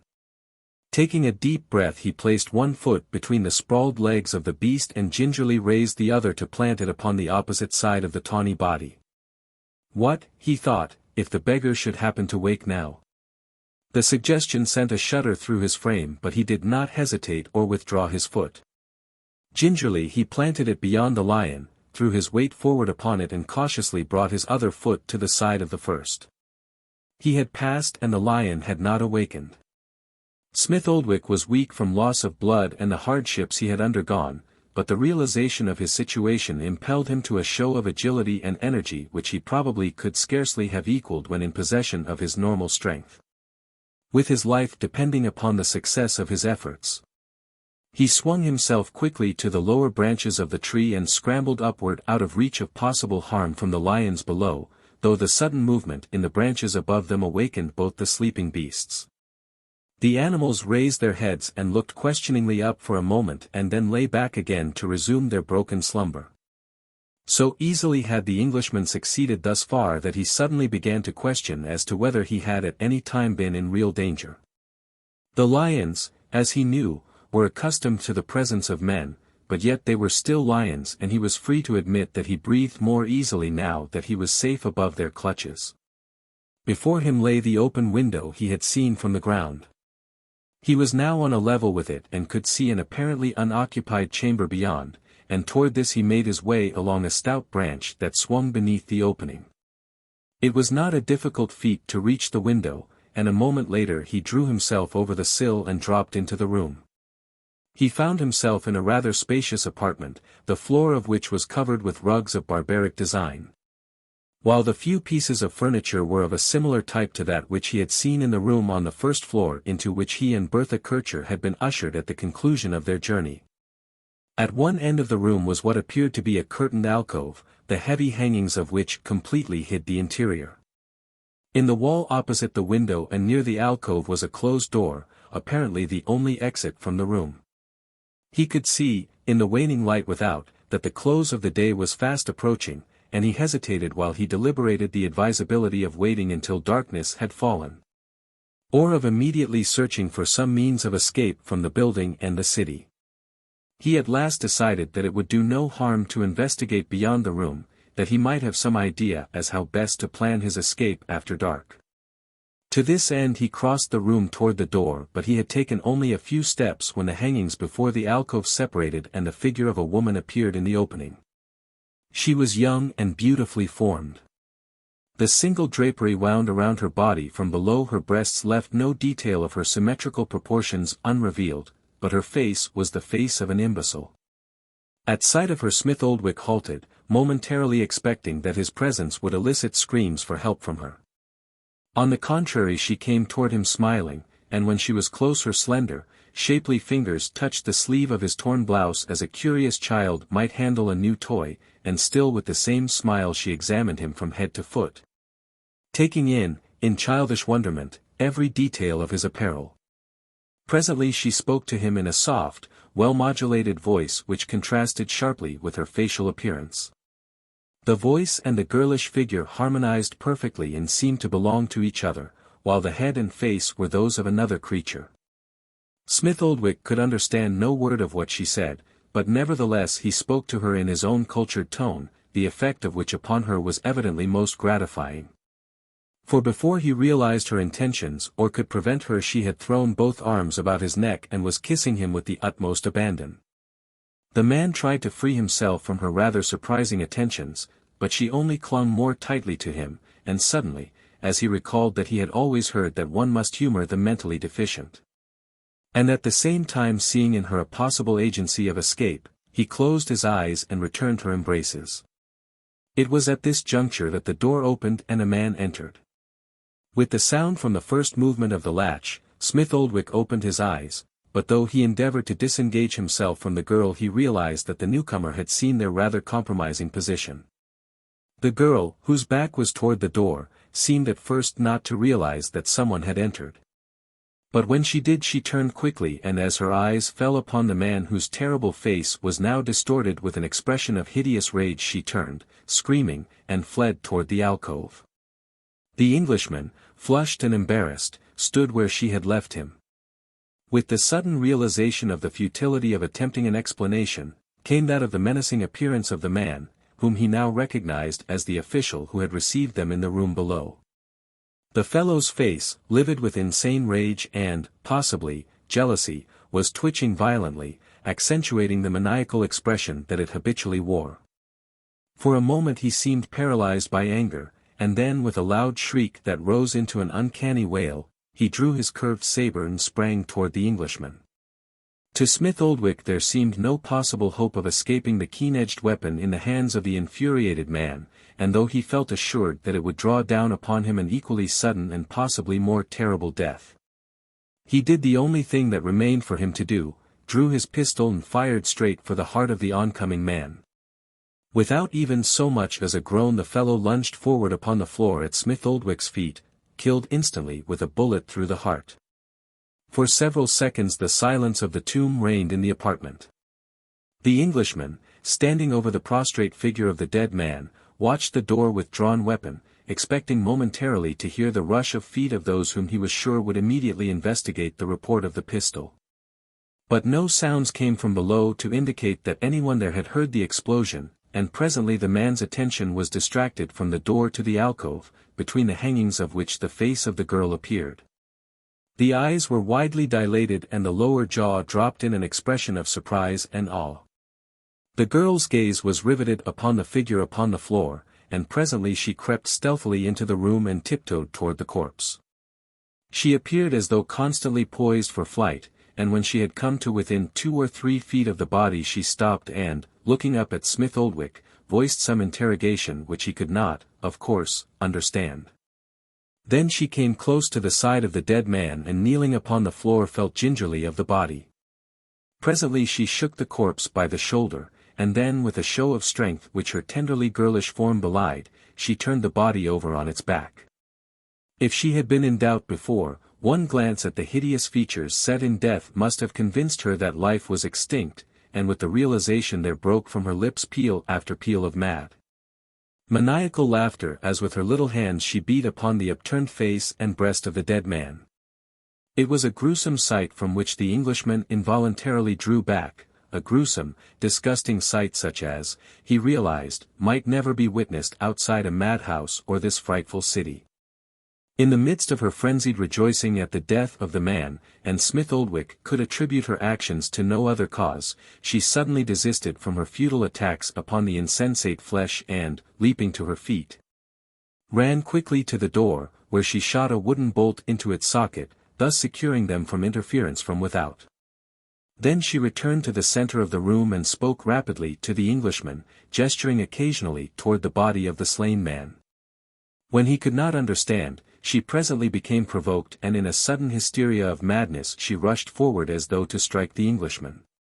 Smith Oldwick dropped back a few steps and leveled his pistol upon her. Mad though she must have been, she evidently was not so mad but what she had connected the loud report, the diminutive weapon, and the sudden death of the man in whose house she dwelt. For she instantly desisted and quite as suddenly as it had come upon her, her homicidal mood departed. Again the vacuous, imbecile smile took possession of her features, and her voice, dropping its harshness, resumed the soft, well-modulated tones with which she had first addressed him. Now she attempted by signs to indicate her wishes, and motioning Smith Oldwick to follow her she went to the hangings and opening them disclosed the alcove. It was rather more than an alcove, being a fair-sized room heavy with rugs and hangings and soft, pillowed couches. Turning at the entrance she pointed to the corpse upon the floor of the outer room, and then crossing the alcove she raised some draperies which covered a couch and fell to the floor upon all sides, disclosing an opening beneath the furniture. To this opening she pointed and then again to the corpse, indicating plainly to the Englishman that it was her desire that the body be hidden here. But if he had been in doubt, she essayed to dispel it by grasping his sleeve and urging him in the direction of the body, which the two of them then lifted and half carried and half dragged into the alcove. At first they encountered some difficulty when they endeavored to force the body of the man into the small space she had selected for it, but eventually they succeeded in doing so. Smith Oldwick was again impressed by the fiendish brutality of the girl. In the center of the room lay a blood-stained rug which the girl quickly gathered up and draped over a piece of furniture in such a way that the stain was hidden. By rearranging the other rugs and by bringing one from the alcove she restored the room to order so no outward indication of the tragedy so recently enacted there was apparent. These things attended to, and the hangings draped once more about the couch that they might hide the gruesome thing beneath. The girl once more threw her arms about the Englishman's neck and dragged him toward the soft and luxurious pillows above the dead man. Acutely conscious of the horror of his position, filled with loathing, disgust, and an outraged sense of decency, Smith Oldwick was also acutely alive to the demands of self-preservation. He felt that he was warranted in buying his life at almost any price, but there was a point at which his finer nature rebelled. It was at this juncture that a loud knock sounded upon the door of the outer room. Springing from the couch, the girl seized the man by the arm and dragged him after her to the wall close by the head of the couch. Here she drew back one of the hangings, revealing a little niche behind, into which she shoved the Englishman and dropped the hangings before him, effectually hiding him from observation from the rooms beyond. He heard her cross the alcove to the door of the outer room, and heard the bolt withdrawn followed by the voice of a man mingled with that of the girl. The tones of both seemed rational so that he might have been listening to an ordinary conversation in some foreign tongue. Yet with the gruesome experiences of the day behind him, he could not but momentarily expect some insane outbreak from beyond the hangings. He was aware from the sounds that the two had entered the alcove, and, prompted by a desire to know what manner of man he might next have to contend with, he slightly parted the heavy folds that hid the two from his view and looking out saw them sitting on the couch with their arms about each other, the girl with the same expressionless smile upon her face that she had vouchsafed him. He found he could so arrange the hangings that a very narrow slit between two of them permitted him to watch the actions of those in the alcove without revealing himself or increasing his liability of detection. He saw the girl lavishing her kisses upon the newcomer, a much younger man than he whom Smith Oldwick had dispatched. Presently the girl disengaged herself from the embrace of her lover as though struck by a sudden memory. Her brows puckered as in labored thought and then with a startled expression, she threw a glance backward toward the hidden niche where the Englishman stood, after which she whispered rapidly to her companion. Occasionally jerking her head in the direction of the niche and on several occasions making a move with one hand and forefinger, which Smith Oldwick could not mistake as other than an attempt to describe his pistol and its use. It was evident then to him that she was betraying him, and without further loss of time he turned his back toward the hangings and commenced a rapid examination of his hiding place. In the alcove the man and the girl whispered, and then cautiously and with great stealth, the man rose and drew his curved saber. On tiptoe he approached the hangings, the girl creeping at his side. Neither spoke now, nor was there any sound in the room as the girl sprang forward and with outstretched arm and pointing finger indicated a point upon the curtain at the height of a man's breast. Then she stepped to one side, and her companion, raising his blade to a horizontal position, lunged suddenly forward and with the full weight of his body in his right arm, drove the sharp point through the hangings and into the niche behind for its full length. Bertha Kircher, finding her struggles futile and realizing that she must conserve her strength for some chance opportunity of escape. Desisted from her efforts to break from the grasp of Prince Matak as the fellow fled with her through the dimly lighted corridors of the palace. Through many chambers the prince fled, bearing his prize. It was evident to the girl that, though her captor was the king's son, he was not above capture and punishment for his deeds, as otherwise he would not have shown such evident anxiety to escape with her, as well as from the results of his act. From the fact that he was constantly turning affrighted eyes behind them, and glancing suspiciously into every nook and corner that they passed, she guessed that the prince's punishment might be both speedy and terrible were he caught. She knew from their route that they must have doubled back several times although she had quite lost all sense of direction. But she did not know that the prince was as equally confused as she, and that really he was running in an aimless, erratic manner, hoping that he might stumble eventually upon a place of refuge. Nor is it to be wondered at that this offspring of maniacs should have difficulty in orienting himself in the winding mazes of a palace designed by maniacs for a maniac king. Now a corridor turned gradually and almost imperceptibly in a new direction, again one doubled back upon and crossed itself. Here the floor rose gradually to the level of another story, or again there might be a spiral stairway down which the mad prince rushed dizzily with his burden. Upon what floor they were or in what part of the palace even Matak had no idea until, halting abruptly at a closed door, he pushed it open to step into a brilliantly lighted chamber filled with warriors. At one end of which sat the king upon a great throne. Beside this, to the girl's surprise, she saw another throne where was seated a huge lioness, recalling to her the words of Zanilla which, at the time, had made no impression on her, but he had many other queens, nor were they all human. At sight of Matak and the girl, the king rose from his throne and started across the chamber, all semblance of royalty vanishing in the maniac's uncontrollable passion. And as he came he shrieked orders and commands at the top of his voice. No sooner had Matak so unwarily opened the door to this hornet's nest than he immediately withdrew and, turning, fled again in a new direction. But now 100 men were close upon his heels, laughing, shrieking, and possibly cursing. He dodged hither and thither, distancing them for several minutes until, at the bottom of a long runway that inclined steeply downward from a higher level, he burst into a subterranean apartment lighted by many flares. In the center of the room was a pool of considerable size, the level of the water being but a few inches below the floor. Those behind the fleeing prince and his captive entered the chamber in time to see Matak leap into the water with the girl and disappear beneath the surface taking his captive with him, nor, though they waited excitedly around the rim of the pool, did either of the two again emerge. When Smith Oldwick turned to investigate his hiding place, his hands, groping upon the rear wall, immediately came in contact with the wooden panels of a door and a bolt such as that which secured the door of the outer room.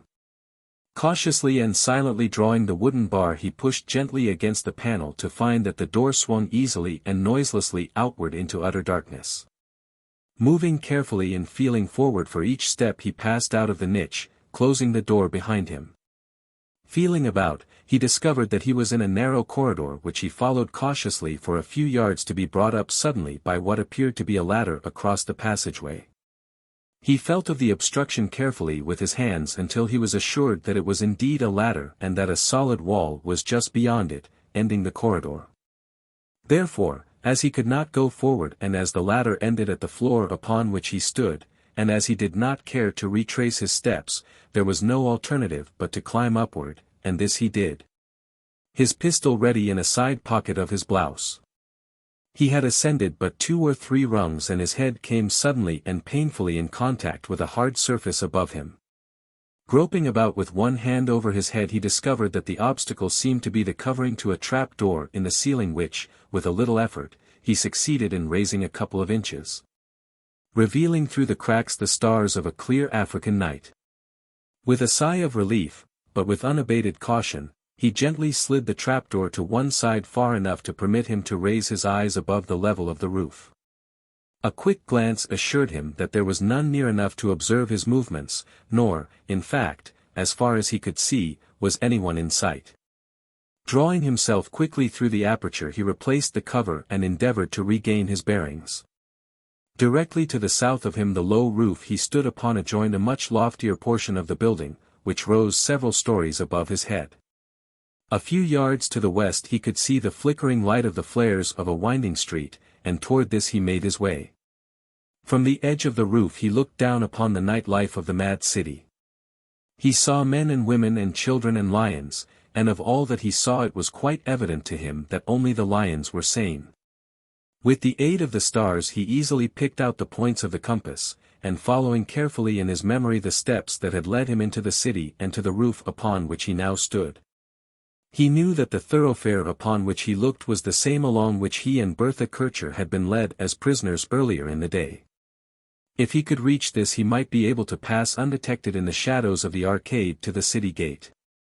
He had already given up as futile the thought of seeking out the girl and attempting to succor her, for he knew that alone and with the few remaining rounds of ammunition he possessed, he could do nothing against this city full of armed men. That he could live to cross the lion-infested forest beyond the city was doubtful, and having, by some miracle, won to the desert beyond, his fate would be certainly sealed. But yet he was consumed with but one desire, to leave behind him as far as possible this horrid city of maniacs. He saw that the roofs rose to the same level as that upon which he stood unbroken to the north to the next street intersection. Directly below him was a flare. To reach the pavement in safety it was necessary that he find as dark a portion of the avenue as possible. And so he sought along the edge of the roofs for a place where he might descend in comparative concealment. He had proceeded some little way beyond a point where the street curved abruptly to the east before he discovered a location sufficiently to his liking. But even here he was compelled to wait a considerable time for a satisfactory moment for his descent, which he had decided to make down one of the pillars of the arcade. Each time he prepared to lower himself over the edge of the roofs. Footsteps approaching in one direction or another deterred him until at last he had almost come to the conclusion that he would have to wait for the entire city to sleep before continuing his flight. But finally came a moment which he felt propitious, and though with inward qualms, it was with outward calm that he commenced the descent to the street below.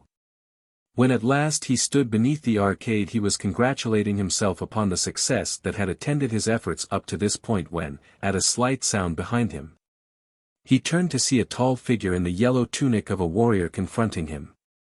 Chapter 22. Out of the niche.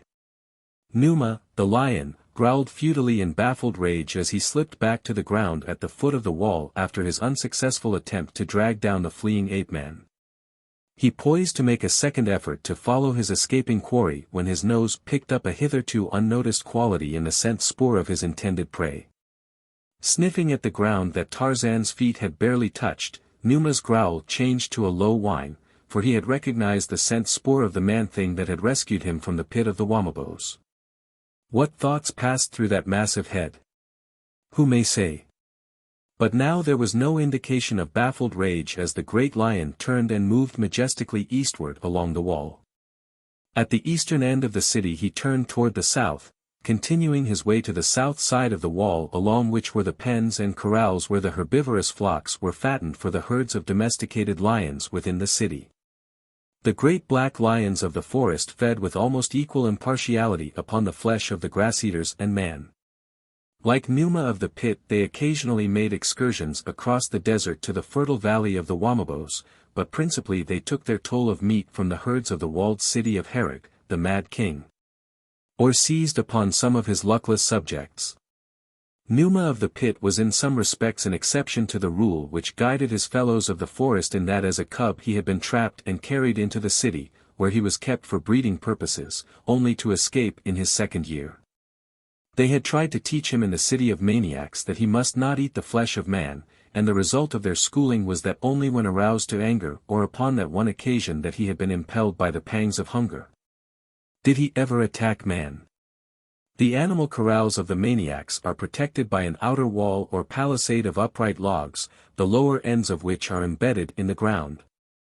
The logs themselves being placed as close together as possible and further reinforced and bound together by withes. At intervals there are gates through which the flocks are turned on to the grazing lands south of the city during the daytime.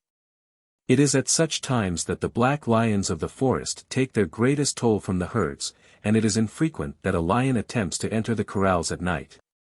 But Numa of the pit, having scented the spoor of his benefactor, was minded again to pass into the walled city, and with that idea in his cunning brain he crept stealthily along the outer side of the palisade, testing each gateway with a padded foot until at last he discovered one which seemed insecurely fastened. Lowering his great head he pressed against the gate, surging forward with all the weight of his huge body and the strength of his giant sinews. One mighty effort and Numa was within the corral. The enclosure contained a herd of goats which immediately upon the advent of the carnivore started a mad stampede to the opposite end of the corral, which was bounded by the south wall of the city. Numa had been within such a corral as this before, so that he knew that somewhere in the wall was a small door through which the goatherd might pass from the city to his flock. Toward this door he made his way, whether by plan or accident it is difficult to say, though in the light of ensuing events it seems possible that the former was the case. To reach the gate he must pass directly through the herd which had huddled affrightedly close to the opening, so that once again there was a furious rush of hoofs as Numa strode quickly to the side of the portal. If Numa had planned, he had planned well, for scarcely had he reached his position when the door opened and a herder's head was projected into the enclosure, the fellow evidently seeking an explanation of the disturbance among his flock. Possibly he discovered the cause of the commotion, but it is doubtful, for it was dark and the great, taloned paw that reached up and struck downward a mighty blow that almost severed his head from his body, moved so quickly and silently that the man was dead within a fraction of a second from the moment that he opened the door, and then Numa, knowing now his way, passed through the wall into the dimly lighted streets of the city beyond. Smith Oldwick's first thought when he was accosted by the figure in the yellow tunic of a soldier was to shoot the man dead and trust to his legs and the dimly lighted, winding streets to permit his escape. For he knew that to be accosted was equivalent to recapture, since no inhabitant of this weird city but would recognize him as an alien. It would be a simple thing to shoot the man from the pocket where the pistol lay without drawing the weapon, and with this purpose in mind the Englishman slipped his hands into the side pocket of his blouse. But simultaneously with this action his wrist was seized in a powerful grasp and a low voice whispered in English, "Lieutenant, it is I, Tarzan of the Apes." The relief from the nervous strain under which he had been laboring for so long, left Smith Oldwick suddenly as weak as a babe. So that he was forced to grasp the ape-man's arm for support, and when he found his voice all he could do was to repeat, You. I thought you were dead." "No, not dead," replied Tarzan, "and I see that you are not either. But how about the girl?" "I haven't seen her," replied the Englishman, "since we were brought here. We were taken into a building on the plaza close by and there we were separated. She was led away by guards and I was put into a den of lions. I haven't seen her since." "How did you escape?" asked the ape-man. "The lions didn't seem to pay much attention to me and I climbed out of the place by way of a tree and through a window into a room on the second floor. Had a little scrimmage there with a fellow and was hidden by one of their women in a hole in the wall. The loony thing then betrayed me to another bounder who happened in, but I found a way out and up onto the roof where I have been for quite some time now waiting for a chance to get down into the street without being seen. That's all I know, but I haven't the slightest idea in the world where to look for Miss Kircher." "Where were you going now?" asked Tarzan. Smith Oldwick hesitated. Well, I couldn't do anything here alone and I was going to try to get out of the city and in some way reach the British forces east and bring help." "You couldn't do it," said Tarzan. "Even if you got through the forest alive you could never cross the desert country without food or water." "What shall we do, then?" asked the Englishman. "We will see if we can find the girl," replied the ape-man, and then, as though he had forgotten the presence of the Englishman and was arguing to convince himself, "She may be a German and a spy. But she is a woman, a white woman, I can't leave her here." "But how are we going to find her?" asked the Englishman. "I have followed her this far," replied Tarzan, "and unless I am greatly mistaken I can follow her still farther. But I cannot accompany you in these clothes without exposing us both to detection and arrest," argued Smith Oldwick. "We will get you other clothes, then," said Tarzan.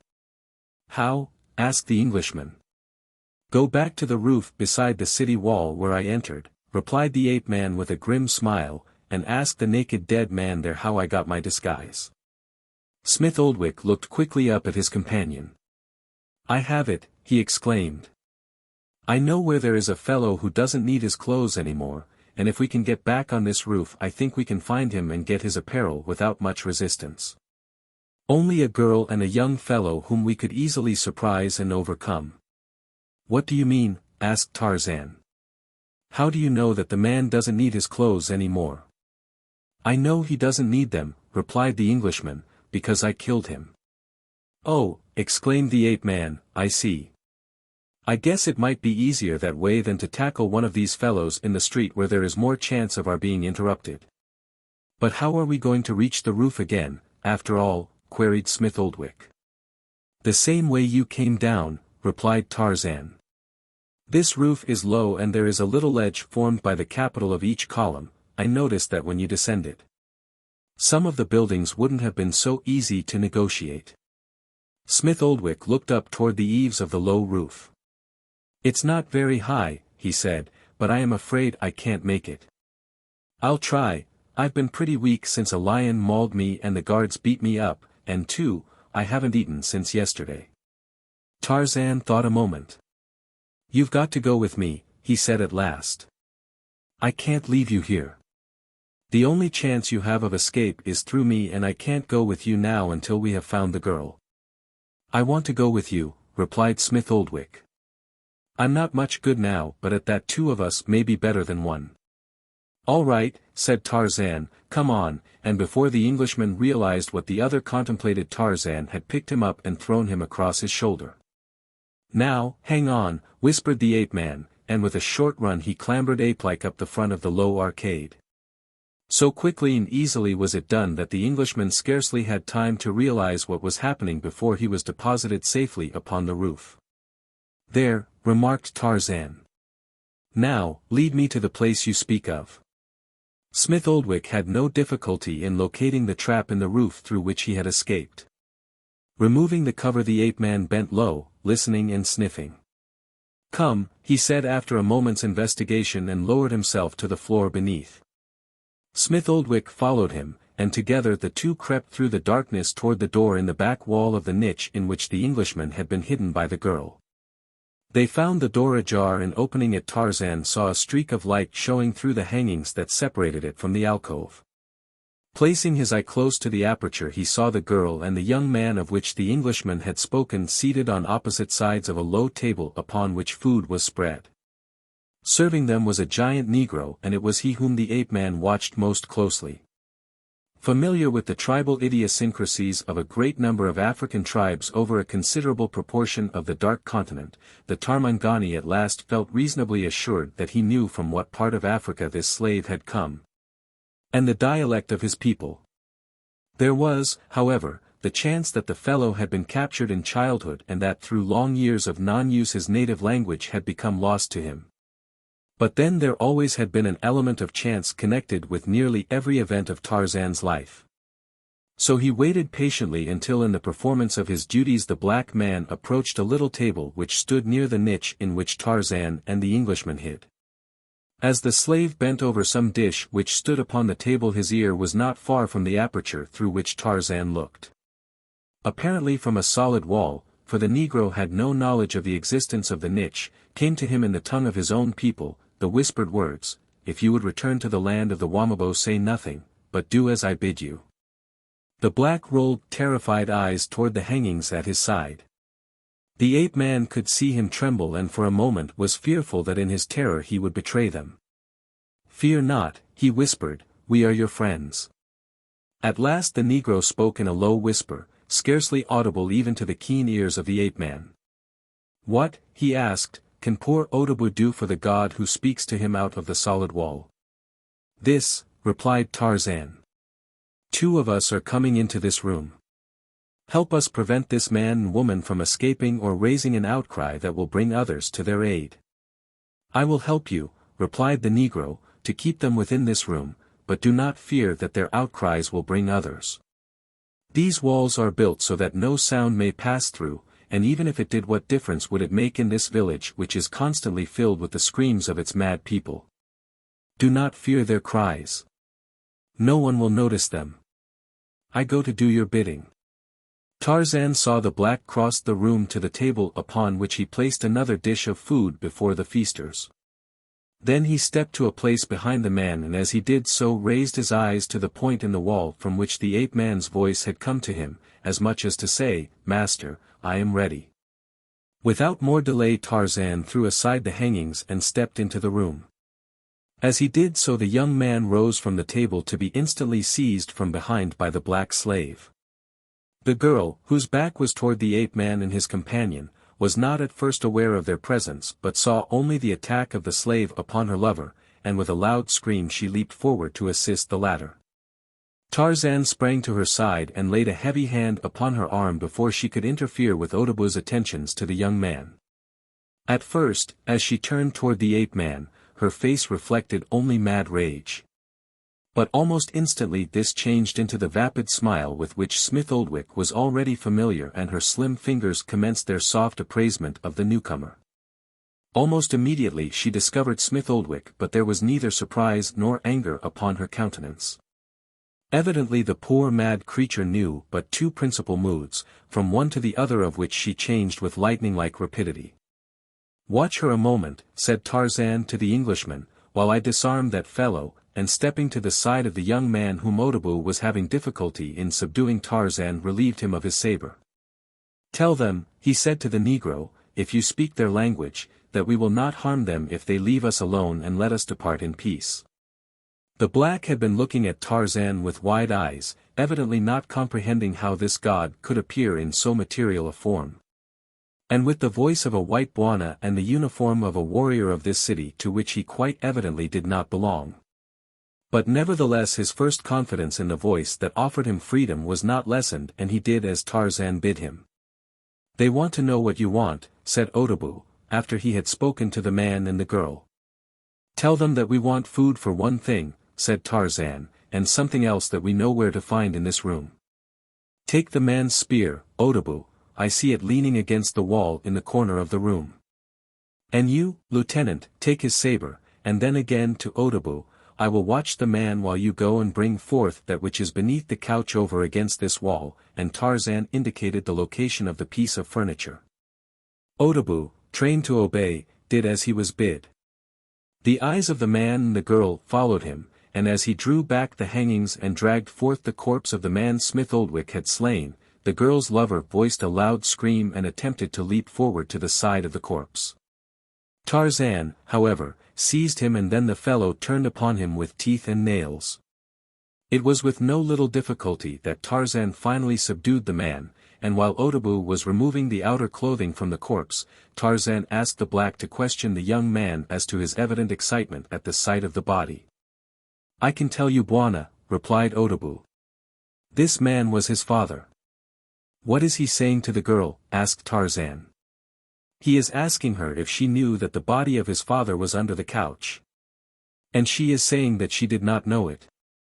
Tarzan repeated the conversation to Smith Oldwick, who smiled. If the chap could have seen her removing all evidence of the crime and arranging the hangings of the couch so that the body was concealed after she had helped me drag it across the room, he wouldn't have very much doubt as to her knowledge of the affair. The rug you see draped over the bench in the corner was arranged to hide the blood stain. In some ways they are not so loony after all. The black man had now removed the outer garments from the dead man, and Smith Oldwick was hastily drawing them on over his own clothing. "And now," said Tarzan, "we will sit down and eat. One accomplishes little on an empty stomach." As they ate, the ape-man attempted to carry on a conversation with the two natives through Otobu. He learned that they were in the palace which had belonged to the dead man lying upon the floor beside them. He had held an official position of some nature, and he and his family were of the ruling class but were not members of the court. When Tarzan questioned them about Bertha Kircher, the young man said that she had been taken to the king's palace. And when asked why, replied, "For the king, of course." During the conversation both the man and the girl appeared quite rational, even asking some questions as to the country from which their uninvited guests had come. and evidencing much surprise when informed that there was anything but waterless wastes beyond their own valley. When Audiobook asked the man, at Tarzan's suggestion, if he was familiar with the interior of the king's palace, he replied that he was. That he was a friend of Prince McClurg, one of the king's sons, and that he often visited the palace and that McClurg also came here to his father's palace frequently. As Tarzan ate, he racked his brain for some plan whereby he might utilize the knowledge of the young man to gain entrance to the palace. But he had arrived at nothing which he considered feasible when there came a loud knocking upon the door of the outer room. For a moment no one spoke, and then the young man raised his voice and cried aloud to those without. Immediately Audiobook sprang for the fellow and attempted to smother his words by clapping a palm over his mouth. "What is he saying?" asked Tarzan. "He is telling them to break down the door and rescue him and the girl from two strangers who entered and made them prisoners. If they enter they will kill us all." "Tell him," said Tarzan, "to hold his peace or I will slay him." Audiobook did as he was instructed and the young maniac lapsed into scowling silence. Tarzan crossed the alcove and entered the outer room to note the effect of the assaults upon the door. Audiobook followed him a few steps, leaving Audiobook to guard the two prisoners. The ape-man saw that the door could not long withstand the heavy blows being dealt the panels from without. "I wanted to use that fellow in the other room," he said to Audiobook, "but I am afraid we will have to get out of here the way we came. We can't accomplish anything by waiting here and meeting these fellows. From the noise out there must be a dozen of them." "Come," he said, "you go first and I will follow." As the two turned back from the alcove they witnessed an entirely different scene from that upon which they had turned their backs but a moment or two before. Stretched on the floor and apparently lifeless lay the body of the black slave, while the two prisoners had vanished completely. Chapter 23. The Flight from Xuja. As McClurg bore Bertha Kircher toward the edge of the pool, the girl at first had no conception of the deed he contemplated, but when, as they approached the edge, he did not lessen his speed, she guessed the frightful truth. As he leaped head foremost with her into the water, she closed her eyes and breathed a silent prayer, for she was confident that the maniac had no other purpose than to drown himself and her. And yet, so potent is the first law of nature that even in the face of certain death, as she surely believed herself, she clung tenaciously to life, and while she struggled to free herself from the powerful clutches of the madman, she held her breath against the final moment when the asphyxiating waters must inevitably flood her lungs.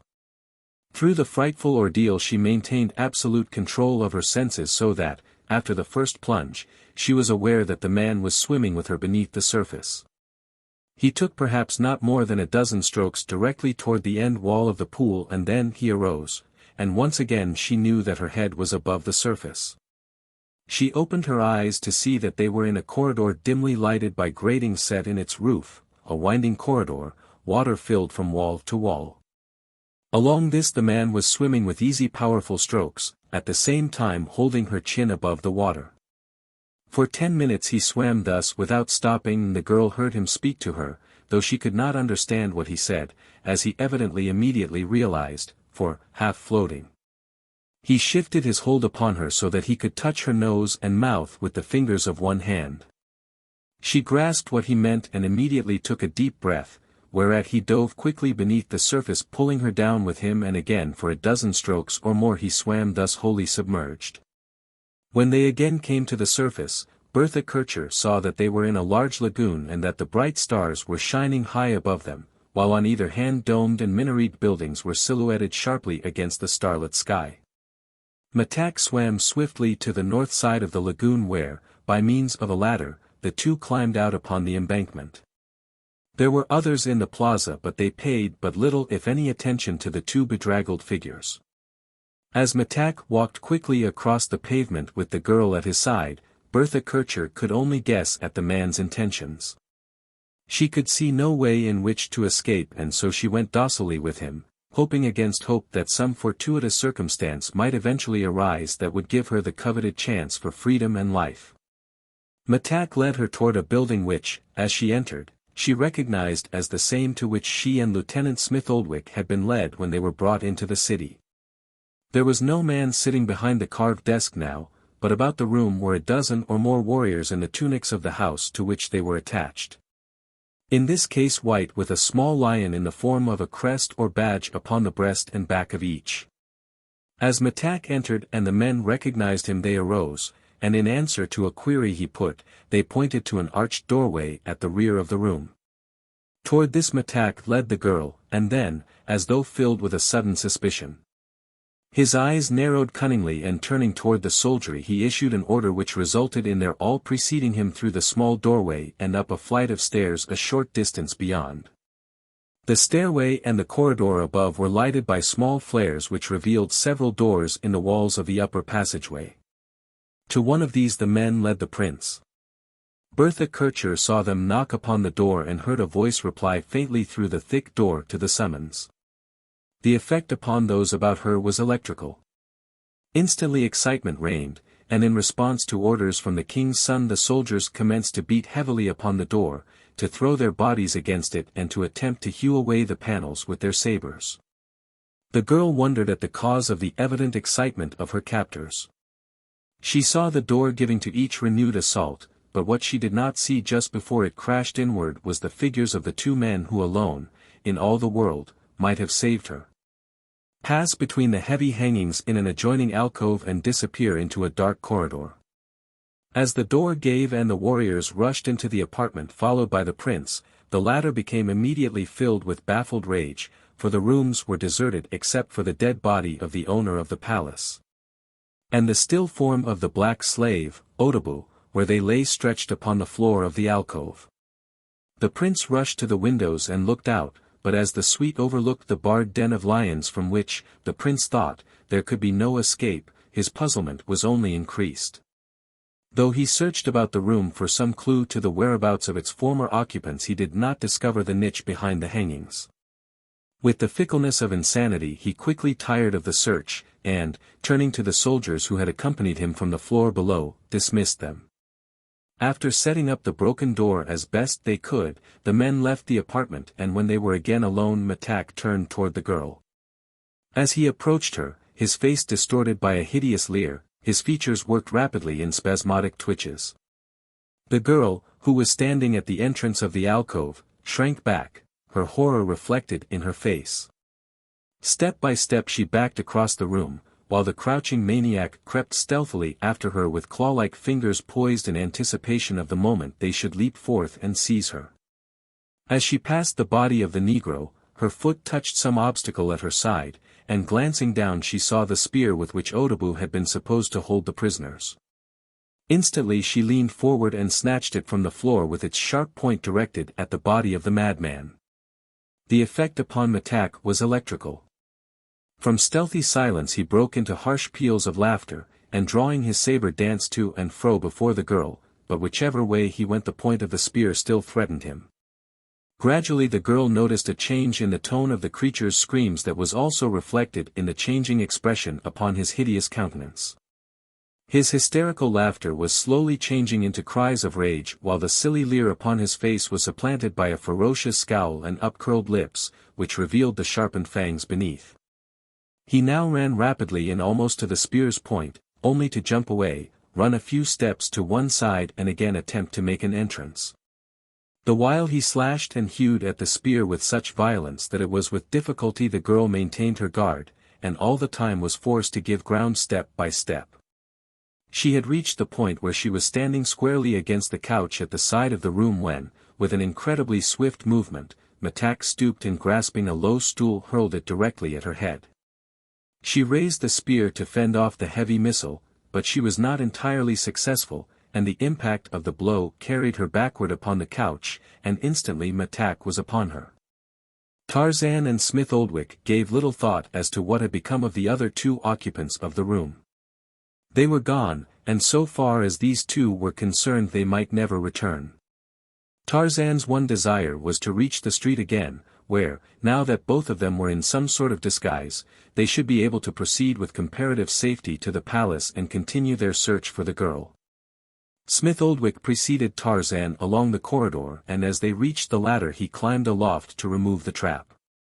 He worked for a moment and then, turning, addressed Tarzan. "Did we replace the cover on this trap when we came down?"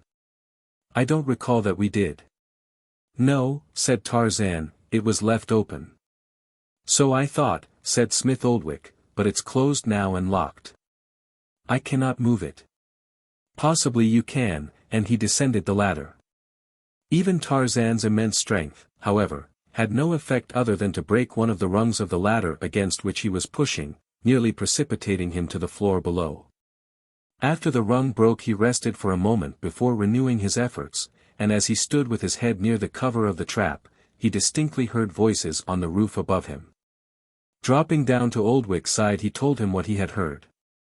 "We had better find some other way out," he said, and the two started to retrace their steps toward the alcove. Tarzan was again in the lead, and as he opened the door in the back of the niche, he was suddenly startled to hear, in tones of terror and in a woman's voice, the words, "O God, be merciful," from just beyond the hangings. Here was no time for cautious investigation and, not even waiting to find the aperture and part the hangings, but with one sweep of a brawny hand dragging them from their support, the ape-man leaped from the niche into the alcove.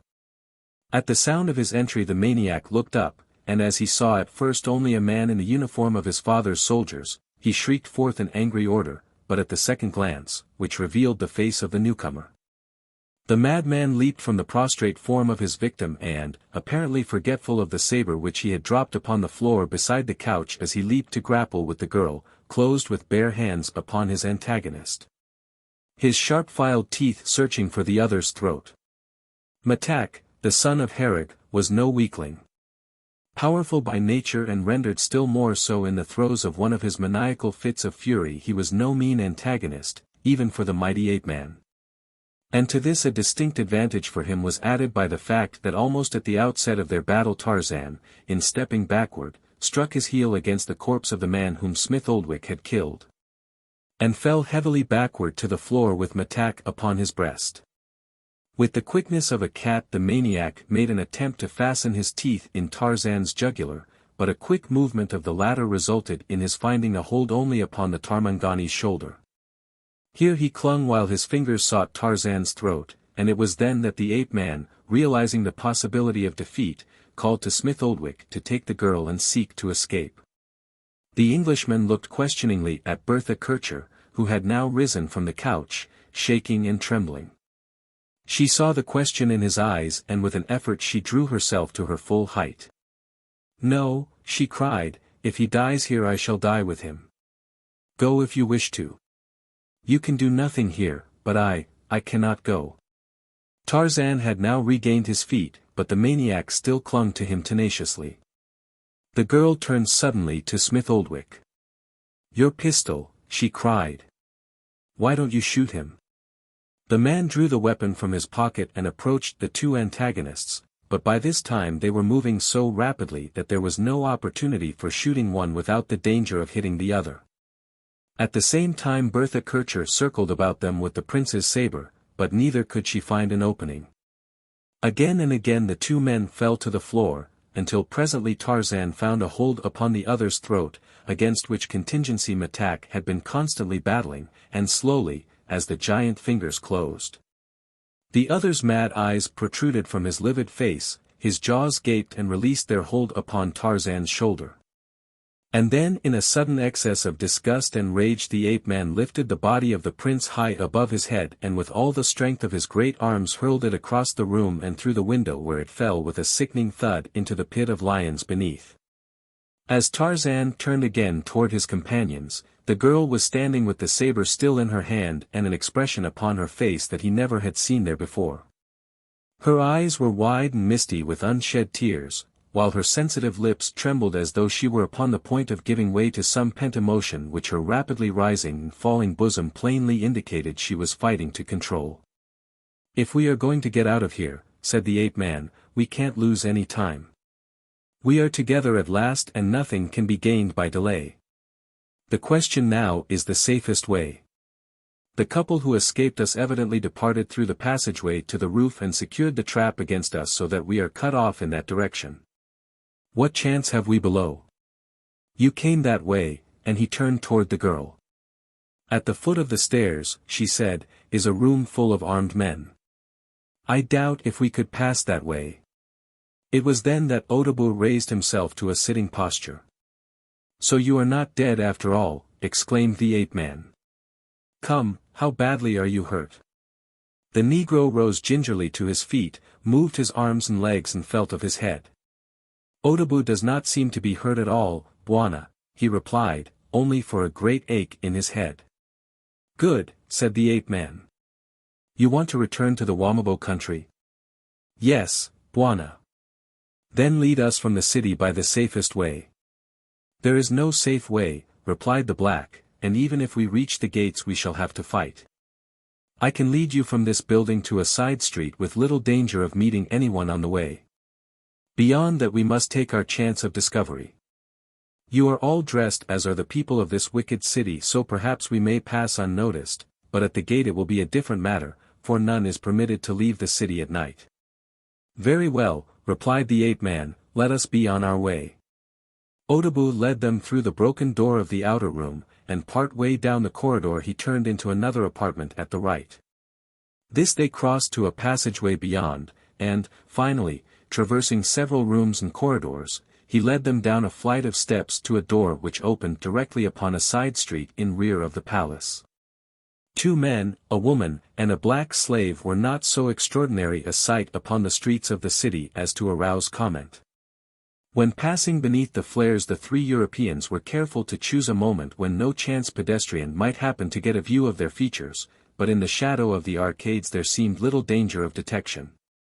They had covered a good portion of the distance to the gate without mishap when there came to their ears from the central portion of the city sounds of a great commotion. What does that mean? Tarzan asked of Otobu, who was now trembling violently.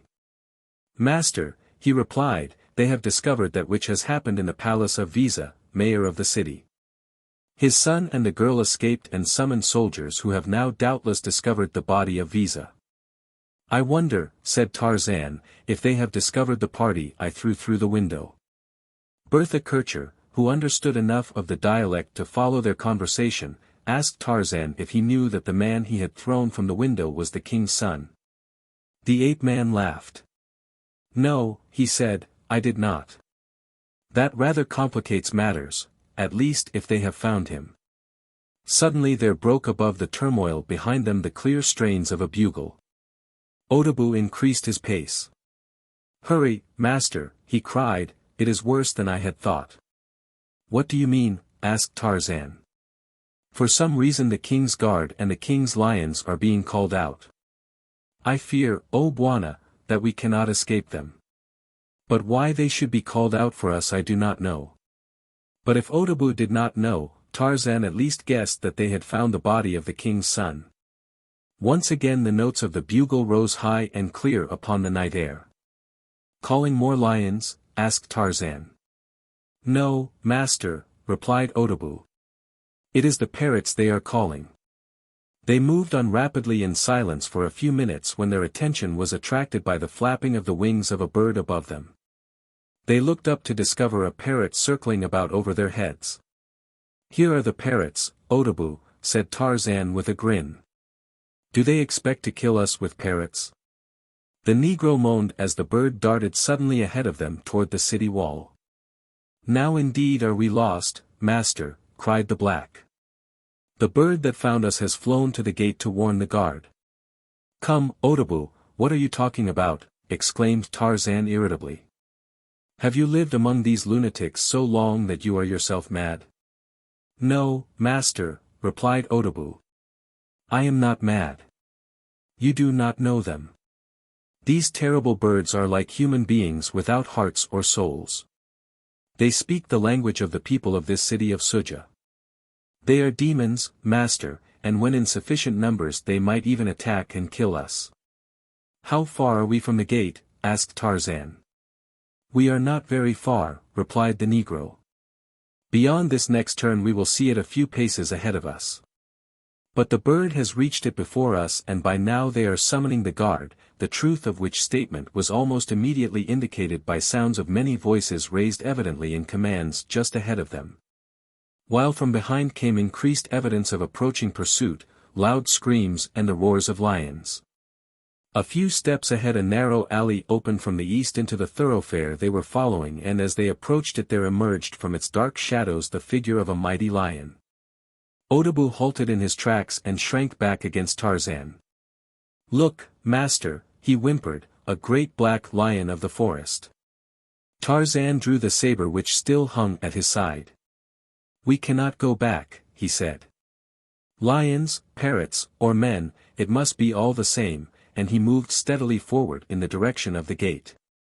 What wind was stirring in the city street moved from Tarzan toward the lion, and when the ape-man had approached to within a few yards of the beast, who had stood silently eyeing them up to this time, instead of the expected roar, a whine broke from the beast's throat. The ape-man was conscious of a very decided feeling of relief. "It's Numa of the pit," he called back to his companions, and to Audiobook, "Do not fear, this lion will not harm us." Numa moved forward to the ape-man's side and then turning, paced beside him along the narrow street. At the next turn they came in sight of the gate, where, beneath several flares, they saw a group of at least 20 warriors prepared to seize them, while from the opposite direction the roars of the pursuing lions sounded close upon them, mingling with the screams of numerous parrots which now circled about their heads. Tarzan halted and turned to the young aviator. "How many rounds of ammunition have you left?" he asked. "I have 7 in the pistol," replied Audiobook, "and perhaps a dozen more cartridges in my blouse pocket." "I'm going to rush them," said Tarzan. "Audiobook, you stay at the side of the woman. Audiobook, you and I will go ahead, you upon my left." I think we need not try to tell Numa what to do, for even then the great lion was baring his fangs and growling ferociously at the guardsmen, who appeared uneasy in the face of this creature which, above all others, they feared. "As we advance, Audiobook," said the ape-man, "fire one shot. It may frighten them, and after that fire only when necessary." "All ready. Let's go," and he moved forward toward the gate. At the same time, Audiobook discharged his weapon and a yellow-coated warrior screamed and crumpled forward upon his face. For a minute the others showed symptoms of panic, but one, who seemed to be an officer, rallied them. "Now," said Tarzan, "all together," and he started at a run for the gate. Simultaneously the lion, evidently scenting the purpose of the Tarmangani, broke into a full charge toward the guard. Shaken by the report of the unfamiliar weapon, the ranks of the guardsmen broke before the furious assault of the great beast. The officer screamed forth a volley of commands in a mad fury of uncontrolled rage, but the guardsmen, obeying the first law of nature as well as actuated by their inherent fear of the black denizen of the forest, scattered to right and left to elude the monster. With ferocious growls Numa wheeled to the right, and with raking talons struck right and left among a little handful of terrified guardsmen who were endeavoring to elude him, and then Tarzan and Audiobook closed with the others. For a moment their most formidable antagonist was the officer in command. He wielded his curved saber as only an adept might as he faced Tarzan, to whom the similar weapon in his own hand was most unfamiliar. Audiobook could not fire for fear of hitting the ape-man when suddenly to his dismay he saw Tarzan's weapon fly from his grasp as the Xujan warrior neatly disarmed his opponent. With a scream the fellow raised his saber for the final cut that would terminate the earthly career of Tarzan of the Apes when, to the astonishment of both the ape-man and Audiobook, the fellow stiffened rigidly. His weapon dropped from the nerveless fingers of his upraised hand, his mad eyes rolled upward and foam flecked his bared lip. Gasping as though in the throes of strangulation the fellow pitched forward at Tarzan's feet. Tarzan stooped and picked up the dead man's weapon, a smile upon his face as he turned and glanced toward the young Englishman. "The fellow is an epileptic," said Audiobook. "I suppose many of them are. Their nervous condition is not without its good points, a normal man would have gotten you." The other guardsmen seemed utterly demoralized at the loss of their leader.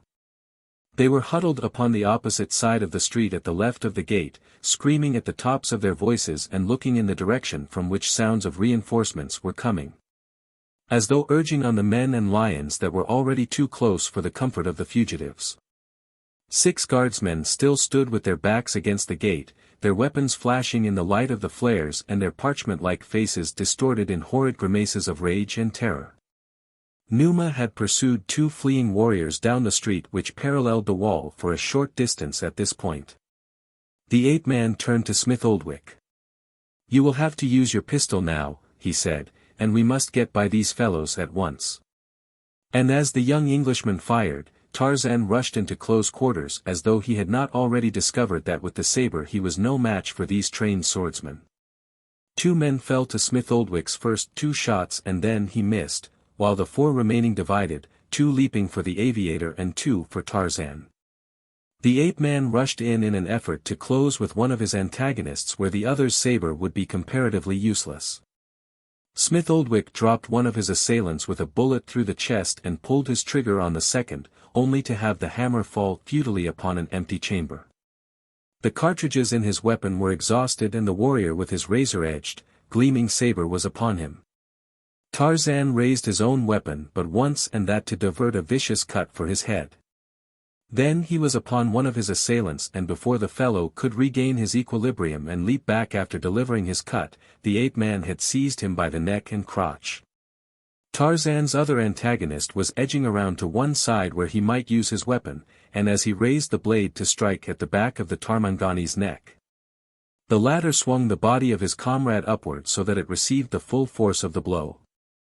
The blade sank deep into the body of the warrior, eliciting a single frightful scream, and then Tarzan hurled the dying man in the face of his final adversary. Smith Oldwick, hard-pressed and now utterly defenseless, had given up all hope in the instant that he realized his weapon was empty, when, from his left, a living bolt of black-maned ferocity shot past him to the breast of his opponent. Down went the Xujan, his face bitten away by one snap of the powerful jaws of Numa of the Pit. In the few seconds that had been required for the consummation of these rapidly ensuing events, Audiobook had dragged Bertha Kircher to the gate which he had unbarred and thrown open, and with the vanquishing of the last of the active guardsmen, the party passed out of the maniac city of Xuja into the outer darkness beyond. At the same moment a half-dozen lions rounded the last turn in the road leading back toward the plaza, and at sight of them Numa of the Pit wheeled and charged. For a moment the lions of the city stood their ground, but only for a moment, and then before the black beast was upon them, they turned and fled, while Tarzan and his party moved rapidly toward the blackness of the forest beyond the garden. "Will they follow us out of the city?" Tarzan asked Audiobook. "Not at night," replied the black. "I have been a slave here for 5 years but never have I known these people to leave the city by night. If they go beyond the forest in the daytime they usually wait until the dawn of another day before they return, as they fear to pass through the country of the Black Lions after dark. No, I think, master, that they will not follow us tonight, but tomorrow they will come, and, O Bwana, then will they surely get us, or those that are left of us. For at least one among us must be the toll of the Black Lions as we pass through their forest." As they crossed the garden, Smith Oldwick refilled the magazine of his pistol and inserted a cartridge in the chamber. The girl moved silently at Tarzan's left, between him and the aviator. Suddenly the ape-man stopped and turned toward the city, his mighty frame, clothed in the yellow tunic of Herrig's soldiery, plainly visible to the others beneath the light of the stars. They saw him raise his head and they heard break from his lips the plaintive note of a lion calling to his fellows. Smith Oldwick felt a distinct shudder pass through his frame, while Audiobook, rolling the whites of his eyes in terrified surprise, sank tremblingly to his knees. But the girl thrilled and she felt her heart beat in a strange exultation, and then she drew nearer to the beast-man until her shoulder touched his arm. The act was involuntary and for a moment she scarce realized what she had done, and then she stepped silently back. Thankful that the light of the stars was not sufficient to reveal to the eyes of her companions the flush which she felt mantling her cheek. Yet she was not ashamed of the impulse that had prompted her, but rather of the act itself which she knew, had Tarzan noticed it, would have been repulsive to him. From the open gate of the city of Maniacs came the answering cry of a lion. The little group waited ere they stood until presently they saw the majestic proportions of the Black Lion as he approached them along the trail. When he had rejoined them, Tarzan fastened the fingers of one hand in the black mane and started on once more toward the forest. Behind them, from the city, rose a bedlam of horrid sounds, the roaring of lions mingling with the raucous voices of the screaming parrots and the mad shrieks of the maniacs. As they entered the Stygian darkness of the forest, the girl once again involuntarily shrank closer to the ape-man, and this time Tarzan was aware of the contact. Himself without fear, he yet instinctively appreciated how terrified the girl must be. Actuated by a sudden kindly impulse, he found her hand and took it in his own, and thus they continued upon their way, groping through the blackness of the trail. Twice they were approached by forest lions, but upon both occasions the deep growls of Numa of the pit drove off their assailants. Several times they were compelled to rest, for Smith Oldwick was constantly upon the verge of exhaustion, and toward morning Tarzan was forced to carry him on the steep ascent from the bed of the valley. Chapter 24. The Tommies. Daylight overtook them after they had entered the gorge, but, tired as they all were with the exception of Tarzan, they realized that they must keep on at all costs until they found a spot where they might ascend the precipitous side of the gorge to the floor of the plateau above. Tarzan and Audiobook were both equally confident that the Xujans would not follow them beyond the gorge. But though they scanned every inch of the frowning cliffs upon either hand, noon came and there was still no indication of any avenue of escape to right or left. There were places where the ape-man alone might have negotiated the ascent, but none where the others could hope successfully to reach the plateau, nor where Tarzan, powerful and agile as he was, could have ventured safely to carry them aloft. For half a day the ape-man had been either carrying or supporting Smith Oldwick, and now, to his chagrin, he saw that the girl was faltering. He had realized well how much she had undergone and how greatly the hardships and dangers and the fatigue of the past weeks must have told upon her vitality. He saw how bravely she attempted to keep up, yet how often she stumbled and staggered as she labored through the sand and gravel of the gorge. Nor could he help but admire her fortitude and the uncomplaining effort she was making to push on. The Englishman must have noticed her condition too, for some time after noon, he stopped suddenly and sat down in the sand. "It's no use," he said to Tarzan. "I can go no farther. Miss Kircher is rapidly weakening. You will have to go on without me." "No," said the girl, "we cannot do that. We have all been through so much together, and the chances of our escape are still so remote that whatever comes, let us remain together, unless," and she looked up at Tarzan, "you, who have done so much for us, to whom you are under no obligations, will go on without us. I for one wish that you would.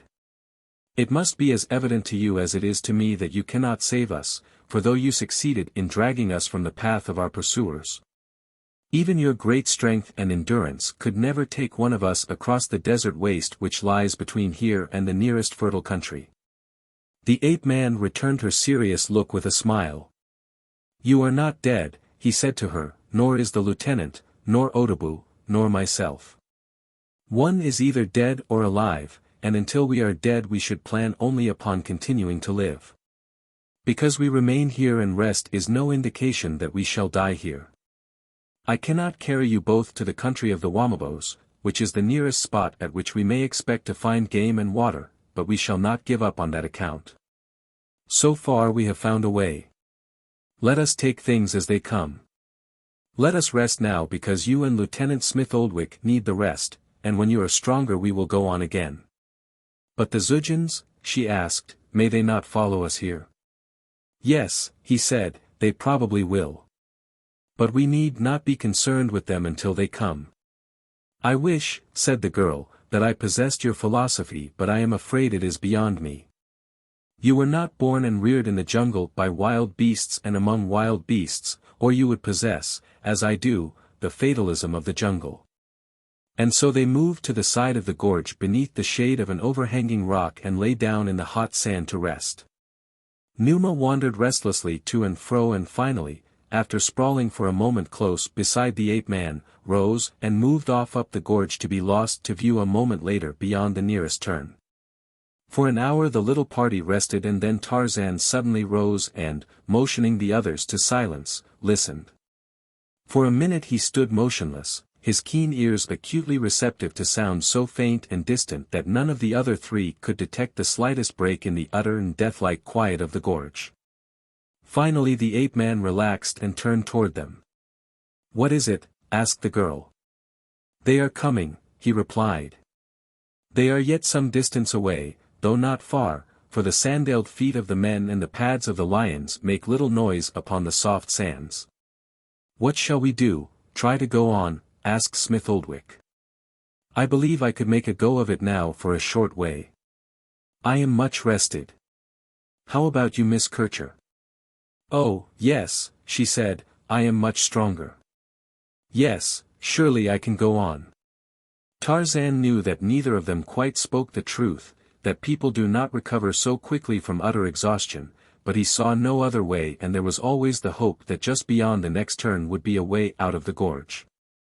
"You help the lieutenant, Audiobook," he said, turning to the black, "and I will carry Miss Kircher," and though the girl objected, saying that he must not waste his strength, he lifted her lightly in his arms and moved off up the canyon, followed by Audiobook and the Englishman. They had gone no great distance when the others of the party became aware of the sounds of pursuit, for now the lions were whining as though the fresh scent spoor of their quarry had reached their nostrils. "I wish that your Numa would return," said the girl. "Yes," said Tarzan, "but we shall have to do the best we can without him.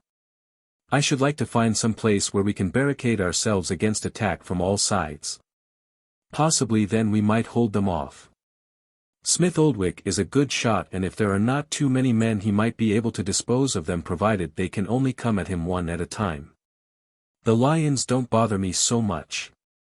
Sometimes they are stupid animals, and I am sure that these that pursue us, and who are so dependent upon the masters that have raised and trained them, will be easily handled after the warriors are disposed of." "You think there is some hope, then?" she asked. "We are still alive," was his only answer. "There," he said presently, "I thought I recalled this very spot." He pointed toward a fragment that had evidently fallen from the summit of the cliff and which now lay embedded in the sand a few feet from the base. It was a jagged fragment of rock which rose some 10 feet above the surface of the sand, leaving a narrow aperture between it and the cliff behind. Toward this they directed their steps, and when finally they reached their goal they found a space about 2 feet wide and 10 feet long between the rock and the cliff. To be sure it was open at both ends, but at least they could not be attacked upon all sides at once. They had scarcely concealed themselves before Tarzan's quick ears caught a sound upon the face of the cliff above them. And looking up he saw a diminutive monkey perched upon a slight projection, an ugly-faced little monkey who looked down upon them for a moment and then scampered away toward the south in the direction from which their pursuers were coming. Audiobook had seen the monkey too. "He will tell the parrots," said the black, "and the parrots will tell the madmen." "It is all the same," replied Tarzan, "the lions would have found us here. We could not hope to hide from them." He placed Smith Oldwick, with his pistol, at the north opening of their haven and told Audiobook to stand with his spear at the Englishman's shoulder, while he himself prepared to guard the southern approach. Between them he had the girl lie down in the sand. "You will be safe there in the event that they use their spears," he said. The minutes that dragged by seemed veritable eternities to Bertha Kircher, and then at last, and almost with relief, she knew that the pursuers were upon them. She heard the angry roaring of the lions and the cries of the madmen.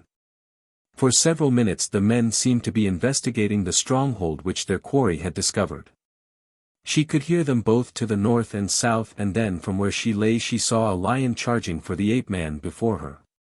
She saw the giant arm swing back with the curved saber, and she saw it fall with terrific velocity and meet the lion as he rose to grapple with the man, cleaving his skull as cleanly as a butcher opens up a sheep.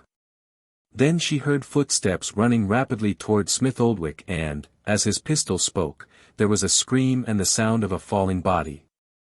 Evidently disheartened by the failure of their first attempt, the assaulters drew off, but only for a short time. Again they came, this time a man opposing Tarzan and a lion seeking to overcome Smith Oldwick. Tarzan had cautioned the young Englishman not to waste his cartridges upon the lions, and it was Audiobook with the Xujan spear who met the beast, which was not subdued until both he and Smith Oldwick had been mauled. And the latter had succeeded in running the point of the saber the girl had carried, into the beast's heart. The man who opposed Tarzan inadvertently came too close in an attempt to cut at the ape-man's head, with the result that an instant later his corpse lay with the neck broken upon the body of the lion. Once again the enemy withdrew, but again only for a short time, and now they came in full force, the lions and the men, possibly a half-dozen of each, the men casting their spears and the lions waiting just behind. Evidently for the signal to charge. "Is this the end?" asked the girl. "No," cried the ape-man, "for we still live." The words had scarcely passed his lips when the remaining warriors, rushing in, cast their spears simultaneously from both sides. In attempting to shield the girl, Tarzan received one of the shafts in the shoulder, and so heavily had the weapon been hurled that it bore him backward to the ground. Smith Oldwick fired his pistol twice when he too was struck down, the weapon entering his right leg midway between hip and knee. Only Audiobook remained to face the enemy, for the Englishman, already weak from his wounds and from the latest mauling he had received at the claws of the lion, had lost consciousness as he sank to the ground with this new hurt. As he fell his pistol dropped from his fingers, and the girl, seeing, snatched it up. As Tarzan struggled to rise, one of the warriors leaped full upon his breast and bore him back as, with fiendish shrieks, he raised the point of his saber above the other's heart. Before he could drive it home the girl leveled Smith Oldwick's pistol and fired point-blank at the fiend's face. Simultaneously there broke upon the astonished ears of both attackers and attacked a volley of shots from the gorge. With the sweetness of the voice of an angel from heaven the Europeans heard the sharp-barked commands of an English non-com. Even above the roars of the lions and the screams of the maniacs, those beloved tones reached the ears of Tarzan and the girl at the very moment that even the ape-man had given up the last vestige of hope. Rolling the body of the warrior to one side Tarzan struggled to his feet, the spear still protruding from his shoulder. The girl rose too, and as Tarzan wrenched the weapon from his flesh and stepped out from behind the concealment of their refuge, she followed at his side. The skirmish that had resulted in their rescue was soon over. Most of the lions escaped but all of the pursuing Xujans had been slain. As Tarzan and the girl came into full view of the group, a British Tommy leveled his rifle at the ape-man. Seeing the fellow's actions and realizing instantly the natural error that Tarzan's yellow tunic had occasioned the girl sprang between him and the soldier. "Don't shoot," she cried to the latter, "we are both friends." "Hold up your hands, you, then," he commanded Tarzan.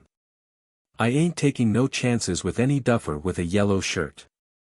At this juncture the British sergeant who had been in command of the advance guard approached and when Tarzan and the girl spoke to him in English, explaining their disguises, he accepted their word. Since they were evidently not of the same race as the creatures which lay dead about them. 10 minutes later the main body of the expedition came into view. Smith Oldwick's wounds were dressed, as well as were those of the ape-man, and in half an hour they were on their way to the camp of their rescuers. That night it was arranged that the following day Smith Oldwick and Bertha Kircher should be transported to British headquarters near the coast by aeroplane, the 2 planes attached to the expeditionary force being requisitioned for the purpose.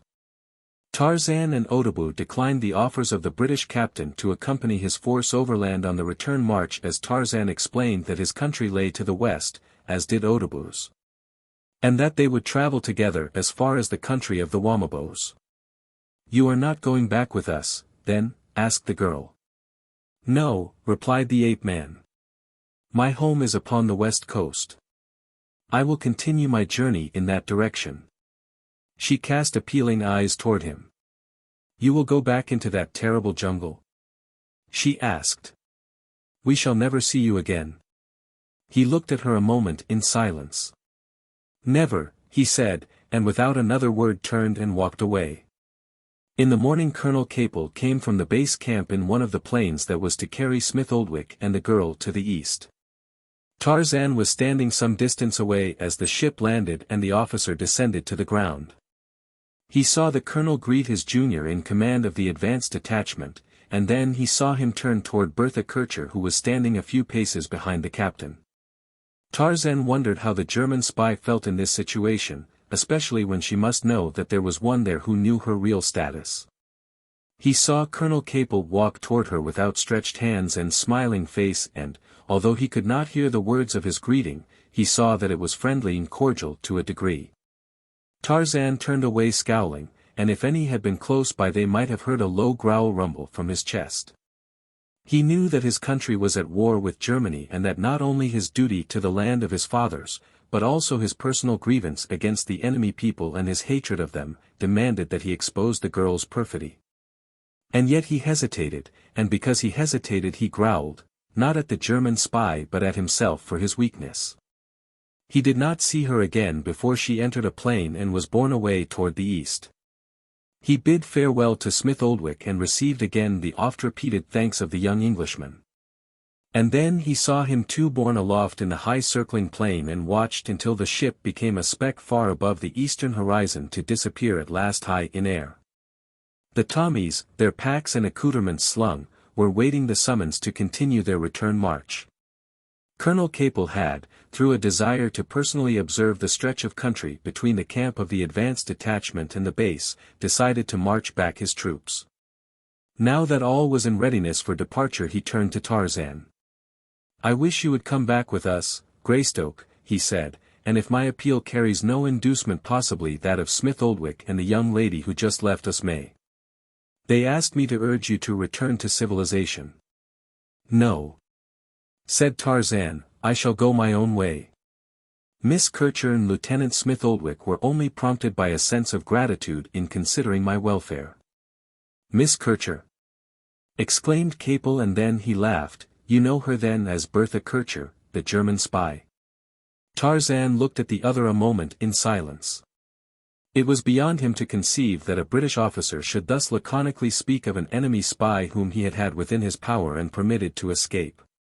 "Yes," he replied, "I knew that she was Bertha Kircher, the German spy." "Is that all you knew?" asked Capel. "That is all," said the ape-man. "She is the Honourable Patricia Canby," said Capel, "one of the most valuable members of the British intelligence service attached to the East African forces. Her father and I served in India together and I have known her ever since she was born. Why, here's a packet of papers she took from a German officer and has been carrying it through all her vicissitudes, single-minded in the performance of her duty. Look. I haven't yet had time to examine them, but as you see here is a military sketch map, a bundle of reports, and the diary of one Hauptmann Fritz Schneider." "The diary of Hauptmann Fritz Schneider," repeated Tarzan in a constrained voice. "May I see it, Capel? He is the man who murdered Lady Greystoke." The Englishman handed the little volume over to the other without a word. Tarzan ran through the pages quickly looking for a certain date, the date that the horror had been committed, and when he found it he read rapidly. Suddenly a gasp of incredulity burst from his lips. Capel looked at him questioningly. "God!" exclaimed the ape-man. "Can this be true? Listen," and he read an excerpt from the closely written page. "Played a little joke on the English pig. When he comes home he will find the burned body of his wife in her boudoir, but he will only think it is his wife. Had Von Goss substitute the body of a dead negress and char it after putting Lady Greystoke's rings on it, Lady G will be of more value to the High Command alive than dead." "She lives," cried Tarzan. "Thank God," exclaimed Capel. "And now?